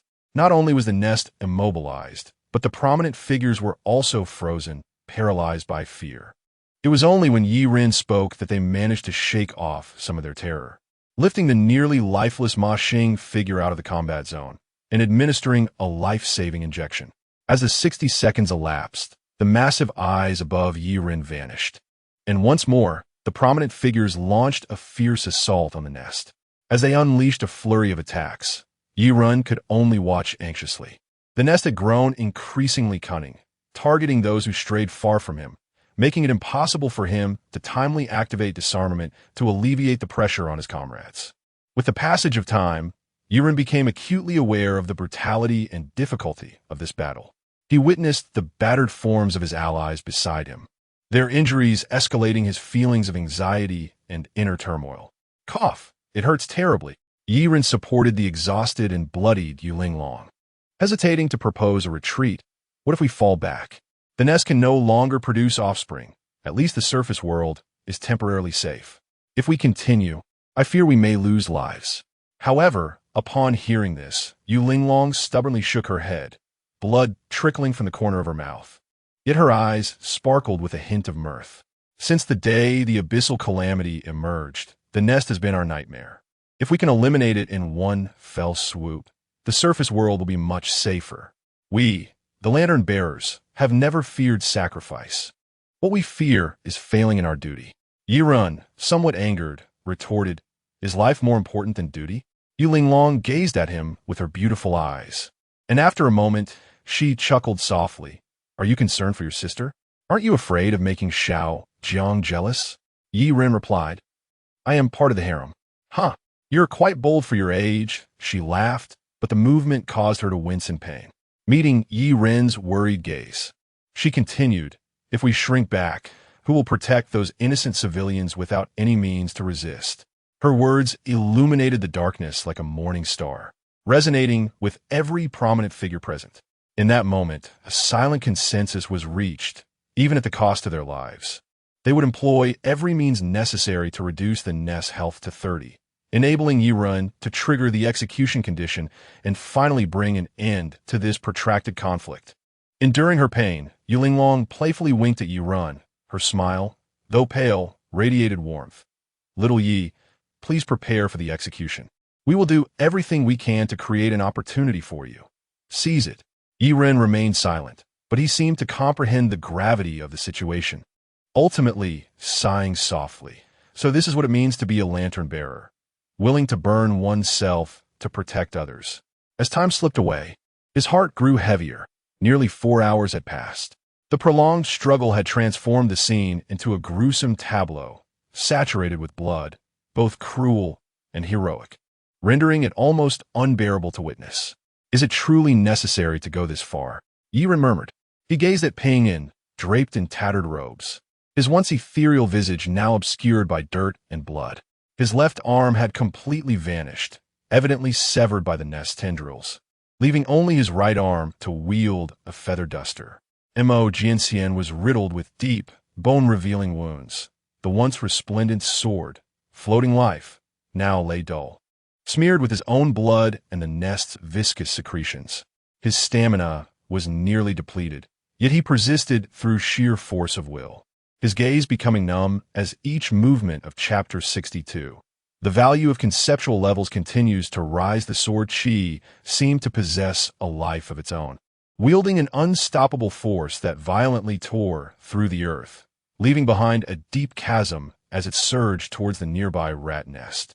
The air along its path crackled with intense friction, generating scorching sparks of electricity, while the ground instantaneously shattered and collapsed, reducing everything around it to dust. The rat nest trembled, gripped by fear and despair. Yet, just as the sword Qi was on the verge of striking the nest, the sacred broken wing embedded above it erupted in a brilliant white light, cascading like a waterfall of stars and enveloping the enormous rat nest entirely. Within that radiance, the nest's massive, unwieldy form vanished in an instant. Lu Gao's eyes widened, and he instinctively exclaimed, Teleportation! The rat nest has been spatially transferred. The moment these words escaped him, the tension that had gripped the onlookers after 4 arduous hours of battle dissipated into bewilderment. A profound sense of defeat weighed heavily on their hearts, akin to a boulder pressing against their chests, leaving them breathless. They had invested immense effort and sacrifice to drive the rat nest's health to the brink, only to witness it escape at the last moment. What a wretched turn of events! In an instant, the high-ranking individuals were almost unconsciously muttering curses under their breath. Anger and resentment surged within them, igniting fierce flames in their eyes. After 4 hours of bloody struggle, they had barely managed to bring the rat nest's health to the brink of destruction, only for it to slip away. The battlefield was left echoing with suppressed curses and the impotent fury of those who had transformed into raging entities. The obscenities exchanged were so harsh that they bordered on the unspeakable. One could only imagine the scene of these elites venting their frustrations. Just as they wallowed in anger and disappointment, their grievances still lingering in the air, the massive rat nest reappeared abruptly, hundreds of thousands of meters away. It found itself amidst a drastically different abyssal landscape, characterized by twisted, jagged rocks and foul, dark lakes. Viscous fluids seeped through cracks in the crust, casting a shadowy gloom. The air was thick with acrid sulfur and the stench of decay. Its colossal form quivered slightly. Had evaded capture? Yet, before it could fully revel in relief or ecstasy, a crimson mist followed closely behind, enveloping it in an instant, akin to a relentless parasite. Squeak, squeak, squeak. The rat nest emitted a sharp, frantic sound, the blood-red mist starkly contrasting with the surrounding eerie terrain, as a pure and intense sense of terror washed over it once more. Subsequently, a crescent-shaped sword chi, towering as high as 7 or 8 stories, emerged from the crimson fog. This sword chi, an evolution of the conceptual level execution passive, shone like a star awakened from the abyss, illuminating the surroundings with its brilliance. The sword chi trailed along, glistening tail of cold light as it swiftly approached the rat nest. Where its edge passed, the air shattered like glass, creating a transparent and insurmountable rift. The foul lakes of the abyss churned violently under the immense pressure of the sword chi, creating towering waves as viscous liquids erupted in all directions. The abyssal rocks near the rat nest crumbled and collapsed in the wake of the sword chi's residual power, sending plumes of dust swirling amidst the deafening sounds of destruction. The rat nest, sensing this lethal threat, could not muster an effective defensive posture in time. Its massive body instinctively curled up, attempting to shield itself with its thick skin. However, against the onslaught of conceptual-level execution, all resistance proved futile. The crescent sword chi pierced through the rat nest's body with effortless precision, as if slicing through tofu, penetrating its interior and emerging from its rear. In that moment of penetration, the energy released inevitably obliterated its internal organs and skeletal structure. The rat nest could only emit a mournful cry, a carusi. That sound faded into silence as the sword chi departed. The rat nest was dead. Yet, the crescent sword chi did not cease. It continued its trajectory, carrying fragments of the rat nest's shattered body forward. It sliced through a massive lava peak, triggering a violent eruption, with scalding magma and thick smoke mingling with the rat nest's remnants, cascading down onto the abyssal ground below. It was a scene reminiscent of the apocalypse. On the other side, Yi-Ren's blood blade glimmered with an ominous red light as it traversed space, voraciously consuming the remains of the rat nest. As always, it provided Yi-Ren with some feedback. Turning his head, he addressed the high-ranking individuals who were still mired in dissatisfaction and defeat. I know you're anxious, but please, hold on, let me explain. The weary elites gazed at Yi-Ren with a mix of longing and curiosity. What do you have to say? Yi-Ren replied. That creature is already dead. At this proclamation, the elites momentarily fell silent, engulfed in disbelief and confusion. Lu Gao's eyes widened in incredulity as he questioned. What? Did the rat nest not just escape through teleportation? His query echoed the thoughts of the others, as they had all witnessed the rat nest evade Yi-Ren's execution, teleporting away before the sword chi could even reach it. Yi-Ren leaned back. Do you not comprehend what conceptual level means? He continued to elucidate. Once the prerequisites for execution are met and the execution is triggered, regardless of how far the target flees, even transcending the barriers of time and space, they cannot escape their predetermined fate. This execution is not merely a physical attack. It is akin to an absolute means of locking in and manifesting destiny. Conceptual level. Remember these 3 words. These words implied that once Yi-Ren initiated an execution, no matter how the opponent attempted to evade, even if they instantaneously fled to the farthest reaches of the universe, they could not escape its effects. The high-ranking individuals were left speechless, their minds buzzing with the implications of Yi-Ren's explanation. Can this really be possible? Thus, as long as the target was triggered for execution by me, Yi-Ren's tone remained steady, yet a smile crept upon his lips. They will die. These simple words sent shivers down the spines of the elites. This is too outrageous. Yulin murmured instinctively, prompting the others to nod in agreement. The value of conceptual levels continued to rise. Shall we take a moment to rest now? I am utterly exhausted, just a brief respite. Upon learning that the rat nest life had extinguished, the immense pressure weighing on the elites lifted suddenly, akin to a colossal stone dropping to the ground, allowing their bodies and minds to finally relax. Many had been holding their breath, relying on sheer willpower to endure, and with the release of that tension, some nearly succumbed to exhaustion. "Wait, don't sleep yet," Yiren exclaimed. "In your current state, if you close your eyes, you might not wake up next time." Chapter 63. What the heck? This young man, after 4 grueling hours of combat, they had truly reached the point of exhaustion, their strength waning to the extent that it could only be likened to the last flicker of a dying flame, akin to ashes carried away by the wind. "Shaoye, use this. Administer a shot to each of them." At that moment, the equally fatigued Yu Linglong beckoned to Yi Run, signaling him to retrieve a series of slender, transparent vials from the supply box. These were anomalous items generated by the entity designated as A313, colloquially referred to by the lamp-bearers as life-sustaining needles. These needles contained a unique substance known as life resonance, capable of instantly activating and amplifying the immune system, allowing individuals to maintain their vital functions even when gravely wounded or on the brink of death. As long as one could cling to life, everything else could be negotiated. Yiren, brimming with enthusiasm, exclaimed, "I know how to give injections. Come on, please lower your pants." Yu Linglong retorted, "Just your arm will suffice."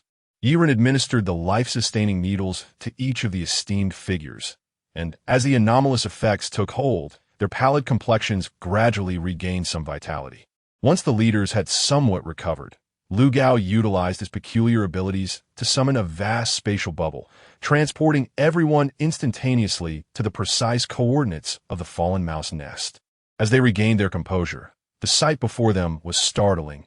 A devastated battlefield, the remnants of the mouse nest shattered and largely consumed by bloodshed, and amid the ravaged terrain, a single radiant severed wing gleamed with a divine glow, standing out conspicuously.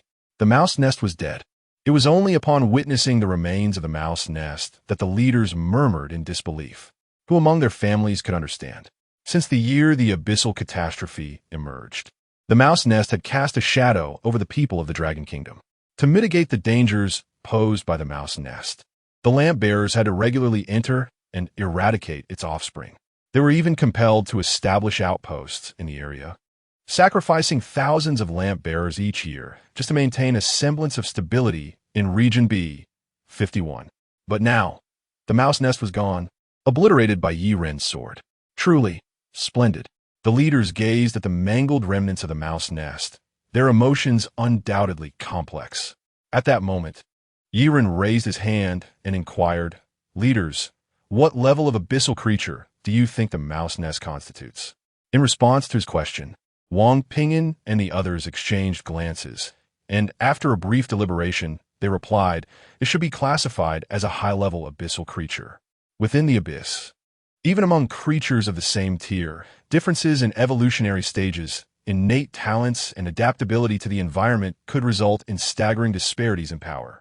For instance, the mouse nest would rank among the elite high-level abyssal beings. Beyond that tier lay entities that transcended human comprehension, beginning to engage with authority." Then, Wang Pingyan suddenly wore a teasing smile and turned his gaze toward Yurun. "However, for a conceptual anomaly like you, these classifications are likely inconsequential. Even Abyssal Lord would be reduced to ashes if you met your conditions for slaughter." Yurun leaned back with pride. Indeed, conceptual entities have no rivals. After inspecting the remnants of the mouse nest, the leaders' gazes were involuntarily drawn to the serene, blood-soaked severed wing. This was the source of the mouse nest mutation, which had rapidly produced countless offspring. Now, with the demise of the mouse nest, it had ceased its release of tainted emissions, appearing tranquil and innocuous. Yet these seasoned leaders, having endured countless battles, would not be deceived by mere appearances. They were acutely aware of the treacherous intricacies of the world.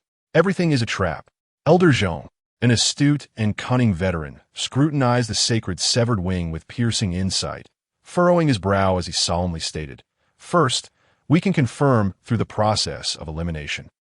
Yi Ren and the others instinctively turned their attention to Elder Zhong, who continued with unwavering certainty, "We can ascertain that it is not a chicken wing." At this proclamation, tension gripped the hearts of the crowd, their pupils dilating in shock. Yi Ren exclaimed, "Don't be clever at a time like this, old man." The elder chuckled, just trying to lighten the mood. "Joking aside, I believe it to be part of an abyssal lord's anatomy." This explanation received unanimous agreement from the esteemed figures, for according to past records archived in the Lamp Bearers Network, only abyssal lords possess the capacity to unleash large-scale pollution. However, as the group approached with caution, no one daring to venture near the severed wing, Yi Ren, undaunted, stepped forward and boldly bent down to pick up the feathered appendage.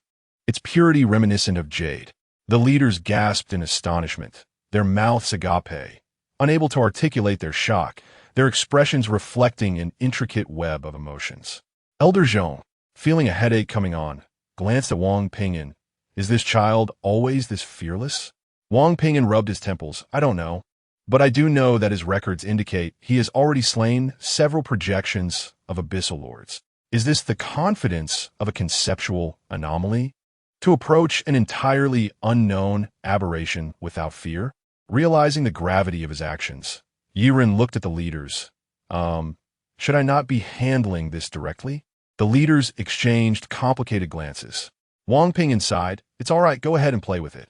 Subsequently, Yi Ren, along with the injured yet victorious leaders, returned to the defense line, their spirits buoyed by their triumph. Awaiting their return were Lin Yunxiao and other lamp-bearer warriors, who remained in a state of heightened vigilance, their eyes filled with wariness and tension. Jiang Sui was the first to spot Yi Ren and the others returning, her previously anxious heart finally easing. Due to the perilous nature of the battle against the mouse nest, and the leaders prioritizing Yi Ren's safety, she had not accompanied them, instead remaining with the lamp-bearers to guard the line. Lin Yunxiao, having already tended to his injuries, approached first, pausing momentarily to regard Wang Pingyan's severed arm before gravely inquiring about the situation. "Commander, what is the status?" Wang Pingyan glanced at Yi Ren, who was sprinting toward Jiang Sui, and smiled. "It is over now." Lin Yunxiao. Chapter 64. Warriors, it is time to return home. Wang Pingyan's gaze swept across all the lantern-bearer warriors, and then he raised his voice significantly. "I have wonderful news. The rat nest has been completely eradicated, and from today onwards, the B-51 area is liberated." Lin Yunxiao exclaimed in disbelief, "What?" The moment the words left Wang Pingyan's lips, it was as if a nuclear bomb had detonated in everyone's minds, plunging the scene into a brief silence. Subsequently, expressions of incredulity and shock surfaced on the faces of Lin Yunxiao and the other lantern-bearers. They exchanged glances, repeatedly digesting Wang Pingyan's proclamation, momentarily at a loss for words. After a long pause, Lin Yunxiao stammered, Is it true?" His voice trembled, eyes sparkling with a complex mix of joy and confusion. He looked around and saw others similarly dumbfounded, grappling with this sudden stroke of good fortune. "It is true. No more lives will be lost in the B-51 area," Wang Pingyan's hoarse voice reiterated, his tattered wounds and weary visage affirming the authenticity of his statement. He patted Lin Yunxiao on the shoulder, saying, "Do you see that young man playing with his wings? He is the one who killed the rat nest." Lin Yunxiao's lips quivered. "It's him." The impression Yi Ren left on him was indelibly profound. After all, not long ago, Yi Ren had single-handedly repelled a torrent of countless entities, a sight that was unforgettable. But he had personally slain the rat nest. Lin Yunxiao's mind buzzed.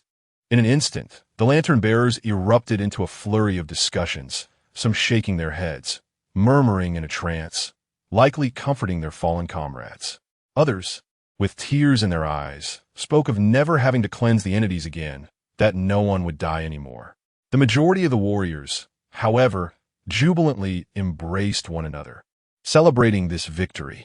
After the excitement subsided, Lin Yunxiao's gaze fell upon Wang Pingyan's severed arm. "Commander, your injury." As long as I am alive, a disability can be healed with a little effort. But you no longer have to endure risks. No more monthly missions in the B-51 area to eliminate threats. These words resonated deeply within each lantern-bearer's heart, akin to the sound of a morning bell echoing through their souls. Upon hearing this, Lin Yunxiao's lips trembled, as a complex blend of sorrow and joy surged through his resilient heart. As a longtime warrior on the front lines of the B-51 area, he believed his heart had grown as cold and hard as the rocks of the abyss. Yet he now realized how wrong he was. Tears could no longer be restrained, cascading down his hardened face. He was not weak. Rather, the long-suppressed pain and relief had found an outlet. Ah, damn, this is truly incredible. A roar of elation resonated through the sky. The lantern-bearers on the front lines also had red eyes, tears wetting their tattered uniforms, a tribute to those who had sacrificed their lives. More so, it was a celebration of this prolonged battle's victory. Wang Pingyan gazed at the scene with comfort, and once the emotions had settled, he smiled and said, "All right, it is time for us to go home." The phrase "time to go home" moved many to tears once more. "We're going home. We will never have to return to this damned place again." Amidst the heartfelt farewells, they lit the abyssal ancient lanterns in their hands, the gentle glow illuminating the crevices between worlds. Through the fissures created by the ancient lanterns, they returned to the surface world. At that moment, the east dawned, and the rising sun cast golden rays, dispelling the shadows of night. Yiren bathed in this long-awaited sunlight. Though merely one night had passed, it felt interminably long. How delightful the sunlight is! Compared to the boundless darkness and distortion of the abyss, the azure sky, white clouds, and verdant trees appeared extraordinarily precious and beautiful. He could not help but take a deep breath. Who the hell just farted? Following that, Yi Ren and his companions boarded the transport plane back to the training base. There, Colonel Lin Shuang was already waiting to receive Yi Ren. Upon seeing Wang Pingyan and the other leaders in their pitifully injured states, her expression shifted slightly, especially Wang Pingyan, who had lost an arm, looking particularly disheveled. Fortunately, no one died. Please proceed to the medical area for treatment. After Wang Pingyan and the others were attended to, a group of fully armed researchers took over the mysterious, sanctified severed wing. Yiren watched as it was carefully packaged and loaded onto a specialized transport vehicle. This fragment, suspected to be part of the Abyssal Lord's body, would be sent to the highest level laboratory for in-depth analysis and research. If they could reverse engineer a portion of the anomalous origins from it, it would profoundly alter humanity's precarious situation, though that remained a hopeful aspiration. Let us return as well. Yi Ren and Jiang Sui had no further matters to attend to. The task report would be personally delivered to Colonel Lin Shuang by Investigator Liu Yu. Thus, they made their way back to their dormitory apartment. As Yi Ren gazed at the familiar surroundings, a sense of surreal nostalgia washed over him. Everything from the previous night felt remarkably prolonged. The torrent of entities, the rat nests uprising, the grueling 4-hour battle. "I'm so hungry." Yi Ren rubbed his belly, instinctively turning to glance at Jiang Sui, only to find her effortlessly tying her hair back, donning an apron at the kitchen door. In that fleeting exchange of glances, Yi Ren's heart skipped a beat. "Just a moment, I'll try to make it quick," Jiang Sui said, her understanding demeanor embodying the perfect image of a devoted wife. After numerous experiences with the Bloodblade feedback, Yi Ren no longer felt the overwhelming fatigue he once did after each kill, yet the hunger persisted. Jiang Sui busied herself in the kitchen, her silhouette illuminated by the bright lights, appearing even more graceful. "Why don't you take a shower first?" Jiang Sui asked, glancing back momentarily. "Sure." The simple warmth of the moment enveloped Yi Ren, making him understand why ancient texts spoke of gentle realms as heroes' graves. A goddess like Jiang Sui, radiating warmth akin to the soft moonlight, who could withstand such a test? After Yi Ren finished showering and changed into comfortable clothes, he emerged to find the dining table adorned with exquisite dishes, each emanating an irresistible aroma. Wow! Steamed base, garlic stir-fried greens, dry-fried beef rice noodles, and tomato egg soup. With a rumbling stomach, Yi Ren's eyes sparkled with delight. He dug in heartily, occasionally glancing at Jiang Sui, who watched him with a smile, resting her chin on her hand, urging him to take it slow. Chapter 65. The Pollution of Oblivion. Chaos at Headquarters. After a hearty meal, Yiren reclined upon the sofa. Having gone without sleep for an entire night, he let out a great yawn, his eyelids growing heavier by the moment. Jiang Sui, having tidied the table and washed her hands, stepped out of the kitchen only to find Yiren asleep on the sofa. He must be utterly exhausted from his efforts last night, she whispered softly, gazing at his peaceful visage, her heart fluttering like a gentle fawn in her chest. Jiang Sui quietly approached the sofa, seating herself beside him. With utmost care, she placed Yiren's head upon her soft, ample thigh, her movements deliberate and gentle. Fearful of waking him, lowering her gaze, she studied his slumbering face, his youthful features framed by lashes that cast delicate shadows upon his cheeks. He was quite handsome. Jiang Sui's fingertips brushed lightly through Yiren's tousled hair, a serene smile gracing her lips, her eyes shimmering with the tenderness of youth. In that moment, time seemed to stand still. The world around them faded away, leaving only the two of them in their own tranquil bubble. She remained there, quietly seated. Though fatigue weighed upon her, she yearned to do more for Yiren, finding solace in simply being there for him. In another part of the headquarters, a transport vehicle carrying the sacred wing, now stripped of its former glory, traversed the barricaded roads, entering the core of the capital. From the outside, the headquarters of the lantern holders appeared to be a strikingly modern skyscraper. Upon entering, one was greeted by a stark and austere industrial decor. In the expansive central hall, a massive LED screen displayed real-time updates of anomalous events occurring worldwide. The interplay of light and shadow created an atmosphere that was both calm and solemn. Lantern holders, clad in matching red and black uniforms, moved with purpose, the environment orderly and efficient. As the specialized transport vehicle passed through multiple security checks and entered the headquarters, the atmosphere shifted to one of palpable tension. A team of senior lantern holders, donned in reinforced protective gear, gathered before the vehicle, their expressions grave and their eyes sharp, fixated on the cargo door. Among them stood a striking female leader, her presence commanding. She fixed her gaze upon the slowly opening door. Proceed with the containment of the target as planned. Act immediately. The lantern holders, with remarkable precision, began to place the sacred wing into the containment unit designated as A64. File number A64, isolation safe. Classification level, harmless. Description: A64 is a standard, common safe, measuring 210 centimeters in height, 70 centimeters in width, and 70 centimeters in depth. Constructed of stainless steel. Its anomalous characteristic lies in its inexplicably vast internal space, which far exceeds the capacity suggested by its external dimensions. Additionally, A64 can completely isolate any anomalous properties of items placed within it. The exact size of A64's internal space remains undetermined, as all attempts at measurement have yielded inconsistent results. Experiment log. Multiple experiments have demonstrated that regardless of the original size of the anomalous items placed within A64, it can entirely seal and isolate their anomalous properties. From small objects to larger items, 64 has displayed containment capabilities. However, it can only contain one anomalous item at a time, and during containment, no method allows access to or observation of a 64's interior. Appendix A64-1. Discovery record. A64 was discovered during a routine inspection of an abandoned warehouse, formerly owned by a breeding expert. In a corner of the warehouse, lantern holders stumbled upon 64 and noted its peculiar spatial properties. Appendix A64-2. Usage protocol.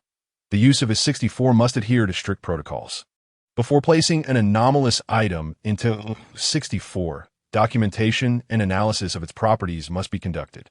Once an item is sealed within A64, all anomalous properties cease to function immediately. Permissions to use A64 can be requested via the link below. Appendix A64-3. Internal exploration attempts. All attempts to explore the internal space of A64 have ended in failure. Cameras and sensors placed inside 64 ceased transmitting signals immediately upon closure of the door.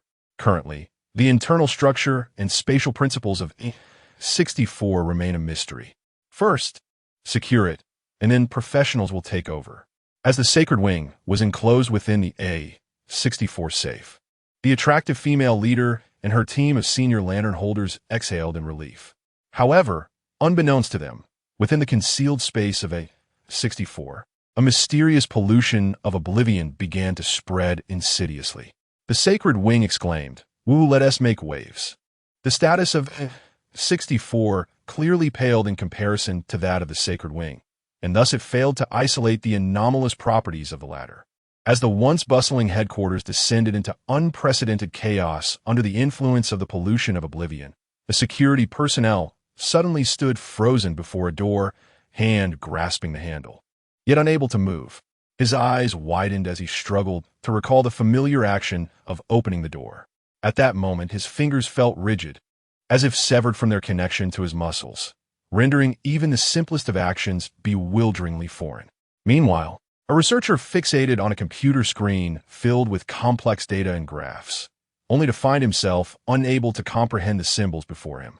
The expertise he once possessed seemed to evaporate from his memory, leaving no trace behind. Even more startling, a senior lantern holder directing task allocations in the command center briefly forgot how to breathe. "I cannot breathe." His face flushed from lack of oxygen, hands flailing helplessly before his chest. Fortunately, a bystander rushed to administer artificial respiration, preventing him from succumbing to asphyxiation. "Where's my office?" Some employees wander the corridors, retracing the same paths repeatedly, yet perpetually unable to locate their offices.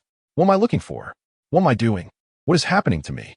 Staff in the archives flipped through the same document repeatedly, unable to recall the information they sought. Abba. Some even found themselves in the cafeteria, forgetting how to eat, staring blankly at their plates, struggling with the simple act of swallowing. The entire headquarters of the lantern holders felt shrouded in a thick fog of gloom, the once orderly work environment collapsing into utter disarray. At this point, someone might exclaim, "What on earth? This is the headquarters meant to combat the abyssal invasion, and yet this is what we have?" In truth, however, the populace had little understanding of the abyssal lords, and the higher-tiered mimetic pollution had never been documented, resulting in this chaotic scenario. Indeed, there were anomalous items within the headquarters designed specifically to prevent and handle such emergencies. Yet, the issue lay in the fact that the properties of those items were not as potent as that of the sacred wing, allowing the pollution of oblivion to directly overshadow their anomalous characteristics, thereby impacting the entire headquarters. Most terrifying of all, the pollution of oblivion, akin to other abyssal lord contaminations, is theoretically irreversible. Those who forget cannot reclaim their lost memories. Of course, should a concept-level entity appear, the situation would be entirely different. Chapter 66, Emergency Call. Reality Archiver, damn it. Is it because of that?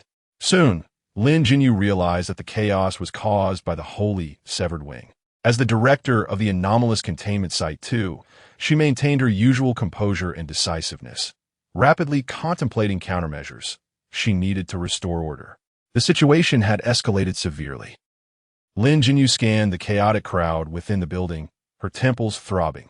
She quickly convened the senior lightbearer team that had only recently contained the holy severed wing, attempting a secondary containment. However, the phenomenon of forgetting pollution enveloped the area like an invisible haze, ensnaring every contact in a whirlpool of cognitive disarray. Even these well-trained elites lost their operational memories and skills when approaching the A64 isolation vault, transforming into mere shadows of themselves. They stood bewildered, exchanging blank stares, aggravating Lin Jinyu's headache. Damn it all. Even the highly cultured Lin Jinyu couldn't help but mutter a curse under her breath. Witnessing the escalating chaos wrought by forgetting pollution, she resolutely decided to seek higher-level support. While her memories were still intact, she hurried into the office of her direct superior, the commander of Lightbearers, Su Qian. The latter sat with a furrowed brow, clutching his head as if lost in thought. "Who am I? Where do I come from? Where am I going?" Lin Jinyu approached and slapped Su Qian across the face. Ah, excellent. That slap brought him back to his senses. Commander Sue, the situation is out of control. We need to activate A114514. It may stabilize the situation. Lin Jinyu's expression was grave, her words rapid. The A114514, known as the Reality Archiver, was a powerful anomalous object capable of establishing a reality anchor point, restoring the designated area to its anchored state at any moment.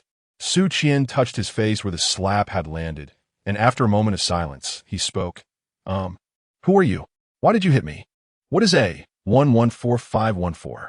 Lin Jinyu stared at Su Qian impassively for a few seconds before producing a communicator. This is Containment Site 3. I have received approval to utilize A114514. Please grant me the necessary permissions. There was a brief pause on the other end.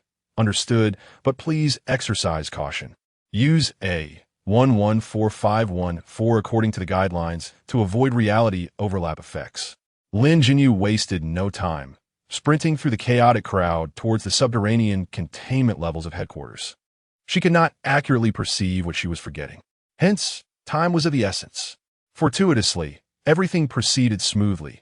She located A114514 in Containment Site 3. A114514 Reality Archiver appeared as an old-fashioned bulky computer, accompanied by a nostalgic horizontal desktop case. Upon her gaze landing on the computer screen, she observed 6 automatic save points. Forgetting pollution had begun approximately half an hour ago. Thus, she decided to revert to 1 hour prior. She swiftly selected an appropriate reality anchor point and clicked the mouse. In an instant, the entire headquarters flickered momentarily, and reality reset to 1 hour earlier. Everything returned to its exact state from an hour ago. The people remained oblivious to the reset, with Lin Jinyu being the sole individual unaffected. Her eyes flickered as she quickly left Containment Site 3 and headed to the area housing the A64 isolation vault. Upon opening A64, she found the holy, severed wing resting peacefully inside. It had indeed not been reset. Lin Jinyu's pupils dilated, a chill running down her spine.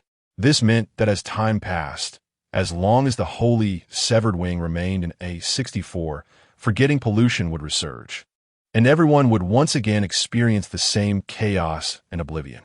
But why was this happening?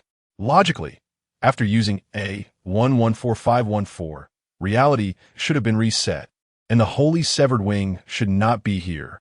How had it disrupted the reality anchor, defying the reset? Lin Jinyu realized this was a grave problem. Taking a deep breath, she once again entered Commander Su Qian's office. Due to the reality reset, Su Qian was back to normal this time. Report, Commander Su. I temporarily controlled the situation using A114514 1 minute ago. Lin Jinyu briefly explained the situation to Su Qian. Being a capable leader, he quickly grasped the situation. Wait, have we all been reset? Lin Jinyu nodded, her expression serious, as she requested Su Qian to attempt a secondary containment of the holy severed wing. However, Commander Su shook his head. If even A64 cannot contain it, we currently have no better solution. After all, A64 was designed to temporarily control all anomalous items with unknown properties. And this is the first time it has failed in containment. Realizing the severity of the situation, Su Qian immediately sent an urgent summons to the dispatch center via secure communication. His voice resonated with calm authority. This is headquarters. I am Lightbearer Su Qian, ID J8. We are experiencing a containment failure at headquarters and urgently require assistance from Key of Truth, Encyclopedia, or Ascetic. These 3 anomalous individuals are functional anomalies. Their abilities can be summarized as omniscience. Because of this, their status in Longhua is extraordinarily elevated, and they form the foundation of the Lightbearer Department. Perhaps only they could know how to combat the forgetting pollution caused by the holy severed wing. Soon, the 3 omniscient anomalies responded to the call, attempting to devise a strategy against the forgetting pollution. The Key of Truth was an elderly man, possessing the ability to perceive the essence of all things, generating keys that opened corresponding repositories of knowledge, allowing access to all information. The encyclopedia was a gentle intelligent woman with an infinite capacity for information storage, which increased autonomously over time. The ascetic appeared to be an unremarkable monk, yet he could communicate with the Buddha, achieving a state of near omniscience. In fact, all three had previously appeared during the initial introduction of the Dream Master. However, as the trio utilized their anomalous abilities to gather information on the holy, severed wing, their once bright eyes dimmed into confusion. Gazing into the unfathomable abyss, even a fragment of its essence was bound to become tainted. What was I doing? So many memories are vanishing from the encyclopedia, the Buddha exclaimed. What the hell? All three exhibited varying degrees of memory disarray. Upon receiving this news, Lin Jinyu steeled herself. Her fists clenched tightly. If even the omniscient beings could not withstand forgetting pollution, what in the world was the severed wing? Deep within her mind, a disbelieving hypothesis emerged. Perhaps that fragmented wing was a part of some abyssal lord. What on earth was she involved in? Chapter 67. The object you recovered could bring about the end of the world, bringing such an object into the surface world. Are they out of their minds? Lin Jinyu could not help but feel a surge of frustration. It is well known that the abyssal lord is a being capable of annihilating worlds. Due to the constraints of the rules, they cannot descend in their true form to the surface world. Even their projections can only last a few fleeting minutes. And now, there lies a fragment of the abyssal lord's true essence in the headquarters of the lamp bearers. Lin Jinyu felt utterly bewildered. Notify everyone and evacuate immediately, she commanded decisively. As the forgotten contamination began to spread, the lamp bearers swiftly and orderly vacated the headquarters. Mere minutes after the evacuation, Lin Jinyu received a data report from a drone, revealing widespread anomalies in the communication records, social media updates, and public surveillance footage from the surrounding neighborhoods. People's daily activities and conversations had become fragmented, clearly influenced by the effects of forgetting. Her eyes widened in horror. The scope of the forgotten contamination was expanding. If not contained, the city, and indeed the entire world, would succumb to the pollution. I want to quit this game, damn it. Lin Jinyu clenched her fists, her mind racing with images of Wang Pingyan and his companions returning with the holy winged fragment from the B-51 sector. She trembled as she whispered, "How on earth did they bring this thing back? It is nothing short of an apocalyptic trigger. Calm down, take a moment to breathe." Yet, relaxation eluded her. Lin Jinyu bit her lip nervously, beads of sweat forming on her forehead. Overwhelmed by despair regarding the spread of the forgotten contamination, she inhaled deeply and braced herself to report the situation to Su Qian. Her voice quivered slightly. "Commander Su, the contamination is still spreading. We currently have no known means to handle the situation, and I must pose a perplexing question. How did Mr. Wang manage to transport the suspected remains of the abyssal lord from B-51? It defies all logic, and I cannot fathom it." Su Qian's lips quivered in disbelief. "I have no idea. Who knows how they managed to bring back such a terrifying object as the Holy Wing? There were no issues during transport. How did it come to this?" Regarding the cleanup support mission for the B-51 sector, Colonel Lin Shuang at the training base might have some insights. "Have you attempted to contact her?" Upon receiving direction, Lin Jinyu adjusted her mindset and activated a video call with Lin Shuang on the cold communication panel. The image flickered to life, revealing Lin Shuang's visage. "Hello, Colonel Lin, this is headquarters." Lin Jinyu poured out the current predicament and her queries, leaving Lin Shuang equally bewildered. "I need to know how this object was safely transported back." Lin Shuang's expression was one of shock. After a moment's contemplation, she continued, "It must be related to X-11. Please hold on a moment." Lin Shuang instinctively recalled Yi Ran, whose records indicated an immunity to the corruption of the Flesh Lord, and he could passively share this resistance with his teammates. Moreover, when he actively employed his anomalous abilities, he could reset the distortions caused by flesh contamination. Sunlight streamed through the window, illuminating Lin Shuang's profile as she added, "Mr. Liu will soon arrive with that boy using a spatial bubble. With him there, we should be able to stem the tide of contamination." "Understood, please hurry." In the dormitory apartment, the lazy sunlight filtered through the curtains, casting a warm glow on Yi Ren's tousled hair his hands instinctively entwined around Jiang Sui's warm thigh, even in slumber. Does anyone understand? A thigh pillow is simply divine. Yet, this tranquility was abruptly shattered by a series of urgent knocks at the door. Groggy, Yiren blinked awake and opened the door to find Lin Shuang. Her expression grave. Another incident has occurred. Lin Shuang wasted no time on pleasantries, her words striking like a cold spring, extinguishing the warmth in the room. Yiren felt bewildered. Isn't this supposed to be a friendly visit? Am I some sort of calamity magnet? Why does it seem like all disasters are tied to me? I just returned from B-51 and haven't even had a proper rest. The wing you brought back is extraordinarily dangerous. Lin Shuang emphasized this crucial point, repeating it 3 times. The resulting forgotten contamination could very well prompt headquarters to initiate the OI protocol. Do you understand what this means? Yiren's face turned to one of astonishment. Huh? He noticed Lin Shuang's demeanor growing increasingly somber, the very air thickening with tension. The OI protocol is the ultimate strategy devised by the lamp-bearers to counter global disasters, even apocalyptic events. Lin Shuang's voice dropped to a whisper.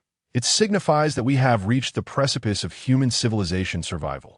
If the forgotten contamination spirals out of control, it could obliterate the existing order of the surface world, likely leading to the collapse of the entire globe.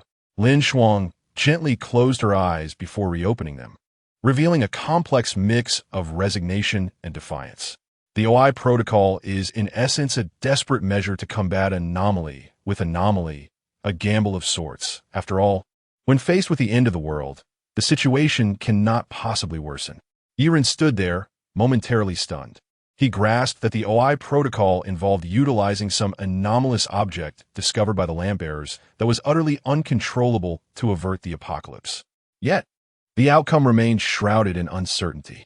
Perhaps there existed a minuscule chance, a 1 in a million, to stave off the end, but the remaining probabilities would merely transform the apocalypse into another form. All right, what do you need me to do? Yiren scratched his head. Lin Shuang nodded slightly. You must depart immediately. Mr. Liu will use a spatial bubble to take you to the headquarters, where you will harness your anomalous abilities to control and eliminate the effects of the forgotten contamination. The fate of the world may very well rest in your hands. Is it really that dramatic? What a burden. He mumbled, feeling the weight of the situation. Wang Pingyan, Yiling Long, and the other 6 leaders had recovered to their peak condition after a night of urgent treatment.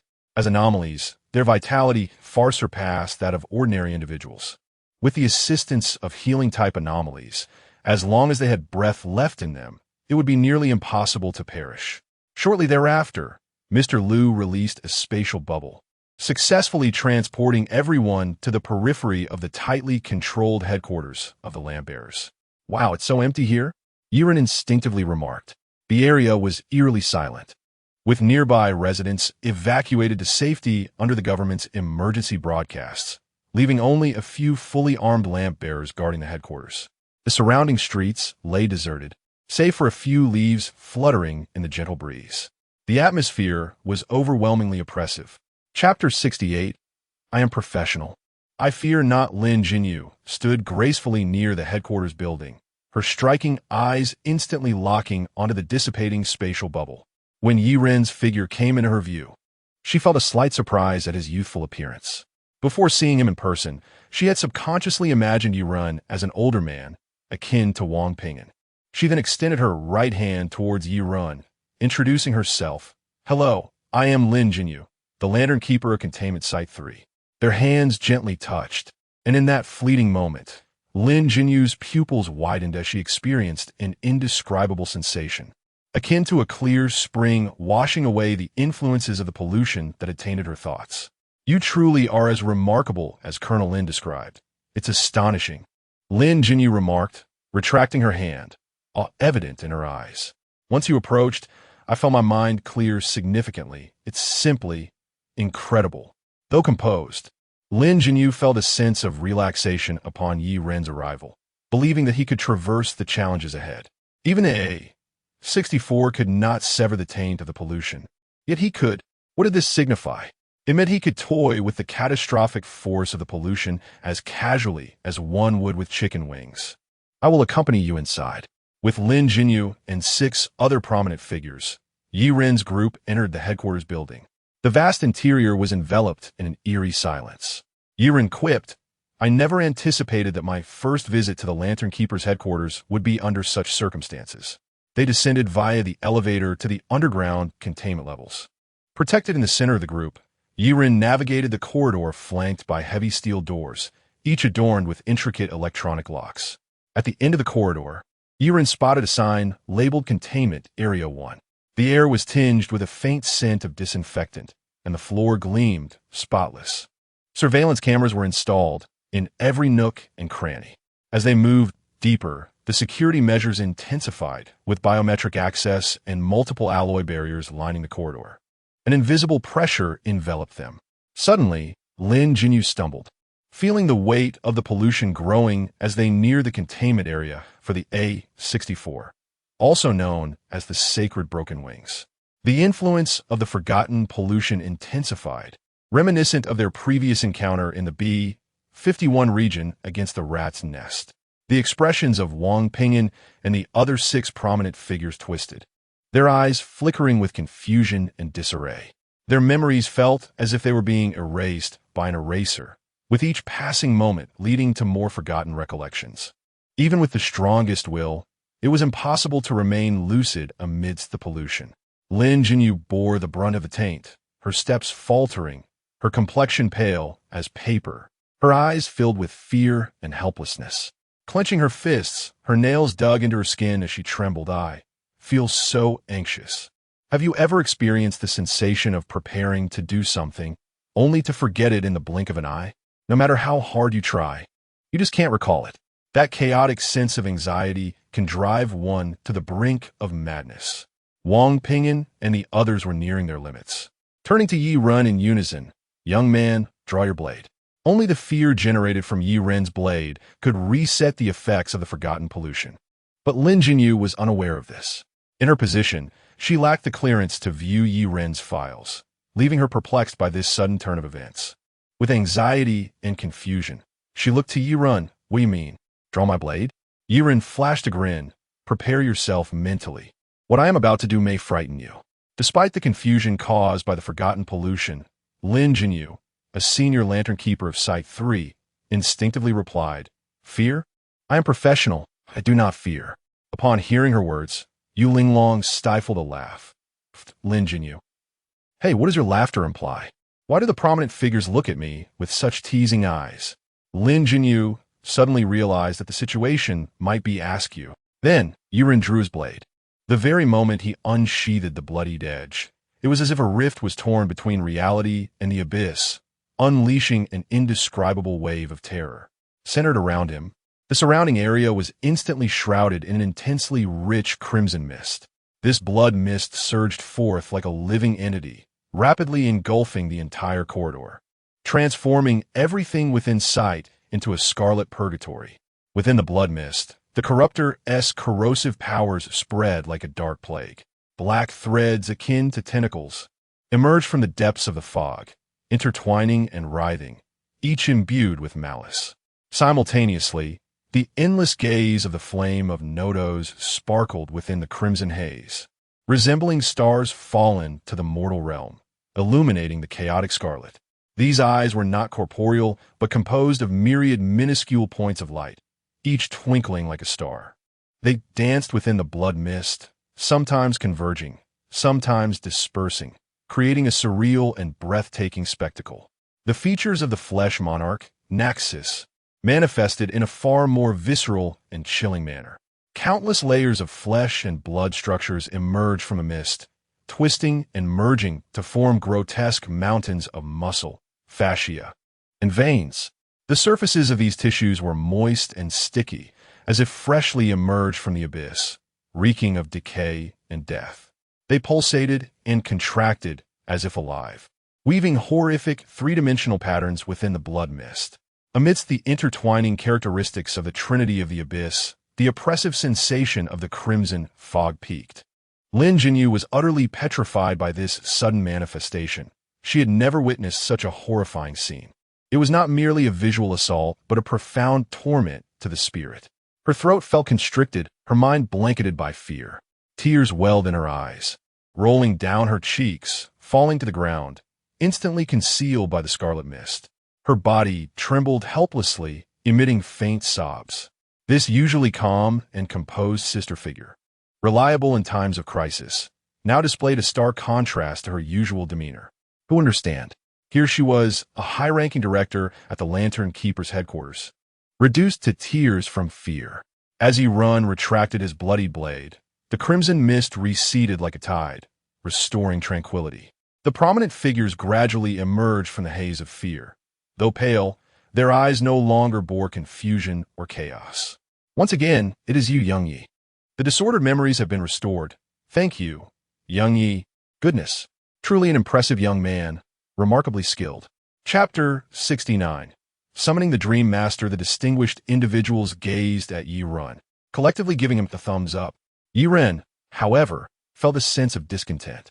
Having become acquainted with these eminent figures, their grandeur seemed to diminish in his eyes, particularly that of Wang Pingyan, who had once exuded an air of otherworldly detachment typical of a cultivator. Now, he appeared merely as a rather eccentric middle-aged man. And you, the one-armed hero, Lu Gao, could you refrain from spouting those peculiar rhymes? With such literary flair, are you perhaps preparing for graduate studies? Yi Ren felt exhausted. It truly was a blessing to have such a cadre of national-level luminaries in Longhua.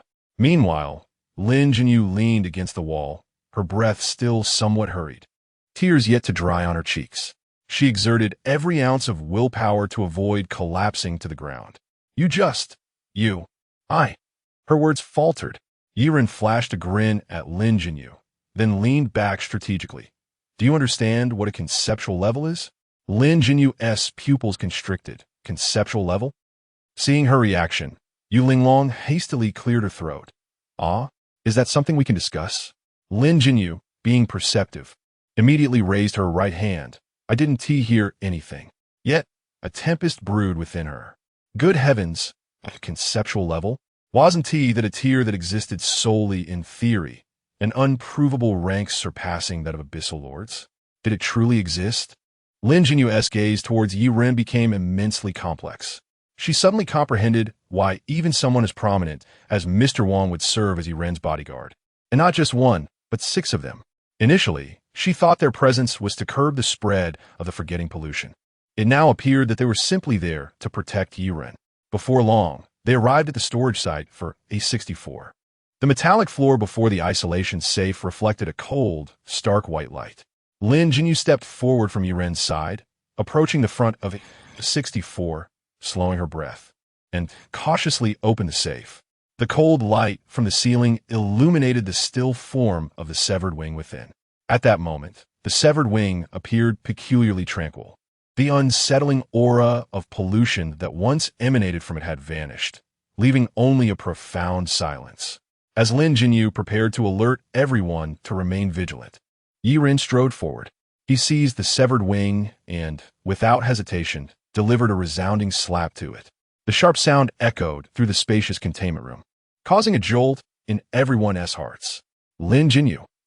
Her beautiful eyes widened in disbelief, nearly popping from their sockets. What on earth are you doing? That's part of an abyssal lord's body. Lin Jinyu felt a buzzing in her head as she turned to Wang Pingyan, her voice trembling. How can he do that? Is it really okay? Wang Pingyan, expressionless, shrugged nonchalantly, replying with ease. He has always been this brave. The other luminaries nodded in instinctive agreement. Lin Jinyu swallowed hard, her mouth dry, refocusing her gaze on the severed wing in Yi Ren's hand. Yi Ren stood there, gripping the base of the wing with his left hand, while raising his other hand high. Smack! That as for your tricks. Smack! That as for causing me trouble. Smack! That as for playing dead. One after another, the resounding slaps left a profound impact on the tender psyche of the severed wing.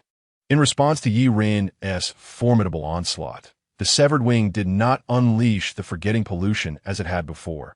Rather, it appeared exceptionally docile, even somewhat cowering. Lin Jinyu gaped, clearly witnessing the severed wing quiver under Yi Ren's strikes. It felt akin to a child being sternly reprimanded, both aggrieved and frightened. yet too timid to retaliate, merely feigning inanimate existence. Rubbing her temples, Lin Jinyu murmured, "Have I rewarded myself too many times with hallucinations? This severed wing is supposed to be an apocalyptic trigger capable of annihilating worlds. Yet here it is, being soundly slapped by Yi Run, with no means of defense, merely pretending to be lifeless."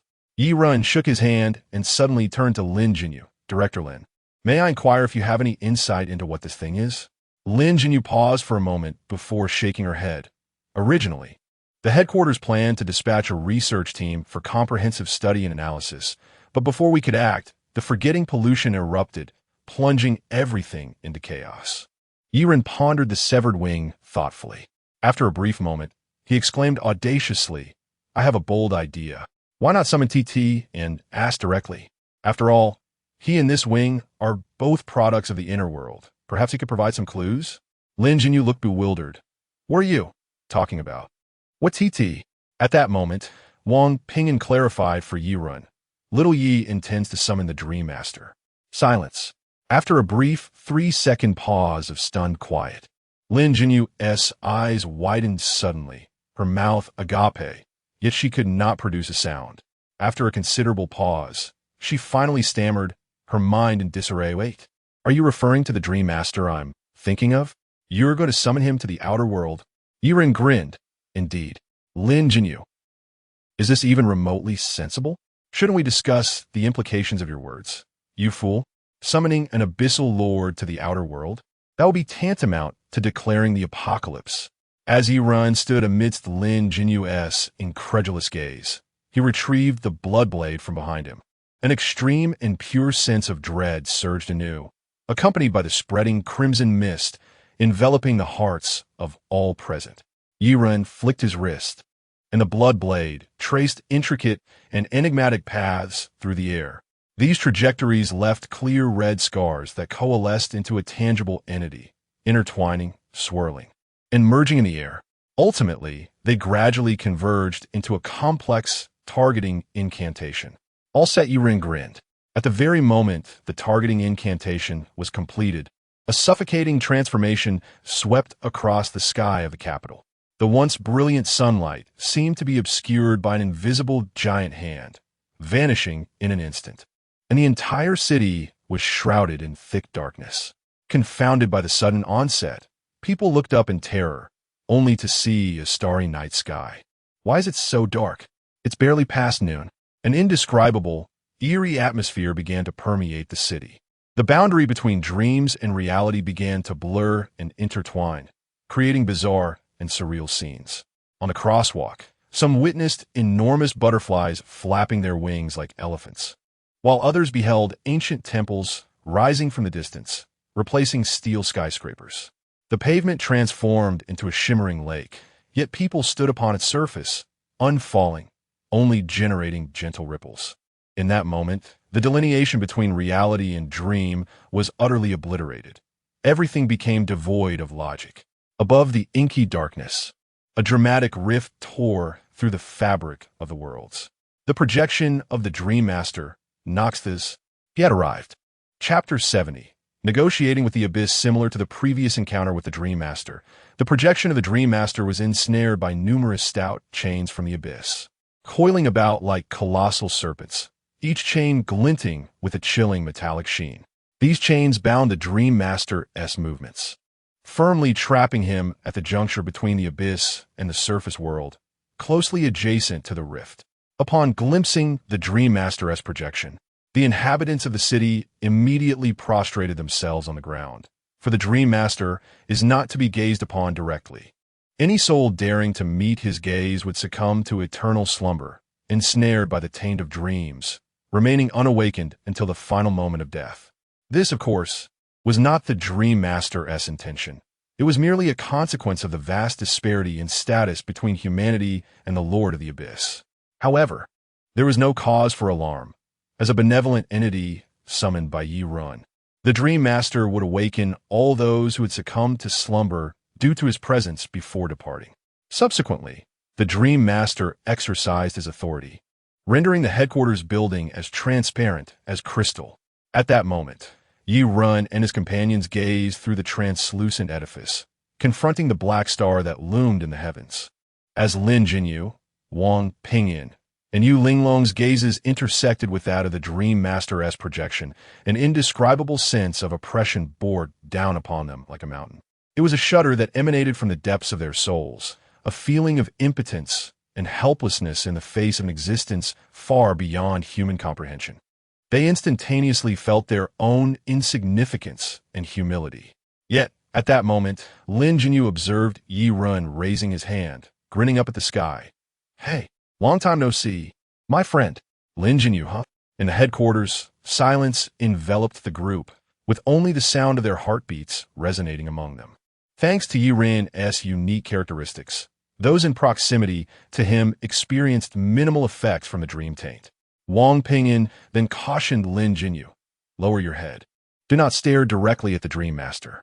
Lin Jinyu promptly averted her gaze, and with her eyes no longer fixed upon the Dream Master, the oppressive sensation diminished significantly. As an entity beyond human understanding, the Dream Master communicated with Yi Run through a semblance of telepathy. In Yi Run's perception, he seemed to hear a gentle feminine voice, perhaps a manifestation of the Dream Master's impression within his heart. It was rather melodious. Yi Run then inquired about the origin of the severed wing he held aloft. "Hey, do you know what this is?" Those around him instinctively held their breath, anxiously awaiting the Dream Master's response. The black star overhead conveyed information directly to Yi Run and the others through a form of semiotic language that transcended words. The symbols resembled intricate ancient script, shimmering and swirling in their eyes. "How fascinating. But can it write in Chinese?" Yi Run raised his hand to ask. Dream Master Noxtasis. Wang Pingyan, feeling a chill run down his spine, quietly reminded Yi Run, "You're not making this difficult for the Dream Master, are you? He is a Lord of the Abyss, after all. Why would he understand our script?" Yi Run clicked his tongue. "If he doesn't know, he can learn, right? Isn't that so, my friend?" Dream Master Noxtasis. Wang Pingyan could no longer endure the conversation, urging Yi Run not to trouble the Dream Master unnecessarily. It was already commendable that he provided an answer. They could always translate the information into Chinese later. Yi Run then exclaimed, "Oh," and sincerely asked the Dream Master, "Thank you, my friend. What can I do for you?" As the saying goes, one should repay even a drop of kindness with a fountain of gratitude. Yi Run was not one to forget such benevolence, and he held the Dream Master's South assistance close to his heart. However, the Dream Master presented an ambiguous response. "It is not yet time immediately." The abyssal chains began to emit a low, throbbing hum, surging around the Dream Master, eager to drag him back to the abyss. Yirang keen set on anomaly. Clearly, the Dream Master was reluctant to return, gazing longingly at the sights of the surface world, yet powerless against the rules of the abyss. Moved by instinct, Yi Run raised his gaze, staring directly at the chains entwined around the Dream Master, and spoke. "Can you allow him to stay a little longer?" At this utterance, the entire scene fell into a profound silence. The astonished eyes of the crowd turned to Yi Run, as though they had just witnessed an extraordinary event. "Goodness, are you bargaining with the rules of the abyss? How could the abyss possibly respond to you?" Yet, what transpired next surpassed everyone's expectations. The once violent pull of the abyssal chains suddenly receded like a tide, halting mid-air as if the film had been paused. Those chains, which should have been inanimate, now seemed to listen to Yi Run's words. More astonishingly, they complied with his request. After a brief pause, they slowed their tugging, allowing the Dream Master to linger in the surface world for a moment longer. Everyone, what? Wang Pingyan and the others were left speechless, their gazes instinctively shifting towards Yi Run, filled with shock and disbelief. Yu Linglong covered her mouth, murmuring in awe, "The abyss is really giving him face?" Her beautiful eyes sparkled with incredulity. The most affected was Lin Jinyu, the head of the headquarters' third containment site. She stared vacantly at Yi Run, feeling as though she were still dreaming.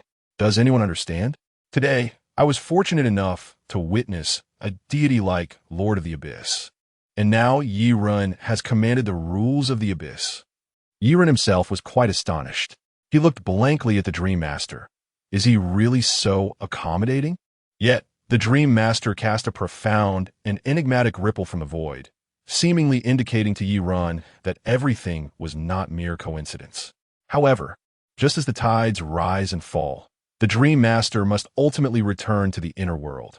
The Dream Master lingered in the surface world for an additional 5 minutes, and as the moment of departure approached, he wielded the power of dreams to distort reality. As if awakening from a dream, everything in the city reverted to normal. Sunlight flooded the capital once more, familiar buildings, bustling crowds, and noisy streets, all as if no anomaly had ever occurred. The citizens who had witnessed the rift in the sky and the projection of the Dream Master now entirely forgot this peculiar experience, each engrossed in their daily lives. They remained oblivious to the fact that they had come so close to the Lord of the Abyss. Only Yi Run, Wang Pingyan, and the other leaders retained this memory, a unique and unforgettable imprint within their hearts. Once tranquility returned, Yi Run suddenly turned to Wang Pingyan and the others. So, esteemed leaders, when we were battling the rat nest earlier, why didn't I just summon my friend to help? Wouldn't that have spared us all 4 hours of hardship? The leaders. Chapter 71. The Fallen Angel's Broken Wing and the Fallen Angel. A thought-provoking question arose, one that had previously eluded them. Wang Pingyan and the 6 esteemed figures exchanged glances, each wearing an expression of bewilderment.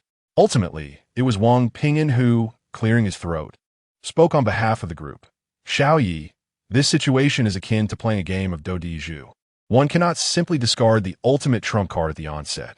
The Lord of Dreams is a sovereign of the abyss.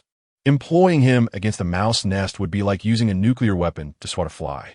His words conveyed a profound strategic consideration. The mere existence of the Lord of Dreams served as a formidable deterrent.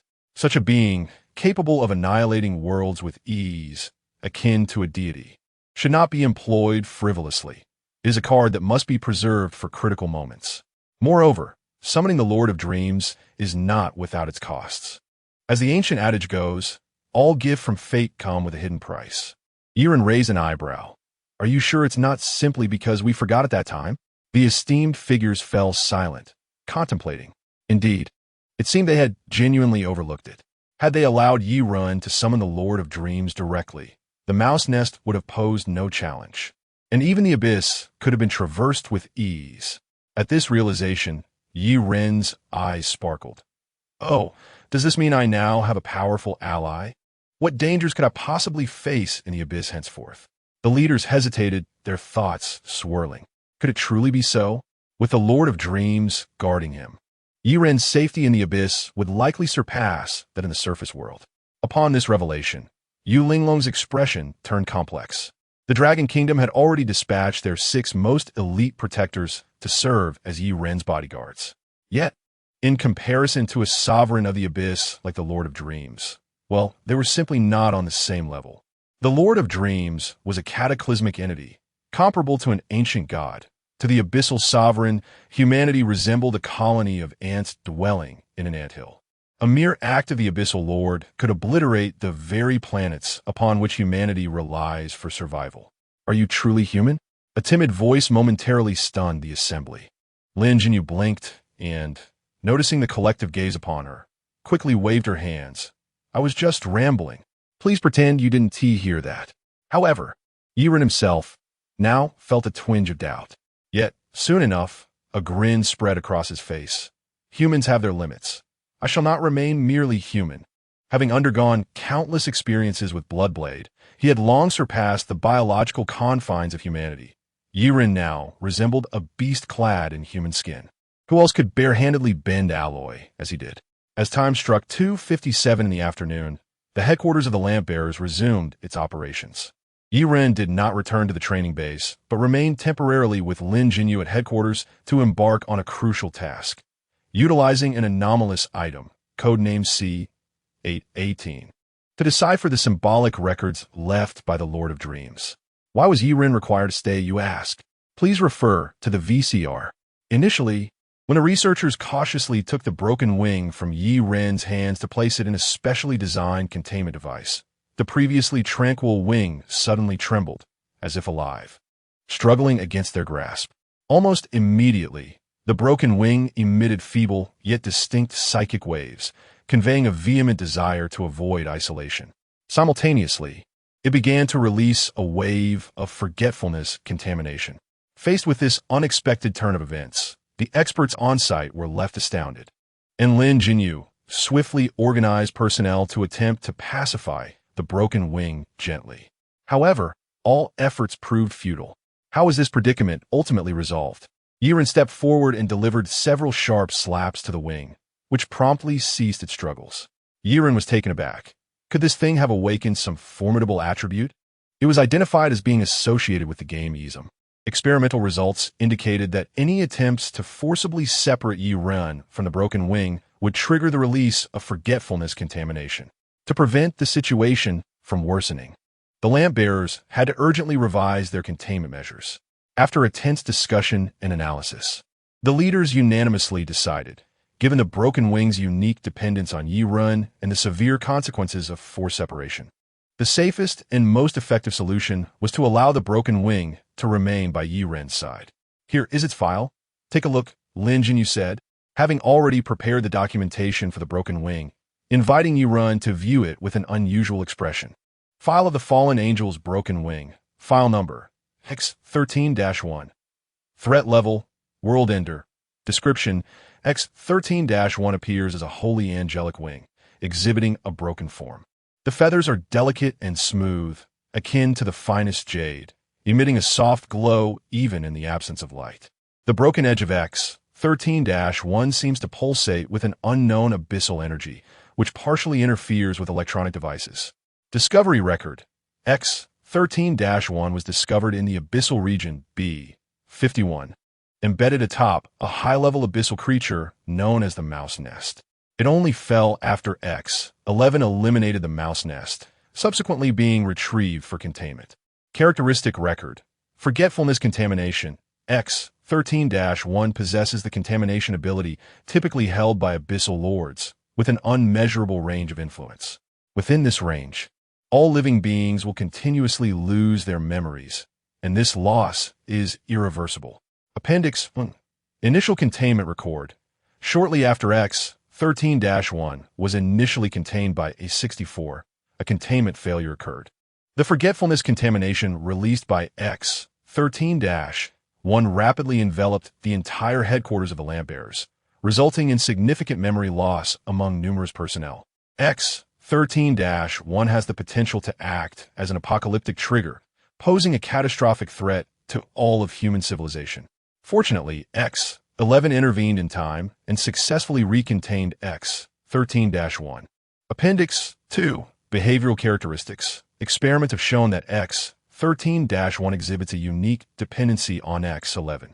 When X11 is absent, X13-1 will trigger a containment failure and release forgetfulness contamination. Additionally, X13-1 appears to possess some degree of M attribute, displaying an unusual calmness and obedience to certain violent actions, slaps, from X11. Appendix 3. Containment measure update. In light of X13-1's dependency on X11, the current containment protocol has been updated. X13-1 must maintain prolonged contact with X11 to preserve its stable state. Concurrently, X11 is authorized to employ appropriate non-lethal force against X13-1 when necessary to ensure compliance and stability. Appendix 4. Fallen Angel. According to information left by X9, X13-1 is a part of the corporeal form of X13. For further details regarding the X13 file, please click the link below. Upon reaching the conclusion of the file, Yiren could not help but inquire of Lin Jinyu. Fallen Angel? Lin Jinyu's expression turned grave. Indeed, after deciphering the information left by the Lord of Dreams, we uncovered an astonishing revelation. This broken wing originates from an alternative abyssal lord. Would you like to see its file? Chapter 72, Abyssal Catastrophe, Supermarket Anomaly. How could one possibly look away? Yiren clicked on the link below. Fall Angel Archive, Archive Number, X13, Archive Level, World Destroying, Description, Unknown, Record. According to information left by X9, 13 is an enigmatic entity that suddenly appeared in the abyss, imprisoned alongside other abyssal lords in the deepest recesses. However, X13 remains a mystery to the other abyssal lords. X13 once attempted to break the confines of the abyss, collaborating with Data Deleted and numerous abyssal lords to initiate a rebellion aimed at shattering the shackles of the abyss and returning to. The outcome of the rebellion led many abyssal lords into a dormant state, and X13 itself mysteriously vanished. Currently, information regarding the whereabouts and status of X13 is exceedingly limited. Appendix 1. Fallen Angel's Broken Wing, X13-1, as a fragment of X13's corporeal form. For detailed records, click the link below. Appendix 2. Abyssal Catastrophe and Fallen Angels. According to X9, it seems that after the disappearance of X13, the boundary between the inner world and the outer world began to blur, and the frequency and intensity of the abyssal catastrophes also increased, indicating a possible direct correlation between X13 and the aberrations in the abyss. Yiren closed the Fallen Angels file. Despite the record's earnest attempt to depict the mysterious fallen angel, it remained as elusive as a vision obscured by mist. Never mind, for the fallen angel was of no concern to him for the time being. He turned his gaze to the lively fragment of the broken wing that had been bouncing around behind him. Although it was merely a remnant of X13's wing, it effortlessly exhibited a semblance of sentience. It clung closely to Yiren, its pristine white feathers glimmering softly under the cold light, reminiscent of moonlight gracing freshly fallen snow. Pure and sacred. Ah, it actually looks rather charming. X13-1 now resembled a spirited chick, hopping around Yiren, occasionally prodding him with its pointed wing. Although Yiren could not engage in profound verbal exchanges with X13-1, it emanated vague, mental waves, allowing for a rudimentary form of communication. So, this little creature will accompany me from now on, right? Indeed, this is the only appropriate containment measure for it. Considering the cumbersome codename, Yiren affectionately named it. Henceforth, you shall be called Little Chick, the fallen angel's broken wing. While it could not articulate its thoughts, the entire wing froze in place. Yiren grinned widely. Oh, look at you, so pleased with this new name, Little Chick. The little chick emitted a reluctant cry. What are you doing? It is a part of the fallen angel. How could you bestow upon it such a trivial name? Where's the dignity? Where's the justice? However, the little chick was destined to have no voice in this matter. It could only silently accept the reality of being a once majestic wing now reduced to the status of a chick. Subsequently, Yiren returned to the training base with his little chick. The following week passed peacefully without incident. Aside from the routine training, all was tranquil and harmonious. Yet, the life of a lantern-bearer was not destined to remain calm for long. Lin Yixuan, once a valiant lantern-bearer of the Dragon Kingdom, had been forced to bid farewell to his beloved profession after sustaining an arrow to his knee during a mission. Although he had now shed his military uniform for ordinary attire, his steady gaze and upright posture still bore traces of his former self. Dear, there's ice cream over there. Let us go take a look. At that moment, he was accompanied by his gentle and virtuous wife, Lu Xiaoqing, and their lively 6-year-old daughter, Lin Yuer, enjoying a warm time in a bustling shopping mall. Mommy, I want strawberry flavor. All right, first ask Daddy what flavor he wants. His wife, with a face full of affection, led their little girl towards the ice cream shop, while Lin Yixuan stood by the escalator, appearing nonchalant. Yet his keen eyes discreetly observed everything around him. This was an instinct he could not shake off. In his mind, Lin Yixuan quickly sketched a map of the vicinity. The shops near the escalator were adorned with vibrant lanterns and dragon motifs, selling clothing. To the south was the cashier, prominently displaying an emergency exit sign behind it. The mall was alive with chatter, the sound of shopping carts against the floor, the shrill laughter of children, and the alerts of successful electronic payments. Everything felt serene and peaceful. Suddenly, a violent tremor shattered this harmony. The supermarket floor seemed to convulse, as if a dragon was thrashing about, the items on the shelves swaying. The sound of ceramic tea sets clinking drowned out by the screams and gasps of the crowd. Panic and unease washed over people's faces, their eyes reflecting a fear of the unknown. The The tremors persisted for nearly half a minute before gradually subsiding. Immediately thereafter, the supermarket's intercom crackled to life. Soothing words emanating from a female voice. "Dear customers, please be advised that a brief tremor has occurred in the mall. Kindly remain calm and stay in place to avoid unnecessary movement.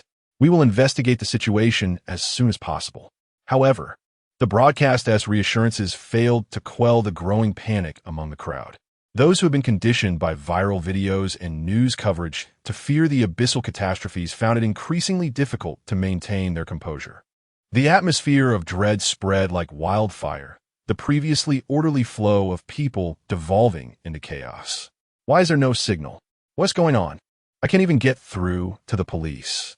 What on earth is happening? Some desperately dialed their phones, only to discover communication was obstructed, heightening their anxiety. Others clung tightly to their children, attempting to reassure both the little ones and themselves. Yet, many ignorant individuals disregarded the announcement, frantically rushing towards the exits, plunging the scene into disarray. Lin Yixuan observed this unfolding chaos, his expression growing grave. Something has gone awry. He glanced at his wife, Lu Xiaoqing, who was tightly gripping their daughter Lin Yura's small hand, her eyes betraying a hint of fear. "I'll carry Ware on my back, you hold my hand, and let's move." Drawing upon the composure and decisiveness honed during his years as a lantern-bearer, Lin Yixuan promptly guided his wife and daughter towards the emergency exit. How did he know where the emergency exit was? The layout map of the supermarket near the escalator had already been etched into his memory as he surveyed his surroundings. Lin Yixuan led his family away from the throngs, following the emergency exit signs, soothing his daughter with gentle words. Don't be afraid. We'll be out soon." Lu Xiaoqing followed closely, their fingers entwined tightly. At that moment, the supermarket had transformed from its previous clamor into a chaotic battleground. Products lay scattered across the floor. Shelves creaked under the pressure of the pushing crowd, and instances of trampling occurred. Lin Yixuan's gaze became complex. He was no deity amidst such turmoil. Even his voice could not alter the situation. The only thing he could do was protect his family. Chapter 73, Threshold Space, the Endless Supermarket Honey. Let's first go out and call the police. Lu Xiaoqing, distressed by the chaotic scene, looked on anxiously, while Lin Yixuan remained more composed. Although Lin Yuer was still quite young, she did not wail in the face of this sudden calamity. Instead, she clung tightly to her father's neck, her clear yet slightly fearful eyes gazing up at him, her lips pressed together in silence. Was she afraid? Certainly, even adults were frightened. So how could a child not be? At last, Lin Yixuan and his wife, along with their daughter, reached the emergency exit. He grasped the doorknob tightly and pushed with all his might. However, the sight that greeted him was akin to a thunderbolt. An indescribable chill raced up his spine. How could it be possible? The scene before him was not the anticipated escape route, but rather the familiar interior of the supermarket, with the same layout, the same structure, the same store, like stepping through a mirror. Everything was unsettlingly familiar, yet the indescribable sense of unease sent shivers down his spine. Lin Yixuan's heart raced, yet he forced himself to remain calm, scrutinizing the supermarket environment behind the emergency exit, searching for any discrepancies. After careful examination, he confirmed that he was caught in some bizarre spatial loop.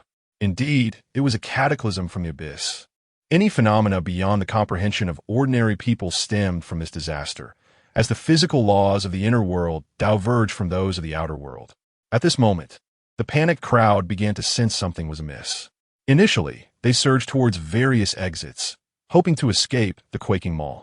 However, upon reaching one exit after another, they were horrified to discover that outside each door lay the same familiar supermarket. What on earth is happening? Let me out! Let me out! Despair spread like a virus.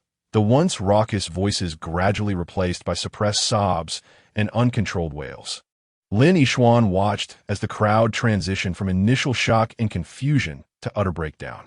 A young mother sat on the ground, cradling her crying child, tears streaming down her cheeks. An elderly couple leaned on each other, trembling as they sought direction amidst the chaos, their bewildered gazes tugging at the heartstrings. Even the staff who had initially attempted to maintain order now wore pale faces, their eyes vacant, succumbing to the turmoil and fear. Confronted with the unknown and the inescapable supermarket, the atmosphere thickened with despair. Cries of anguish, pleas, and curses intertwined. Stay calm, stay calm. Panicking won't help. Lin Yixuan observed it all, his own heart growing increasingly composed. He turned to his wife and whispered, "You take care of your... I will head down to the underground parking lot and check the rooftop." His wife nodded apprehensively, holding their little daughter's hand, watching Lin Yixuan's retreating figure, lost in thought. Meanwhile, Yiren was alone in his room, amusing himself with a little chick. Jiang Sui and the others had gone for training, but he had opted out. Why? Because it had lost all meaning. The tactics, skills, and explosive training no longer applied to him. Not to mention, after numerous bouts of combat, his physical prowess had surpassed that of ordinary people. As for skills, he could disarm opponents in 60 seconds without breaking a sweat. If all else failed, he could summon his iron companion to bulldoze through. What was there to practice? Suddenly, his phone rang. Yiren looked up to see the little chick excitedly hopping over, its wings flapping around the vibrating phone. The incoming number was unfamiliar. He pressed the answer button, and a man's frantic voice came through the receiver. "Thank heavens. I finally reached you. Who is this?" Yiren instinctively asked. The voice on the other end was urgent. "Hello, we are experiencing a cataclysm from the abyss. The situation is dire. I need you to help me call for the police and initiate a rescue operation immediately." Strangely, my phone has no signal. Yet, after dialing emergency numbers, it inexplicably connected to you. Yiren straightened up, swiftly adjusting his demeanor and asking in a serious tone, "Comrade, I am a lantern bearer. Please tell me your precise location and the specifics of your situation. I will report to the organization and arrange for rescue." Lin Yixuan on the other end paused for a moment. What a coincidence. He had directly reached a fellow comrade. He then detailed their predicament. The coordinates of the supermarket where they were trapped, the repeating spatial loop, and the panicked crowd. "All right, please remain calm and await rescue." After hanging up, Yiren wasted no time, shouting, "Uncle Lu, did you hear that? Take me to Colonel Lin." No sooner had he spoken than a spatial bubble transported him directly to Lin Shuang's office. Lin Shuang, who was sipping coffee and handling documents, was startled. "Colonel Lin, there's been an incident." Yiren reported the abyssal disaster and its particulars. Without hesitation, Colonel Lin called headquarters. The lantern-bearer team, always on standby, immediately set out. Since only Yiren could maintain communication with Lin Yixuan, he was naturally included as a key member of the rescue mission.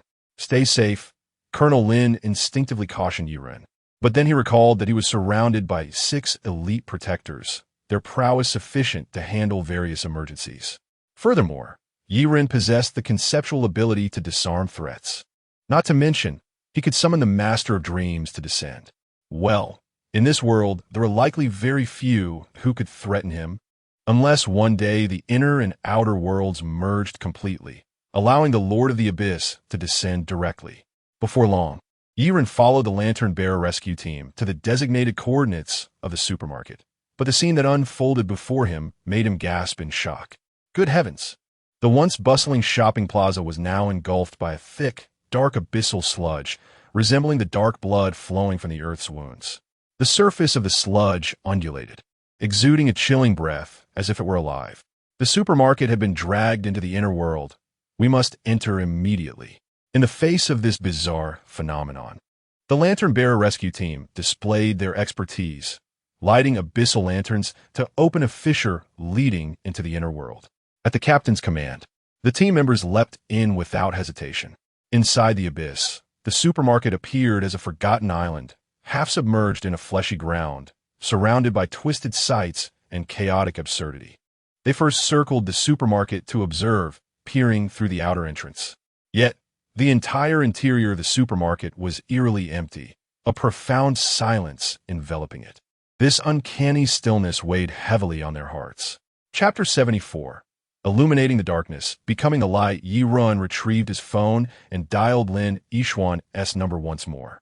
As the call connected, a cacophony of noise erupted from the other end. Screams, the clattering of objects, and a general tumult. starkly contrasting with the desolate emptiness of the supermarket before Yiren. Lin Yishuan's voice struggled to break through the din. "Comrade, the situation here is deteriorating rapidly. What is your status?" With a somber tone, Yiren replied, "We have arrived at the supermarket entrance, but we see no one."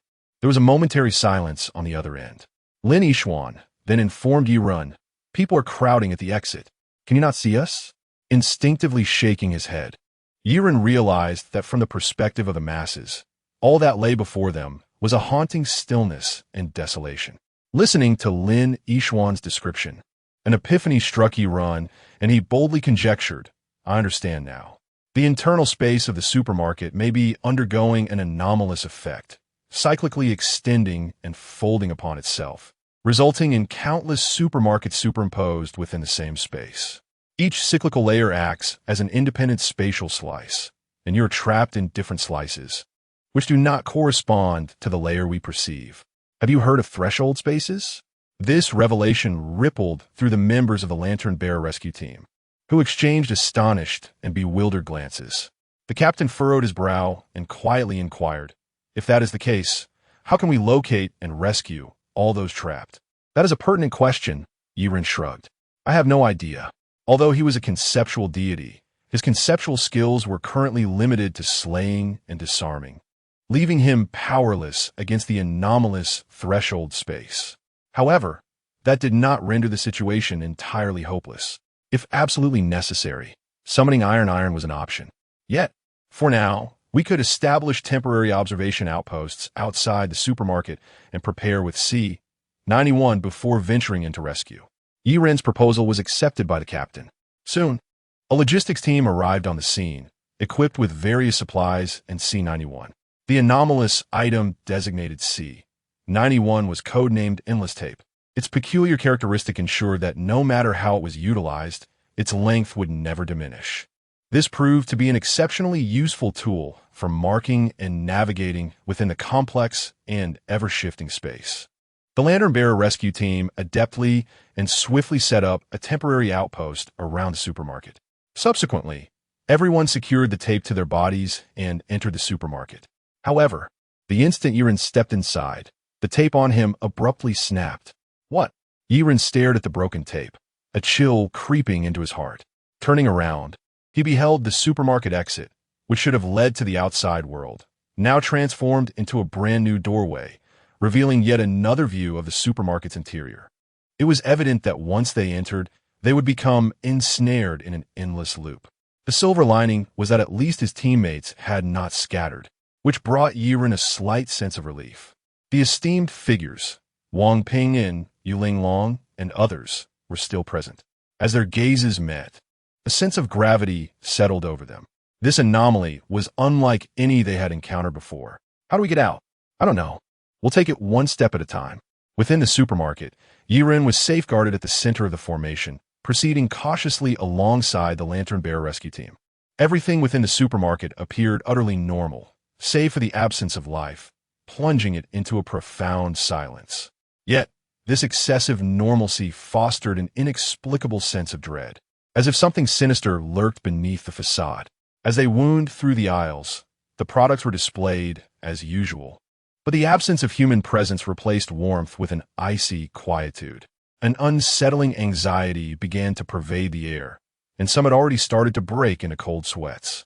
Yiren continued to hold his phone, maintaining contact with Lin Yishuan. The other end remained a chaotic din, starkly contrasting with the stillness surrounding Yiren. Suddenly, Lin Yishuan's voice quickened. "I've discovered a pattern. Whenever someone attempts to exit towards other areas, they vanish and never return." Tension and disorder filled his tone as the number of people was rapidly diminishing, and more individuals were disappearing after leaving the exit. Hearing this, Yiren felt a tightening in his chest. Time was of the essence. If the civilians continued to disperse, the difficulty of rescue would rise exponentially. At that moment, a piercing scream erupted from the phone, followed by Lin Yishuan seemingly witnessing something horrifying, cursing in urgency. The call then abruptly ended. Yiren's heart raced, the sudden scream and ensuing silence striking like a thunderclap within him. What if something had gone awry? Yiren felt cornered, initially planning to summon Iron for assistance. However, unexpectedly, the little chick that had been following him seemed to sense something, hopping ahead with urgency. It emitted a vague mental signal, indicating that Yi Run should follow. Remaining here served little purpose. It was better to pursue the chick. The captain, brow furrowed, found it baffling to rely on a hopping little creature, yet under the circumstances, it appeared to be the only viable option. He promptly commanded everyone to closely follow Yi Run and the chick. Stay close, don't get separated. The chick led Yi Run through exit 5 into another cyclical supermarket, where the arrangement of goods remained orderly, indistinguishable from the previous supermarket.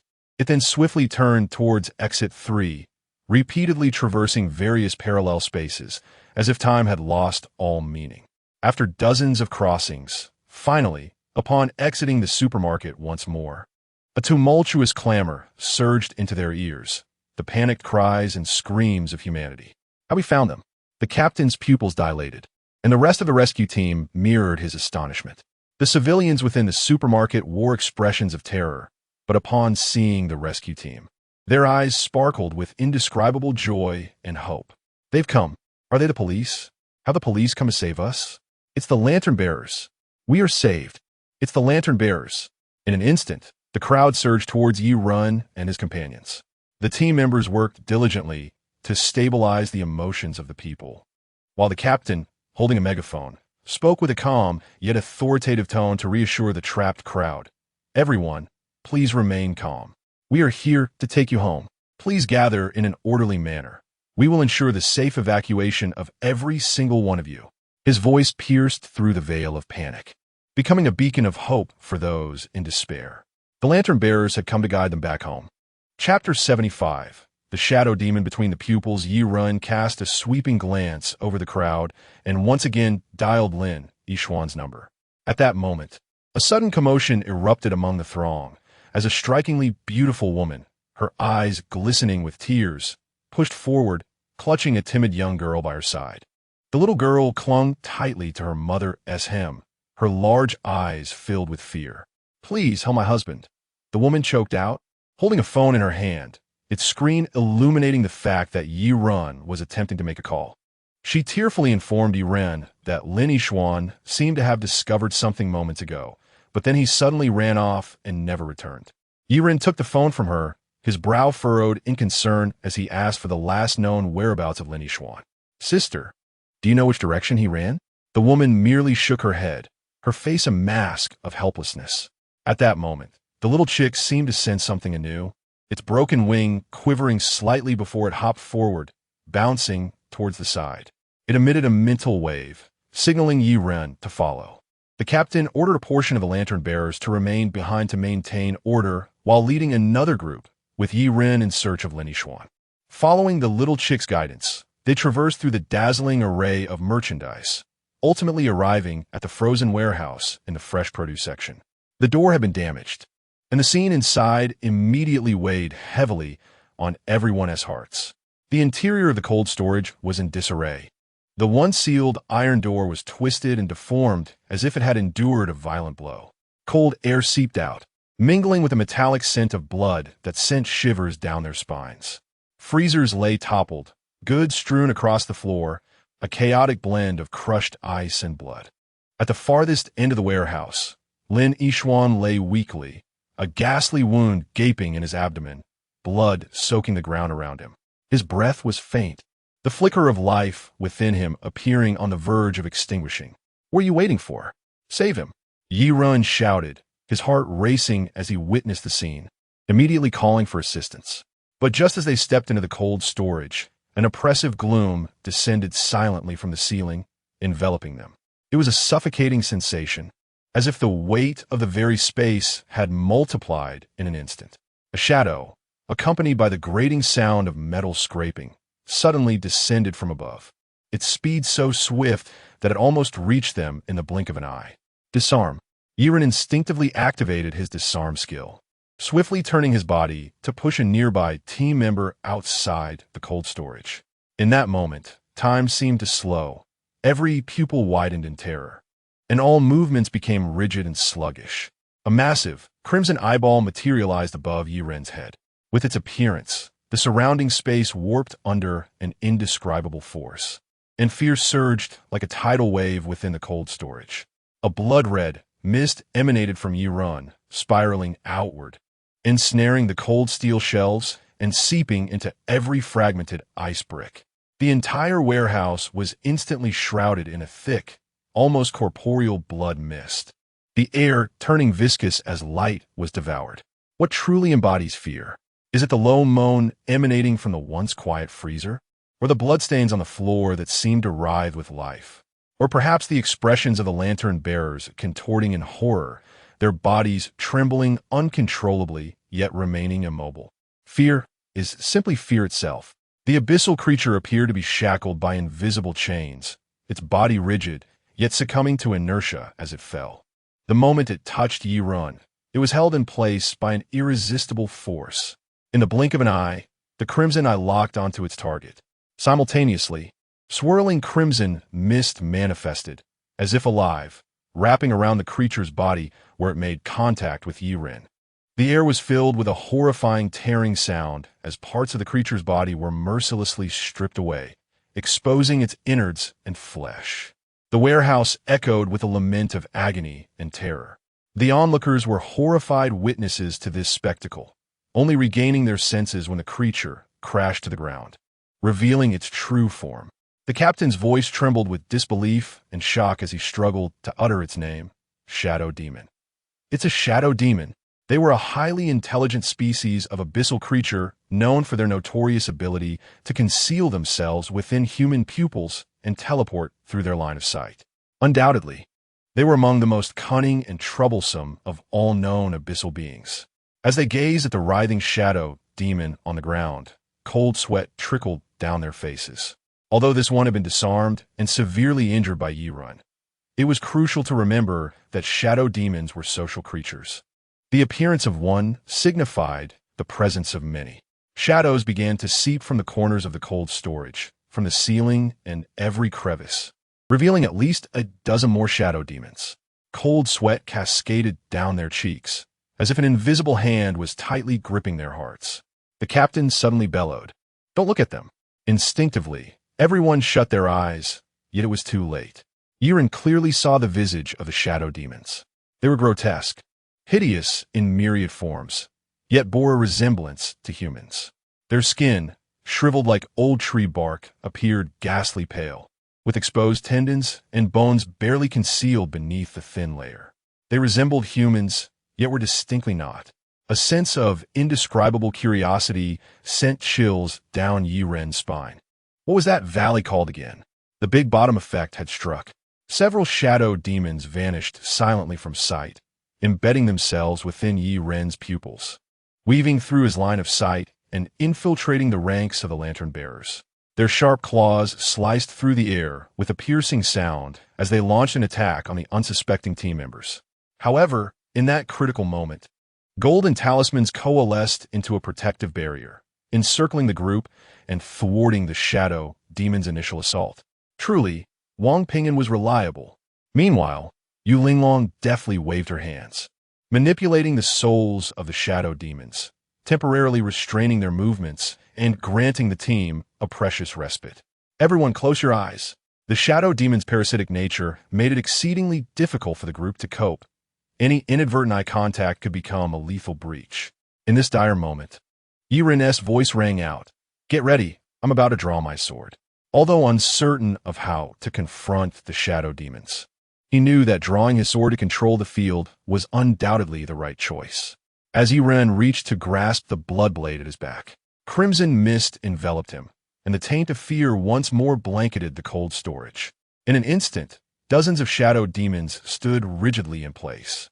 Yiren's gaze swept over their repulsive forms, and suddenly a realization struck him. I seem to be quite powerful now.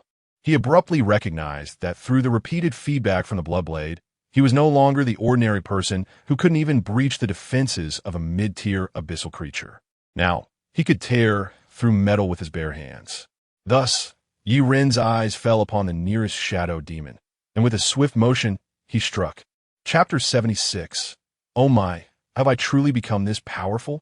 With a swift motion, Yiren wielded his blade, the crimson edge slicing through the air like a flash of red lightning, instantly severing the neck of the shadow demon. A viscous stream of pure black blood erupted from the severed neck, splattering against the scarlet mist, producing a piercing, hissing sound. The mingling of the black blood and the red fog painted a bizarre tableau, akin to ink diffusing on rice paper. The team leader, witnessing the spectacle, stared in disbelief, exclaiming, "No way you actually killed it just like that." Not only him, but every member of the Lantern Bearers team present wore expressions of shock, their eyes wide with incredulity. It was well known that although shadow demons appeared gaunt, their bodies were exceptionally resilient, akin to the shell of a turtle, making them formidable foes to slay. Even a powerhouse like Mo Jianxian could only inflict effective damage utilizing extraordinary abilities. As for others, they struggled to even breach its defenses. In their past encounters with the shadow demons, the Lantern Bearers had suffered grievous losses and barely managed to escape. Mo Jianxian stood frozen, a flicker of astonishment crossing his face, for he could clearly perceive that Yurun had not employed any extraordinary abilities. This feat was accomplished solely through sheer physical prowess. How could one comprehend the extent of this young man's physical capabilities? The might of that single strike was reminiscent of an avalanche or a river in flood, so powerful that even this battle-hardened veteran was moved. Perhaps it was time to update this child's profile. Yiren broke the brief silence, his own astonishment evident. "Oh my, have I truly become this strong?" He marveled at his own prowess, astonished to realize that this was merely a simple attack, yet it had yielded such damage. The one-armed hero, Lu Gao, remarked, "It's like a calf on a plane, unbelievably impressive." The crowd remained transfixed by the sight of the dismembered shadow demon, only to notice that the headless corpse was still twitching in fear, while the severed head's mouth continued to open and close. Yiren twirled his blade with a playful tone. "Why don't you run away?" At his words, an invisible force seemed to awaken the remnants of the shadow demon's consciousness. It abruptly regained awareness, its form blurring before vanishing into Mo Jianxian's pupils. "Oh no!" Mo Jianxian cursed himself for being careless and immediately attempted to shut his eyes, intending to confine the shadow demon within the confines of his gaze. Yet, at that critical moment, Yiren's bloodblade flickered once more with a faint red light. With a twist of his wrist, the blade shot forth like a meteor streaking through the night sky, accurately aimed at Mo Jianxian. Can trigger passive execution. Indeed, while the shadow demon had been decapitated, it was not yet dead. Its health had fallen below 30, enabling Yiren to activate the prerequisite for a conceptual execution. This strike transcended mere physical assault.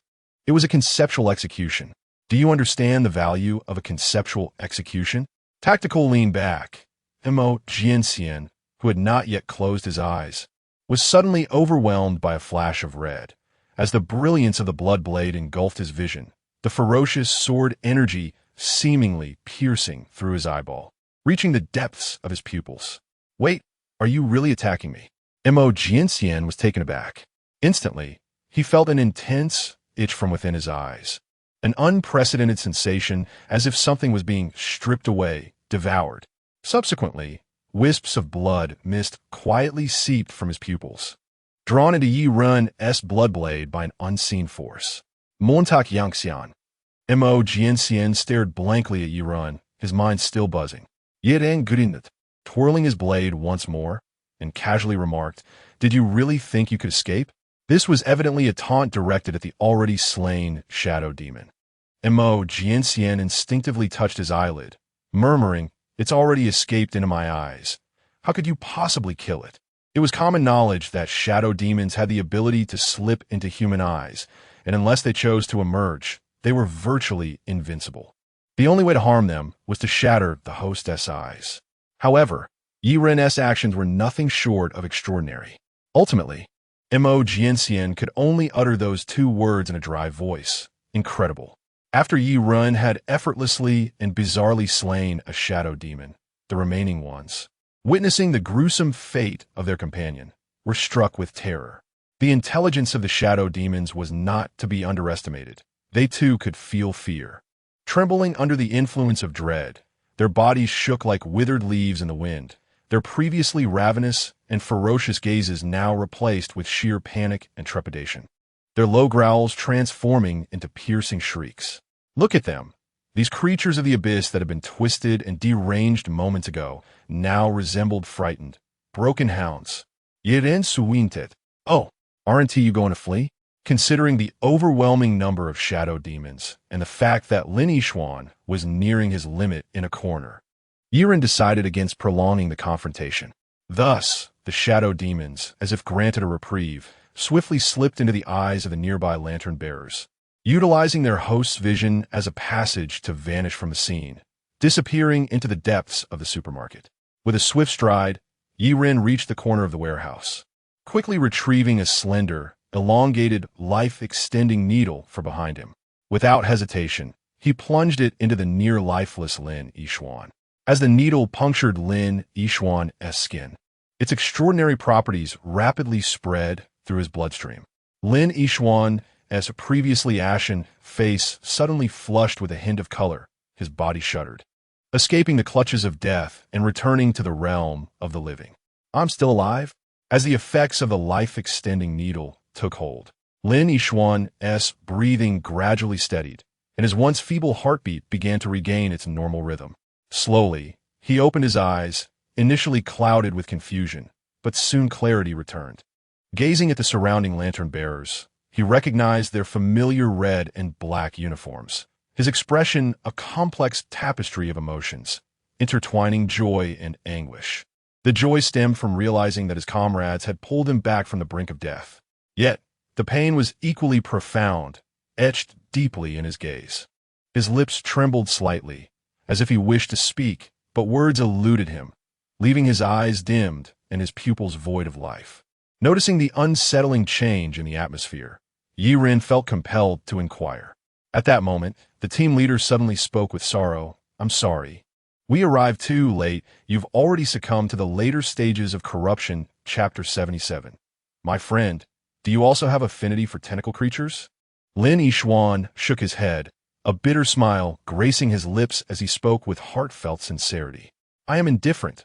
However, I implore you, my comrades, to assist me in rescuing my wife and daughter from this place.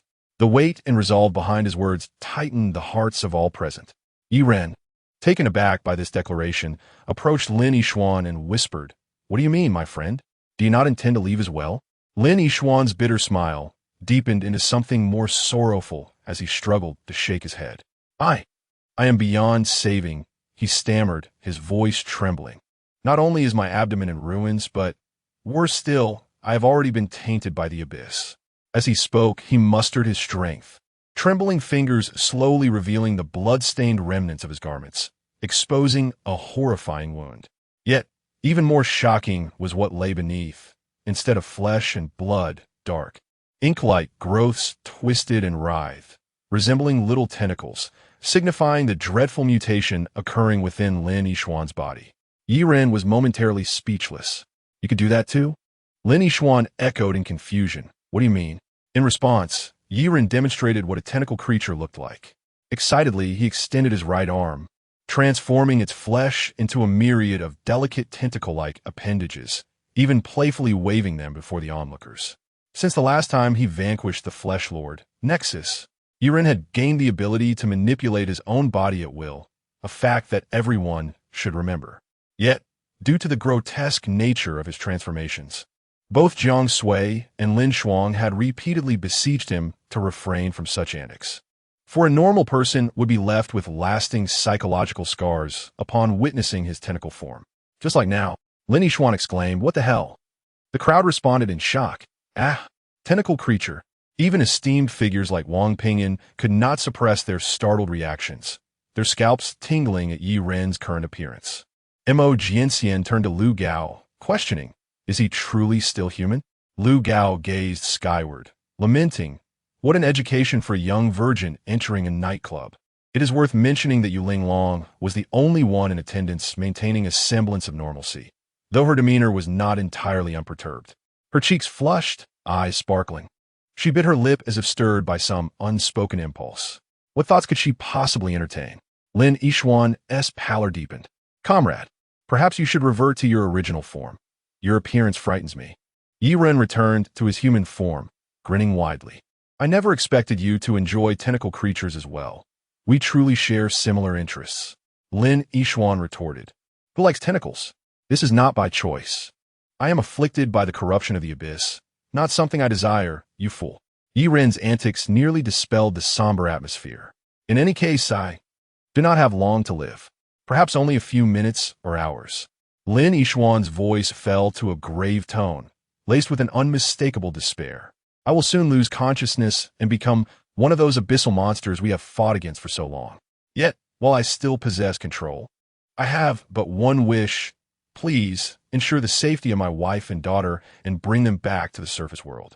As he spoke, a single tear rolled down Lin Yishuan's cheek, a poignant testament to his last cry as a human. He clenched his fists, attempting to suppress the encroaching darkness within him. Yet no matter how ardently he struggled, the corruption of the abyss was irreversible. This was a universal truth. The members of the Lamp-Bearer team fell silent, collectively mourning for him. An oppressive stillness enveloped the air. Why must we endure such sorrow? If one does not wish to become a tentacle creature, then simply refrain from becoming one.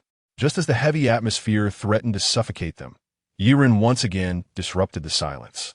Lin Yishuan regarded him with a complex expression.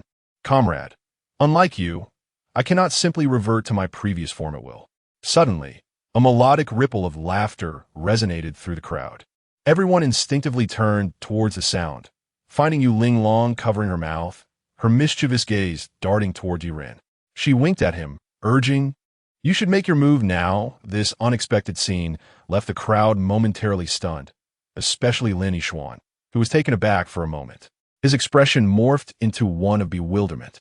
No, comrade, I am not fully transformed yet. Surely you do not intend to hasten my demise. Hearing this, Yi Ren grinned widely and approached Lin Yishuan.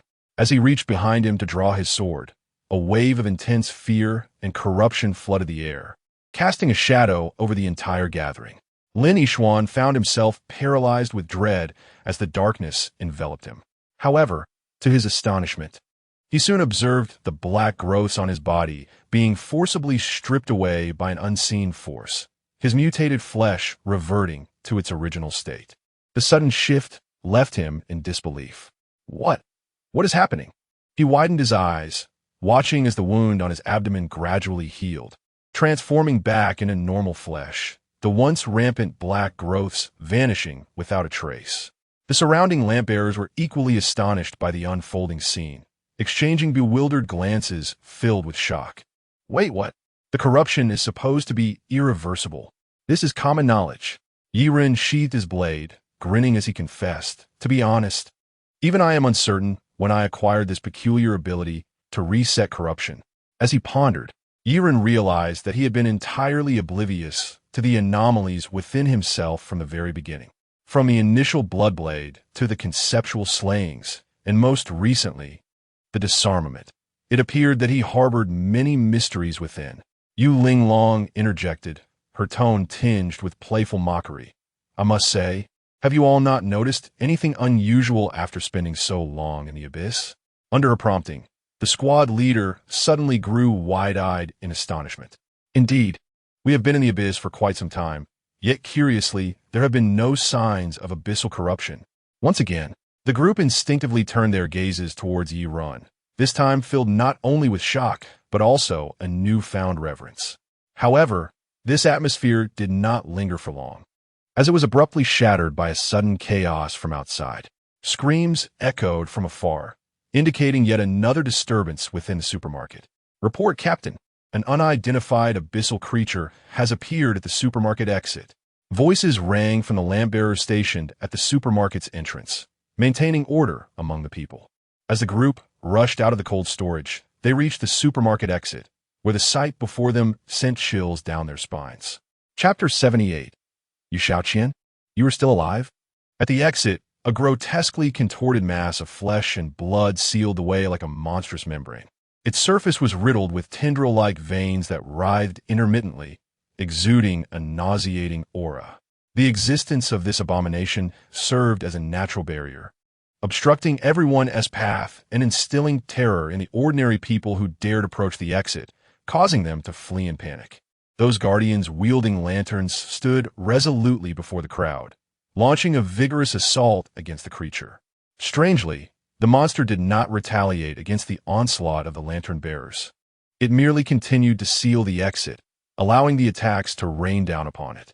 It emitted piercing, anguished roars, the sound akin to a chilling wind, striking at the nerves of everyone present. Yiren stood amidst the throng, his gaze fixed intently on the creature, his expression growing increasingly grave.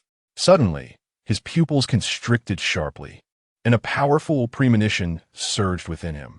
Then, in a booming voice that resonated throughout the area, Yiren commanded, "Everyone, cease your attacks." His words struck like thunder, instantly cutting through the chaos. The assault of the lantern bearers halted abruptly at his command. They obeyed instinctively, despite their hearts brimming with confusion and unease. Under the watchful eyes of the crowd, Yiren took a bold step toward the grotesque mass of flesh. "Ah!" Yu Linglong instinctively grasped Yi Ren's sleeve, fearing for his safety. Yet, Yi Ren appeared oblivious to her concern, pressing forward without hesitation, prompting the elders to shadow him closely for protection. As he drew nearer, the horrific details of the flesh monster became increasingly pronounced. It resembled a hill composed of countless writhing tendons and blood vessels, its surface slick and viscous, with dark crimson liquid occasionally dripping down, like the tears of a living being. The dense, tendril-like veins glimmered under the supermarket lights, as if each one was tethered to his suffering soul.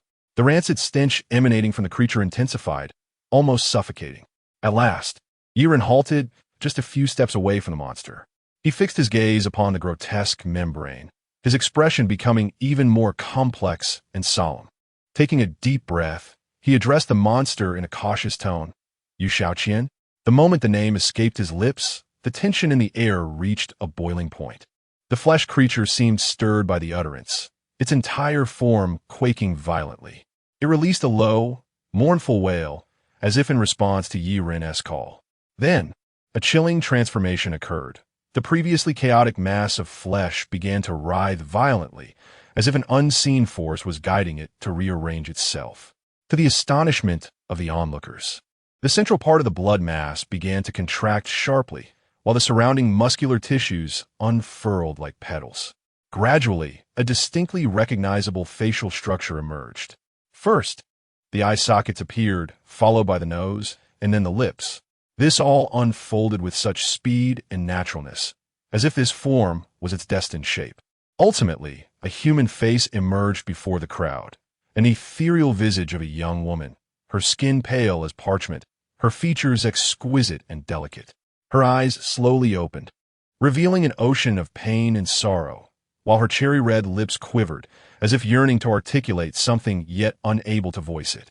This face was all too familiar to Yiren. Yiren felt a thunderous roar in his mind, his fists clenching tightly. He remembered Yu Xiaoqian, the head nurse who had appeared in chapters 14 and 15, the one who longed to return home, yet had been mercifully liberated by his own hand. Yiren's knuckles turned white from the pressure.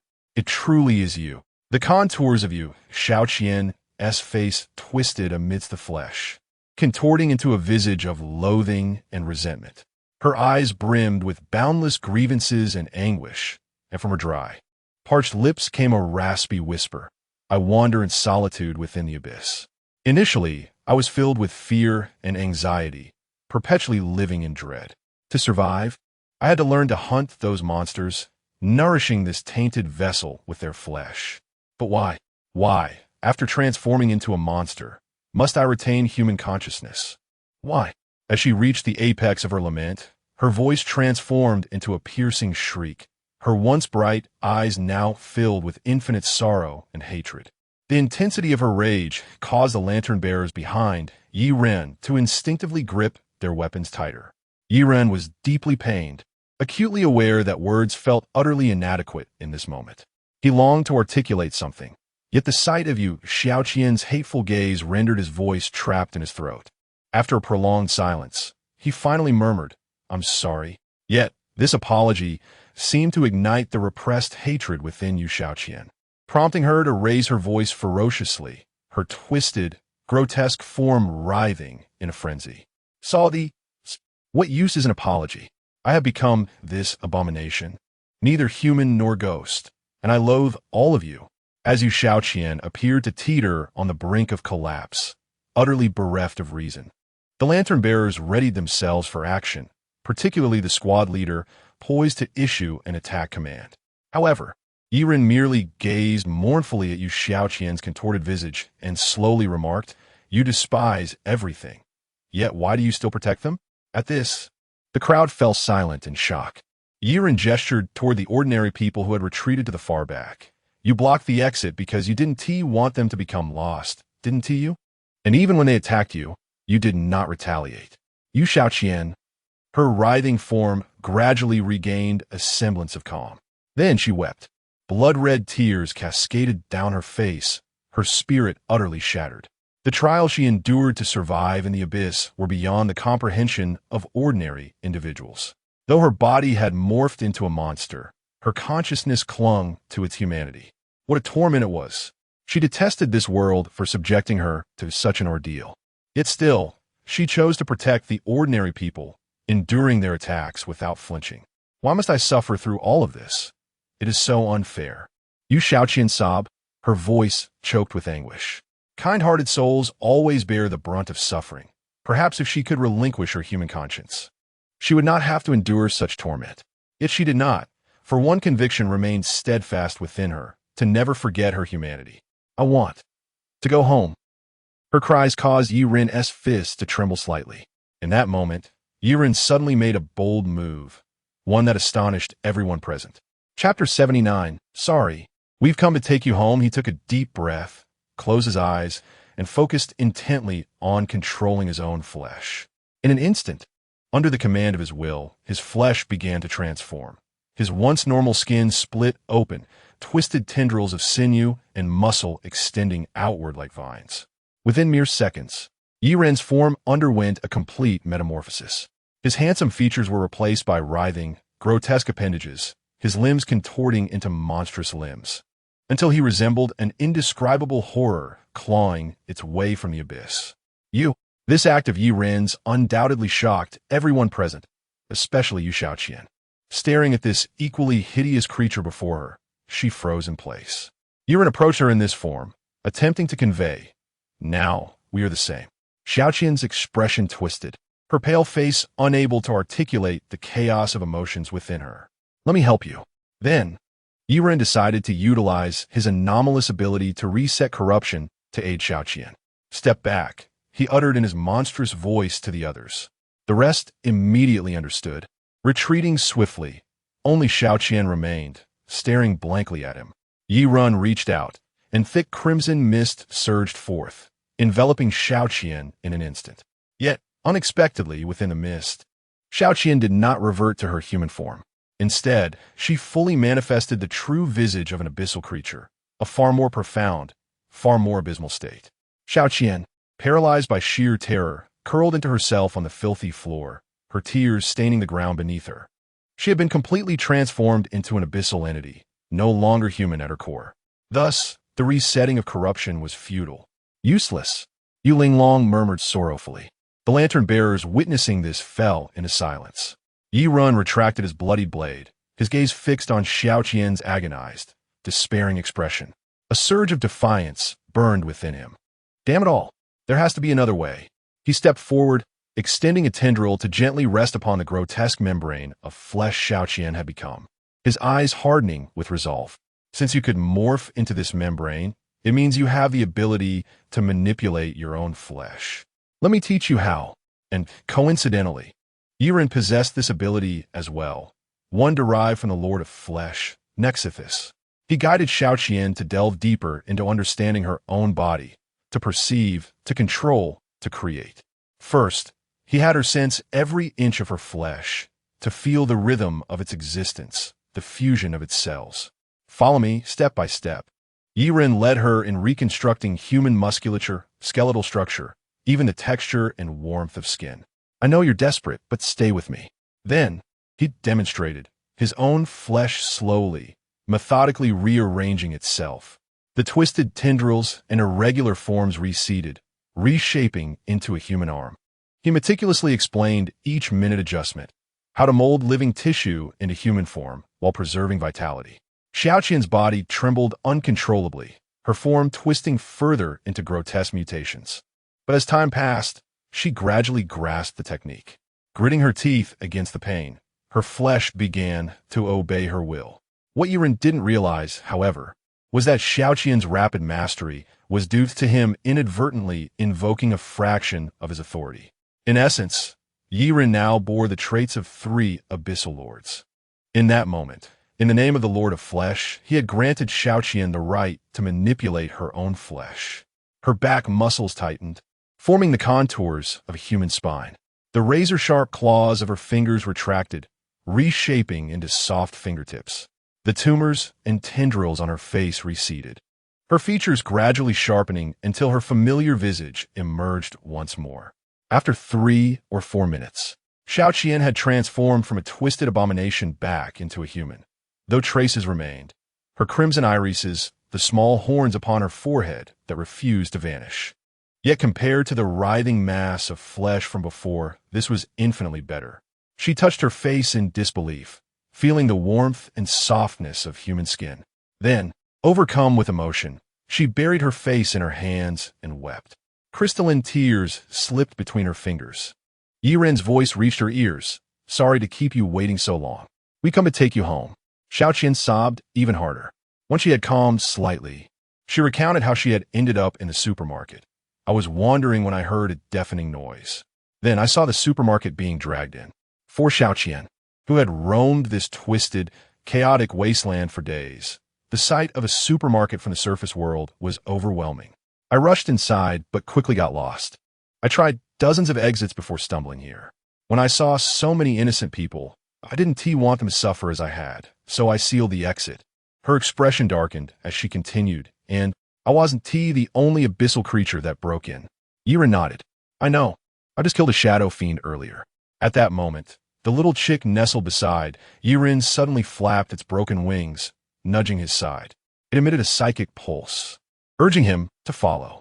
Raising a brow, Yiren trailed after the hopping chick, weaving through the crowd until he stood before a trembling young couple. What's wrong, man?" The boy gulped, shielding his girlfriend behind him. Having witnessed everything, especially Yiren's monstrous transformation, they were deeply traumatized. Yiren studied their pupils. Then, in a flash, he drew his bloody blade and swung at them without warning. It happened so fast that no one could react, except the couple, who screamed in terror, squeezing their eyes shut. In that instant, something horrifying occurred. Chapter 80. The threshold space in an instant. 2 dark figures escaped from their tightly closed pupils, emerging like phantoms with discernible outlines. They traversed the passage of vision, swiftly crossing the expanse and reaching the limits of their sight. Yiren's blood blade sliced through the air.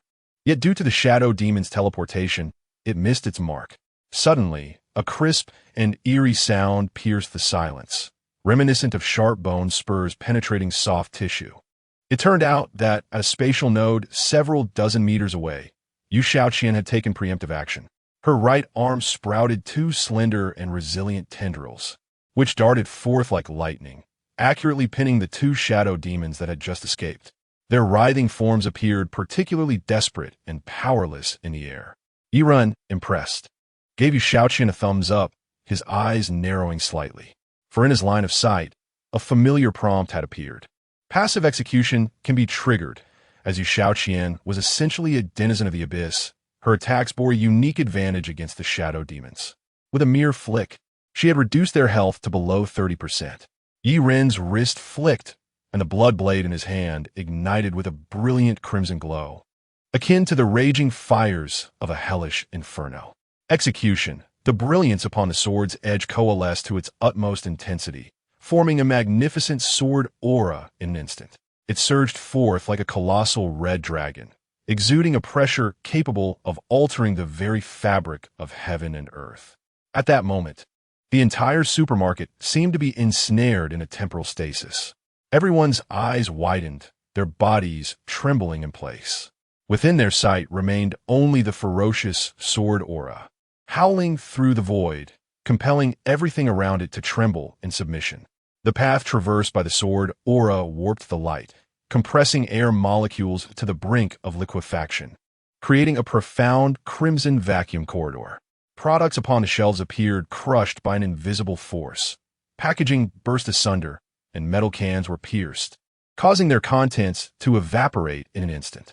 The once sturdy floor tiles crumbled beneath the sword aura, lifting in layers before disintegrating into dust. Even the ceiling of the supermarket was not spared, as the reinforced concrete structure succumbed to the shockwave, revealing an intricate web of cracks, with debris and dust cascading down.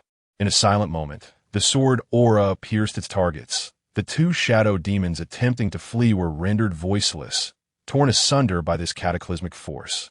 Their bodies were sliced in half in an instant, with the remnants consumed by the bloodblade. Yet, the conceptual execution sword aura did not dissipate. Instead, it continued to extend. As the sword aura advanced, the physical walls of the supermarket crumbled, effortlessly breaching the concrete layer behind the wall. To everyone's astonishment, the other side of the breached wall was not the endless cycle of the supermarket, but a distorted abyssal landscape. The crowd gasped in disbelief. Had Yi Ren's sword shattered the infinite loop of the threshold space? The ordinary people, huddled far behind, could no longer contain their excitement and joy. They screamed and cheered, grateful for the impending escape from this terrifying, cyclical realm. Look over there. We can get out. That is not a supermarket anymore. Oh no. Yet, what lay beyond was equally disconcerting. Had the abyssal scene not been sufficiently horrifying, the ordinary folk might have surged through the shattered wall in unison. The lantern-bearer rescue team sprang into action, maintaining order to prevent chaos from erupting while calling out loudly, "Do not panic. We will ensure everyone's safe exit. Please follow instructions and line up. Elderly and children, step forward." The team leader and other lantern-bearers ignited ancient abyssal lamps. The candlelight illuminated the convergence of the inner and outer worlds, as cracks merged to form a gateway to the surface world. When the fissure widened and stabilized, the team leader decisively commanded, "Elderly and children first. Maintain formation and do not break ranks. We will take you home."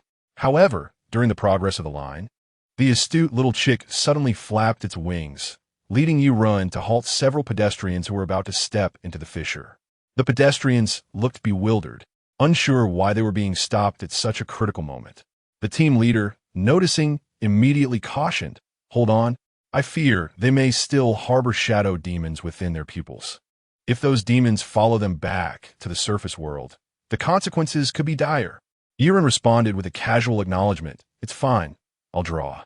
Just as he prepared to unsheath the bloodblade, once more to unleash the terrifying aura to deter the shadow demons, the little chick acted quicker than him. From its petite body, an unusual power of pollution was quietly released. As a fragment of a fallen angel, one of the abyssal lords, the little chick wielded the power of forgetfulness, an elemental authority that was irresistible to the shadow demons. The hidden demons within the pedestrians' pupils emerged, trembling in fear as they knelt, emitting mournful cries as if begging for mercy. Yet, what awaited them was the decisive retribution of the lantern-bearers. With the hidden threat neutralized, the crowd finally felt secure and crossed the fissure under the guidance of the lantern-bearers.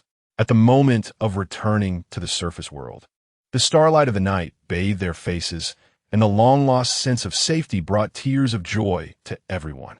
After enduring the despair of an endless loop in the supermarket, this newfound freedom was exceedingly precious and hard-won.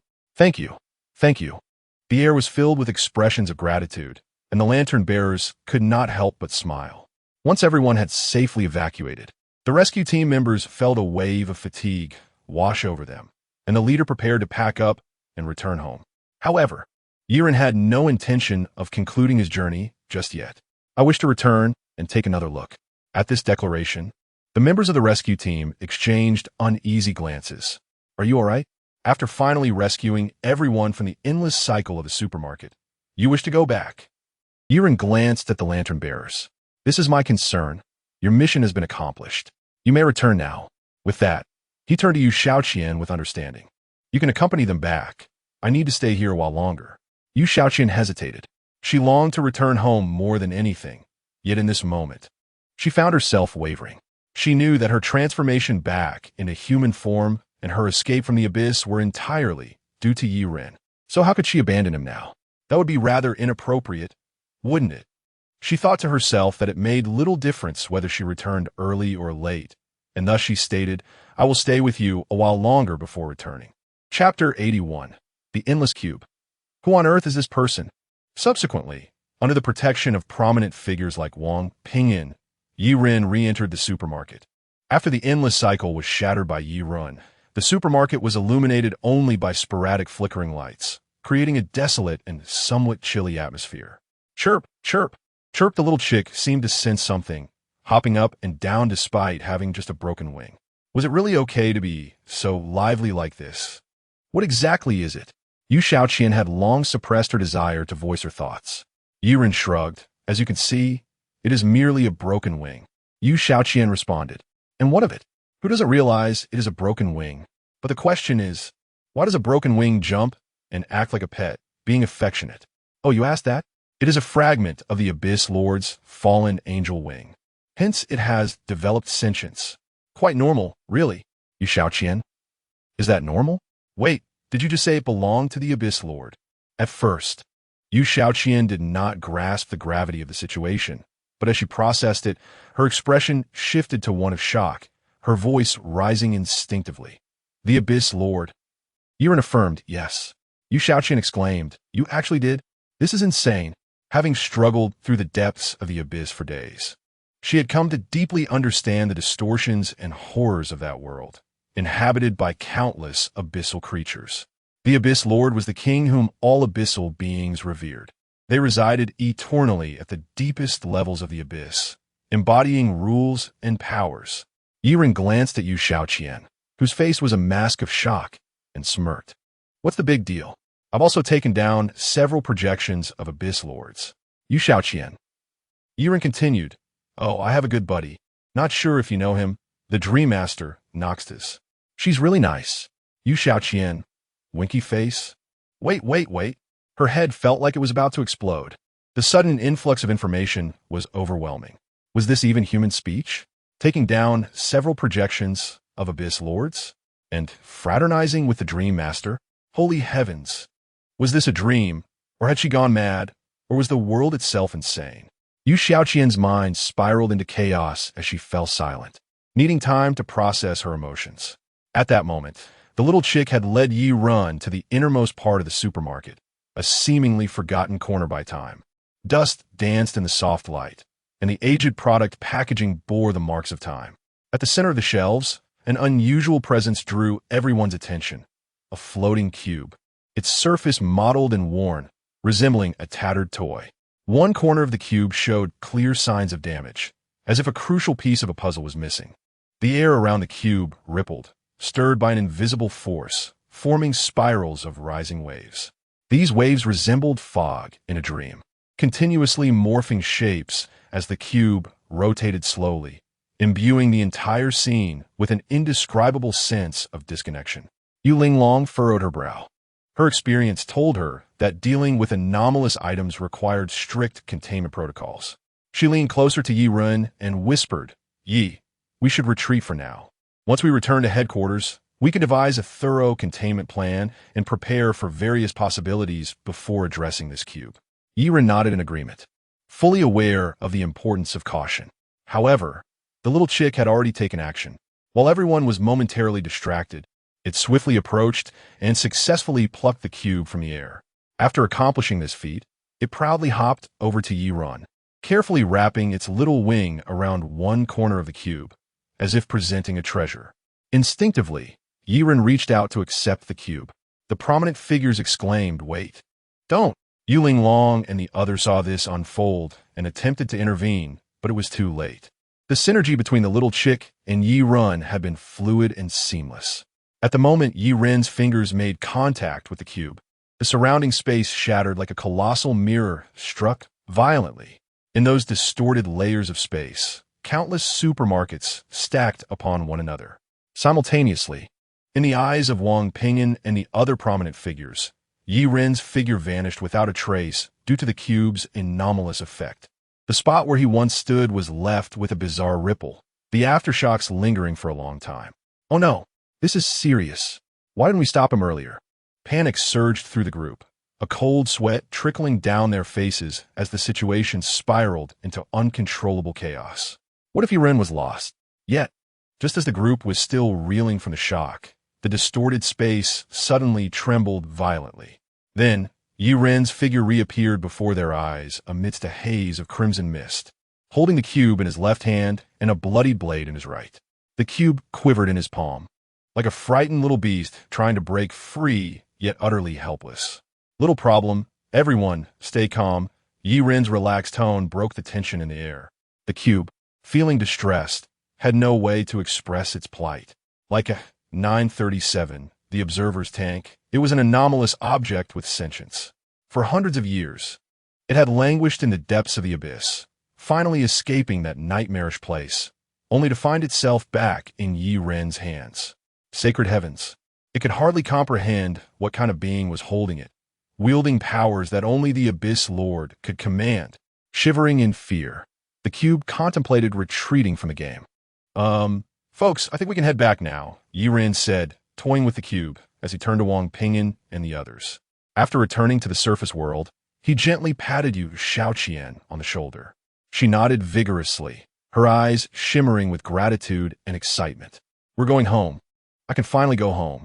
She cast a deep glance at Yi Ren before following the lantern bearers to register, embarking on her journey back. As night fell and the stars twinkled, Yi Ren yawned as he returned to his familiar apartment. The door clicked softly, and the lights in the living room brightened in response, casting a gentle glow throughout the room, revealing a tranquil and warm scene. On the sofa, facing the entrance, Jiang Sui, dressed in a sheer nightgown, rubbed her sleepy eyes and lazily lifted her head upon hearing the noise. Chapter 82. A disturbance at the border. A fleeing soldier from India? Upon locking eyes with Yi Ren, a radiant smile blossomed on Jiang Sui's delicate face as she rose to greet him. You're back? Her voice, tinged with a hint of drowsiness, could not mask her concern and joy for Yi Ren. Yes, I'm back. I'm so hungry, Yi Ren replied. Jiang Sui stood and naturally made her way to the kitchen, deftly tying an apron around her slender waist. The fluidity of her movements sent a thrill through Yi Ren's heart. Go take a shower first. I'll have everything ready shortly, she said, her gentle tone radiating maternal warmth and thoughtfulness. The sounds of the chopping board and knife clashing were particularly melodious in the stillness of the night. Leaning against the doorway, Yi Ren watched the busy Jiang Sui, his heart fluttering. Jiang Sui was simply too adorable. After enjoying a comfortable shower, Yi Ren sat at the dining table, akin to a fly rubbing its hands together, eyeing the sumptuous late-night snacks that Jiang Sui had meticulously prepared. Each dish was fragrant and enticing. Little Jiang, I really... Under the warm glow of the lights, Yi Ren found himself captivated by Jiang Sui's expressive eyes, nearly unable to contain the words of affection bubbling within him. Yet, no excessive words were necessary. Everything was conveyed in silence. Try this, it's good for the kidneys. And this one, lotus root soup with ribs, also beneficial for the kidneys. Jiang Sui spoke as she ladled a spoonful of soup, blowing on it to cool it before bringing it to Yi Ren's lips, her gaze filled with indulgence. How could Yi Ren refuse the offerings of this beautiful sister?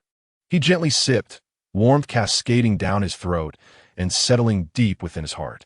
Ah, this is the taste of little Jiang. It's delightful. The two exchange occasional words, but more often, they simply savored the tranquil companionship. Yi Ren recounted his adventures in the threshold space, and Jiang Sui listened with rapt attention, her eyes sparkling with tenderness and joy. Next time you encounter an unknown anomaly, don't just reach out casually. Better safe than sorry. Jiang Sui playfully poked Yi Ren's side. Yi Ren caught her small hand in his, their fingers intertwining as he grinned. Don't worry, I won't leave you waiting. Little Jiang. Jiang Sui felt a blush creep on her cheeks. Though not easily shy, the sincerity radiating from Yi Ren's eyes, so unabashedly filled with affection, made her face feel warm. Yi-Run had never uttered a romantic line, yet his every action spoke volumes of his feelings. After dinner, Yi-Run took the initiative to wash the dishes while Jiang Sui wiped down the table. Little Jiang, here's my water escape technique. Don't. Aren't you too old for such childishness? Amidst the splashes, their occasional laughter and unintentional touches filled the night with warmth and sweetness.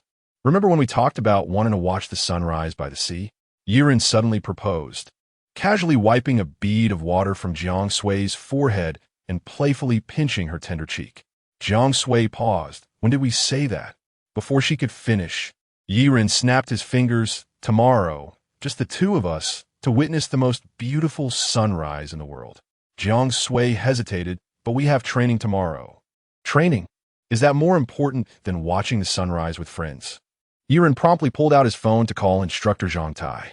Zhang, having endured a grueling day of training, was just about to sleep when the sudden ring startled him. Cursing under his breath, he glanced at the screen and instantly brightened upon seeing the name. Hello, little Yi. What is up at this late hour? It's nothing major. I'd like to request a day off tomorrow and help Jiang Sui too. No training, please, instructor.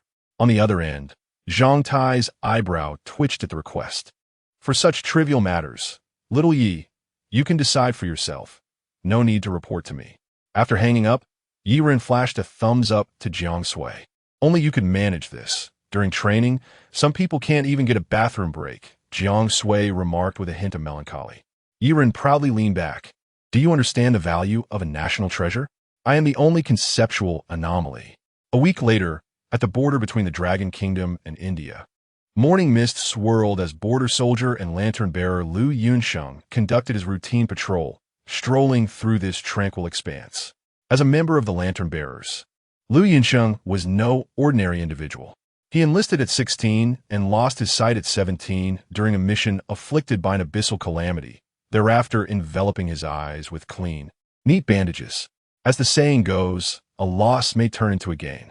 Since losing his eyes to the abyssal creatures, Lu Yunsheng acquired extraordinary sensory abilities, perceiving his surroundings through his skin with sensitivity surpassing that of sight.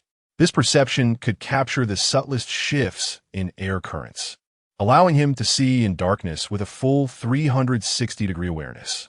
On this day, the border was as calm as ever, accompanied only by the rustling of grass in the wind as Lu Yunsheng hummed a tune.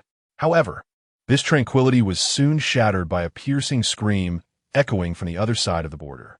Lu Yunsheng instantly halted, tightening his grip on his weapon as an ominous premonition stirred within him. What trouble were those Indians brewing? Out of humanitarian concern, he called toward the other side. Hey, do you need help? Yet his voice was drowned amidst the sudden chaos. The ground began to tremble slightly, followed by a damp, chilly presence accompanied by a heavy sense of oppression surging from the opposite end of the border. Whoa! Lu Yunsheng shivered, his perceptive abilities sensing a multitude of dark silhouettes, radiating a malevolence that sent shivers down his spine. Although Lu Yunsheng's perception was formidable, it could not replace eyesight. The dark forms he sensed were swirling abyssal sludge. Simultaneously, a throng of disheveled Indian soldiers, terror etched on their faces, rushed in like a tide, crossing the border desperately and calling for help in their native language. Despite the language barrier, their urgent yearning for survival needed no translation.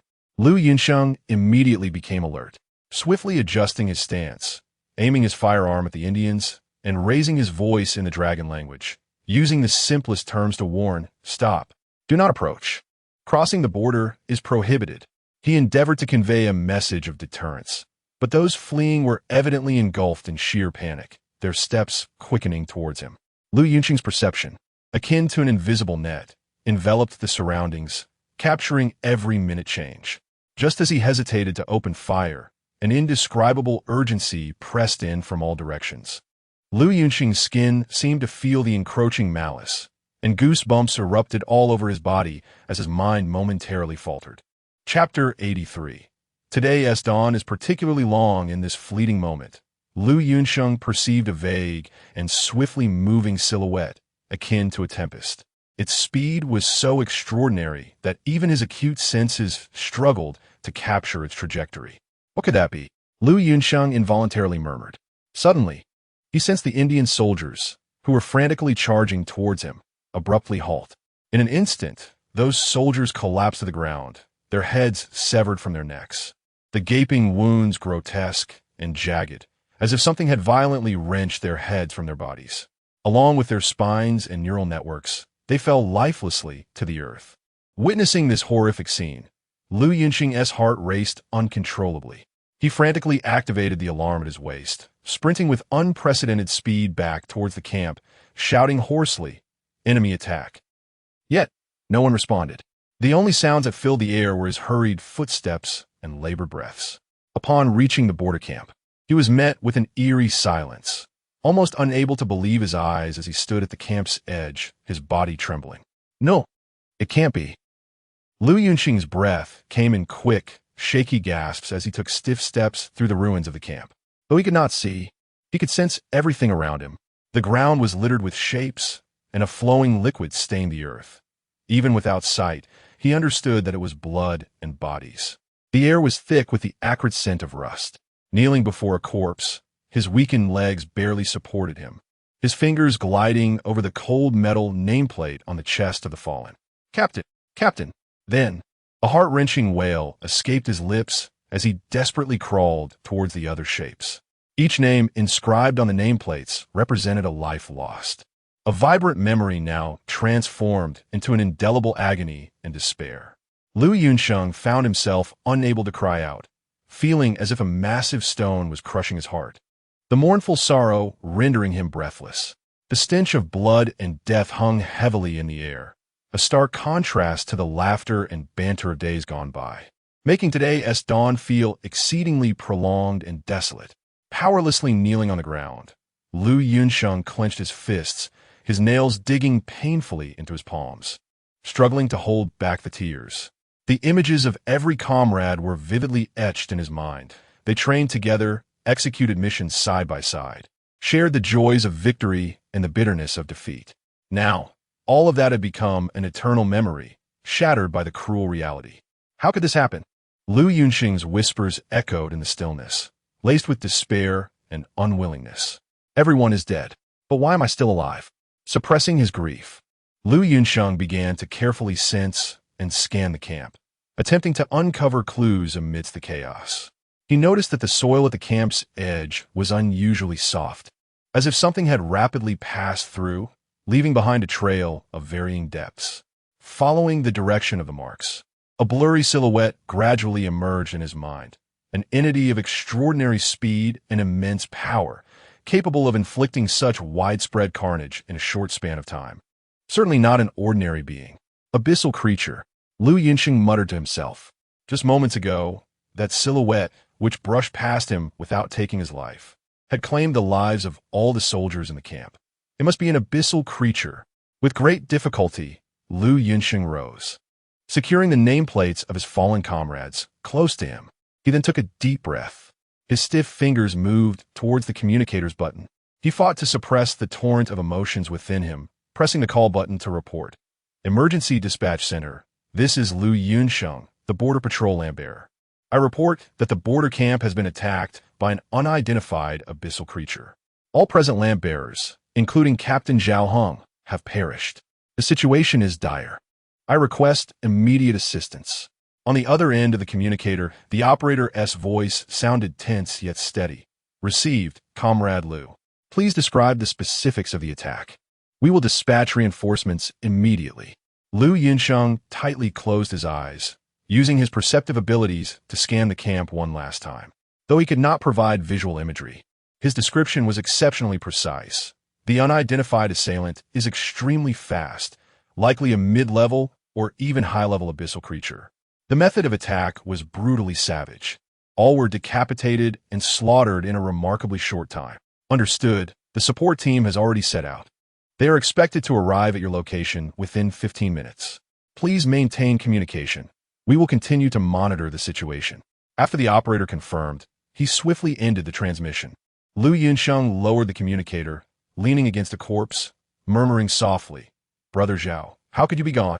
We had agreed that after this mission, you would let me be your best man at your wedding with your wife.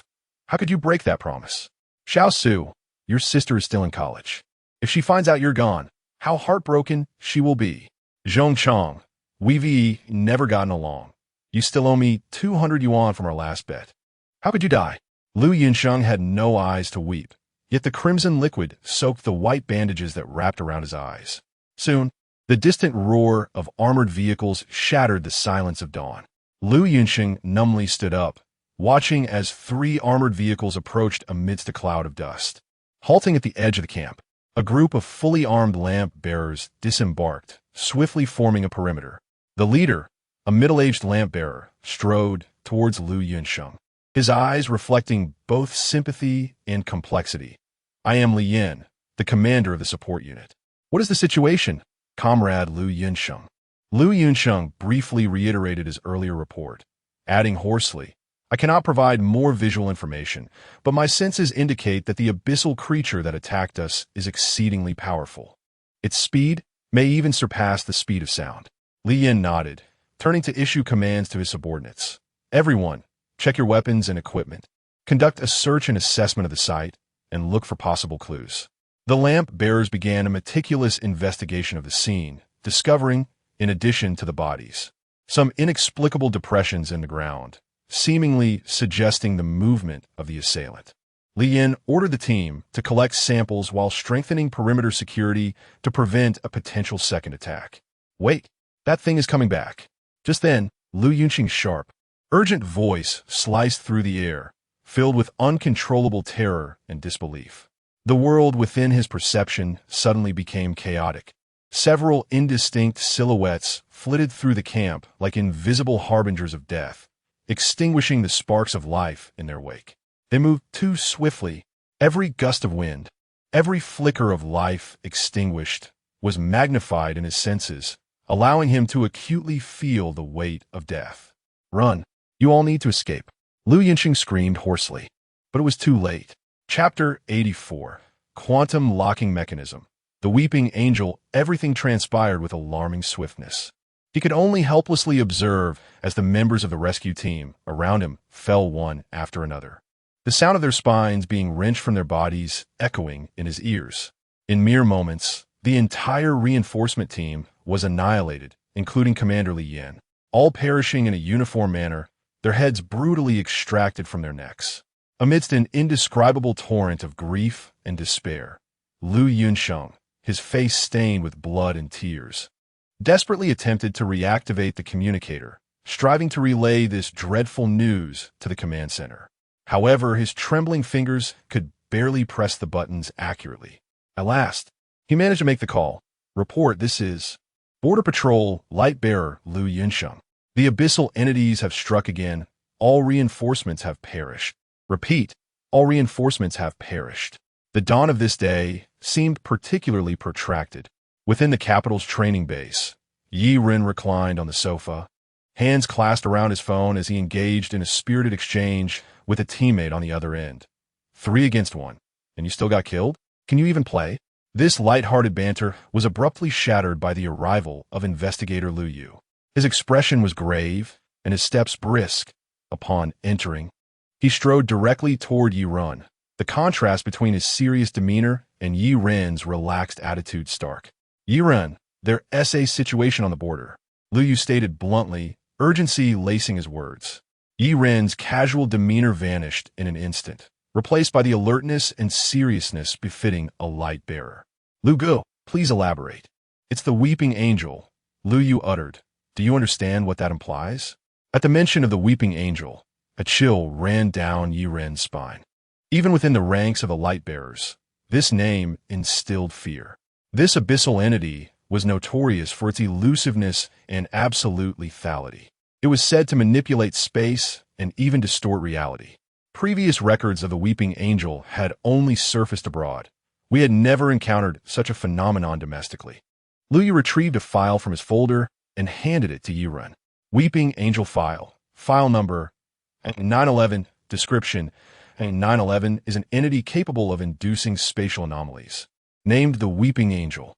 Its appearance resembles that of a stone angel statue, yet it can move at extraordinary speeds, appearing to teleport to the naked eye. The number, origin, and purpose of the weeping angels remain unknown. They seem to require neither food, water, nor sleep, and do not age or deteriorate. Appendix 1. Quantum locking mechanism. When unobserved, the weeping angels conceal their faces and emit sounds akin to weeping or mocking laughter. Upon being directly observed, they enter a quantum locking state, during which they cannot be harmed or destroyed by any means. Appendix 2. The Eagle Sauce Village Mass Death Incident. In the year data deleted, a large-scale, unexplained death incident occurred in a remote village located in data deleted. Reportedly, all villagers perished overnight, and all bodies were brutally dismembered. Subsequently, the Eagle Sauce authorities intervened, covering up the incident and conducting a thorough investigation of the area. Yiren rapidly skimmed through the file, his brow furrowing deeper with each line. "No wonder you are so anxious," he remarked, closing the dossier and returning it to Lu Yu, curiosity flickering in his gaze. "So, when the weeping angel is seen, it turns into a statue, immune to all harm?" Lu Yu nodded as he accepted the file back. When observed, they trigger the quantum locking mechanism. Although they cannot act due to being locked in this state, they are invulnerable. They merely appear as stone statues. Yet in this locked state, the weeping angels cannot be destroyed by any means. However, if it is your conceptual anomaly, I believe it could be killed. Yiren rose, brushing non-existent dust from his clothes. "When do we depart?"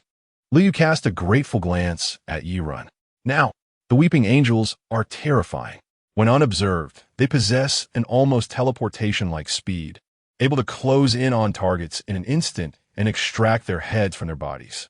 When observed, they become utterly invincible.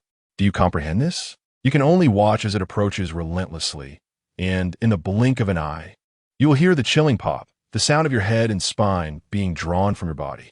The overcast sky loomed ominously, casting a heavy atmosphere over the pre-battle preparations. Yiren joined the elite light-bearer team, assembled with the full backing of the headquarters, as they embarked on their journey to the border. The scale of this operation was unprecedented, resembling a formidable tide of steel poised for action. On the airport runway, a large transport aircraft opened its cargo doors, the roar of its engines resonating like a lion's growl, reverberating through everyone's chests. A fleet of drones circled above, akin to vigilant hawks monitoring every movement, while the ground forces assembled in disciplined formation. The clang of armor echoed, brimming with anticipation, the overwhelming aura tightening Yiren's chest. Prominent figures such as Wang Pingyan and Yu Linglong displayed rare signs of tension, their faces serious and eyes grave, fully aware of the perilous nature of this mission. After all, it was the weeping angel they were confronting, far more formidable than the rat's nest. Even they knew that a moment's carelessness could result in instant annihilation by the weeping angel. Yet, amidst the team, Yiren appeared relatively unperturbed, maintaining his usual calm. He glanced at the somewhat silent Yu Linglong and offered reassurance. "Don't be too tense. We are not unprepared. As long as it's injured, I can guarantee a kill. If all else fails, there's always good iron backing us up." At Yiren's words, the tension on the faces of the group eased slightly.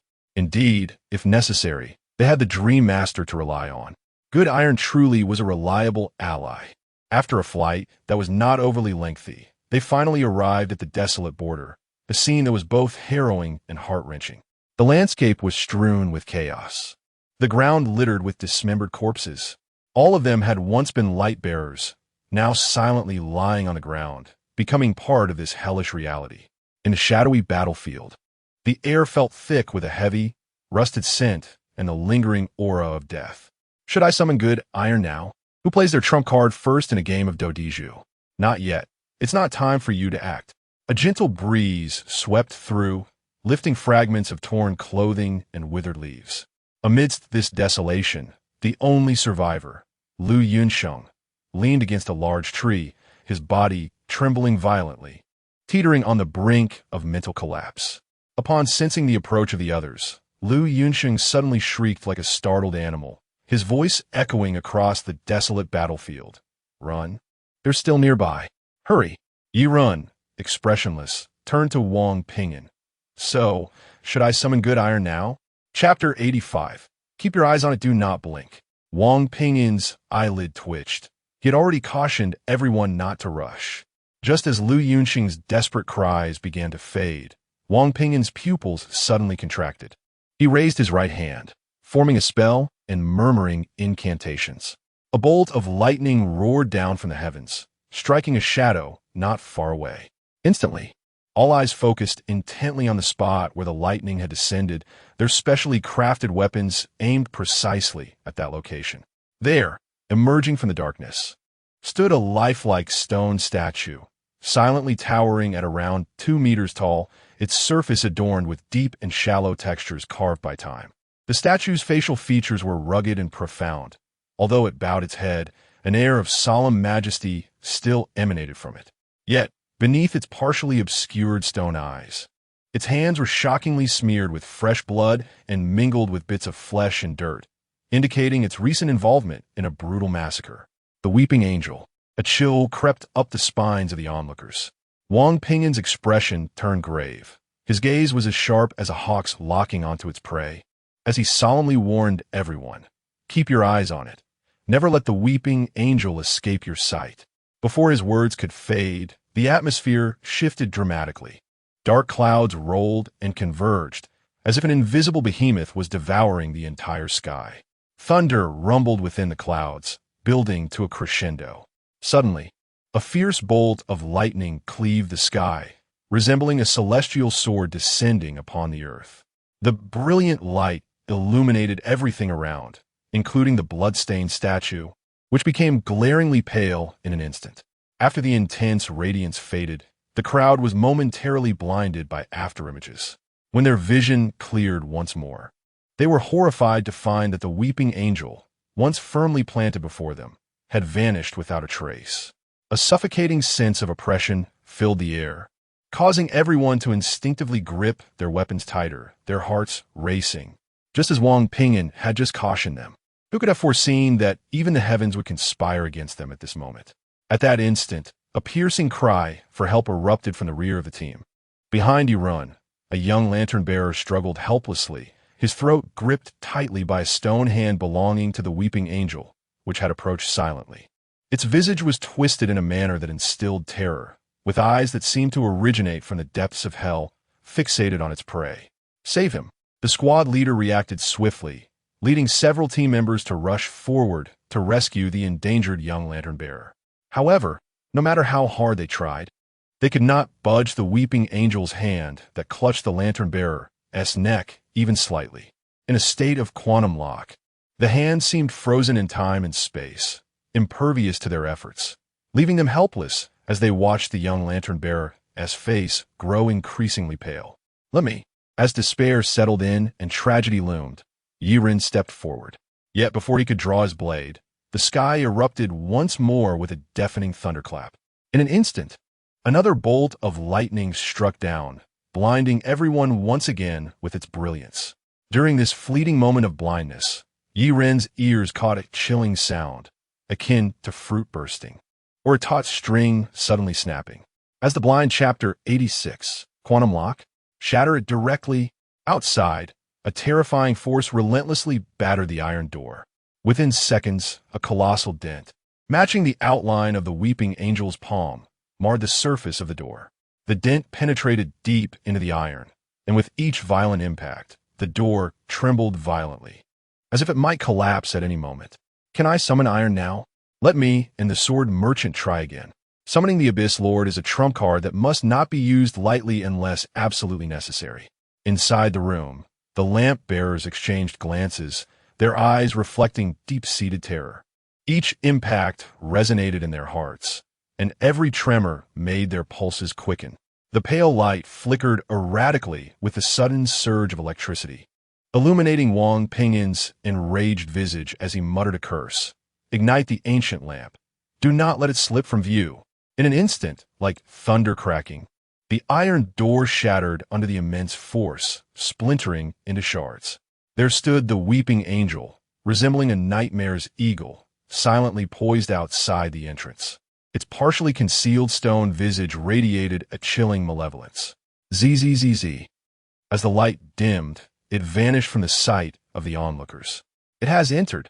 Yu Linglong's pupils glimmered with a faint golden sheen as she exerted all her strength, attempting to bind the weeping angel with her soul power. However, the weeping angel offered her no such opportunity. Yu Linglong's exceptional ability could only be unleashed when she directly faced her target, and the weeping angel would enter a quantum lock state the moment she made eye contact. In its statue form, the weeping angel was not a being endowed with a soul. The sword merchant. I understand. In that fleeting moment, Wang Pingyan exchanged a knowing glance with Mo Jianxian. When the light plunged into a brief darkness again, as the weeping angel shifted from its quantum lock state, Wang Pingyan unhesitatingly cast a binding spell upon himself. Bind. Indeed, he was not casting it upon the weeping angel, but upon himself. Seizing the moment, Mo Jianxian propelled the floating Shijian, striking towards Wang Pingyan with blinding speed. That sword was like a meteor racing to the moon, piercing and unmatched. As the sword light cleaved through the darkness, it appeared to the onlookers as a brilliant silver radiance, dazzling as the dawn's first light. This maneuver achieved an unforeseen effect. The weeping angel instinctively targeted the glowing Wang Pingyan, yet was simultaneously ensnared by the binding spell. Subsequently, Mo Jianxian's attack struck it, releasing a haunting shriek that resonated through the darkness, a sound as jarring as nails scraping against a chalkboard. However, this was followed by Wang Pingyan's muffled groan of agony. The light flickered back on, revealing a scene that constricted everyone's pupils. Wang Pingyan was hunched over, his right shoulder brutally pierced by the weeping angel, blood oozing from the wound, staining his garments. Wang Pingyan gritted his teeth against the excruciating pain, his gaze piercing as he looked at Yiran. Has it been triggered? The weeping angel's statue-like form bore a dreadful crack, nearly cleaving it in two, evidence of Mo Jianxian's strike. Observing the spectacle, Yi Ren's eyes glimmered. Passive execution can be triggered. A crimson mist surged forth from behind him and the blood blade, enveloping the surrounding space like a thick, sanguine fog, plunging all into an eerie silence. Wherever the mist spread, the temperature plummeted, as if light itself was devoured, twisting the once clear illumination into a shadowy gloom. The onlookers felt an icy dread emanating from the depths of their souls, their bodies stiffening instinctively as if time itself had frozen. Yiren spoke little, merely responding to Wang Pingyan's trust with a succinct phrase, "It is already dead." Under the collective gaze, Yiren raised the blood blade in his hand. At that moment, time seemed to stand still, the entire camp enveloped in a palpable tension. Everyone instinctively widened their eyes. Is something monumental about to occur? Wang Pingyan even forgot the pain in his shoulder, repeatedly murmuring within. Can it be done? Can this conceptual execution penetrate the quantum lock and end the weeping angel? Just as Wang Pingyan's thoughts lingered, the answer was revealed. The onlookers beheld a sword energy, a torrent of energy resembling the patterns of the statue, infused with an ancient and profound essence, as if frozen time had carved historical imprints upon its surface. Familiar. I senti it? The pattern of this sword energy was identical to that of the weeping angel in its statue form. Yet at the moment the sword energy manifested, every molecule in the air trembled under the monumental force. The sword energy surged forth towards the weeping angel with the might of a thunderclap. It did not strike in a direct line, but instead pierced through space, instantaneously traversing the weeping angel's quantum lock state. SCZ.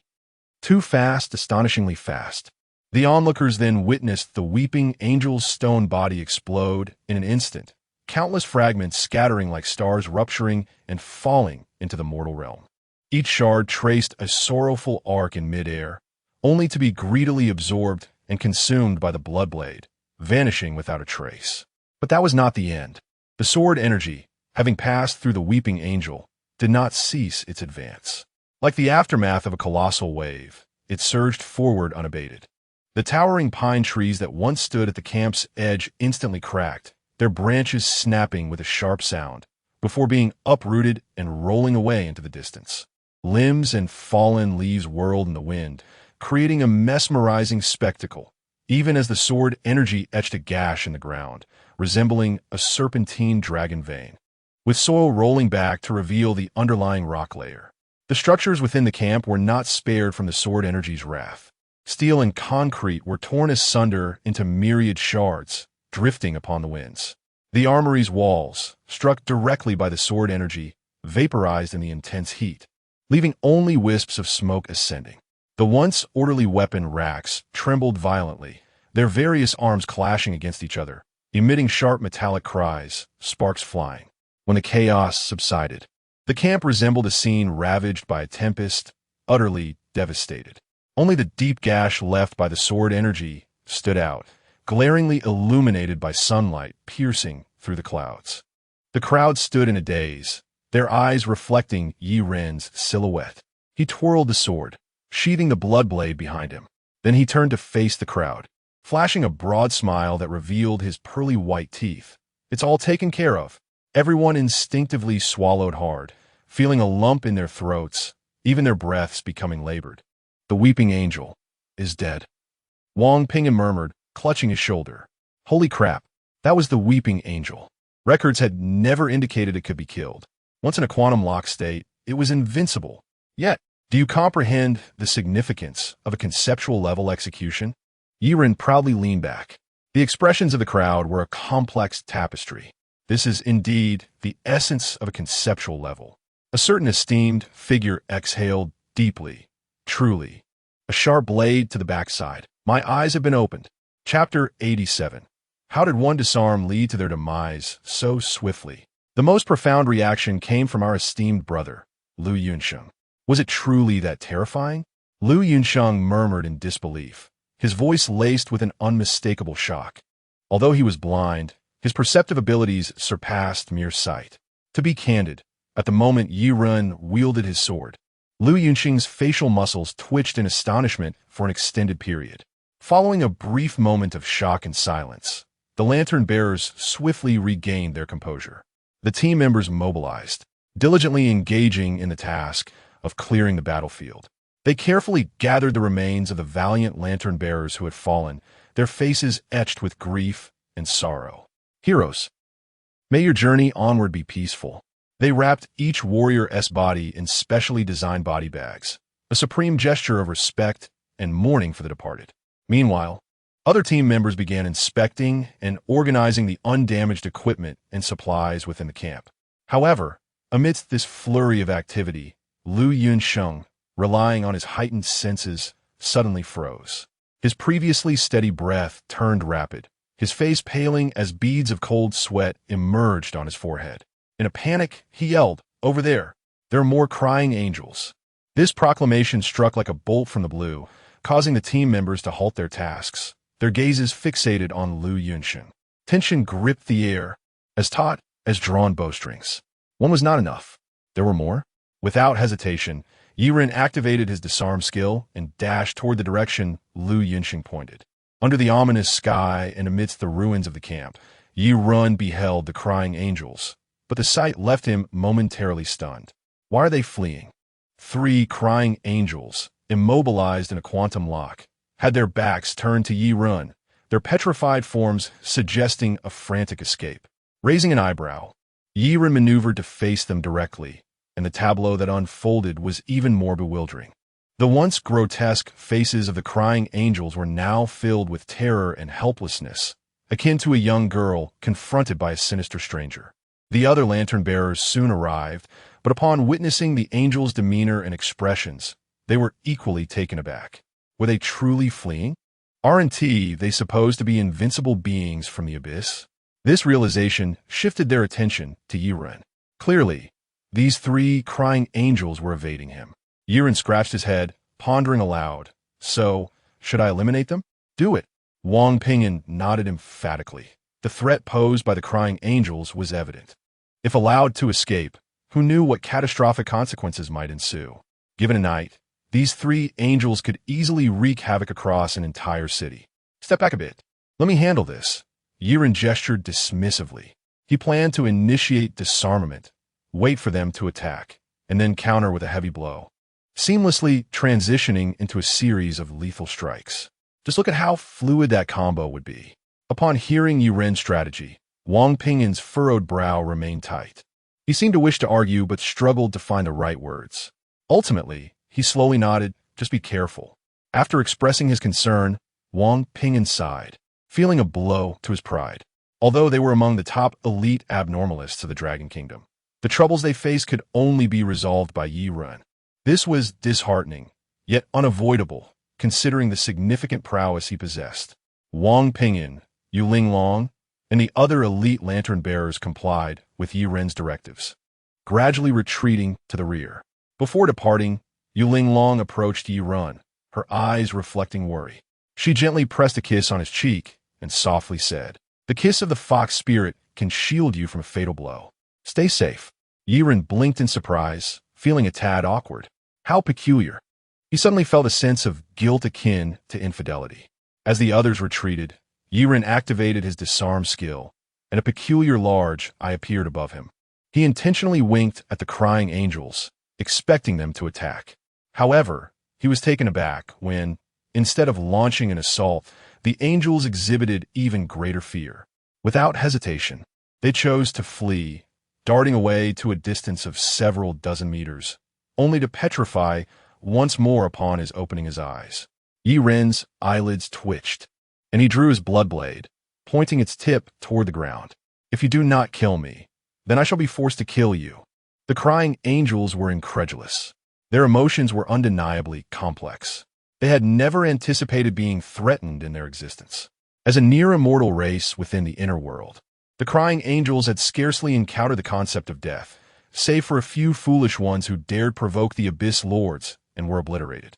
Yet this human before them shattered their preconceived notions. Could they truly be killed while in a locked state, aside from the Abyss Lords? Was there no law governing this? Perhaps in a state of despair, the three crying angels decided to abandon all hope and fight to the death.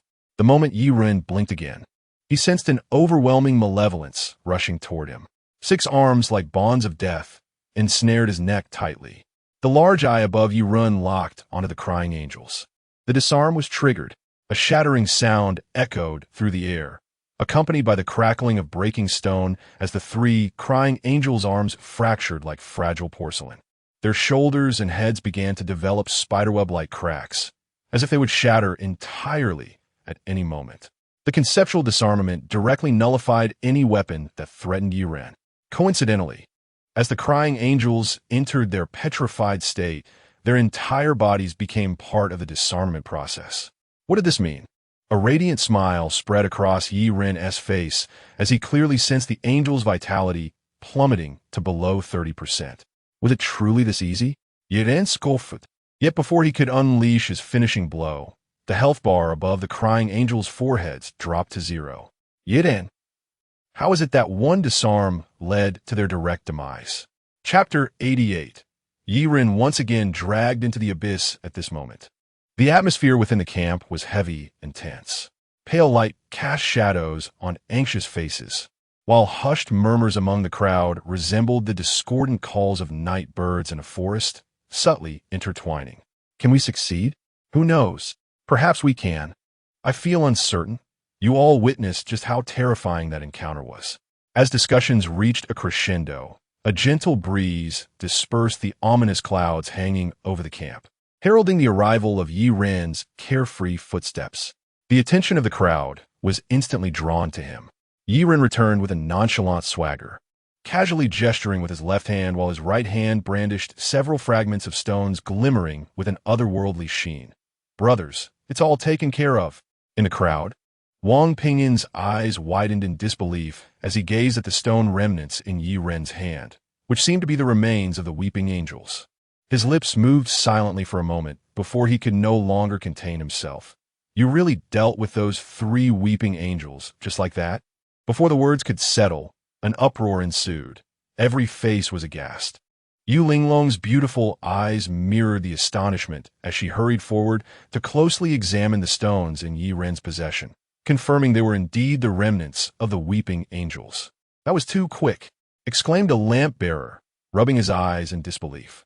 It hasn't even been 2 minutes since the last encounter, and he managed to eliminate. Yiren shrugged nonchalantly and tossed the fragments to Yuling Long, explaining, considering our nation's esteemed researchers might need these remains for study.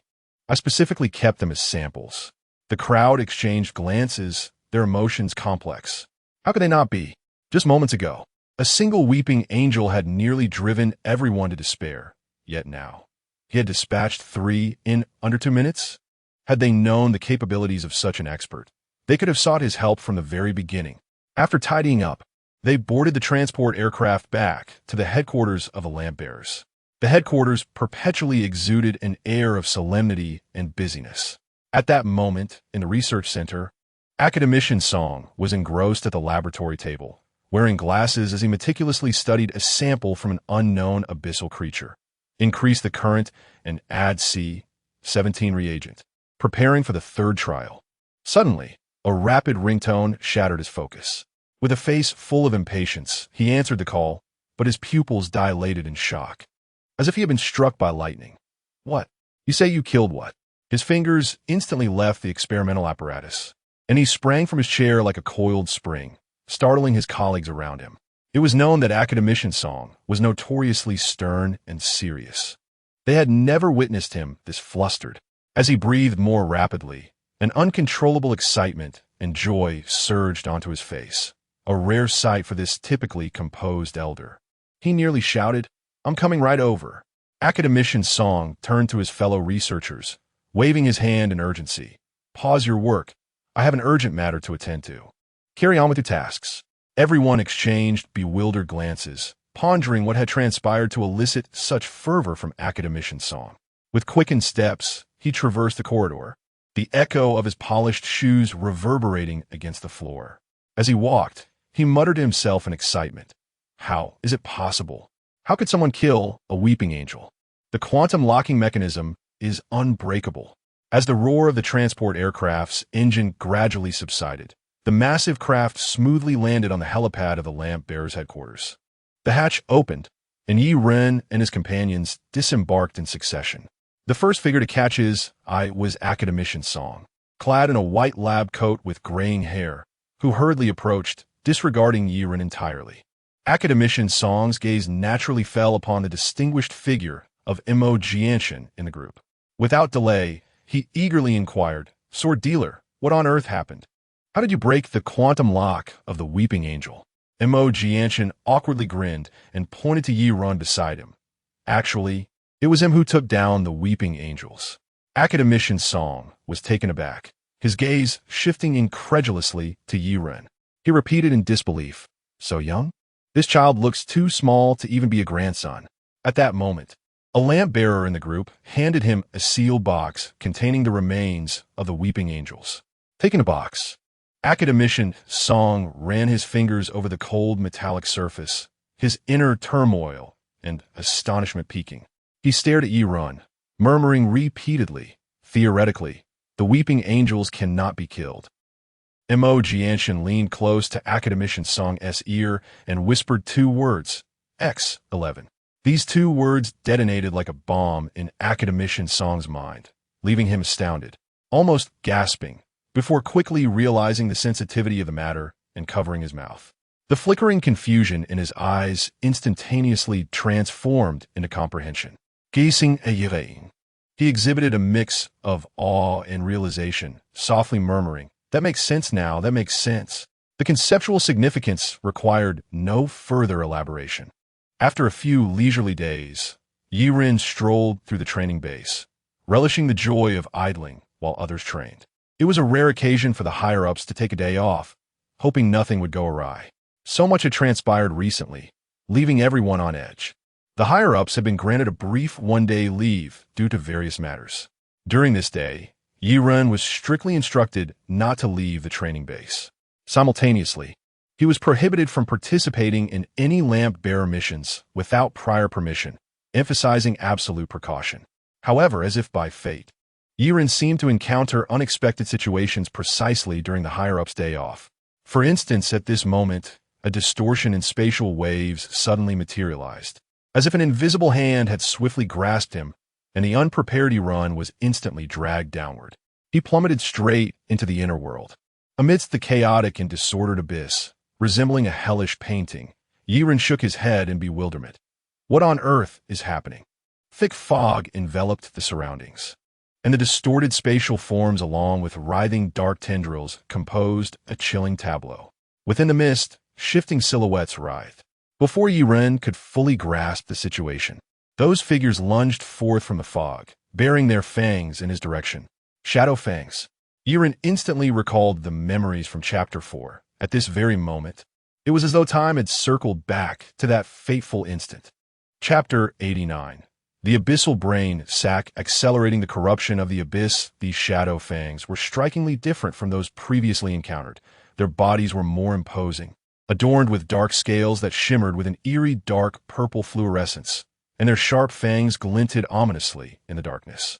They roared and howled like a ravenous pack of wolves, exuding a ferocious and brutal aura that was suffocating. However, Yiren had long since transformed.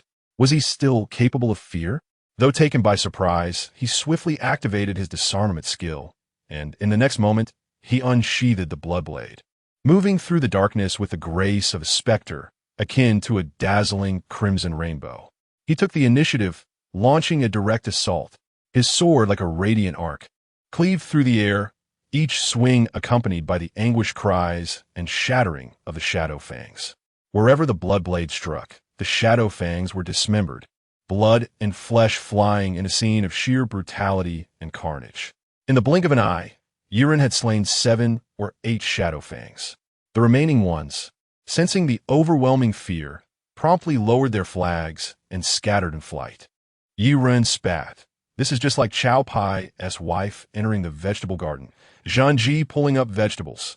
Alas, being too familiar with Lu Gao had turned him into a tongue-twisting fool. Yet, once the battle concluded, Yiren suddenly realized the gravity of his situation. His expression shifted as he patted his waist, discovering that he had not brought the most crucial item, the abyssal ancient lamp. Yiren was bewildered. Wait. Without the ancient lamp, how am I supposed to return?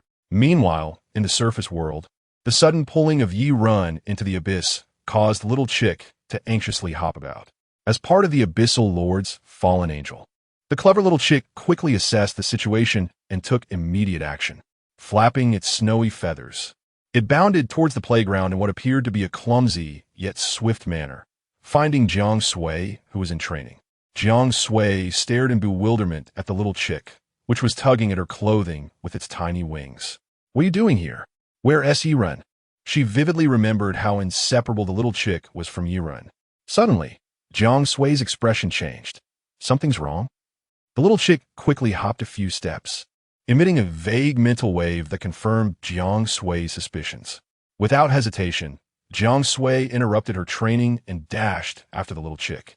Upon her arrival at the scene, only a few streaks of pitch-black abyssal sludge were left behind. Jiang Sui's face turned pale as she keenly sensed the lingering aura of the abyss in the air, a foreboding feeling swelling within her. She knew that delaying any further was not an option.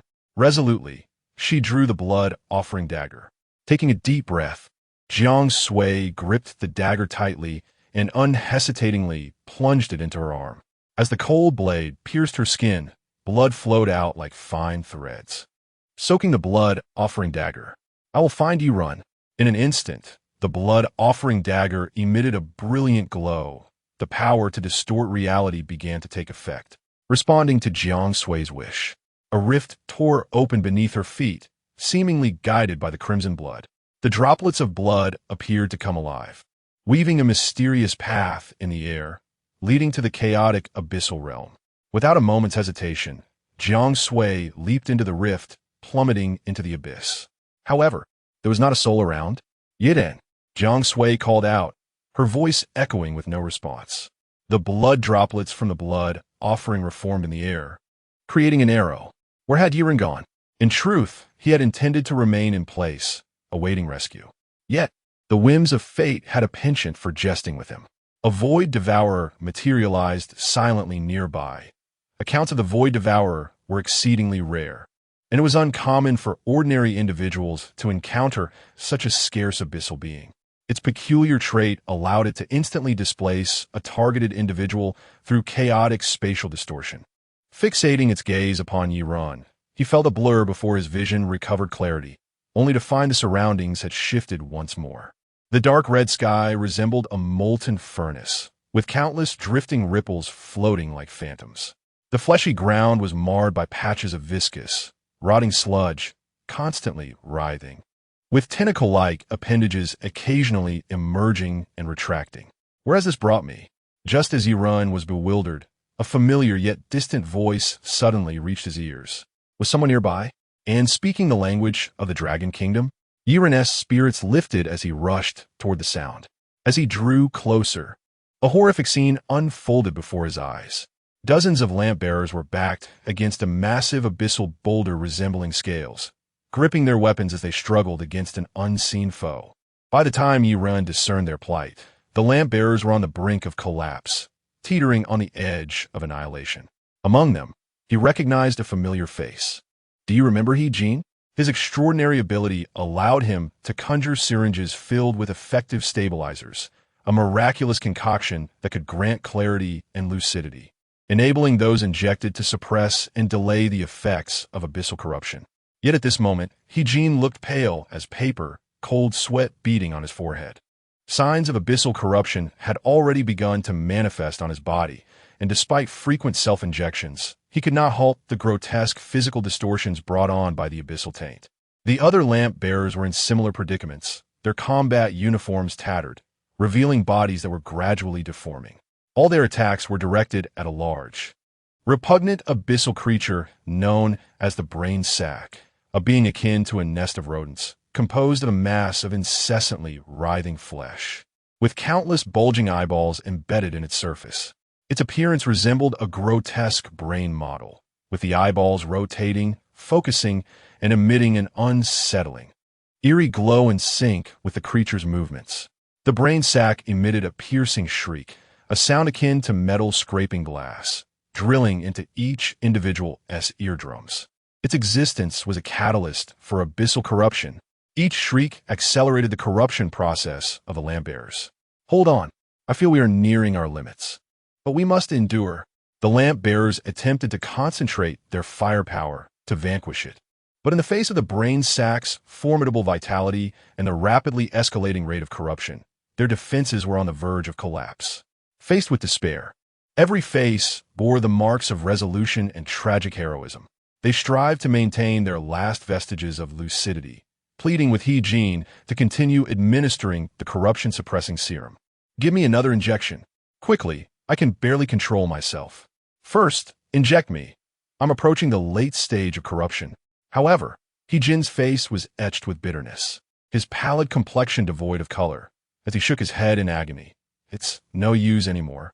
He understood that under the oppression of the brain sac, his extraordinary ability was powerless to turn the tide.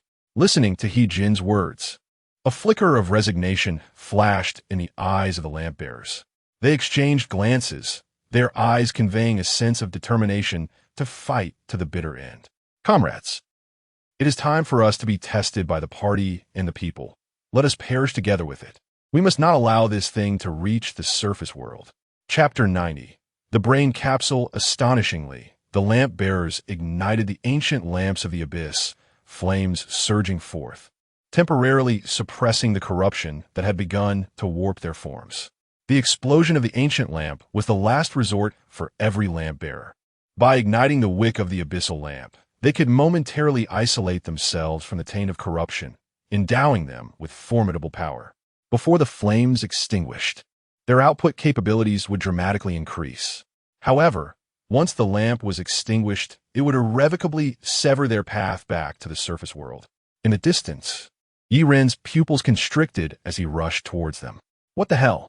You guys are rushing to your doom. A dense, scarlet mist suddenly descended from the sky, enveloping the battlefield as if an invisible hand had cloaked it. The essence of fear permeated every pore, freezing their movements as if time itself had come to a standstill. The blood mist transformed the arena into a hellish expanse of crimson. The already twisted environment became even more grotesque under the influence of fear's corruption. The bodies of the lamp-bearers, distorted by abyssal corruption, began to dissolve the spreading black patterns under the blood mist's embrace. The brain capsule was paralyzed by the fear-induced corruption, its countless embedded eyes tightening in disbelief as they beheld the lamp-bearers amidst the red mist. It attempted to emit a sharper, more piercing scream, striving to accelerate the corruption. Yet, the rank of the fear's corruption was so elevated that it found itself incapable of producing any sound. At that moment, a subtle sound of slicing air echoed through the blood mist. Yi-Run, wielding a blood blade and shrouded in the crimson haze, entered the battlefield like a divine being. The lamp-bearers looked at him in astonishment as Yi-Run took a deep breath and sorrowfully exclaimed, "Guys, can this lamp be extinguished?" The crowd responded with a collective, baffled expression. What? This isn't how we imagined it would unfold. As the members of the lamp-bearer team stood stunned, Yi-Run dashed forward, attempting to extinguish the blazing abyssal lamp, yet it was futile. "No, why are you pulling down your pants? The abyssal lamp cannot be extinguished once ignited. Even spitting on it won't help."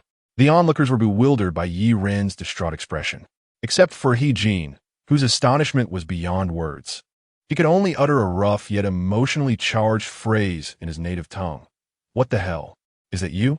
He-Jin recognized Yi-Run, having been present during the time when Colonel Lin Shuang tested Yi-Run's conceptual-level disarmament.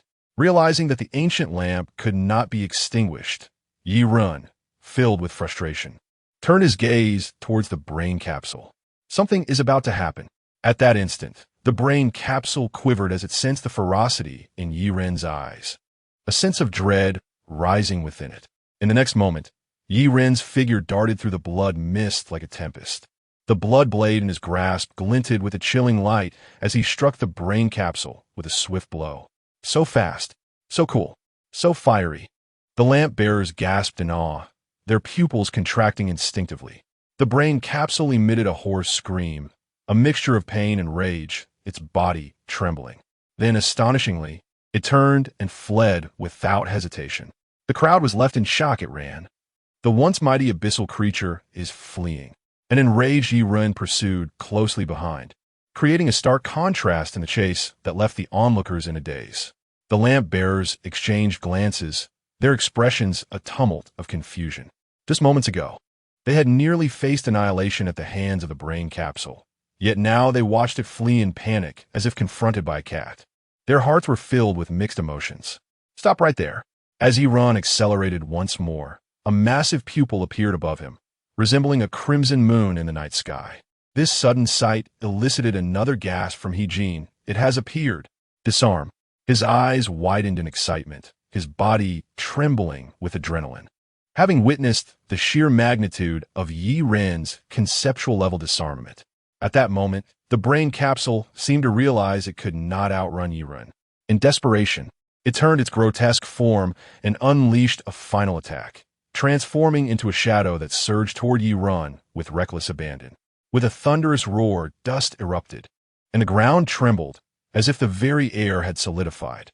However, the anticipated gruesome scene did not materialize. Just as the brain capsule reached Yi-Run, the enormous eye above him emitted a blinding red light.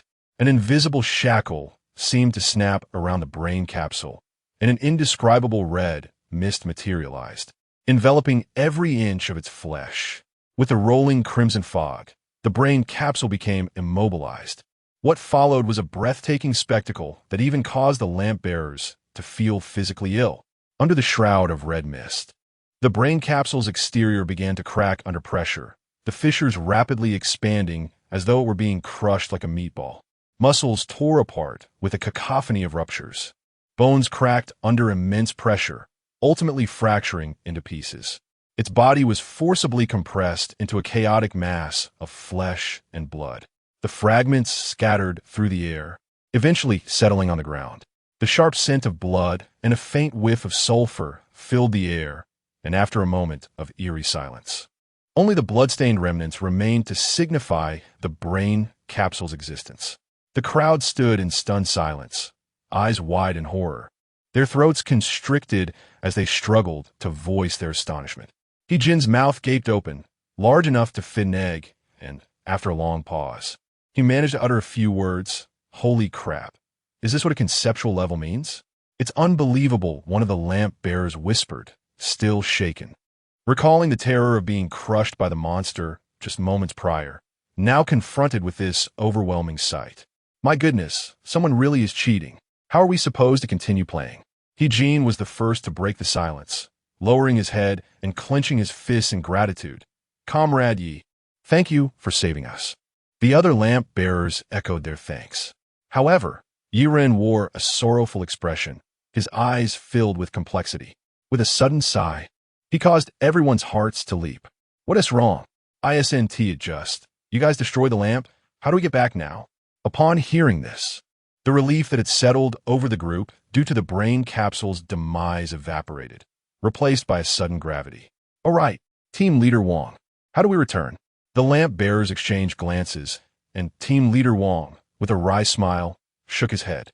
He shrugged helplessly and said, to be honest, I never considered that we would survive, which is why I ignited the ancient lamp, intending to perish together with the brain capsule chapter 91. Oh no, something major has happened. During those moments, who could have thought about returning to the surface world? Yi Ren's expression grew increasingly conflicted as he spread his small hands in despair. Oh no, it's over. Just as the group was enveloped in a heavy atmosphere, a faint yet familiar sound caught their attention. A little chick, like a streak of pure white lightning, suddenly pounced from an unknown direction and crashed into Yi Ren's embrace. Hey, what are you doing here? Yi Ren was initially taken aback, instinctively stroking its soft feathers. At that moment, his peripheral vision caught a swaying figure. Following his gaze, he saw Jiang Sui, who had been trailing behind. Her complexion was as pale as paper, evidently drained of vitality due to the blood ritual dagger that had been siphoning her life force. Despite this, she had mustered the strength to find Yi Ren. Only upon seeing him safe did Jiang Sui let out a long sigh of relief, her taut spirit finally relaxing, causing her frail body to sway precariously. Jiang Sui. Yi Ren reacted swiftly, cradling her in his arms, his heart racing at the sight of her weakness. He gazed intently at Jiang Sui's pallid face. This is the second time you ventured into the abyss to save me. With tender care, he brushed away the sweat and dirt from her forehead. Jiang Sui forced a faint smile, despite her frail condition. Her eyes remained gentle. No matter how many times it takes, I will find you. As she uttered these words, her chest heaved violently, as though each syllable required immense effort. Gazing at the little comrade Jiang, Yi Ren felt an indescribable surge of emotion wash over him, causing his mind to momentarily drift. Deep within Yi Ren's pupils, a faint yet prominent notification flickered quietly. Resuscitation level 11. However, in his dazed state, Yi Ren failed to notice this alert. Enough with the sentimental words. I shall take you home now. Jiang Sui mustered her strength, retrieving the abyssal lantern from her waist. The moment it was lit, its light projected the overlapping phantoms of the inner and outer worlds. Eugene, along with the injured lantern bearers, were the first to retreat. Yet just as Yi Ren and Jiang Sui prepared to leave, calamity struck once more. A shadowy silhouette emerged not far away. It was the entropic devourer, its gaze fixated on the pale Jiang Sui, followed by a distortion of space. Yi Ren felt a blur before his eyes, and in an instant, Jiang Sui vanished from his sight. Jiang Sui. Yi Ren's breath caught in his throat, his heart feeling as though it had been struck by a colossal stone. An uncontrollable wave of panic surged within his chest. Where is Jiang Sui? Hissing ominously, the entropic devourer crawled closer. The fury in Yi Ren's eyes blazed like a raging inferno, nearly igniting the abyss before him. The grotesquely twisted mass of the entropic devourer seemed to ripple with a sense of smugness, and it spoke in a low, raspy voice. Laced with mockery, you truly are impressive. I brought you here, yet you managed to eliminate the brain cyst. This only proves it was a worthless creature. Yi Ren's rage reached a boiling point as he drew his blood blade, striking toward the entropic devourer's body with tremendous force. Yet, the entropic devourer merely continued to mock. If you kill me, you will never find that human. Veins bulged in Yi Ren's arm as he gripped the blood blade. its tip hovering above the entropic devourer's shell. Gritting his teeth, he forced himself to remain calm while suppressing his fury, demanding, "Where have you taken Jiang Sui?" The entropic devourer emitted a chilling laugh, its multitude of bizarre eyes fixated on Yiran, as if mocking his impotent rage. "Are you anxious?" "I won't tell you," Yiran was teetering on the brink of his patience. At that moment, the entropic devourer's tone suddenly shifted, laced with a threat. "Do not meddle further, or you will bear the consequences." "Meddle further?" Yiran's voice suddenly turned calm. "I will give you one last chance. Return Jiang Sui to me." The entropic devourer hissed mockingly, as if ridiculing Yiran. "How laughable. You have no idea what kind of existence you are facing. She has been chosen by the great Lord of the Abyss. What an honor." Yiran's expression remained impassive. "Lord of the Abyss?" He swung the blood blade before the entropic devourer, its tip dancing in the void, emitting a brilliant scarlet glow, tracing intricate patterns of runes. "Recognize this?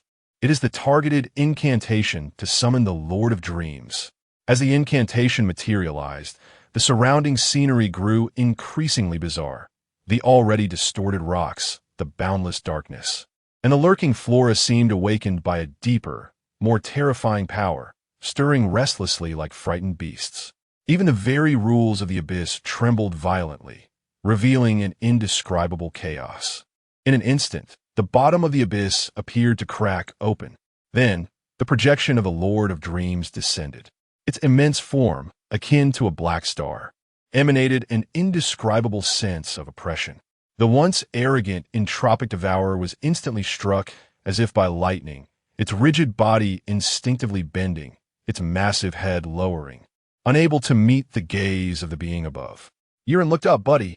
Quick, help me. This is serious." As the Lord of the Abyss, the Lord of Dreams, Noxthas required no words. A simple mental perception sufficed to grasp all that Yiran wished to convey. The Black Star's gaze fell upon the trembling entropic devourer. The invisible pressure caused its body to quiver violently, as if it were on the verge of shattering. Realizing there was no escape, it had no choice but to confess. The entropic devourer's voice faltered in fear. Great Lord, it was the Scarlet Lotus Empress. She commanded me to do this." Scarlet Lotus Empress? The name sounded vaguely familiar to Yiran, as if he had heard it somewhere before. The Lord of Dreams established a mental connection with Yiran, revealing to him that the Scarlet Lotus Empress was indeed another Lord of the Abyss. Yet, Yiran was left utterly bewildered. How was Jiang Sui connected to a Lord of the Abyss? The Lord of Dreams replied, "I do not know. But it matters not. As a fellow Lord imprisoned at the depths of the Abyss, though I'm not well acquainted with the Scarlet Lotus Empress, I shall calmly and majestically continue to guide you. I will take you to retrieve her." No sooner had the words left his lips than an immense force enveloped Yiran, and in the blink of an eye, he vanished into the mist of the abyss alongside the Lord of Dreams, leaving behind ripples in the air where reality had distorted. All that remained was the entropic devourer, alone, enduring the onslaught of fear. Its massive body, resembling a chitinous creature, was composed of countless irregular geometric shapes, each inch of its surface shimmering with the abyss's unique dark purple sheen. Embedded within were countless glowing crystals, which were, in fact, its densely packed eyes. At this moment, this rare and unusual abyssal creature arched its back high, the heavy shell creaking under extreme tension, as though it might burst apart at any moment. "What manner of existence have I stirred?" Its voice trembled with trepidation. Chapter 92, Lord of the Abyss. The Crimson Lotus Empress. The eyes of the entropic devourer bulged, reflecting profound terror and despair, while its surrounding tendrils writhed frantically, reminiscent of a drowning soul's desperate struggle. Its mandibles emitted a low, mournful hum, a sound straddling the line between lamentation and supplication, incessantly repeating, "Why? Why is he able to summon the Lord of the Abyss? Why can he engage in equal dialogue with the Abyssal Lord?" These fears pierced its very soul like chilling daggers. The thought of being resented by one who could converse face to face with such a powerful entity sent every limb of the entropic devourer into a powerless spasm. Its claws dug deeply into the hard rocky ground, some even breaking off, leaving shattered fragments strewn about. Its massive and grotesque form, once proud, now curled up like a frightened cub, exposed to the cold, sinister currents of the abyss. Evil D. I will perish. Fear spread like a plague through every nerve ending. The entropic devourer finally realized that the human it had encountered might harbor a monumental secret, the very source of its unparalleled dread. How could it have incurred the wrath of such a formidable being? The gears of fate had begun their relentless grind. I do not want to die. What must I do to atone? The entropic devourer howled in despair. Meanwhile, Yiren felt the scene before him shift in an instant, his vision forming a tunnel of converging light as his body traversed through the void, eventually landing steadily. He glanced around, and the scenery had transformed anew. Yiren beheld a vast expanse, a lake or perhaps a sea, a gigantic crimson body of water. The red lake seemed boundless, the surface saturated with a stench of decay, while the air was thick with spore-like particles. The entire lake was not clear but cloaked in a thick, murky blood-like substance, viscous and dim, with silent waves undulating. Each droplet seemed to encapsulate a lament for lost time and the decay of death. At the center of the lake stood a desolate island, overrun with thorny, withered trees, their twisted branches resembling ghostly claws, reaching skyward toward the oppressive heavens. At the heart of the island lay a grand throne, long since shattered and in ruins. Its former glory and majesty had been mercilessly eroded by time, leaving only crumbled foundations and fractured columns, remnants of past splendor. Upon this broken throne hung a damaged crown, once regal and elegant, now devoid of its former brilliance. The gemstones embedded within had long lost their luster, appearing as lifeless hearts, hollowly set into the crown's framework. The delicate cracks in the crown seemed to whisper untold tales of sorrow. With each gentle breeze, the skeletal remains of the crown emitted soft chimes, as if recounting the story of a bygone queen, yet fragmenting in the wind.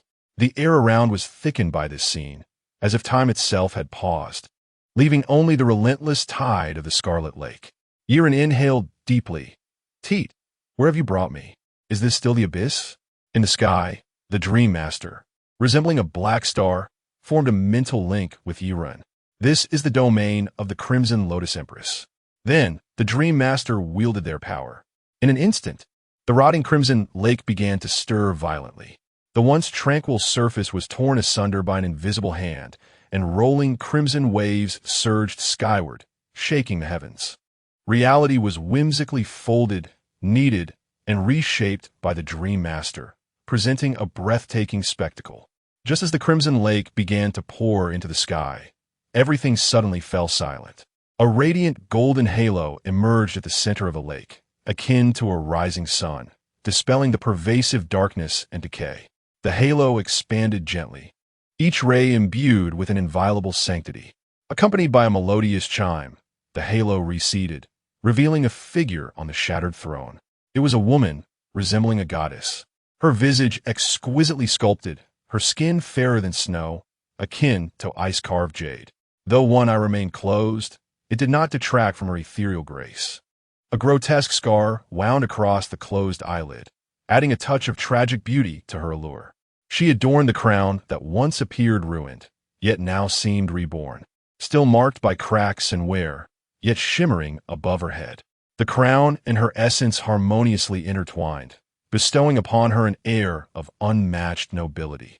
Seated upon the fractured throne, her gaze was tranquil and profound.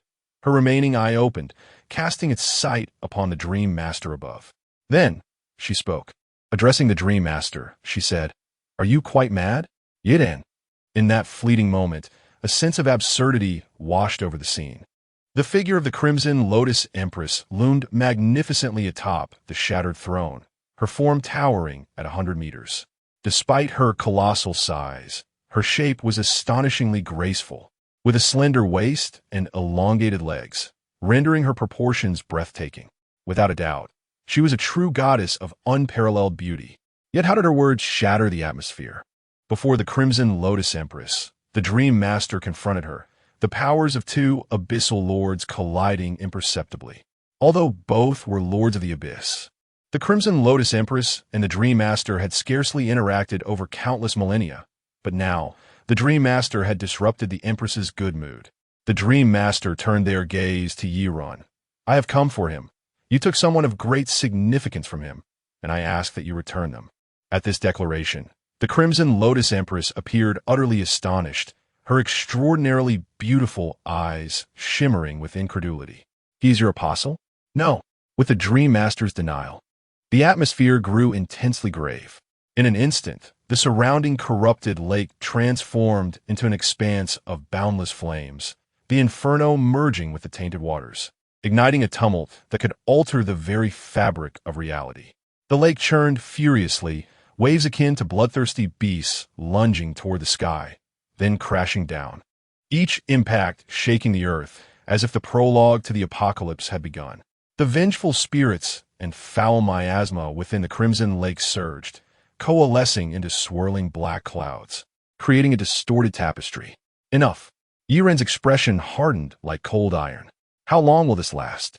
"I came to find Jiang Sui." Yiren fixated on the towering figure of the Crimson Lotus Empress, fury igniting in his gaze.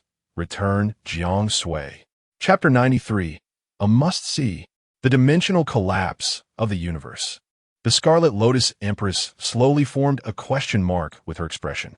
She gazed at Yiran, unable to suppress her amusement, poised to mock the Dream Master for not managing his apostle properly. However, to her astonishment, her good friend unexpectedly launched an attack on her without any forewarning. An invisible force swiftly swept across the sky, and the Empress's colossal form was jolted by a powerful shockwave, her massive head twisting violently to one side as if struck by an unseen giant hand. In that instant, even the surrounding raging flames seemed to pause in response to this sudden upheaval. The Scarlet Lotus Empress quickly regained her composure, her face still bearing a look of astonishment, a blend of humiliation and fury that was rarely witnessed. Her eyes widened, glowing with intensity as she glared at the Dream Master, emitting a piercing shriek that reverberated through the heavens. The energy contained within her voice tore through the void, creating fissures in the air. Yet, the Dream Master remained unfazed in the face of the Scarlet Lotus Empress's wrath, exuding a calmness akin to a tranquil lake beneath a vast starry sky. He remarked coolly, "If you wish to avoid death, it would be wise not to provoke him." Upon hearing this, the Empress was initially taken aback, but her anger soon escalated. With a tone dripping with sarcasm, she retorted, "The Lord of the Abyss will die? What utter nonsense! Ever since we were exiled here, trapped in eternal confinement, we have lost the right to die, condemned to the curse of immortality." Her words echoed across the decaying lake, yet they could not quell the tempest of fury rising within her. The Dream Master remained composed, continuing, "If you desire to court death, I shall not hinder you. Feel free to provoke him." His demeanor only served to unsettle the Scarlet Lotus Empress further. Despite her incredulity, a strange, uncomfortable emotion began to stir within her. Her gaze shifted to the sullen Yiran, a weak presence almost negligible. What on earth was this madman saying? The Empress's anger and arrogance were gradually shrouded by a veil of shadow. Well, she conceded she was still afraid of death. In this delicate atmosphere, the Dream Master communicated telepathically with Yiran. "Draw your blade." Yiran, unable to contain his mounting impatience, swiftly unsheathed his blood-red blade the moment the Dream Master's words fell. In an instant, a dense crimson mist erupted behind him, representing the essence of extreme and pure fear, swiftly enveloping the surroundings. The black threads of the Devourer, Latitip, the flickering gaze of Illuminatus, Nodos, and the flesh jungle of the Bloodlord, Naxxes, flickered ominously within the red mist. The Scarlet Lotus Empress. The substantial crimson mist of fear pollution rapidly spread across the decaying lake, as if an invisible demonic hand were strumming the strings of the abyss, composing a desperate elegy. This scene caused the Scarlet Lotus Empress's pupils to constrict sharply, and she involuntarily emitted a short, broken sound. In her endless existence, she had never encountered such an experience. A bone-deep chill coursed through her. causing her to tremble uncontrollably, a profound sense of dread that sent shivers down her spine. What is happening? What in the world is going on? The Scarlet Lotus Empress's gaze fixated on Yi Run, her previous contempt and mockery replaced by fear and confusion. She could not comprehend how this seemingly ordinary being could achieve such feats. What chilled her further was that this power instilled fear even within her. A Lord of the Abyss, the Dream Master. Enough, that will suffice. As Yi Run sheathed his blade, the pervasive fear pollution dissipated. However, even the Dream Master was not immune to its effects. His projections slightly warped under the influence of this force, clearly subjected to some degree of impact. In the instant the fear pollution faded, the once divine countenance of the Scarlet Lotus Empress twisted into a grimace as she sharply questioned the Dream Master. What is he? The Dream Master calmly responded to the Empress's inquiry with 2 words, accede. These words struck like a thunderbolt, causing the Scarlet Lotus Empress's expression to change dramatically, as if she had touched upon her deepest fears and revulsions. Her eyes widened, revealing a near hateful rejection toward Yi Run, and she harshly admonished the Dream Master. Fool! Idiot! You truly believe in this so-called seed? We are destined to remain trapped in this abyss forever, merely watching the tragedy that once unfolded in the old universe replay itself in the new. Yi Run, listening nearby, was utterly bewildered. He could not grasp what the 2 Abyss Lords meant by seed and tragedy. Don't play the riddle maker, he exclaimed in frustration. Iron, could you please explain? Don't just drop hints.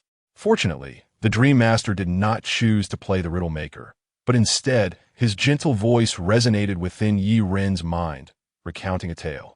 Long ago, our universe was as pure and vibrant as a newborn, with brilliant stars, rich dimensions, and orderly harmony. We, the firstborn life forms, what you later referred to as the Lords of the Abyss, were both embodiments of the cosmic will and masters of primal rules. The Dream Master continued.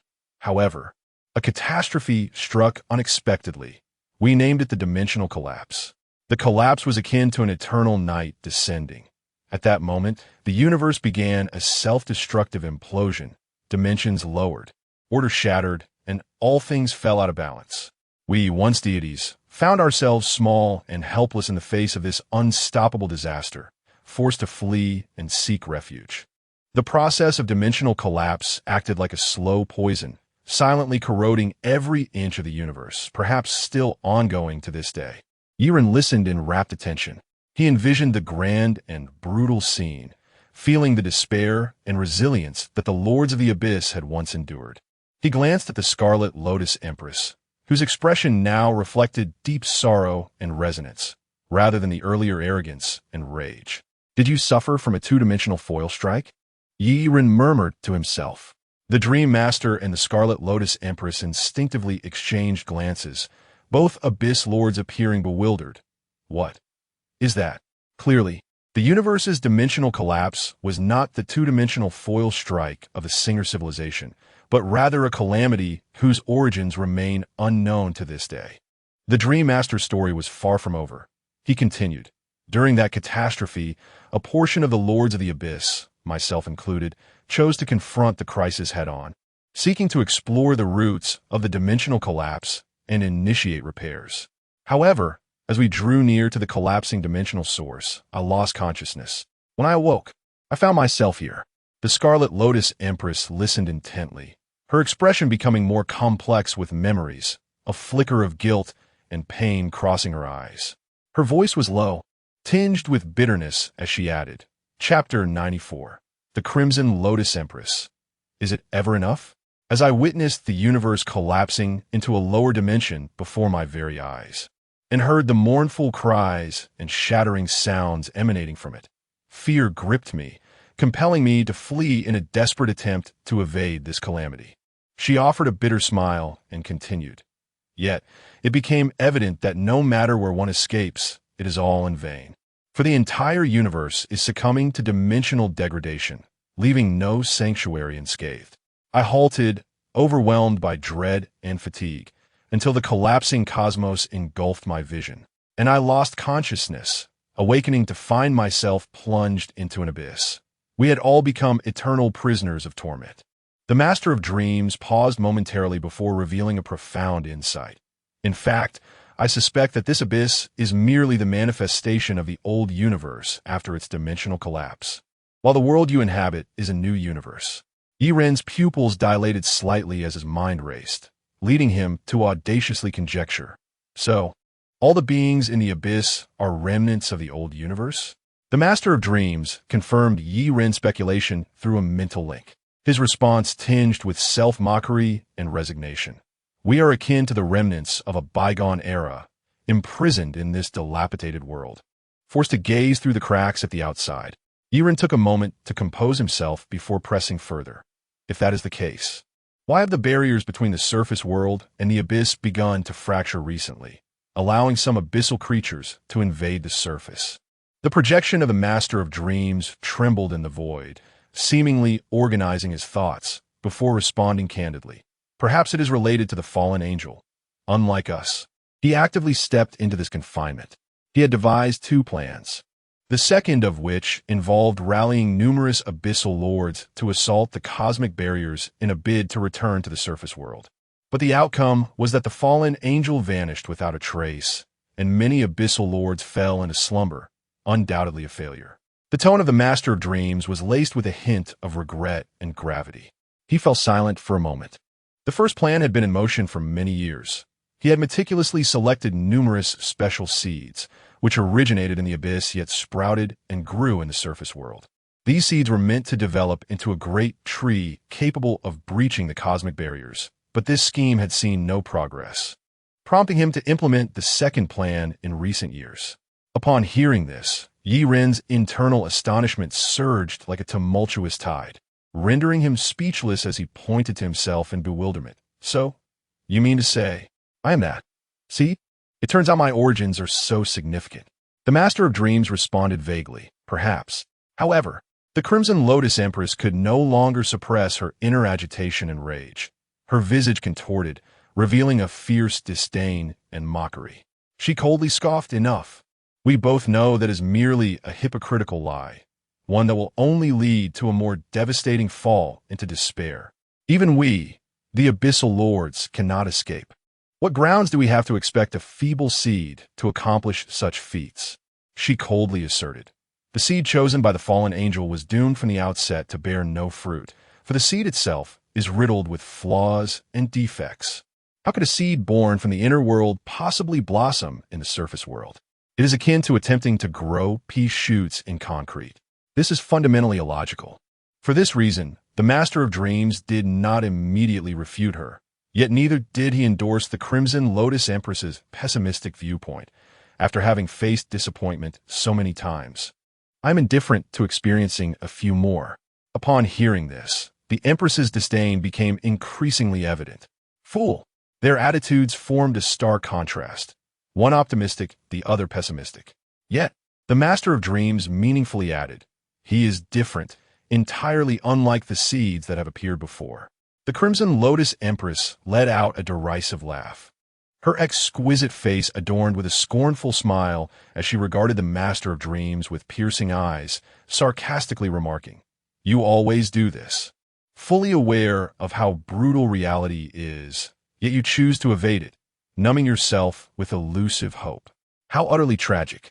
The Master of Dreams. Under the calm and profound gaze of the Master of Dreams, the Crimson Lotus Empress rolled her eyes dramatically. What? Am I wrong? The Master of Dreams calmly instructed Yiren, draw your blade.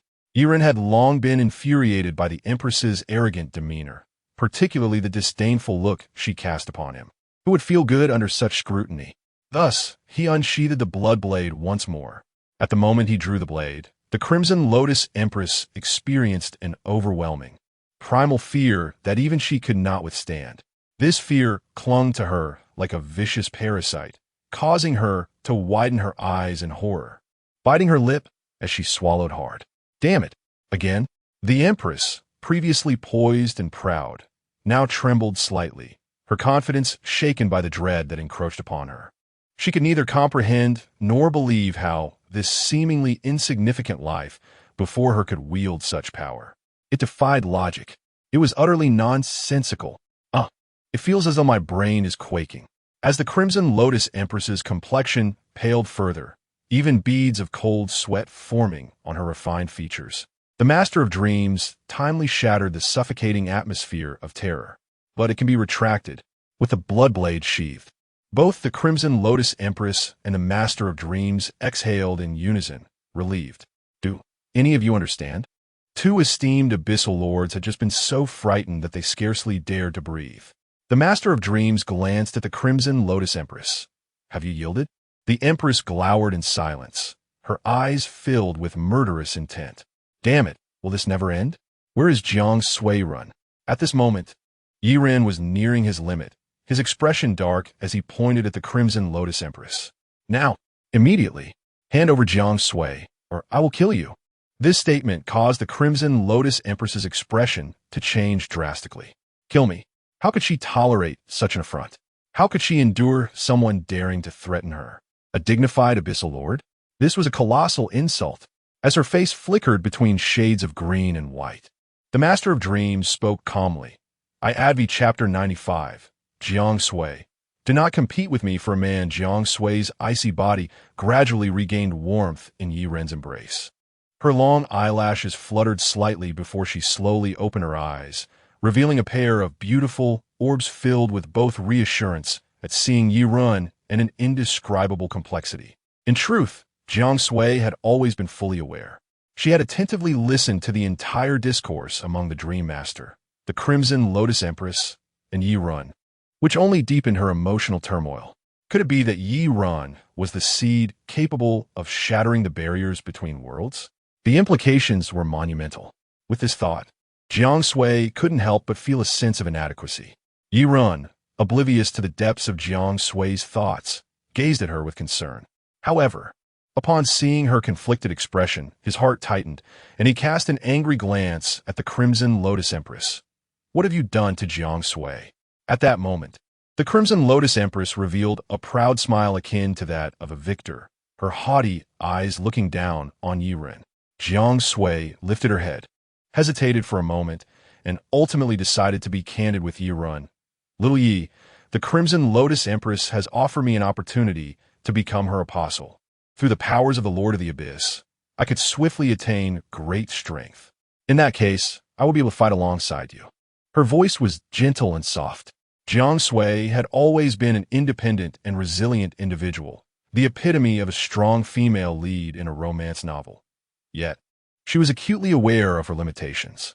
Without the Crimson Lotus Empress, she understood that she would quickly be left far behind by Yi Ren. Unable to assist him, she would become nothing more than an ornamental vase, perhaps even a burden, leading their connection to diminish until they were mere strangers. This was not the outcome she desired. Upon hearing her words, Yi Ren's heart was a tumult of emotions. He grasped Jiang Sui's hand tightly, his eyes reflecting deep concern. Then tell me, what is the cost? The Crimson Lotus Empress, observing the exchange, wore an increasingly sly smile, interjecting haughtily, to be chosen as my apostle is a great honor, and any cost.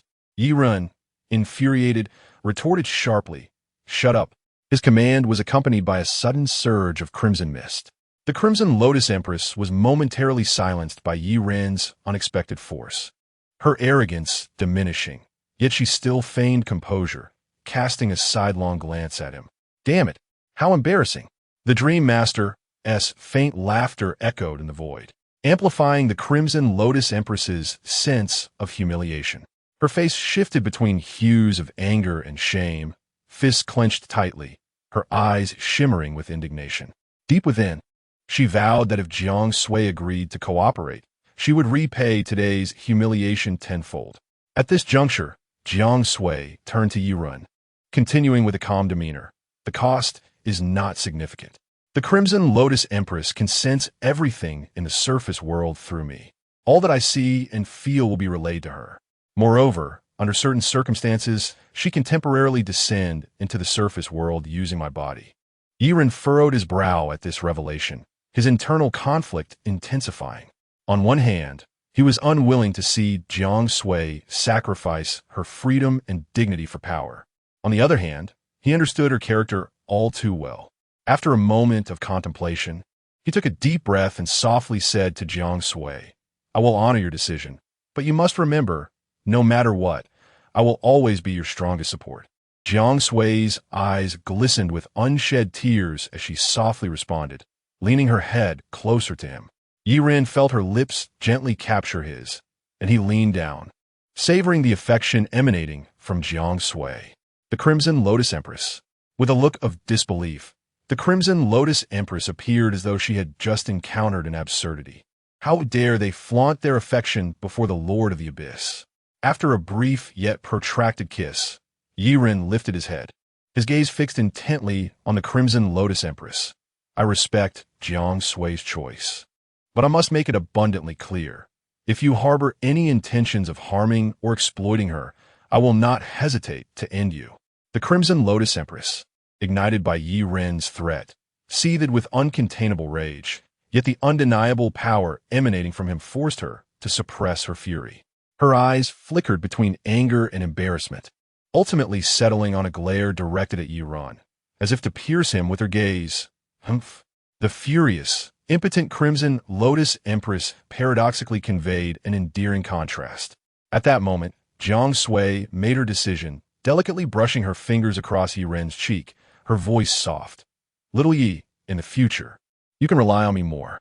By accepting the role of the Crimson Lotus Empress's apostle, Jiang Sui would ascend to greatness.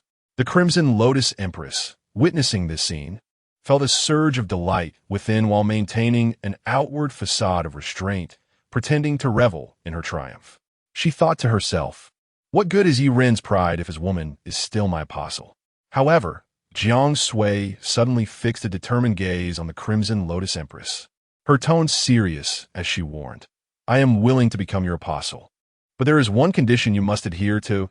You absolutely cannot compete with me for a man. The Crimson Lotus Empress. What nonsense is this? Compete with you for a man? After a moment of bewilderment, the Crimson Lotus Empress's expression shifted from confusion to a furious indignation. Her form quaked as crimson flames swirled around her, flickering like a candle in a tempest, reflecting her contorted visage. The surface of the decayed lake erupted in a spray of crimson waves, shooting outward in all directions. What are you babbling about? The Crimson Lotus Empress's voice pierced the air, reverberating through the decayed lake, embodying the utmost anger and the sorrow of trampled dignity. I, the Crimson Lotus Empress, the esteemed Lord of the Abyss, would never stoop to contest a man with you. Yet, her fury was met only with cold indifference from Yi Ren and Jiang Sui. The Crimson Lotus Empress was on the verge of exploding with rage. At this moment, Jiang Sui added fuel to the fire. You must swear. The Crimson Lotus Empress gritted her teeth in frustration. Fine, fine. So this is how you want to play it? Her bloodshot eyes fixed on Yi Ren. She gritted her teeth and declared, I swear, if I, the Crimson Lotus Empress, ever harbor any illicit desires for this man, let me fall eternally into this damned abyss. Once she had made her vow, her presence radiated an oppressive and perilous energy, akin to a volcano on the brink of eruption. Yet Jiang Sui displayed a satisfied smile. Excellent. Now she need not worry about the Crimson Lotus Empress vying for Yi Ren's affection. Although the Empress's personality could be quite irksome, one could not deny her status as a goddess. Simply put, in terms of appearance and aura, the Crimson Lotus Empress was incomparable to any human. She was a legitimate Lord of the Abyss. From a human perspective, she was truly a divine being. Chapter 96. Mobilizing the nation to search for X11. The Crimson Lotus Empress was in a state of exasperation, casting a fierce glare at Yi Ren. At that moment, Jiang Sui suddenly looked at Yi Ren with a perplexed expression. Where is the little chick? Yi Ren. Oh. Indeed, where's the little chick? Yi Ren, bewildered, turned to his good friend, while the Lord of Dreams fell into an awkward silence from above, realizing that he seemed to have forgotten to bring the little chick along. The little chick was still anxiously hopping around at the previous location where the brain sack was slain. In this subtly tense atmosphere, the space suddenly warped, as if time and space had been torn apart. In the next instant, the little chick flapped its wings and dove into Yi Ren's embrace. Alongside the little chick appeared the Entropy Devourer, At that moment, the entropy devourer appeared extremely listless, crawling at Yiren's feet, its body trembling, and its once fierce gaze now filled with fear and supplication. It trembled as it spoke to Yiren. Our kind is on the brink of extinction. I beseech you not to kill me. In exchange, I am willing to become your servant, to allow my race to continue. The Lord of Dreams timely reminded Yiren that the entropy devourer, even in the abyss, was an exceedingly rare creature. It was well known that the anomalous abilities of the space-time system were superior to those of ordinary beings, and the Lord of Dreams suggested that Yiren take it in. Considering its potential usefulness in the future, Yiren temporarily spared the entropy devourer. However, just as Yiren and Jiang Sui prepared to return to the surface world, they discovered a grave problem. The ancient abyssal lamp leading to the surface world remained in its original place and had already extinguished, meaning they could not return. Yiren, my friend, can you take us back? The Lord of Dreams. Humph. If I had that ability, I would have left long ago. As the Lord of the Abyss, it was utterly incapable of breaking free from the abyss's confinement. Even those feeble abyssal creatures could traverse to the surface world, but it was impossible for them. At that moment, the entropy devourer bowed its head, its voice imbued with utmost humility and caution. Master, my insignificant abilities may be of some assistance. It revealed to Yiren that although it could not directly tear apart dimensions to open a passage to the surface world, it could send small objects to the surface, such as a stone tablet inscribed with a distress signal, serving as a means of contact with the outside world. Well, it's good to see it being useful so quickly, Yiren thought with a smirk. Subsequently, the Lord of Dreams swiftly transported Yiren and Jiang Sui back to the place where the brain sac had fallen, just as Yiren excavated a stone tablet. Intending for the entropy devourer to send it out of the abyss to the surface world, an unexpected event occurred. The previously tranquil space suddenly erupted into violent fluctuations, reminiscent of the chaotic scene at the dawn of the universe. A dazzling light pierced the darkness, instantly blossoming before Yiren's eyes. It was a rift, akin to a prism reflecting countless stars, with a hazy and grand aura flowing out from the fissure. Yiren was left speechless. He vaguely saw within that nebulous and enchanting vision thousands of lamp-bearers gathering in the vast surface world, each wielding an abyssal lamp, converging into a blinding radiance. When the world is happening, Yiren was utterly confused.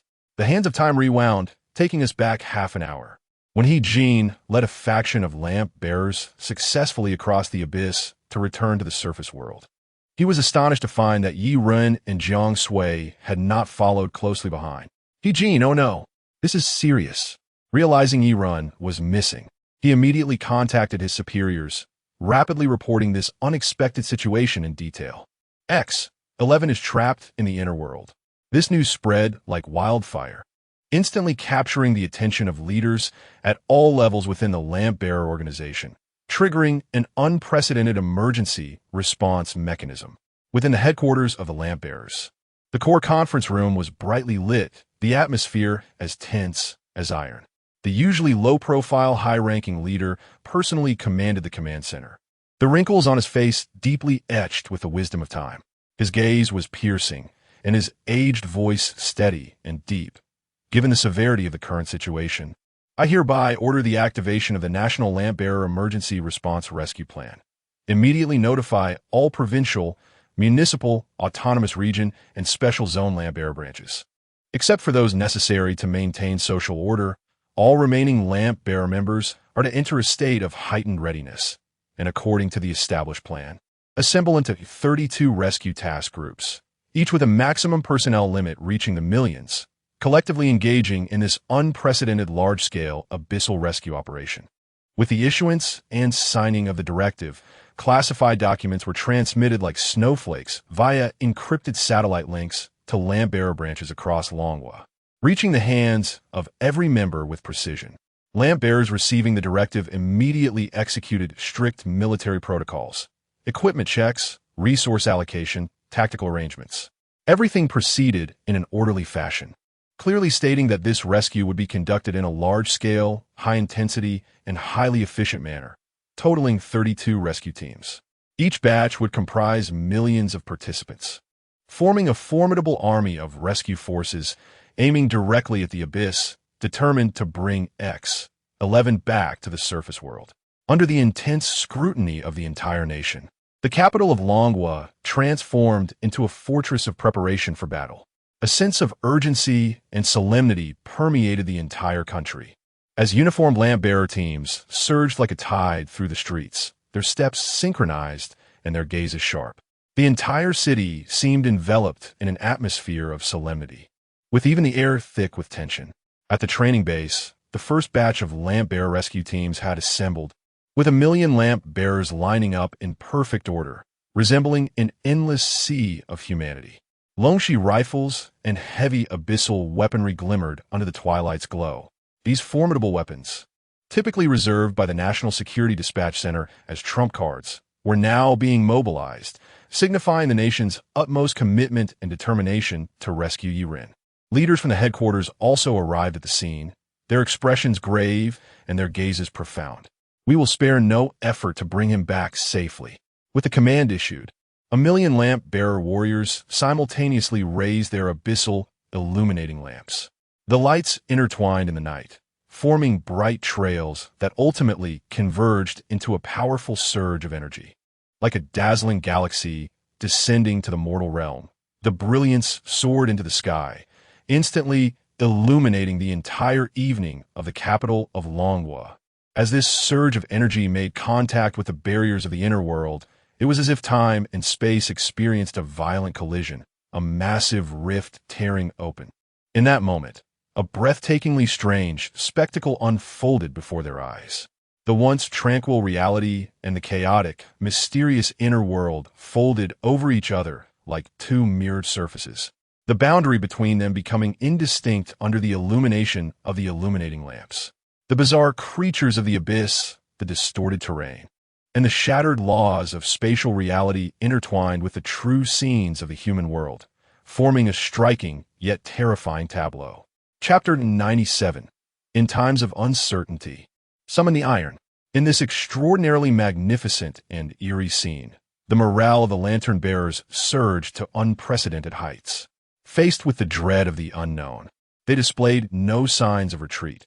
Instead, each individual's eyes blazed with fervent resolve, a flame fueled by camaraderie and conviction, propelling them forward without fear. Colonel Lin Shuang and Investigator Liu Yu, as the leaders of this operation, commanded their respective elite teams with unwavering determination. Gripping her Dragon Breath rifle, Lin Shuang's expression was stern yet resolute. No matter the cost, they would bring him back. Investigator Liu Yu, on the other hand, gazed intently at the yawning chasm that had opened before them, his demeanor calm and profound. It was their turn to bring him home. Turning to the team members trailing behind him, Liu Yu noted the astonishing unanimity in their gazes. Without hesitation, the lantern-bearers leaped into the abyss, their figures vanishing into the surreal intersection of reality and the void. Thus commenced a grand rescue operation. Meanwhile, within the inner world, Yi Ren and Jiang Sui stood agape, staring at the colossal fissure opened by the combined efforts of millions of lantern-bearers, the boundary between the abyss and the real world resembling a shattered canvas. Following this, the army of lantern-bearers surged into the chasm like a deluge. Are they launching a counteroffensive against the abyss? Yi Ren murmured, his scalp prickling with unease. Jiang Sui was equally astonished, instinctively blending into the throng, following Yi Ren. Yi Ren randomly grabbed a lantern-bearer. Dude, what are you all doing? However, before he could finish his thought, an unexpected turn of events unfolded. Creatures from the abyss, as if sensing blood, surged forth from dark crevices and caverns. Ravenous and heedless of all else, their sights set firmly on the radiant sea of guiding lights. They sought to traverse the fissure into the surface world. The abyssal beings varied in form. Colossal serpents with countless eyes slithered swiftly, armored insects with barbed exoskeletons clawed their way forth, and ethereal phantoms cloaked in ghostly blue phosphorescence drifted unpredictably. If the throng of lantern-bearers pouring from the fissure resembled a mighty torrent, then the abyssal creatures emerging in response were akin to an unfathomable ocean. so numerous they defied the limits of the human eye. Chaos erupted instantly as the battlefield turned tumultuous. The abyssal creatures clashing with the lantern bearers without the need for any prelude. Only the frenzied madness of survival at play. Watch out! In the midst of the chaotic fray, Yiren observed a lantern bearer caught off guard, allowing a massive abyssal bat, its wings spanning 10 meters and bristling with spikes, to swoop down and tackle him to the ground. Reacting with lightning speed, Yiren rushed forward without hesitation. Bang! Instead of drawing his weapon, Yiren delivered a single punch, obliterating the abyssal bat into a gruesome paste of black and red. Fragments of the creature's remains flew in all directions. The rescued lantern-bearer, wide-eyed and incredulous, exclaimed, "What the hell?" It was well known that the skin of abyssal creatures was notoriously tough, requiring specialized weapons crafted from their own kind to inflict damage. Yet, he had never imagined someone could obliterate an abyssal entity with a mere fist. Is this even human? Thank you. The lantern-bearer, having narrowly escaped death, stammered his gratitude, beads of sweat cascading down his brow, his features still marked by shock. However, when he finally looked up to recognize Yiren's face, a jolt of recognition coursed through him, the astonishment in his eyes akin to lightning illuminating the night. It's you? Yiren replied, bewildered, still struggling to grasp the situation. The lantern-bearer gasped, "Yes, the target we need to rescue is you. I found you. Everyone look, I've located the rescue target." Yiren blinked, his mind swirling with disbelief. So this immense army of millions of lantern-bearers was not launching an offensive against the abyss, but rather, they were here specifically to save him? What the hell? Yiren found himself at a loss for words. Clearly, he had once again underestimated his significance in the Dragon Kingdom. As the sole, concept-level anomaly, the nation had truly mobilized all its resources in a desperate bid to rescue him. Before he could fully process the gravity of this revelation, the battlefield turned increasingly desperate. Around him, swords clashed and shadows flickered as several team leaders wielding dragon breath rifles opened fire. Yet, the abyssal creatures were simply too many, appearing in endless waves as if drawn from an inexhaustible source. In that moment, the courage and resolve of the lantern-bearers seemed tragically heroic. Their light shone brightly against the darkness of the abyss, yet slowly dimmed under the baptism of blood and fire.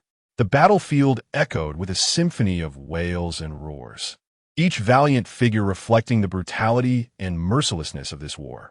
However, these sacrifices felt utterly futile to Yiren. The realization struck him. These brave souls were here to save him, and he could not bear to see them perish in vain. Each lantern-bearer was a warrior deserving of respect and honor. Amidst the harrowing scenes before him, Yiren inhaled deeply and addressed the lantern-bearer beside him. "Report to your superior. Have everyone prepare. I will put an end to this conflict immediately." The lantern-bearer was momentarily taken aback, then nodded vigorously, retrieving a communicator. "Captain, the target says he will immediately end this war. We must prepare." As news of Yiren's discovery spread like wildfire among the millions of lantern-bearers, the situation on the battlefield did not improve. It wasn't until Yiren drew his blood blade, tracing crimson arcs in the air, that the atmosphere shifted. With the establishment of the targeting incantation, a wave of terrifying pressure emanated from the depths of the abyss. The already unsettling environment became further distorted, as if a nightmare woven into a tapestry was being torn apart and reassembled into an even more bizarre and surreal scene. The sky of the abyss appeared to be manipulated by an unseen hand, forming a massive vortex. At its center, a pitch-black star began to materialize, growing brighter and larger until it transformed into an immense black star, suspended above the crowd, exuding a suffocating sense of dread. The fleshy ground of the abyss began to writhe erratically, the original terrain flickering in and out of sight as jagged rocks seemed to come alive, growing and warping in a frenzy. Stinking puddles boiled, releasing phantoms of various forms that vanished in an instant. The air around them swirled as if stirred by invisible tendrils, creating mesmerizing ripples that distorted their perception. The Lord of Dreams had arrived. Chapter 98. Iron is truly remarkable. I am utterly overwhelmed with emotion. The onslaught of the abyssal creatures has consequently slowed. They appear to be intimidated by this formidable force, momentarily halting their assault on the lamp-bearers. A hoarse command reverberates in everyone's ears through the communicator. Bow your heads. Do not gaze directly at the abyssal lord. All the lamp-bearers obey the order, lowering their heads to avert their gaze from the black, star-like void that captivates the soul. As the projection of the Dream Master descends upon the abyssal battlefield like a fallen, celestial body, the once fiercely battling abyssal creatures are suddenly bound by an unseen force, collectively engulfed in an indescribable panic. Millions upon millions of abyssal beings, previously ferocious and savage, now resemble a beach deserted by receding tides, enveloped in an eerie silence. They huddle in shadowy corners or lie prostrate on the blood-stained ground, their bodies trembling with fear, their toothy maws, sharp claws, and malevolent eyes all devoid of their prior arrogance. Only their fearful pupils dare not gaze upon the immense black star that illuminates the dark sky. Behold, countless abyssal creatures, like an endless ocean of darkness, succumb to this overwhelming dread, transforming into a profound silence. Simultaneously, the lamp-bearer army is not spared from the intense pressure brought forth by the Dream Master. Each lamp-bearer's spirit quivers as they confront their own insignificance and helplessness, compelled to heed the warning echoing from the depths of their souls, fearing to gaze upon an existence beyond comprehension. Yet, amidst this silence, Yi Ren stands as an exception. Iron, thank you. Only he raises his arm high, vigorously waving towards the Dream Master, his face radiant with gratitude. Iron is truly wonderful. I adore Iron. The Dream Master replies, as long as you're happy. Following the arrival of the Dream Master, an unusual wave suddenly surges from the farthest edge of the sky, leading to an even more breathtaking scene. In an instant, a blazing red lotus unfurls, its ethereal form spanning the heavens, vast enough to envelop the millions of abyssal creatures on the battlefield, radiating a searing red light akin to molten lava, causing the air to boil like water. Standing beside Yi Ren, Jiang Sui gently takes his hand and mischievously winks at him. Look, now I have helped to her words brim with a childlike glee. Damn, how adorable. It turns out Jiang Sui summoned the projection of the Red Lotus Empress in her capacity as an apostle. The simultaneous arrival of two abyssal lords on the surface undoubtedly has an unimaginable effect on the abyssal creatures below.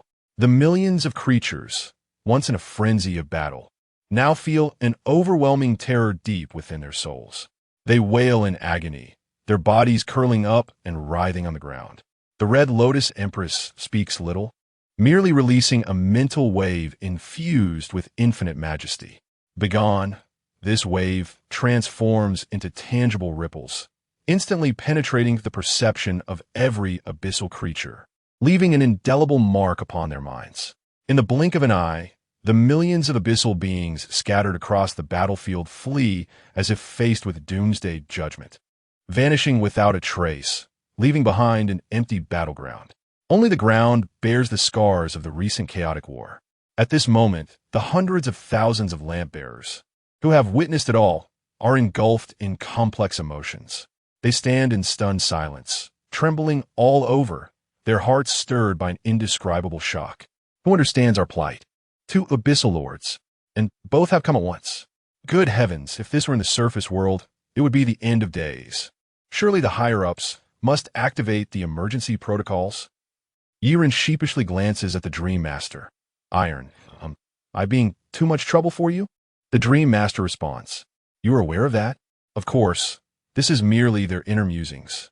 They gently reassure Yi Ren that there is no need for concern, as they usually spend their time sleeping, which can be rather dull. Since meeting Yi Ren, they have had the chance to exert themselves every few days, which is quite pleasant. Meanwhile, Jiang Sui also slightly bows towards the projection of the Red Lotus Empress, expressing her gratitude. Thank you, Red Lotus Empress. The Red Lotus Empress snorts arrogantly, and her projection vanishes from the heavens. She is rather proud. If Jiang Sui calls upon her, she will indeed assist. With the objective achieved, the rescue mission is concluded, and can we not return now? I feel like I shall have nightmares tonight. Good grief. Two abyssal lords, the rescue army, laden with myriad thoughts and complex emotions, heads back towards the colossal rift to the surface world. Their urgency to depart is driven by the terrifying mimetic pollution caused by the two abyssal lords. If they linger any longer, they too might transform into infernal beings or dream-twisted entities. Just as Yi-Ren prepares to leave, the Dream Master informs him, the rift you opened in the surface world is far too large, causing a minor fusion of the two realms. This is not a good sign. It is possible that some of the more powerful abyssal beings have stealthily infiltrated the surface world through the rift. The Dream Master then urges Yi-Ren to exercise caution. If you encounter insurmountable troubles outside, you can summon me at any time. Yi-Ren is moved to tears. Iron. You truly. I am overwhelmed. Where in the world can one find such a wonderful iron? The esteemed Abyssal Lord is practically becoming his personal summon. As Yi-Ren is about to step through the rift back to the surface world, the Dream Master seems to recall something important. Their movement halts suddenly, and an invisible force ripples through the air. In the next moment, the unconscious Wang Ping'an, Yuling Long, and over 30 other prominent figures unknown to Yi-Ren are teleported before him, their clothes in tatters, all heavily injured and unconscious. Yi-Ren exclaims, "What is happening?" The Dream Master replies, "They must have also come looking for you, arriving even earlier than the army. But they went the wrong way and almost ended up in the swamp. Never mind, I intercepted them. Take them back with you." Yi-Ren looks at this scene, a mix of emotions swirling within him. "Iron, you're so good to me. How will I ever repay you?" Speaking of which, the Dream Master cryptically remarks, "There will be opportunities." Yi-Ren drags the unconscious Wang Ping'an and the others into the rift, returning to the surface world. Truly, it is thanks to Iron that the prominent figures have been saved from certain doom in the abyss. How to put it? Yi-Ren is both touched and bemused. Chapter 99. Assistant Liu is the true friend. At this moment, within the core command room of the Lantern Bearers Bureau in Longhua, heavy curtains shielded the night sky. Yet the map displayed on the electronic screen glimmered like a dense array of stars, representing the coordinates of Lantern Bearer forces scattered across the nation. The signal lights from various provinces flickered in a rhythmic yet solemn manner. Leaders from different levels gathered around the conference table, their faces illuminated and shadowed by the screen's faint glow, each wearing an expression of utmost seriousness. Suddenly, an urgent report shattered the silence like a clap of thunder. Report. There is a signal feed